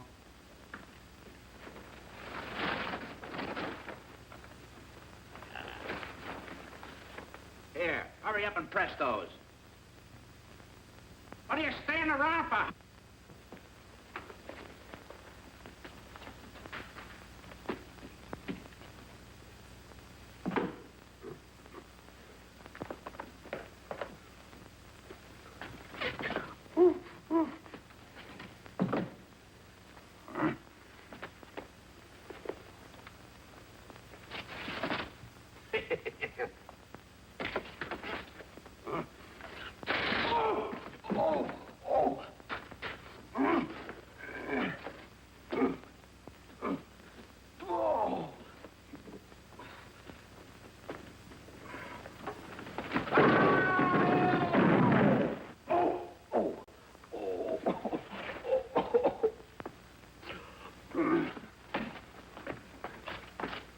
You double-crosser!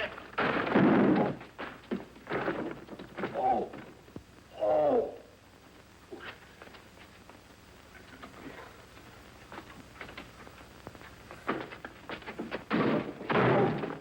Oh! Oh! Oh!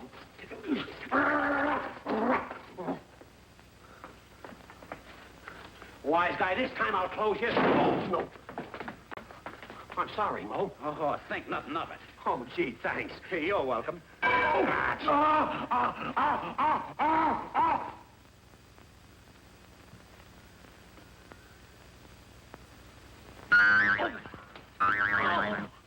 What's the idea? I'm sorry you stepped into me.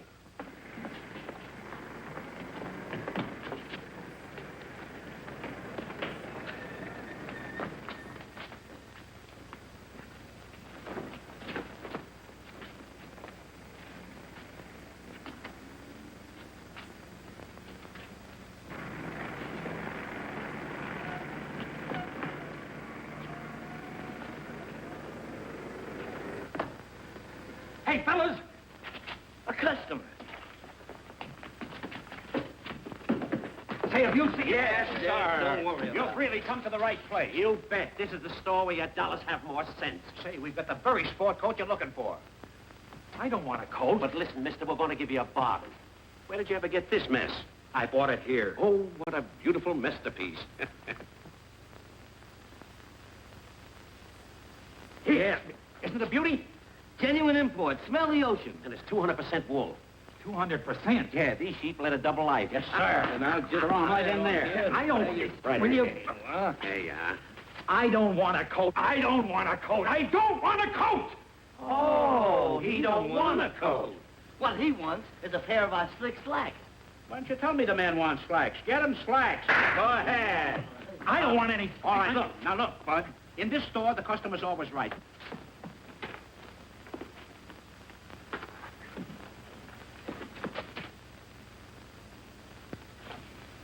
Here you are, brother. Slick slacks. Try 'em on for size. Oh, yes. Try him right on. We can... Gee, officer, we... Yeah. Quiet! You birds realize you just let Terry Hargan, the bank robber, slip right through my hands? I ought to run you in. Please, officer, I got 6 wives and 2 kids. Honest, officer, there was nobody came in here. Well, he's in the neighborhood. Keep a sharp lookout. I'll be back. Right. Right. Oh, Marty. Oh, Sugar Plum, how are you? Just dandy. Listen carefully. My clothes are in the Pit Boys tailor shop around the corner. Now, in the watch pocket of the trousers, there's a piece of paper with a combination to a safe. I want to do that job tonight, and I need that paper. Okay, Sugar. Just leave it to me.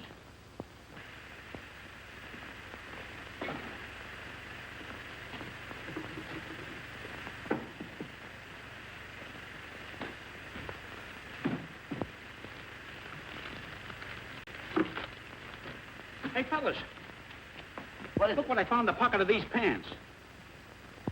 LRLRLRL. 1, 1, 2. Hey. L1, R1. Left one, right one. This is the combination to a safe.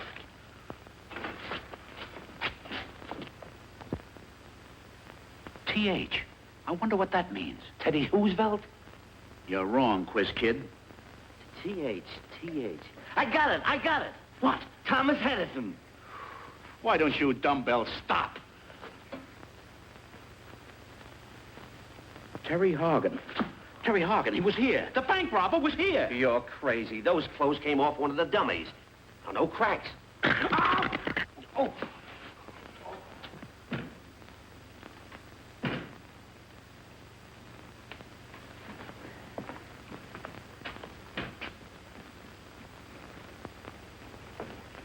Hiya, fellas. Is my coat altered? Just finished. Oh, fine. Try it on. Good. Huh? Wait a minute. Here, brush them off. Sleeves 31 inches. How's that? Right, 31. Yeah. Who made that hat? My mother. I thought so. There you are. You're all set. Right. Well, see you on payday. Right.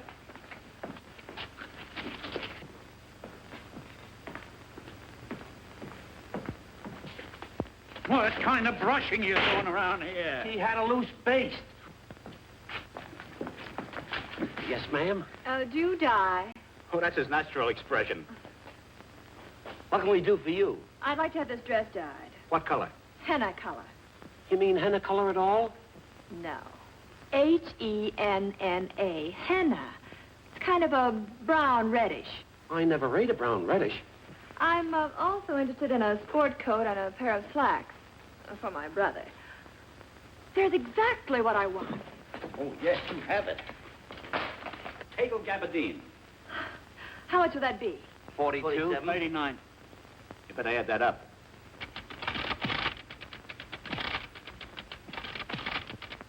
What's the total? $411, but there's a sale today. You get 10% off. That makes it $42.50. I'll take them. Oh, just a moment. I'll be right back.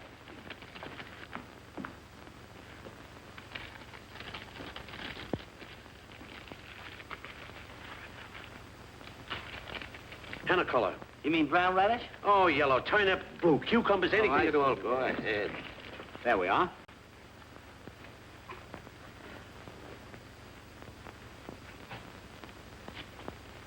You said $42.50?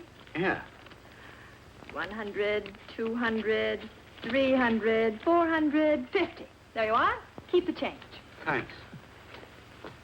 Aren't we the saps? We had a fortune in our hand and let it slide through. I'm going to search all the clothes. Me too. 400, 100.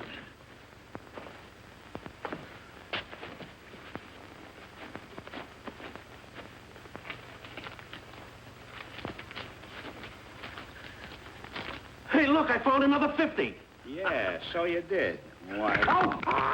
Hey, leave it alone. Hiya, fellas. My wife is just crazy about the way you fixed this coat. She wants you to make me a pair of pants to match.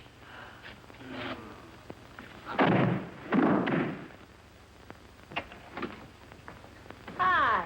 You got him. There you are, Sugar Plum. Oh, I knew you'd come through, baby. This is it. Receive payment in full. Pit boys, cleaners. Why, the dirty...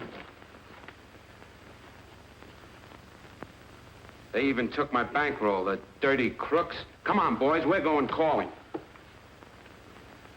Green suit, dry clean. Dry clean, right. Goldberg, repair the pockets. Goldberg, repair pockets. In. Yes, what can you do for you, sir? We'd like to have our suits cleaned and pressed while we wait. Why, certainly. Yes, sir. That's what we'll do. Uh-oh.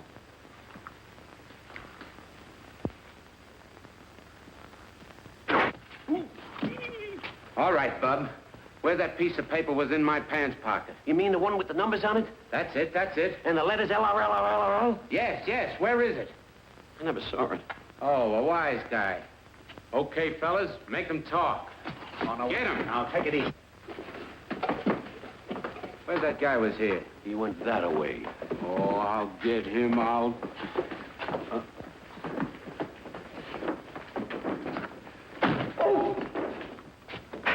What? Cut it out, will you?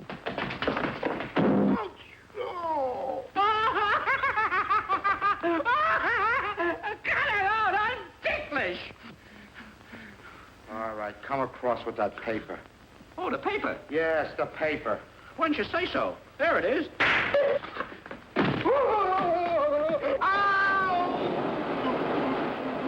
Larry, I got him! Ouch! Nice work, Mo. We might as well press his pants. Where is that paper? I tell you, I haven't got it. You'll talk. There. You'll talk now. Hey. Shut up. Where is that piece of paper? I haven't got it. Oh, still won't talk. Oh! Oh! Oh! Oh, I didn't mean it. I didn't mean it. Honest, I did. Still won't talk. Honest, I... Oh! Oh! Oh! Oh.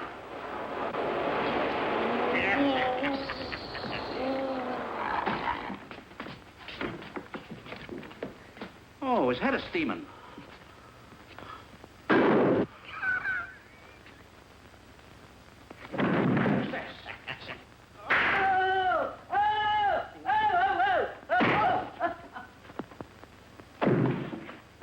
Hey, Mo!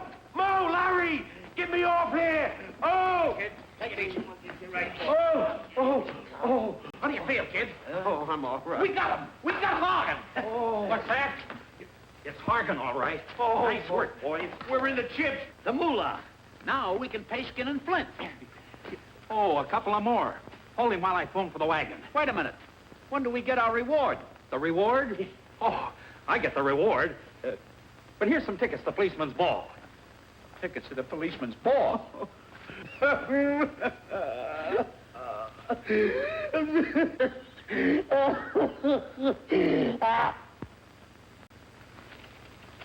Oh, green stuff. Nick, I'll take him. Thanks again, boys. Oh, thank you. Hurry up, count it quick. How much we got? Wait a minute. 100, 200, 300, 400, 500, 50. Oh, how did that get in here?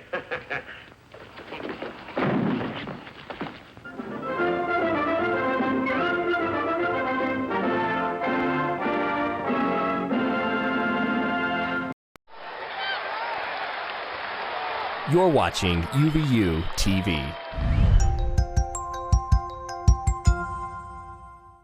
Hi, my name is Tony. I'm a student with UVU Automotive, and this is my classroom.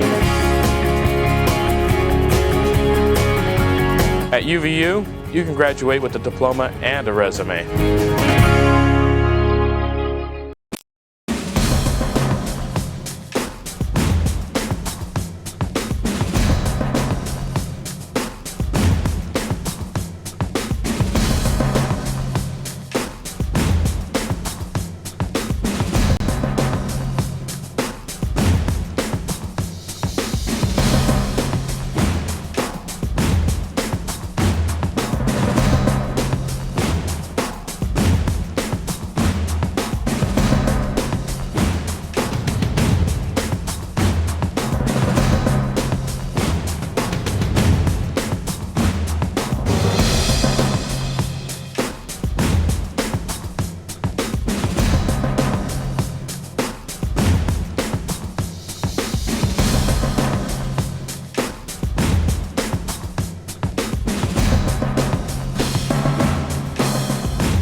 People talk about life after college, you know, entering the real world.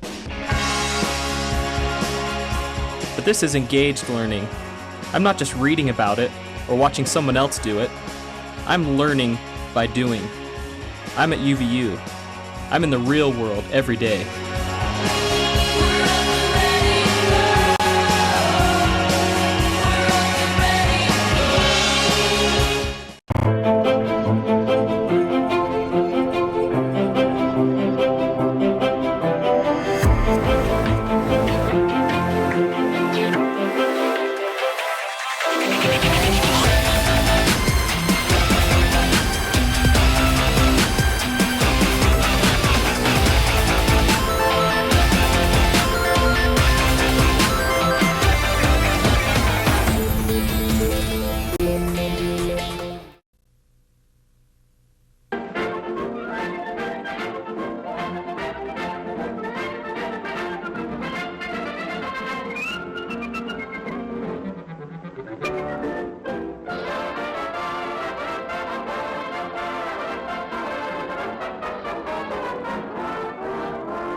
'Tis past the hour. I wonder what delays $1. Fear not, most illustrious Hassan ben Sobar. Fear not. $1 will get the map by hook or crook, as sure as my name is Jinnarama. Quite so.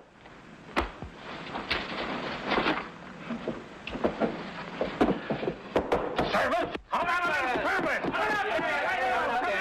Yes, sir. Coming up. Yes, sir, we have all the service. At your service. Boy, if I hadn't ducked, we'd have collided sure. What a narrow escape. Oh. Hey. What? What's the matter with you? Take this off! Take this off! Now, take it easy. We'll have you all fixed up in a minute. What's this? Oh, happy birthday! Hold this. Just a minute, I'll take it right off. I would leave it on. People don't know if you're coming or going with this on. There you are, sir. You look very pretty, and the spaghetti's as good as new. Why, you... No! Dogs, how dare you? 1,000 pardons, it was unavoidable. Wait a minute. This would degrade you. 'Tis true. I'm an aristocrat. I am Hassan ben Sobar. I had a few too many myself. Quiet. We gotta clean up this mess.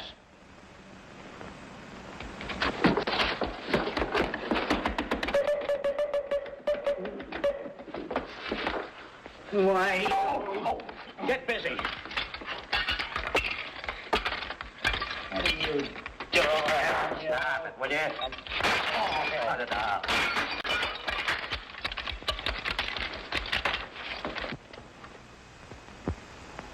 Travel by night. Perhaps if $1 does not...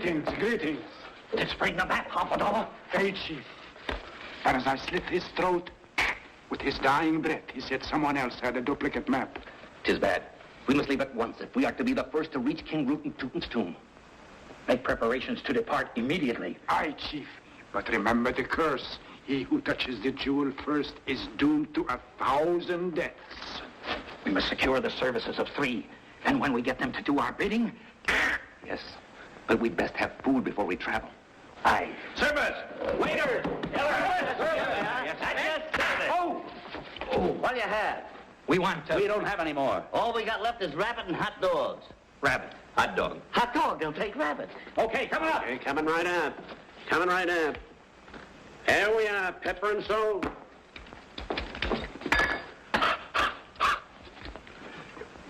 That busboy is off.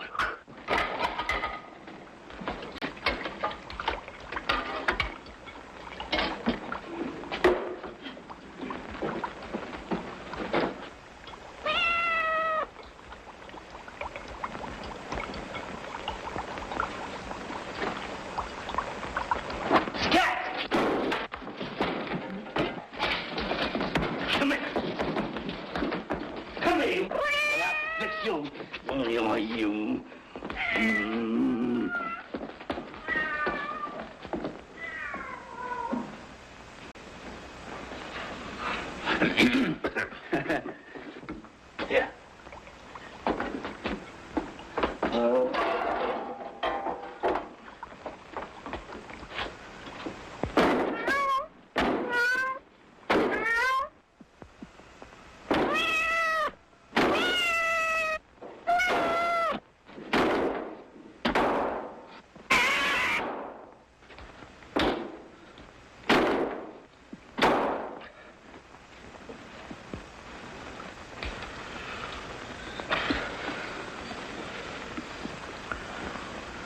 Cat's up.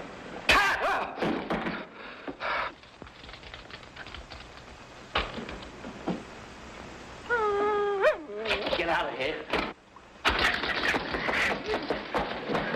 Come here, you. You'll figure it away. Now I got you. Come on. Now I got it.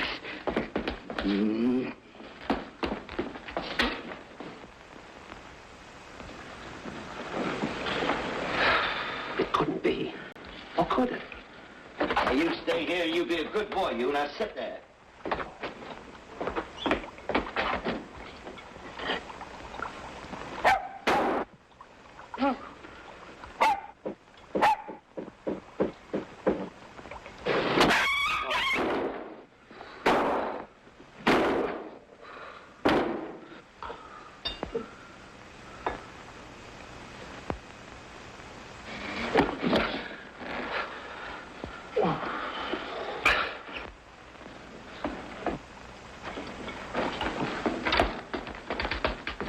are, gentlemen. Hot dog. When it comes to cooking, I'm the cat's meow.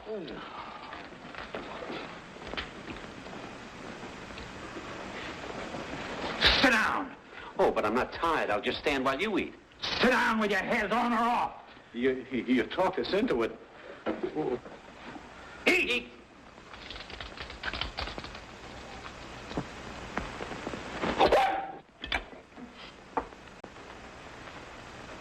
Did you hear anything? Yeah, I did.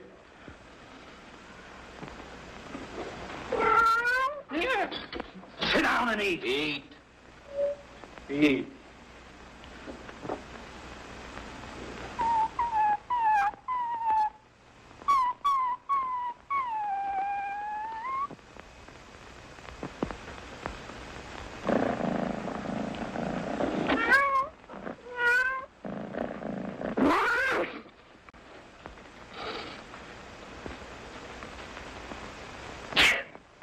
Gesundheit.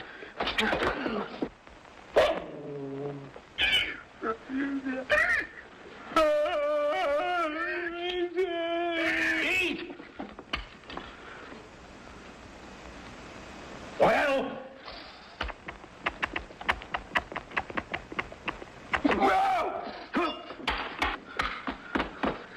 I killed it. Oh, I killed it. This just can't be.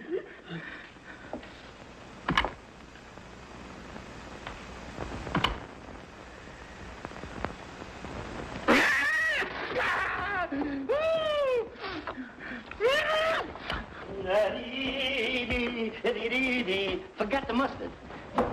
So you are the perpetrator of this. Sit down and eat. Sit down. A pleasure. Thank you.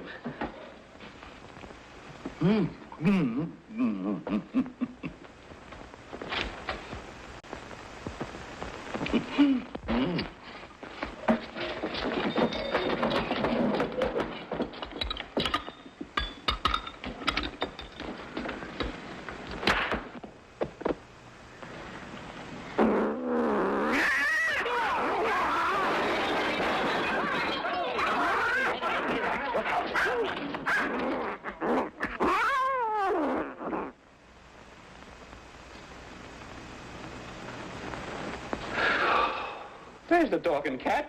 Why don't you tell me? What? Get out. Let him alone. Oh, cut it. Oh, man.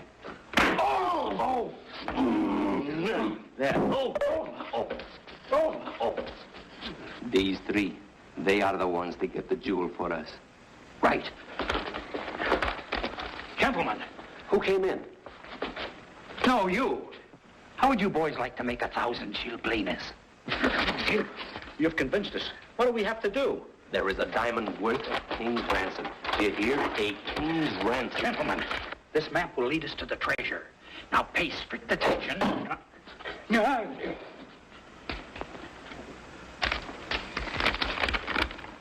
Hassan Ben Sogar, you are late. I got the diamond, you got the gate.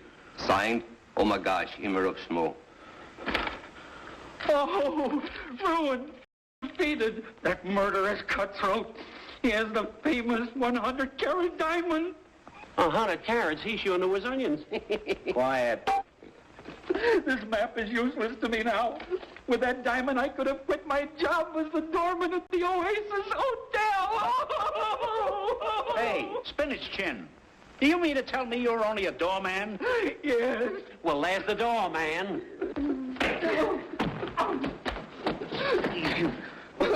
Will you give me 5 for this? No, but I'll give you 2. I'll take it.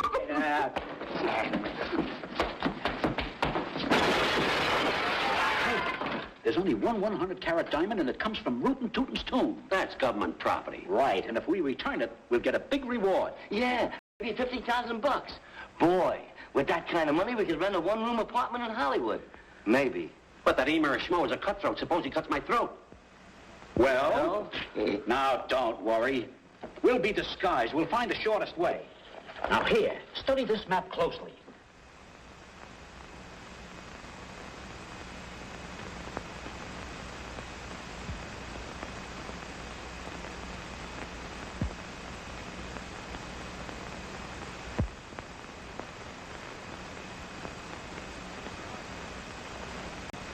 We start here at Jerkola, down the Insane River, over the Giver Dam, through Pushover, across Schmoland, to the stronghold of Schmo.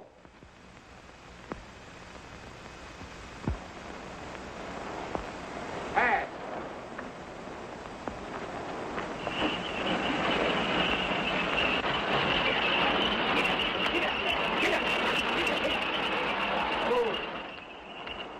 Who goes there? Santa Claus. Ah, there ain't no Santa Claus. Oh, yes, there is, and we got a present for you. You have? Right Where? here. Oh. Okay, boys. Come on. The coast is clear. Come on.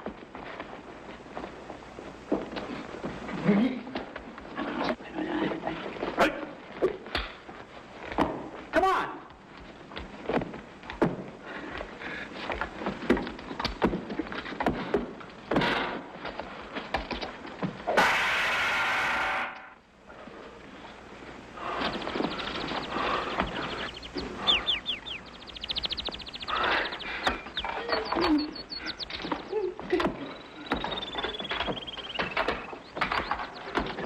Okay, let's find the diamond. It's the schmo. Let's go.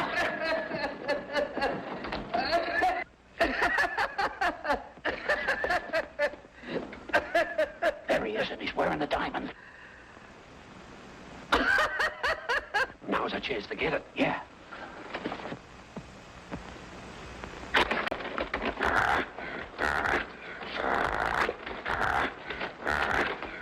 C-5-O fun. I'm the evil spirit that guards the rootin' tootin' diamond. Give it to me lest evil befall you. Yes, sir. Yes, sir.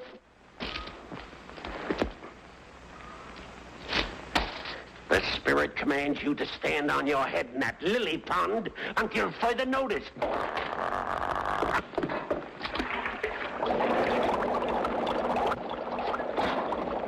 Oh, hi, quick, somebody's coming. Go, scram!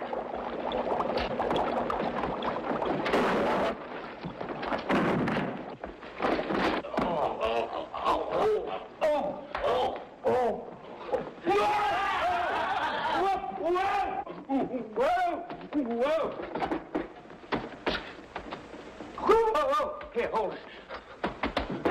I'll kill you!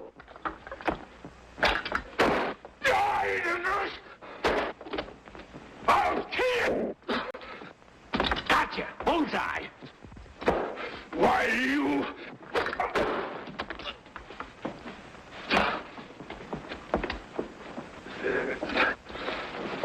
Your hat. Thank you. You're welcome. Why...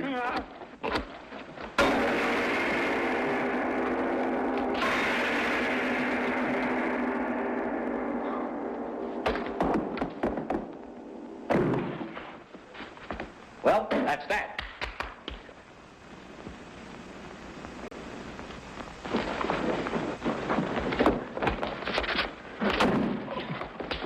Get up here.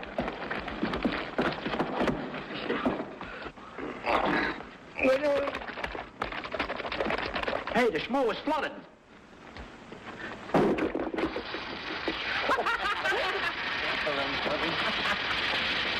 Sister, looks like you're out of a job. Where's that diamond, kid? Hey, you... Hey, look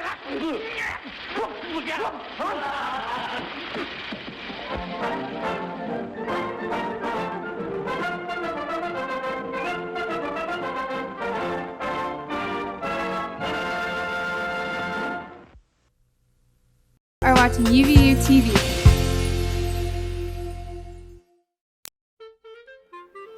Hi, I'm UVU. And I'm another university. Here you go, UVU. Oh, thanks, AU. You're a university now, and I know how stressful that can be. So I figure you need one of these babies. Great. What is this exactly? It's a stress monitor. I use them all the time. Let me show you. Hook it up like this, and it measures your stress level so you know when to take a break. After all, you just became a university.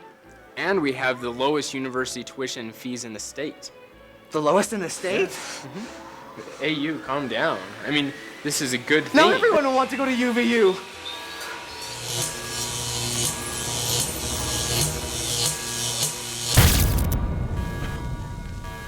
Hey, you?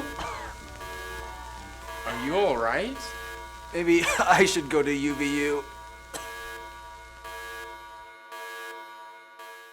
Utah Valley University's Woodbury Art Museum hosts free exhibitions and programs year-round. From professional contemporary shows to family day activities, the museum serves all community members and represents a wide range of media and artists. The museum is the premier location to see current student and faculty projects during their scheduled exhibitions. Rotations from our permanent collection are always on display and showcase work from Utah Valley and beyond. For more information, visit uvu.edu/museum. I had an idea. Lots of people have ideas. But engaged learning helped me develop my idea and make it real. And now with sales over $1 million, best assignment ever.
That's good.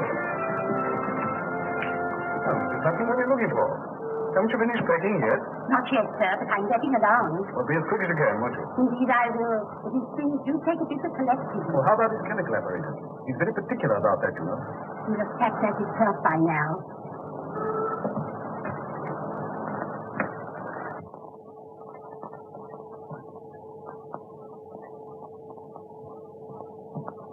Really, Holmes, this is too bad. You realize that my wife and the rest of the furniture will be here at any moment. I told you the van that's bringing my stuff is taking all your things into the country. I'm so sorry, my dear Watson. I was somewhat engrossed in my correspondence. I'd no idea that my retirement would cause such a stir. You know, all sorts of people have written. Here's an interesting communication, for instance. Oh, what's that? It's a telegram of good wishes from our old friend Abernethy, the forger. Oh, yes. We got him 10 years, didn't we? Yes, we did, yes. When he came out, I was able to render him some slight assistance. You know, I'm not sure, my dear Watson, that of all the kindly messages I've received, even from the most exalted person, that this is not the most gratifying. Well, I don't suppose there are all regrets at your retirement. I imagine there are quite a number of people who'll be immensely relieved. Undoubtedly, my dear Watson. Chief among them, another old friend, Professor Moriarty. Oh, Moriarty. You know, Holmes, he's the one subject on which I believe you're utterly mistaken. Oh, no mistake, my dear Watson. That harmless old professor of mathematics. That harmless old professor of mathematics, as you call him, is the brains behind the biggest criminal organization in Europe. You know, my one regret in retiring is that the police neglected to take advantage of the opportunity I gave them of arresting him. I failed to run him to earth. Well, we won't argue about it, Holmes. Well, I'd better run along and see if the band's left my place here.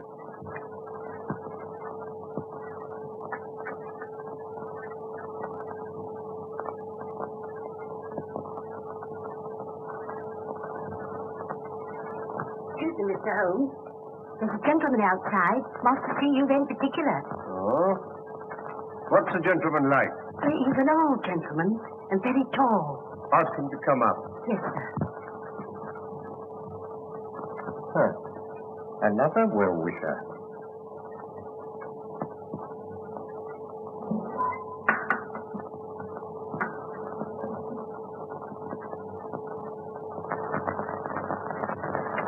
Come in, my dear Professor.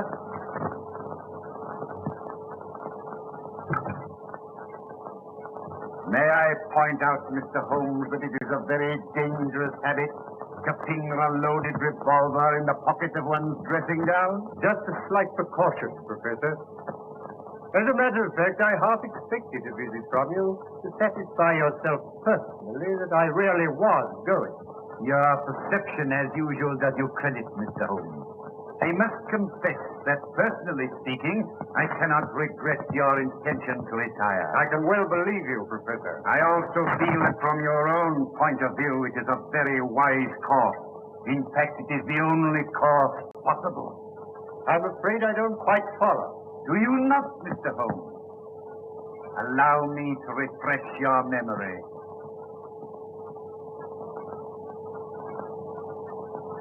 Listen, Mr. Holmes. On the 4th of January last, you crossed my path. On the 23rd, you incommoded me. By the middle of February, I was very much inconvenienced by you. And at the end of March, I was seriously hampered in my plans. The situation, in fact, had become an impossible one. That was my intention. Mr. Holmes, it has been an intellectual treat with you. And I say unaffectedly, it would have been a great grief to me to have been forced to take any extreme measures. Danger happens to be part of my trade, Professor. Danger? It isn't a question of danger, but of inevitable destruction. Therefore, I say again, you are wise to retire. When you once get to the country, take my advice and stay there. And suppose I should reconsider my decision. You have my warning. I wish you a pleasant and permanent retirement.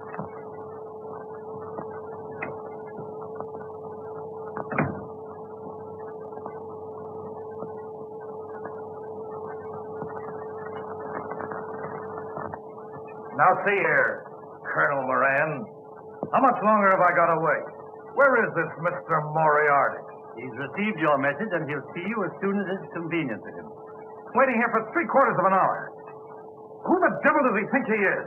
If I may give you a word of advice, Mr. Balding, I should moderate your tone a little when you meet the professor. Is that so? Hey, you! Wait a minute! What devil's trick's this? No devil's trick. I only wanted to prevent your going before I had spoken to you. And who gave you the right to turn a key at me, huh? We needn't discuss that matter. I understand you have a proposition to make to me. Maybe I have. And maybe I'll change my mind. Why you kept me waiting? I speak to people when I choose, Mr. Balding. Not to me, you don't. Unlock that door. Sit down. I said open that door. Sit down.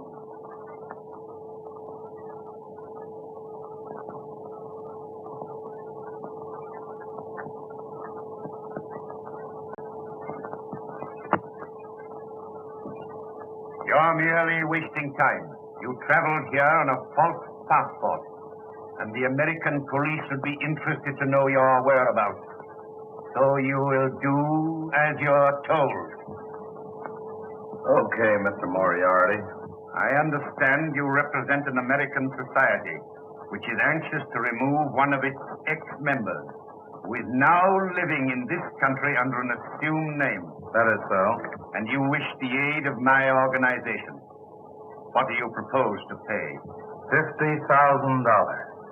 Reasonable. Now you will tell me all you know about this man, how you traced him to England, when he arrived here, and in what part of the country he was last heard of. Colonel Moran speaking. Yes, he's interviewing the professor now. Yes, we're quite satisfied with his credentials. It's simply a question of whether the professor decides to take up the case or not. I will take up the case, Mr. Balding, on one condition. Yes? That you place yourself entirely in my hands. Carry out my instructions implicitly and obey my slightest order without question. Very well. Good. You will now return to your hotel. You will make no move whatever until you hear from me. When's that likely to be? It may be a week. It may be a month. Rest assured you will hear from me. When I am ready, your orders will be delivered by hand. You understand? Yeah, I get you. Very well. You will now find the door open. Good day. Okay. I'm relying on you, Professor. Oh, by the way, don't forget...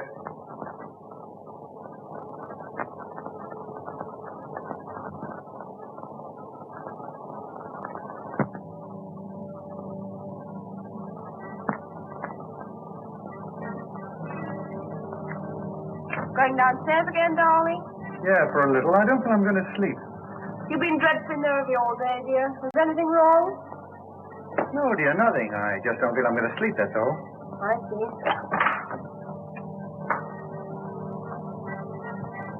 Hi, Jack. Anything wrong? No, I really have my glasses downstairs, that's all. No, I see. Go ahead, Jack.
Excuse me, Mr. Holmes.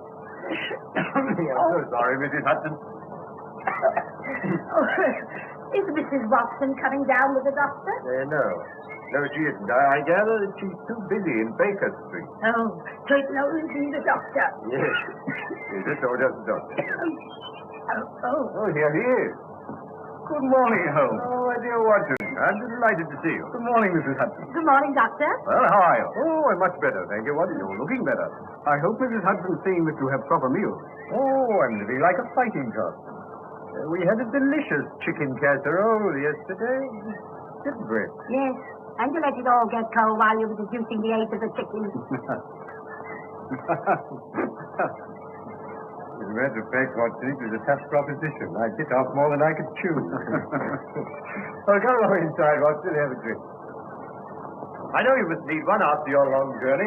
Yes, I could do with one, thanks.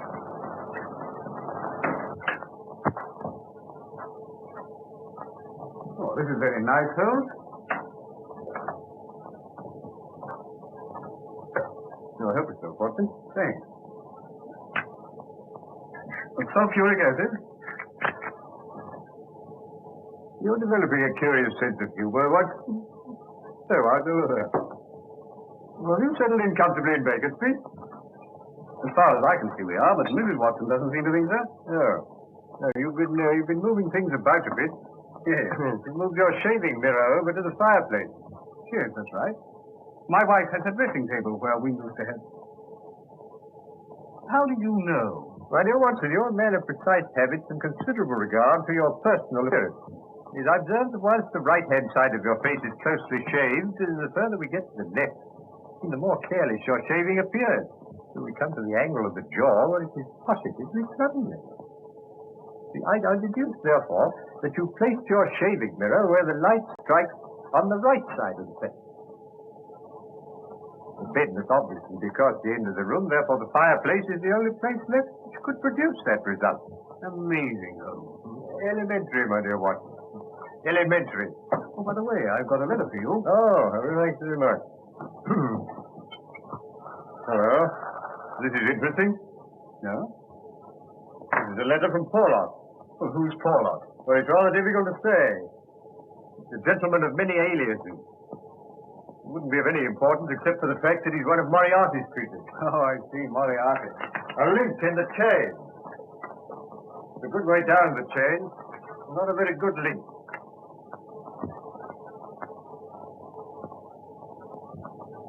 Now, look here, Holmes. Please remember that you've retired. Twice he sent me advance information that has enabled me to prevent a crime. Whether it was his conscience that made him do it, or a £10 note sent to him by devious methods, I've never discovered. What do you make of that, Watson? I don't want to make anything of it. Put it in the waste paper basket. There's a good thing. My dear Watson, I'm willing to put anything in the waste paper basket if I can do so with a clear conscience. I might never forgive myself if I did so in this case. What do you mean? I mean that something sinister is afoot, Watson. Just cast your eye over there. Obviously in cipher. How true, Watson, how true. I'm glad you spotted it. Yes, there's only one word, Burlston. And then there's a series of numbers that obviously represent other words. Probably taken from some book. Now, the point is, what book? Well, why doesn't the fool tell you? Oh, my dear Watson, send the key of the cipher in the same envelope as the cipher itself. Oh, no, my dear fellow, the key will probably follow in another envelope. And meanwhile, it might be instructive if we try to decipher this ourselves. Now, the cipher message begins with the number 534. Well, that's probably page 534. So we've got a large book. The next line is C2. What do you make of that, Watson? Chapter 2, of course. Well, hardly that, Mr. Watson. What size book would it be if Chapter 2 were on page 534? Well, column length. Brilliant, Watson, brilliant. Really, you're scintillating this morning. Now, we've got a large book, printed in double columns. Any other suggestions? The Bible? My dear Watson, you excel yourself. As I remarked just now, Porlock is one of Moriarty's men, and I can hardly imagine any less likely book in his possession than the Bible. No, the Bible has too many editions.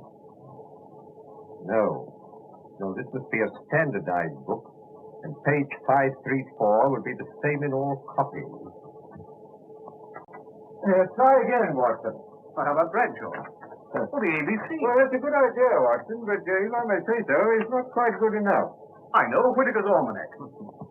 Now, come along, and let's see what page 534 has in store for us. Just write this down.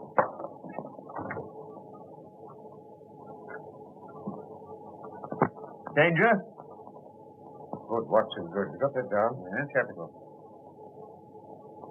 Owner? Burlston Castle. What does it mean? It means, Watson, that some devilry is brewing against the owner of Burlston Castle. Excuse me, Mr. Holmes. Here's Inspector Lestrade. Oh, Morning, gentlemen. Morning, Lestrade. I told him he wasn't to come worrying, Mr. Holmes. But he said he was angry if I didn't let him in. That's all right, Mrs. Hudson. That's all right. You understand, Inspector, that Mr. Holmes is retired. You're not going to drag him up to London. Oh, no, sir. I wasn't thinking of doing that. I called in to ask Mr. Holmes if he'd be good enough. Burlston? Well, what's this, Mr. Holmes? This is magic. That's a cipher that Watson has just solved. Well, what's the matter, Inspector? Matter? Only that Mr. Douglas of Burlstone Castle was horribly murdered last night. What? Shot. Face completely blown away. So Porlock's message came too late. Porlock? Who's Porlock? And how can he prophesy murder? Campbell will postmark. Well, that doesn't tell us much. It tells you as much as you'll ever know, Inspector. I used to send him money to the Camberwell post office. Didn't you find out who called for it? No. No, I promised not to try and chase him.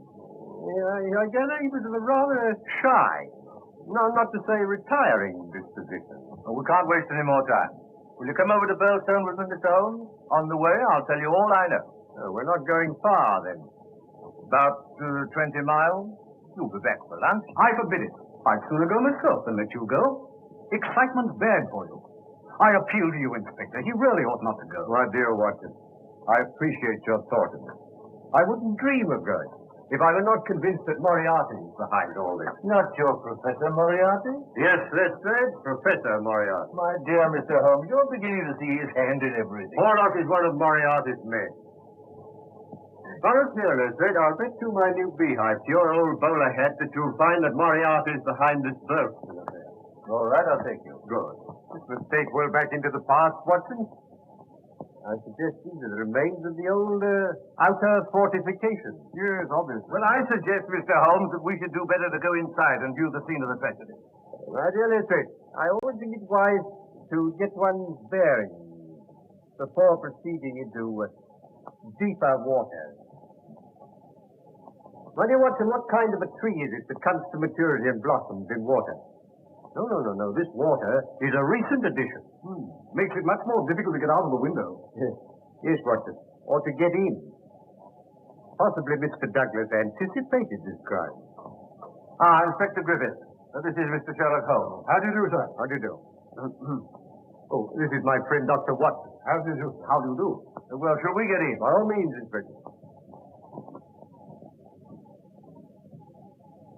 This is what it was done with, Mr. Holmes. I found it lying just there. There was no signs of a struggle except the peculiar position of that chair. Tell me, who else besides Mr. Douglas was in the house at the time of the tragedy? Mrs. Douglas and Mr. Cecil Barker, a friend of the family. Here you are, Mr. Holmes. Dear me, these are dreadful injuries. Must have been at point-blank range. Whoever did this didn't intend to miss. Well, one could hardly miss with a sawn-off shotgun. American, Pennsylvania Small Arms Company. You'll observe that the triggers are wired together. We've got both barrels at once. What do you make of this card, Mr. Holmes? ZZ341. It's found pinned to the body. Rough cardboard. It's not written in this room. See, this was done with a broad nib. These are fine. What does it mean, Holmes? You say the drawbridge is raised every evening? Yes, about sunset. And the tragedy occurred about 11:30. Yes. Obviously suicide. We thought that at first, sir. You've observed, of course, that someone has been hiding here. There are distinct marks of muddy boots.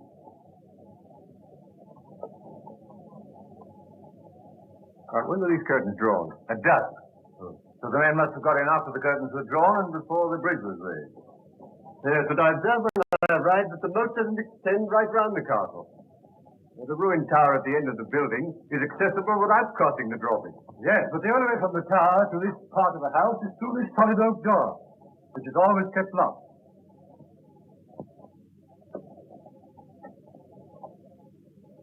Is it? By Jove, Holmes. It doesn't seem to be locked now, does it? Well, that's funny. I always understood. Yes, we'll return to that later. Meanwhile, I must ask you to make no reference whatever to it. Now I think we'll have another look at the body.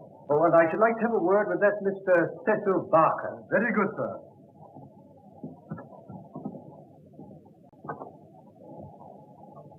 What do you make of this curious mark on Douglas's forearm? Do you think it's a sign of some secret society? How would you say that was done, Watson? It isn't tattooing. No, it's a brand. It's been done with a red-hot iron. Very painful. Mr. Barker, this is Mr. Sherlock Holmes. How do you do? I'm very glad you're able to come, Mr. Holmes. This is my friend, Dr. Watson. How do you do? How do you do? Now, Mr. Barker, I understand you discovered the body. Yes. I heard the shot and came straight down. Poor Douglas is lying where you see him now. The lighted candle was on the table. This candle? Yes. And you gave the alarm immediately? Yes, I rang the bell for Ames. That's the butler.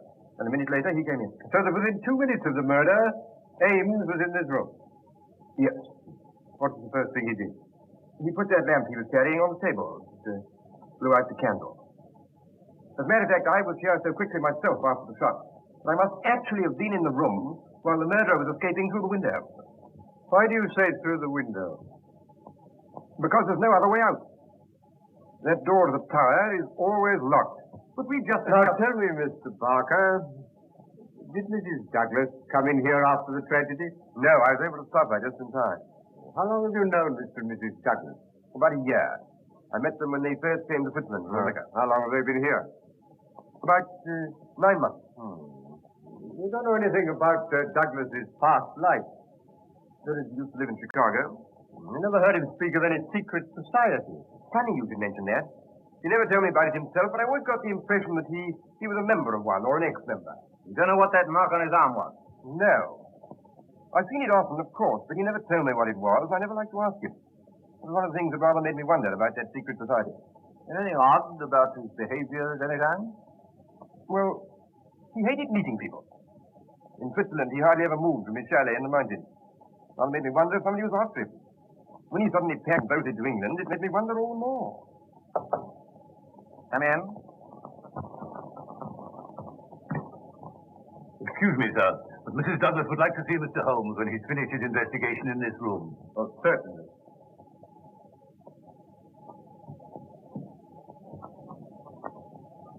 Mr. Barker, would you be good enough to tell Mrs. Douglas that I'll be with her in a minute? Oh, Anne? Yes, sir. As you're here, you may as well answer a few questions. Very good, sir. Regarding the tragedy, did you hear the report of the gun? No, sir. You know what these old houses are. Walls are a mile thick. Now, Ames. Yes, sir. When you entered the room, this candle was alight, I understand. Yes, sir. Where would Mr. Douglas have got it from? His bedroom, sir. I had orders to see that one was always on his bedside table. And you put this one there yourself? Yes, sir. I remember he told me his old one had burned right down, so I put in a new one. Oh, it was a new one? Yes, sir. It hasn't been relit since the tragedy? No, sir. I'll vouch for that, sir. Ah.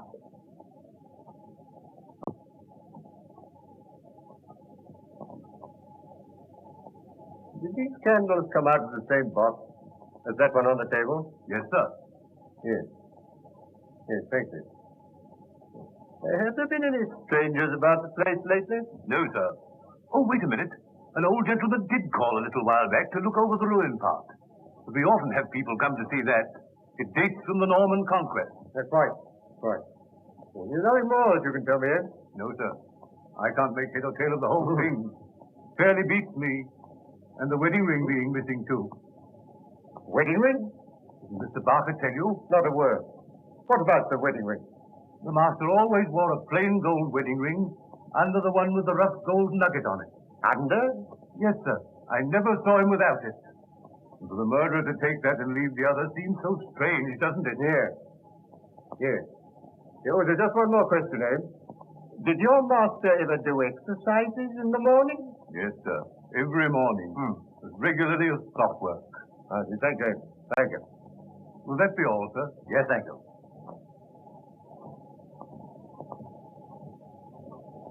Well, Mr. Holmes, the most important point so far is that obviously this has something to do with the secret society. On the contrary, my dear Lestrade, I suggest that the most important point so far is that Mr. Douglas did exercises every morning. You can't be serious, Mr. Holmes. Mark you, I don't mind you asking all these questions about exercises and candles, but I can't see how they help to clear up what we're investigating. I've told Mrs. Douglas and Mr. Holmes will see her. Thank you. Now, I'd like to ask you one or two questions, if you don't mind. Yes, pleasure. Did you know Mrs. Douglas before her marriage? No.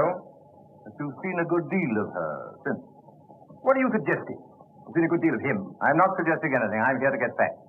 Did Mr. Douglas entirely approve of your friendship with his wife? I refuse to answer. I suppose you realize that your refusal indicates that you've something to hide? I've got nothing to hide. I can't help what it indicates to you. Now, look here, sir. It won't do any good to adopt that attitude. All right, I'm sorry. I know you're only doing your duty.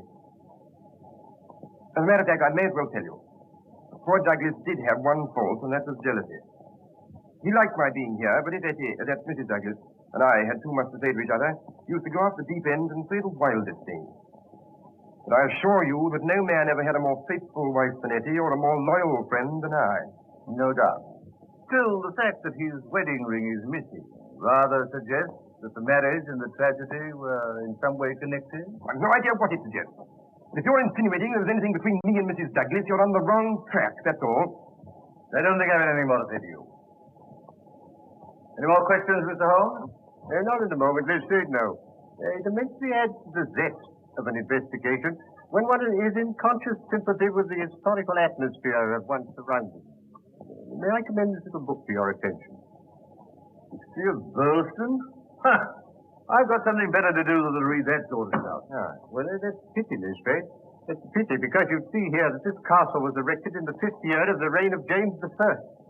And there are various associations of interest connected with this ancient building. I don't doubt it, but that's got nothing to do with us. Breadth of view, my dear Lestrade, is one of the essentials of our profession. Yes, well, as you don't seem to agree with me, perhaps we'd better go and see Mrs. Douglas. Ah, that's better. I'll show you the way. You can remove the body. Very good, sir.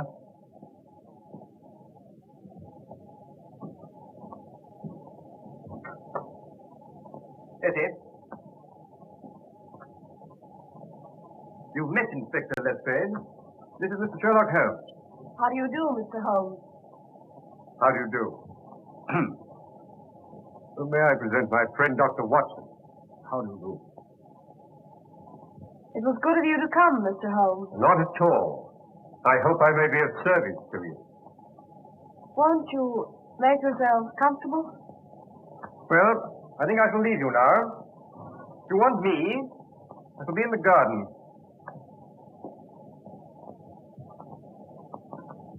Now, Mrs. Douglas, I wonder if you can give us any help. I wish I could, but I didn't see the tragedy. So I understand, but you heard the shot. Now, how long after that were you stopped on the stairs by Mr. Barker? A couple of minutes. I just had to put on a wrap and some slippers. How long had your husband been downstairs before you heard the shot? 2 or 3 minutes. Not more than 5. Where were you married, Mrs. Douglas? In New York. Ah, in America? Have you ever suspected there was some danger threatening your husband, and that he knew it? Yes, I have. In fact, I'm sure of it. But he wouldn't talk about it. Not that there wasn't complete love and understanding between us, but, well, it's just that he didn't want me to be worried. You know nothing of his life in America that could have caused that threatening danger. Nothing at all. That mark on his arm, you know what that is? No? You never asked him. Yes, I did once, but he refused to discuss it. So I never asked again. You've no idea what it is. None whatsoever. Can you suggest anything? Mrs. Douglas, I suggest that you tell me the truth. Mr. Holmes! You know perfectly well what that mark is. You couldn't possibly have lived in America without knowing. That mark is the brand of the Scourers. Scourers? Yes, an American secret society which terrorized the coal districts of Vermissa, and which was broken up some years ago. Well, I'm bound to admit, Holmes, I've never heard of them. Now, I can well believe that, Watson, but I can't believe that Mrs. Douglas has never heard of the Scourers, because her husband was one. All right, Mr. Holmes. I'll tell you the truth. I think that will be the wisest course. I'll tell you the story of Vermissa Valley, the Valley of Fear. 2 years ago, I lived at Vermissa with my father. We used to take in boarders occasionally. And one evening, I went down to the depot to collect a package. And I met a young man who'd just come off the train. His name was Murdoch, and he was looking for lodging. The minute I set eyes on him, I knew he was the one man in the world for me. I told him about our place, and he said he'd call later. That evening, when I was clearing away supper, I heard a knock at the door.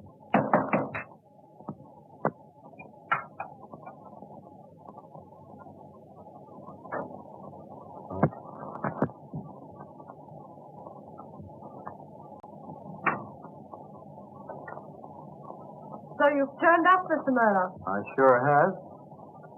I try to make it a habit to keep my word.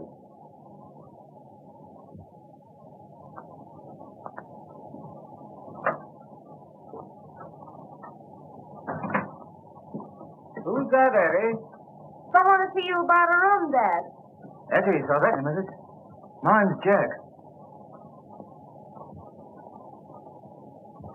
This is Mr. Murdoch. He wants to board with us. Oh, suit me fine. Well, take your things off. Thanks. I dare say we can fix it. $20 a month for the term. That's all right for me. I better give him my first month. Okay. Will you come into the sitting room?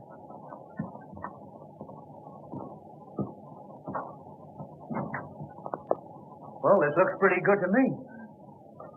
Won't you sit down? You know, I don't think I'm going to feel homesick. Oh, we'll try to make you comfortable. Don't you worry, Eddie. This is going to be more like home than any place I've been in since I come to the States. Oh, you're not American then? No, as a matter of fact, I was born in England, but I've been here the best part of my life. Oh.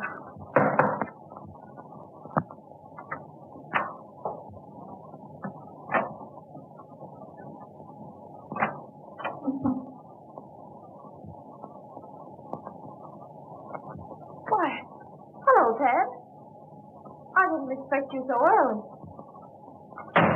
Yeah, so it seems. Who's the boyfriend? Our new boarder, Mr. Murdoch. This is Ted Balding. Well, Mr. Border, I suppose you figure you got things fixed up pretty good here, eh? Yeah, that's the idea. Any objection? No. Come here. Come on, get a move on. But I've been a boarder myself, so I'll put you wise. Eddie belongs to me. She's sweet on me. Get me? Well, there's no accounting for taste. But you're one of these fresh guys, eh? Well, don't get fresh with me, that's all. Ted, please. Jack didn't mean anything. Oh, Jack, is it? It's come to that already, eh? I think if you were to leave us alone, Eddie, we might get this thing straightened out. Listen, I know how to get this thing straightened up. You know what that means? No, and I don't care. Well, you can take it from me, you will. I'll be here tomorrow night, and I'll expect to find you gone. I wouldn't bet on that if I were you.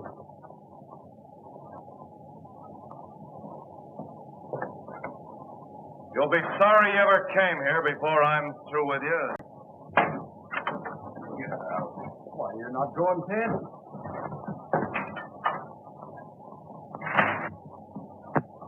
Say, Eddie, what's the matter with Ted? Oh, he's sore of Mr. Murdoch being our new boarder. Thought you should have a scare on your first night, Mr. Murdoch. Scare? You don't think I'm scared of that, do you? Most people are. Well, I'm not.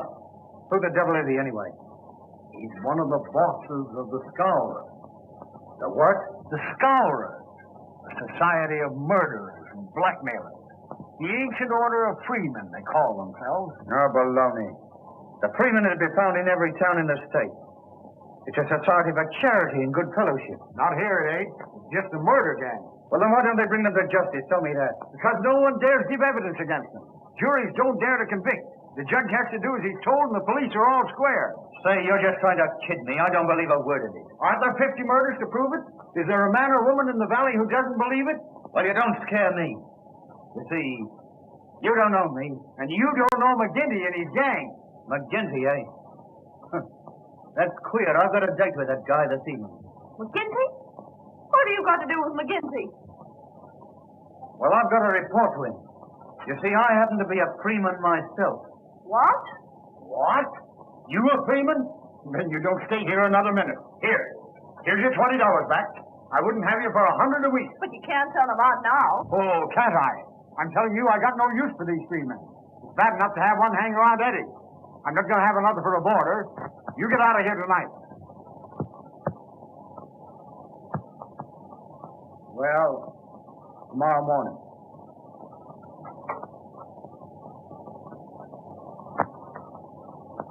I'm sorry.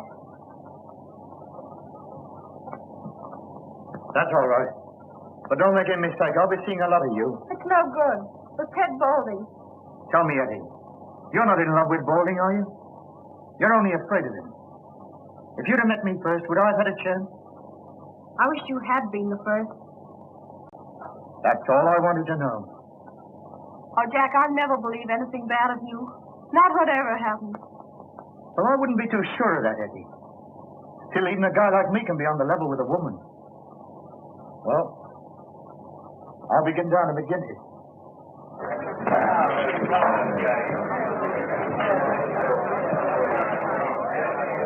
Whiskey. Well, stranger, I don't see to call your face to mind? No, I'm new here, McGinty. Counselor McGinty to you. Well, I'm sorry, Counselor. I was told to come here by Brother Scanlon, Assembly 341 Vermissa. I drink to your health and I'm better acquainted. Oh, it's like that, is it, Mr. Murdoch? I'd have to look a bit closer into this, Mr. Murdoch. We don't take people on trust in these parts. Let's have a little talk in private. Yeah. You mind stepping through that door there?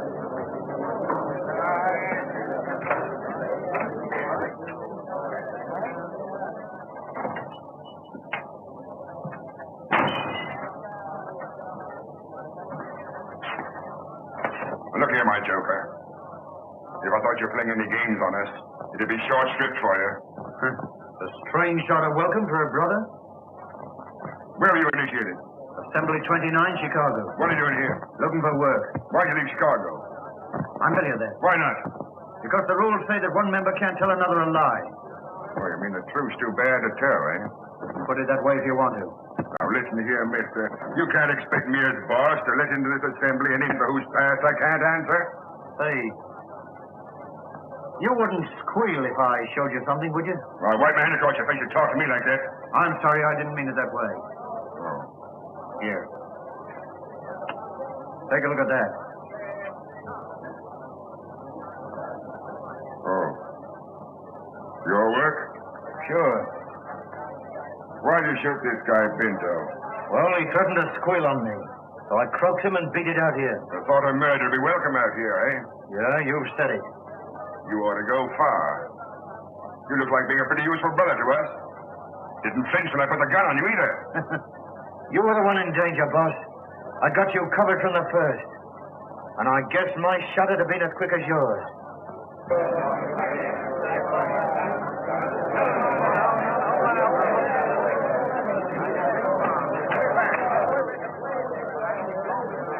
So you got here first, did you? I want to have a word with you about this man. Yeah, you say it right now while I'm here. I'll say it how and when I please. I'm content to leave it to you to judge between us, Counselor. Well, what is it? Well, a young lady. I think she's free to choose for herself. Is she? As between members of the assembly, I should say she was. Well, that's your ruling, is it? Yes, it is. Were you thinking of disputing it? You'd back a newcomer against me, would you? Well, you're not boss for life, Jack McGinty. And let me tell you this. When it comes to the voting... You've been asking for it a long time, Baldy. Now you've got it. I've got nothing against you, boss. All right.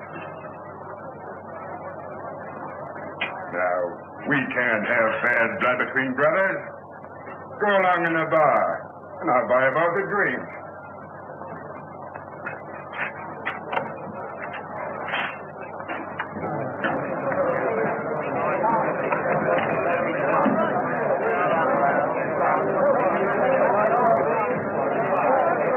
We've not met before.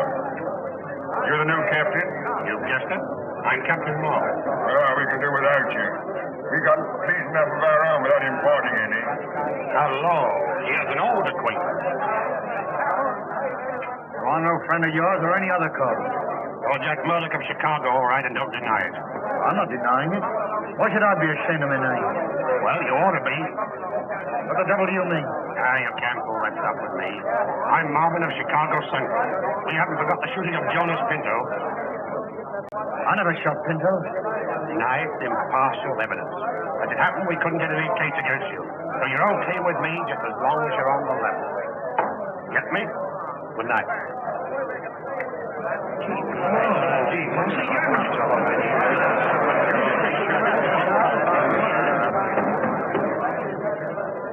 Well, boys, here's a new brother from Chicago. We'll just have drinks all round, and then we'll swear him well and truly into the assembly. We got a special initiation here in Vermissa Valley, and you can't be one of us till you've been through it. That's okay with me.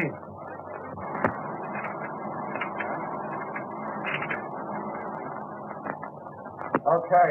Brother Murdoch, can you bear pain? As much as anyone, I guess.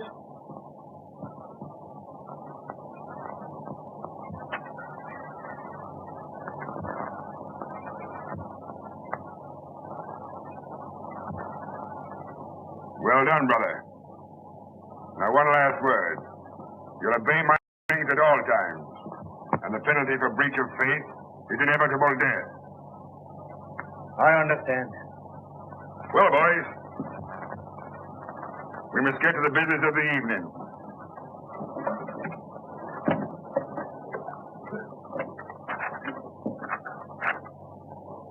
There's a man in this town who needs trimming. And it's up to you to see that he gets it. I'm speaking of James Stanger, editor of the Herald. You seen how he's been panning us again in his dirty rags? Yeah. Why don't we bump him off? That might cause more trouble than we need ask for. But I guess you can give him a pretty severe warning. Will you take care of that, Bowling? Sure thing. I'll take Van Schuster along with me. And you, Mansell?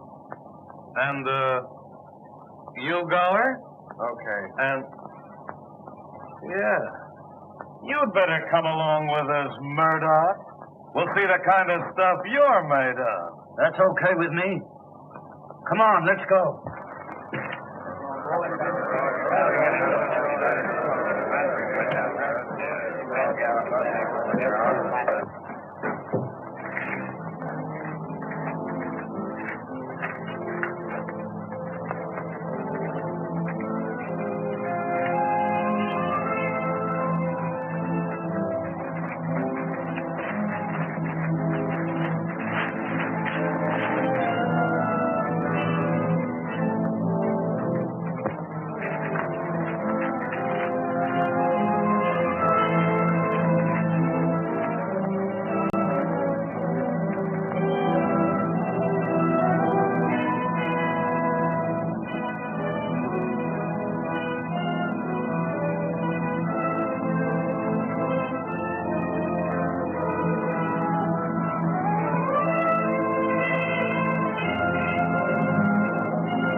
The boss said he wasn't to be killed in me.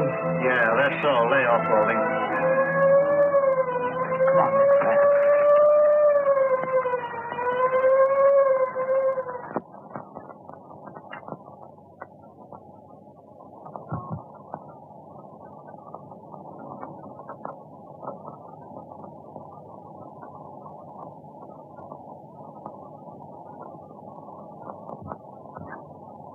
Oh. I'm sorry, Counselor. I'm not much of a visitor, Murdoch, but I thought I'd touch upon your case. I'm honored. But how'd you know I was here? I only came this morning. It should be enough here that I do know. It may be enough for most men, but not for me. So you're a queer guy. Scanlon told me, if you must know. Lives here too, so he says. Yeah. Have a drink. Sure.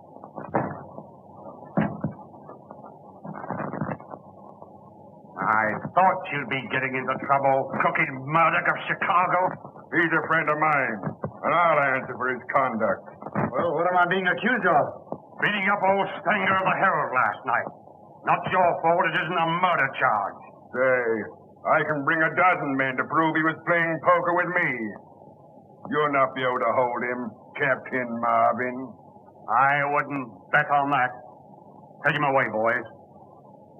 Any funny business, shoot him.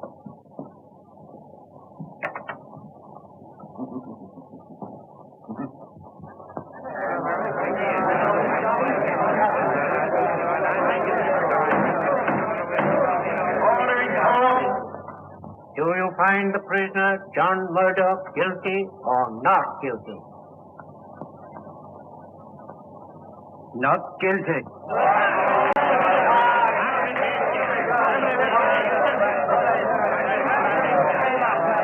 Court adjourned.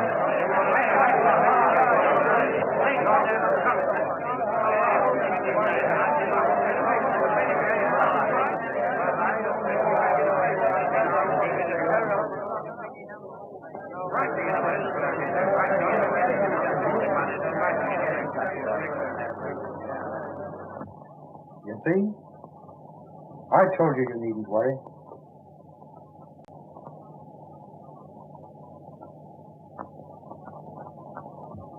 You see, Mr. Holmes, I'd fallen desperately in love with Murdoch by this time. It broke my heart to find him going from bad to worse. But he was always straight with me. I see. And was Murdoch taken completely into the confidence of the Scourers? Yes. In 6 months, his name was a byword in the valley. People were as scared of him as they were of McGinty. Pray proceed, Mrs. Douglas. One night, he and another man were sent to shoot one of the most respected pit managers in the valley. I felt something awful was going to happen. I didn't know just what.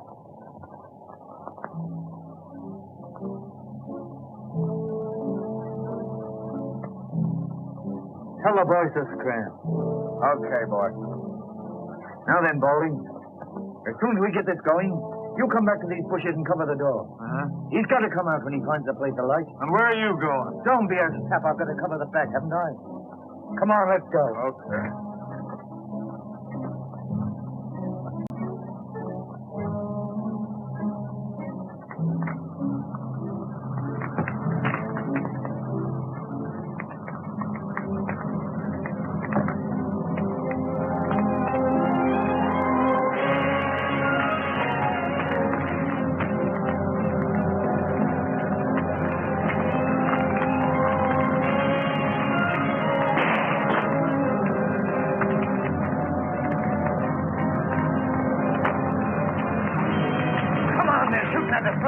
I know they got me.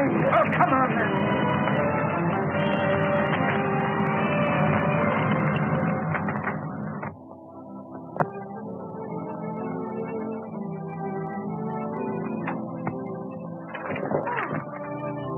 I'm sorry, Eddie. I didn't hear you come in. What's the matter, Jack? Why are you so scared of me?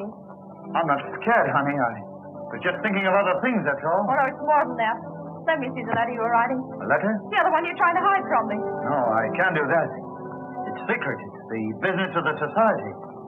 You know, when you come in, I thought you might have been a detective. Oh, Jack, can't you give it up? That's what I've come to ask you. I heard about it last night.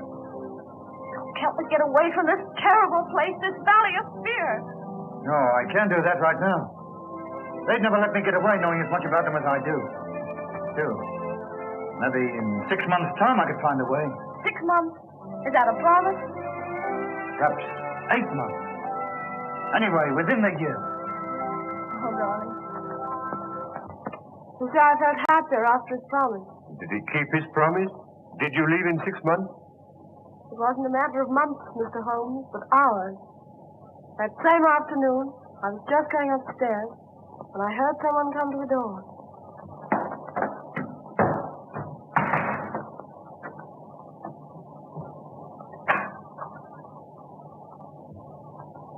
What's the matter, Jack? Trouble afoot. Police? Yeah. A Pilkington detective. Yeah, that don't mean anything to you, I know, but I'm too deep in this thing. I've got to get out. Tonight. And you want me to come with you? Yeah. I'm a strange sort of Romeo for a kid like you, but I'm on the level with you, I think. And we quit tonight? Sure. Is there any danger? Maybe we can stall the danger off, maybe we can't. Anyway, you be ready in case I come for you. I will, Jack.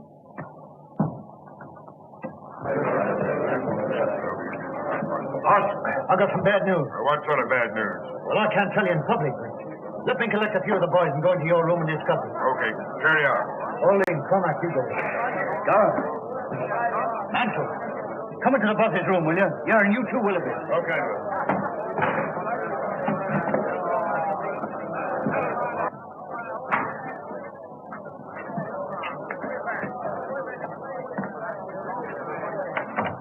Boys, I've discovered something. Well, what is it?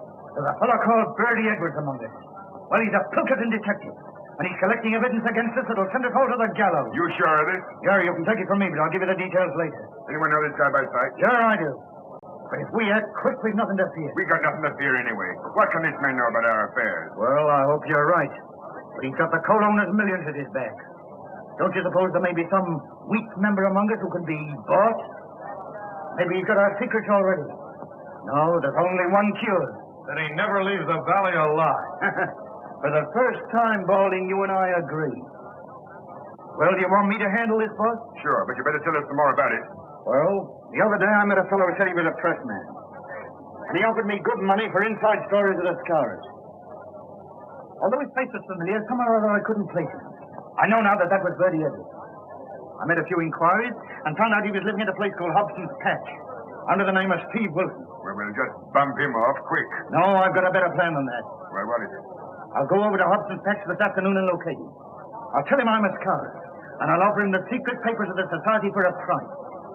Only as I can't hand them to him in the street, he's got to come to my place to collect them. That'll fetch him. Well? Well, surely you can handle the rest yourself. Only once Mr. Bertie Edwards comes to my place, I don't think he'll leave it again alive, somehow.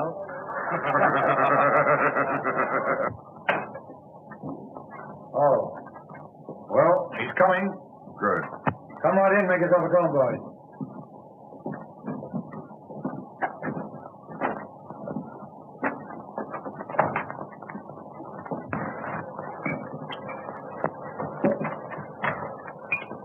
You think he knows much? Well, he's been here 6 weeks. He may have passed on quite a bit. But we'll make him tell us all about it. We'll have the truth out of Mr. Bertie Edwards if he has to cut his heart out to get it. Did he seem to send a trap? No, I got him on the weak point. Told him I'd show him all the papers of the Scars. Well, if we handle it right, they'll never be able to prove a killing. Nobody will see him come up to the house after dark. And I'll lay odds nobody will ever see him leave. Now, here's the plan. You boys all stay here, see? Bertie Edwards will be pretty heavily armed, so we got to take him by surprise. He's going to knock 3 times. I'll go out, open the door, let him come in. I'll leave him in the outer hall, where I come in here and get some papers or something and give you the tip. I'll go back, and while he's reading the papers, I'll get the gun off him. Then I'll give a shout, and the sooner you come in, the better. You're the one to handle him. Not one word of warning does he get till Murdoch has his hand on his throat. Okay, man.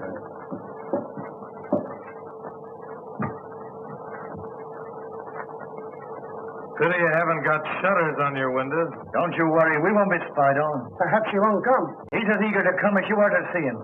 He may be here any minute. Now keep quiet. Not a movement till I give you the sign.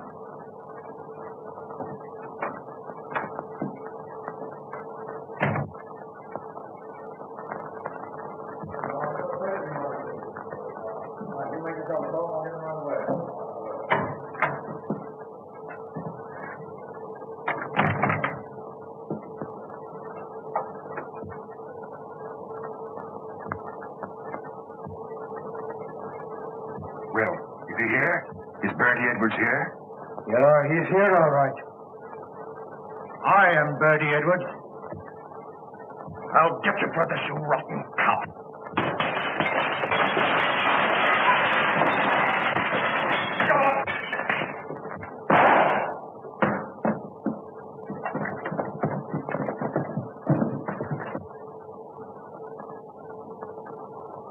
There are 40 armed men around this place, so you can figure out what chance you've got. You dirty, stinking double-crosser. There's something I'd like to say to you fellas before we part. Next time we meet, you'll all be in the dark. Well, I can put my cards on the table at last. I am Bertie Edwards of Bookerton. I played a pretty dangerous game in breaking up your gang. And no one knew I was playing it except Captain Marvin here and my employers. You think the game's all over, don't you, Mr. Clever Guy? Well, let me tell you this. You'll be hunted down wherever you go to. The Scourers will get you even if you go to China. Yeah? Well, I'll take a chance on that. You all fell for my supposed criminal record, just as I thought you would. I've stopped as many crimes as possible. How many times have you fellas been to get your man and found he's gone to someplace else? Well, that was my doing. Yeah, and that was my doing, too. Only I was just too late to save a man's life. But when I found the secret was coming out, well, I got to act quick.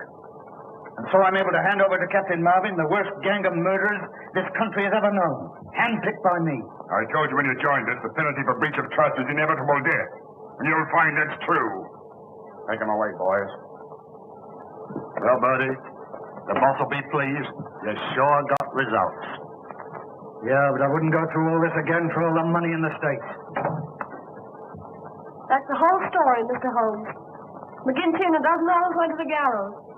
And Ted Balding, one of the very worst, got off with life imprisonment. And do you think this is Balding's work? Obviously. Obvious. I'm certain of it, too. We wandered around and finally settled in Switzerland.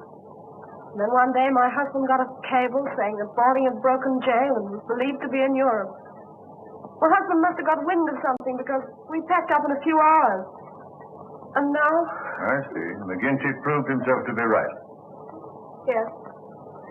Oh, Mr. Holmes, if you'll pardon me, I'll go and get some fresh air. This has all been terribly upsetting. Naturally, Mrs. Douglas.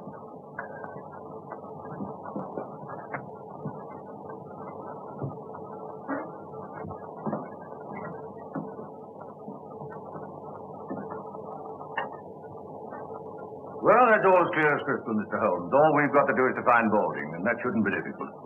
They may even have got him by now. Well, I'm going to slip over to the station for a few minutes. I suppose you won't be leaving just yet a while. No. With your permission, no, not yet. That's all right. I'm afraid you've lost your beehive, Mr. Holmes. Nevertheless, you'll oblige me by taking care of that bowler hat of yours, Lister.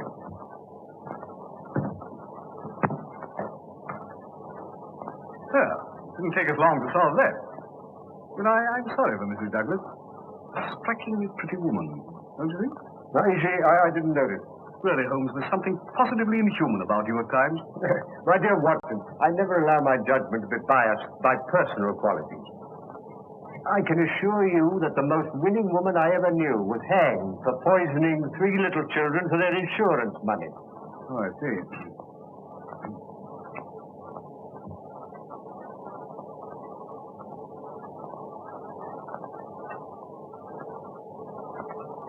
Oh, Ames? Yes, sir. Is there anything I can do for you? You said your master used to do exercise. Did he use dumbbells? Yes, sir. 1 or 2? 2, of course. And you said he used them every morning. What about yesterday? Yes, sir. I remember him doing them. Where? Down here? Yes, sir. He used to say he liked plenty of elbow room. Yes, thank you, Ames. Thank you. Will there be anything more, sir? No, nothing more.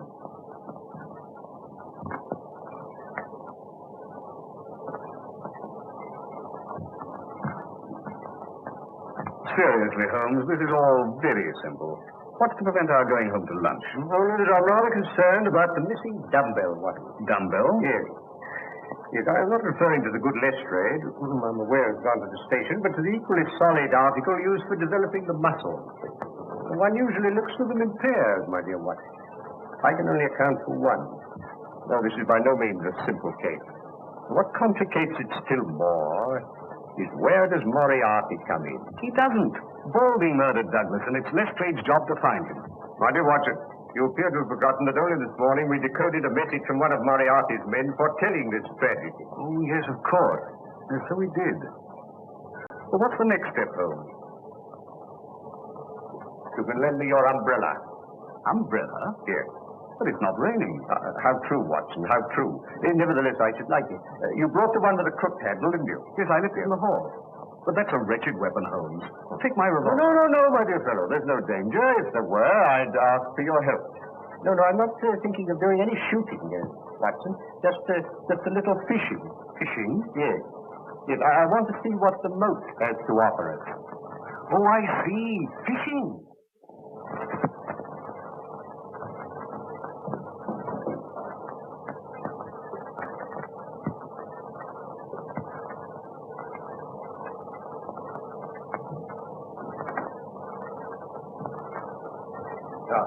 Thank you, Watson. Thank you. Oh, by the way, where did Mrs. Douglas go when she left us? To the bottom of the garden. I saw her from the window. She was heading straight for the pergola. As I thought, Watson, she's probably talking things over with Barker. Now, look here, Watson. I want to be sure they don't come back to the house for a few minutes. Will you, like a good fellow, keep an eye on them and let me know if they make any sign of moving? Yes, certainly.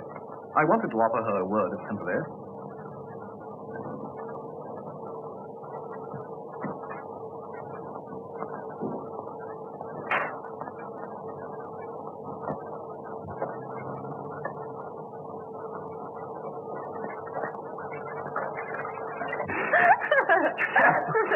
I don't know how I kept my face straight during my examination. Why, he's bitten off more than he can chew this time. You should have seen me as a broken-hearted widow. Do pardon me, Mr. Holmes. I think I'll take some fresh air. This has been so terribly upsetting. Oh. Look out. Dr. Watson, would you mind coming and speaking to Mrs. Douglas? I was about to offer my condolences to Mrs. Douglas, but they appear to be superfluous. As a matter of fact, she wants to ask you something. Yes. I feel the gravity of the situation calls for some explanation.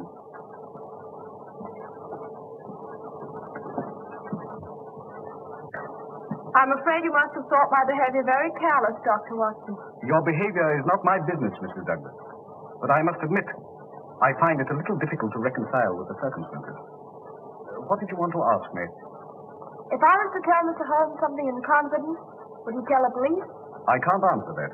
In other words, is Mr. Holmes working with the police or on his own? That I can't answer. Well, could he get rid of the police? Tell them he was satisfied and send them away? Certainly not. Mr. Holmes is an independent investigator, but I feel certain that he would withhold nothing from the officials that might help to bring the criminals to justice. If you require any further information, I refer you to Mr. Holmes.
I'm bound to admit, Holmes, I agree with you.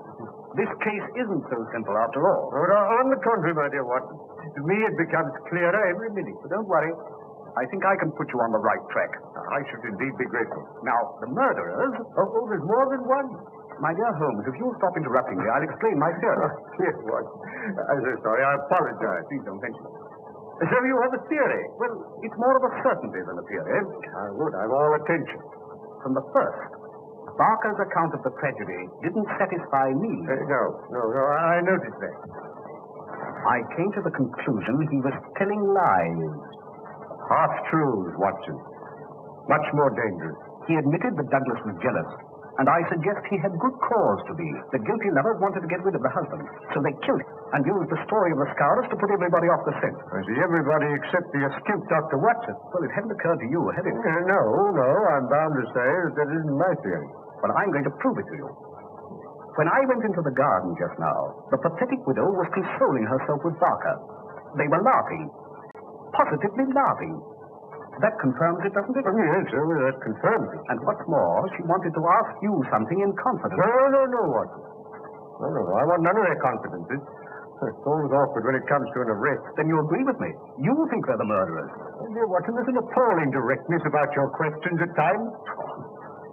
It's not so hard as you may think, Watson. You remember that I was puzzled about Douglas only using one dumbbell? Yes? Yes. I've found the missing one. Then everything's all right. And it's led to a discovery which has solved the whole problem. Solved? And we've been listening to a tissue of lies, Watson. The whole story of the tragedy as told by Barker is a lie. And as Mrs. Douglas supports it, she must be lying too. Now, Barker swears that when he entered the room, he found Douglas lying dead, with this candle burning on the table. He also says that immediately, now mark this, Watson, immediately he rang for Ames, who entered the room carrying that lamp, and at once blew out this candle, all within the space of 2 minutes. Ames corroborates this, but he also says that the candle which Douglas brought down from his bedroom, this candle, was a new one, out of the same packet as these. Now, what sort of a candle is it, Watson, that burned that amount in a few minutes?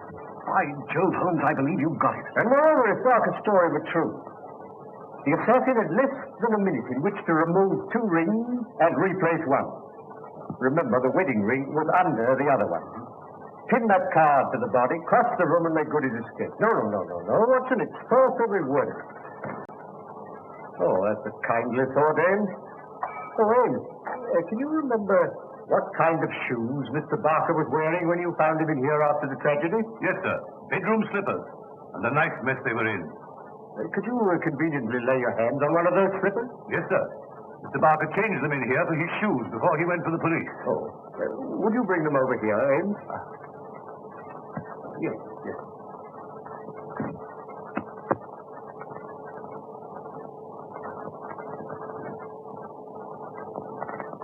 Here they are, sir. Thank you, Ames. Thank you. You needn't wait.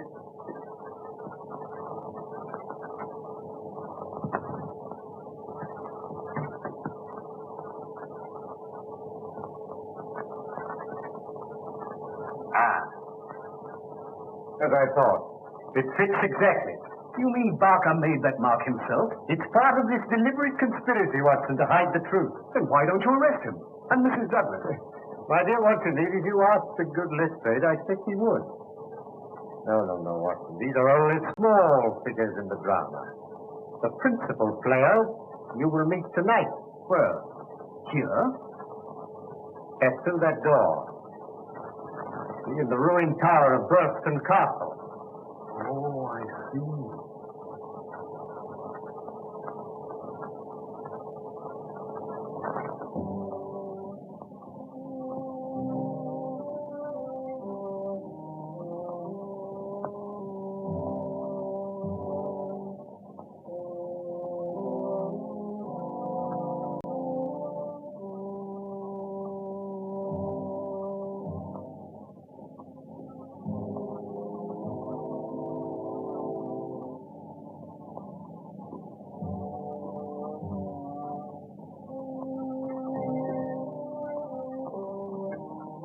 What's the idea, Mr. Holmes?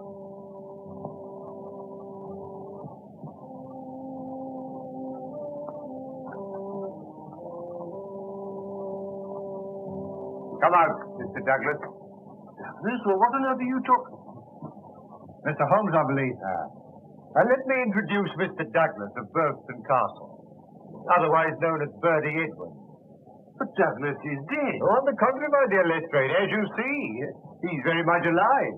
But I don't understand, Mr. Holmes. Who is dead, then? Will you explain to the inspector, or shall I? Well, you've done very well so far, Mr. Holmes. You go ahead. Well, Lestrade, it is quite a simple case. Maybe quite simple to you, Mr. Holmes, but how did you arrive at this solution? By means of a partially burnt-out candle and a missing dumbbell. Now, the candle proved that Barker had been in the room with the dead man for at least 40 minutes before he gave the alarm.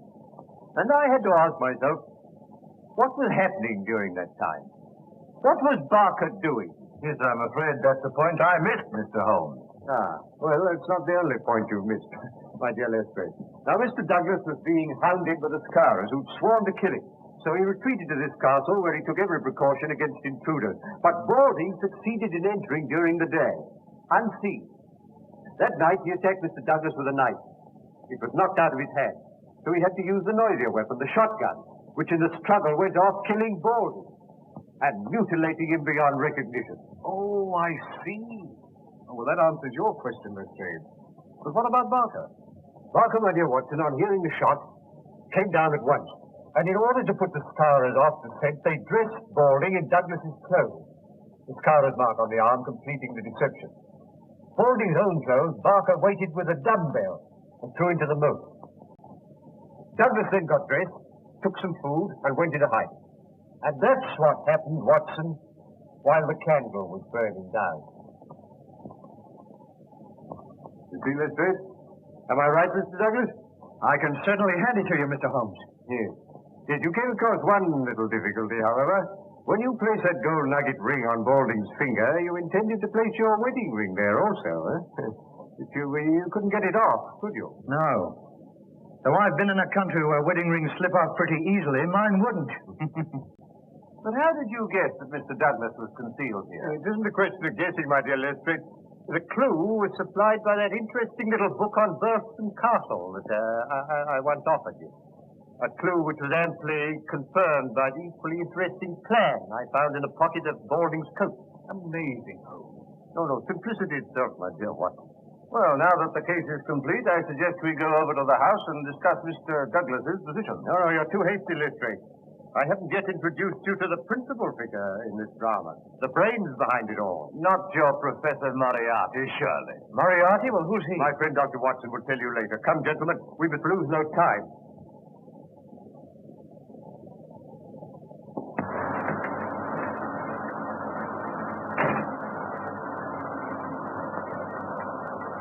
Keep her running, Moran. I'll bring Balding back in 5 minutes. Look here, Mr. Holmes. You can't expect me to believe in this Moriarty theory of yours. Moriarty's no theory, Lestrade. It's a very great fact. Oh, well, we owe you a good deal. I suppose I must humor you. The catching of Moriarty will be the triumph of Sherlock Holmes. Quite apart from you losing your hat, Lestrade.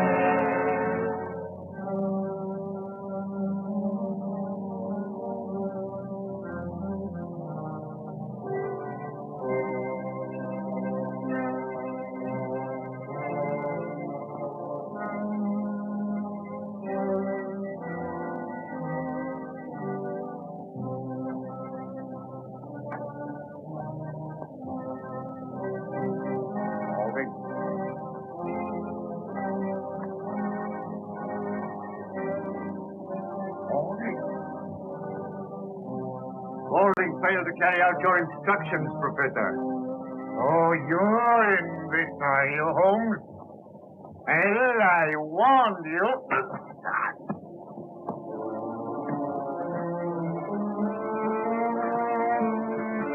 You're under arrest, Moriarty. On what charge? The attempted murder of Mr. Douglas here.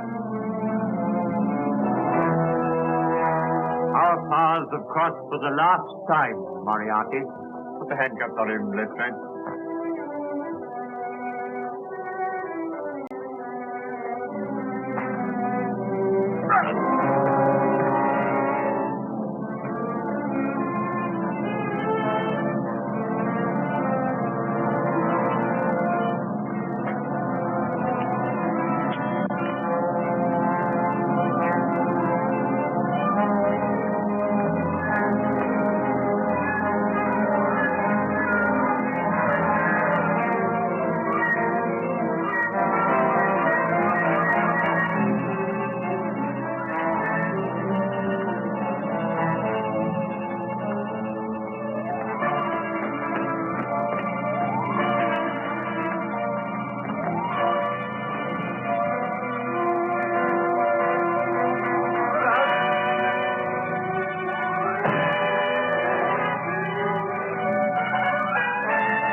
It's a long drop.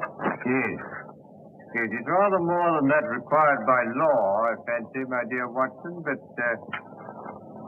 equally effective.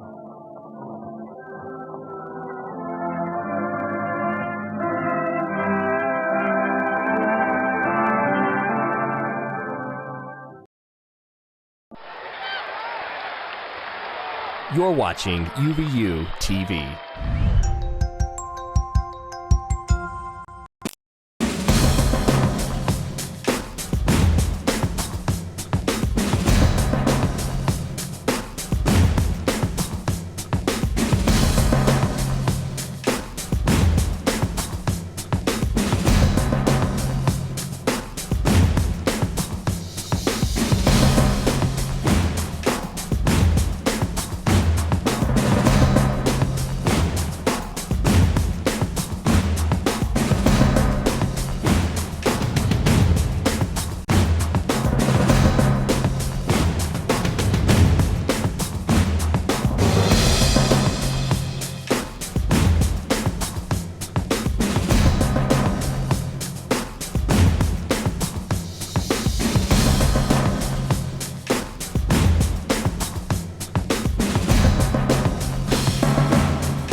I hate math.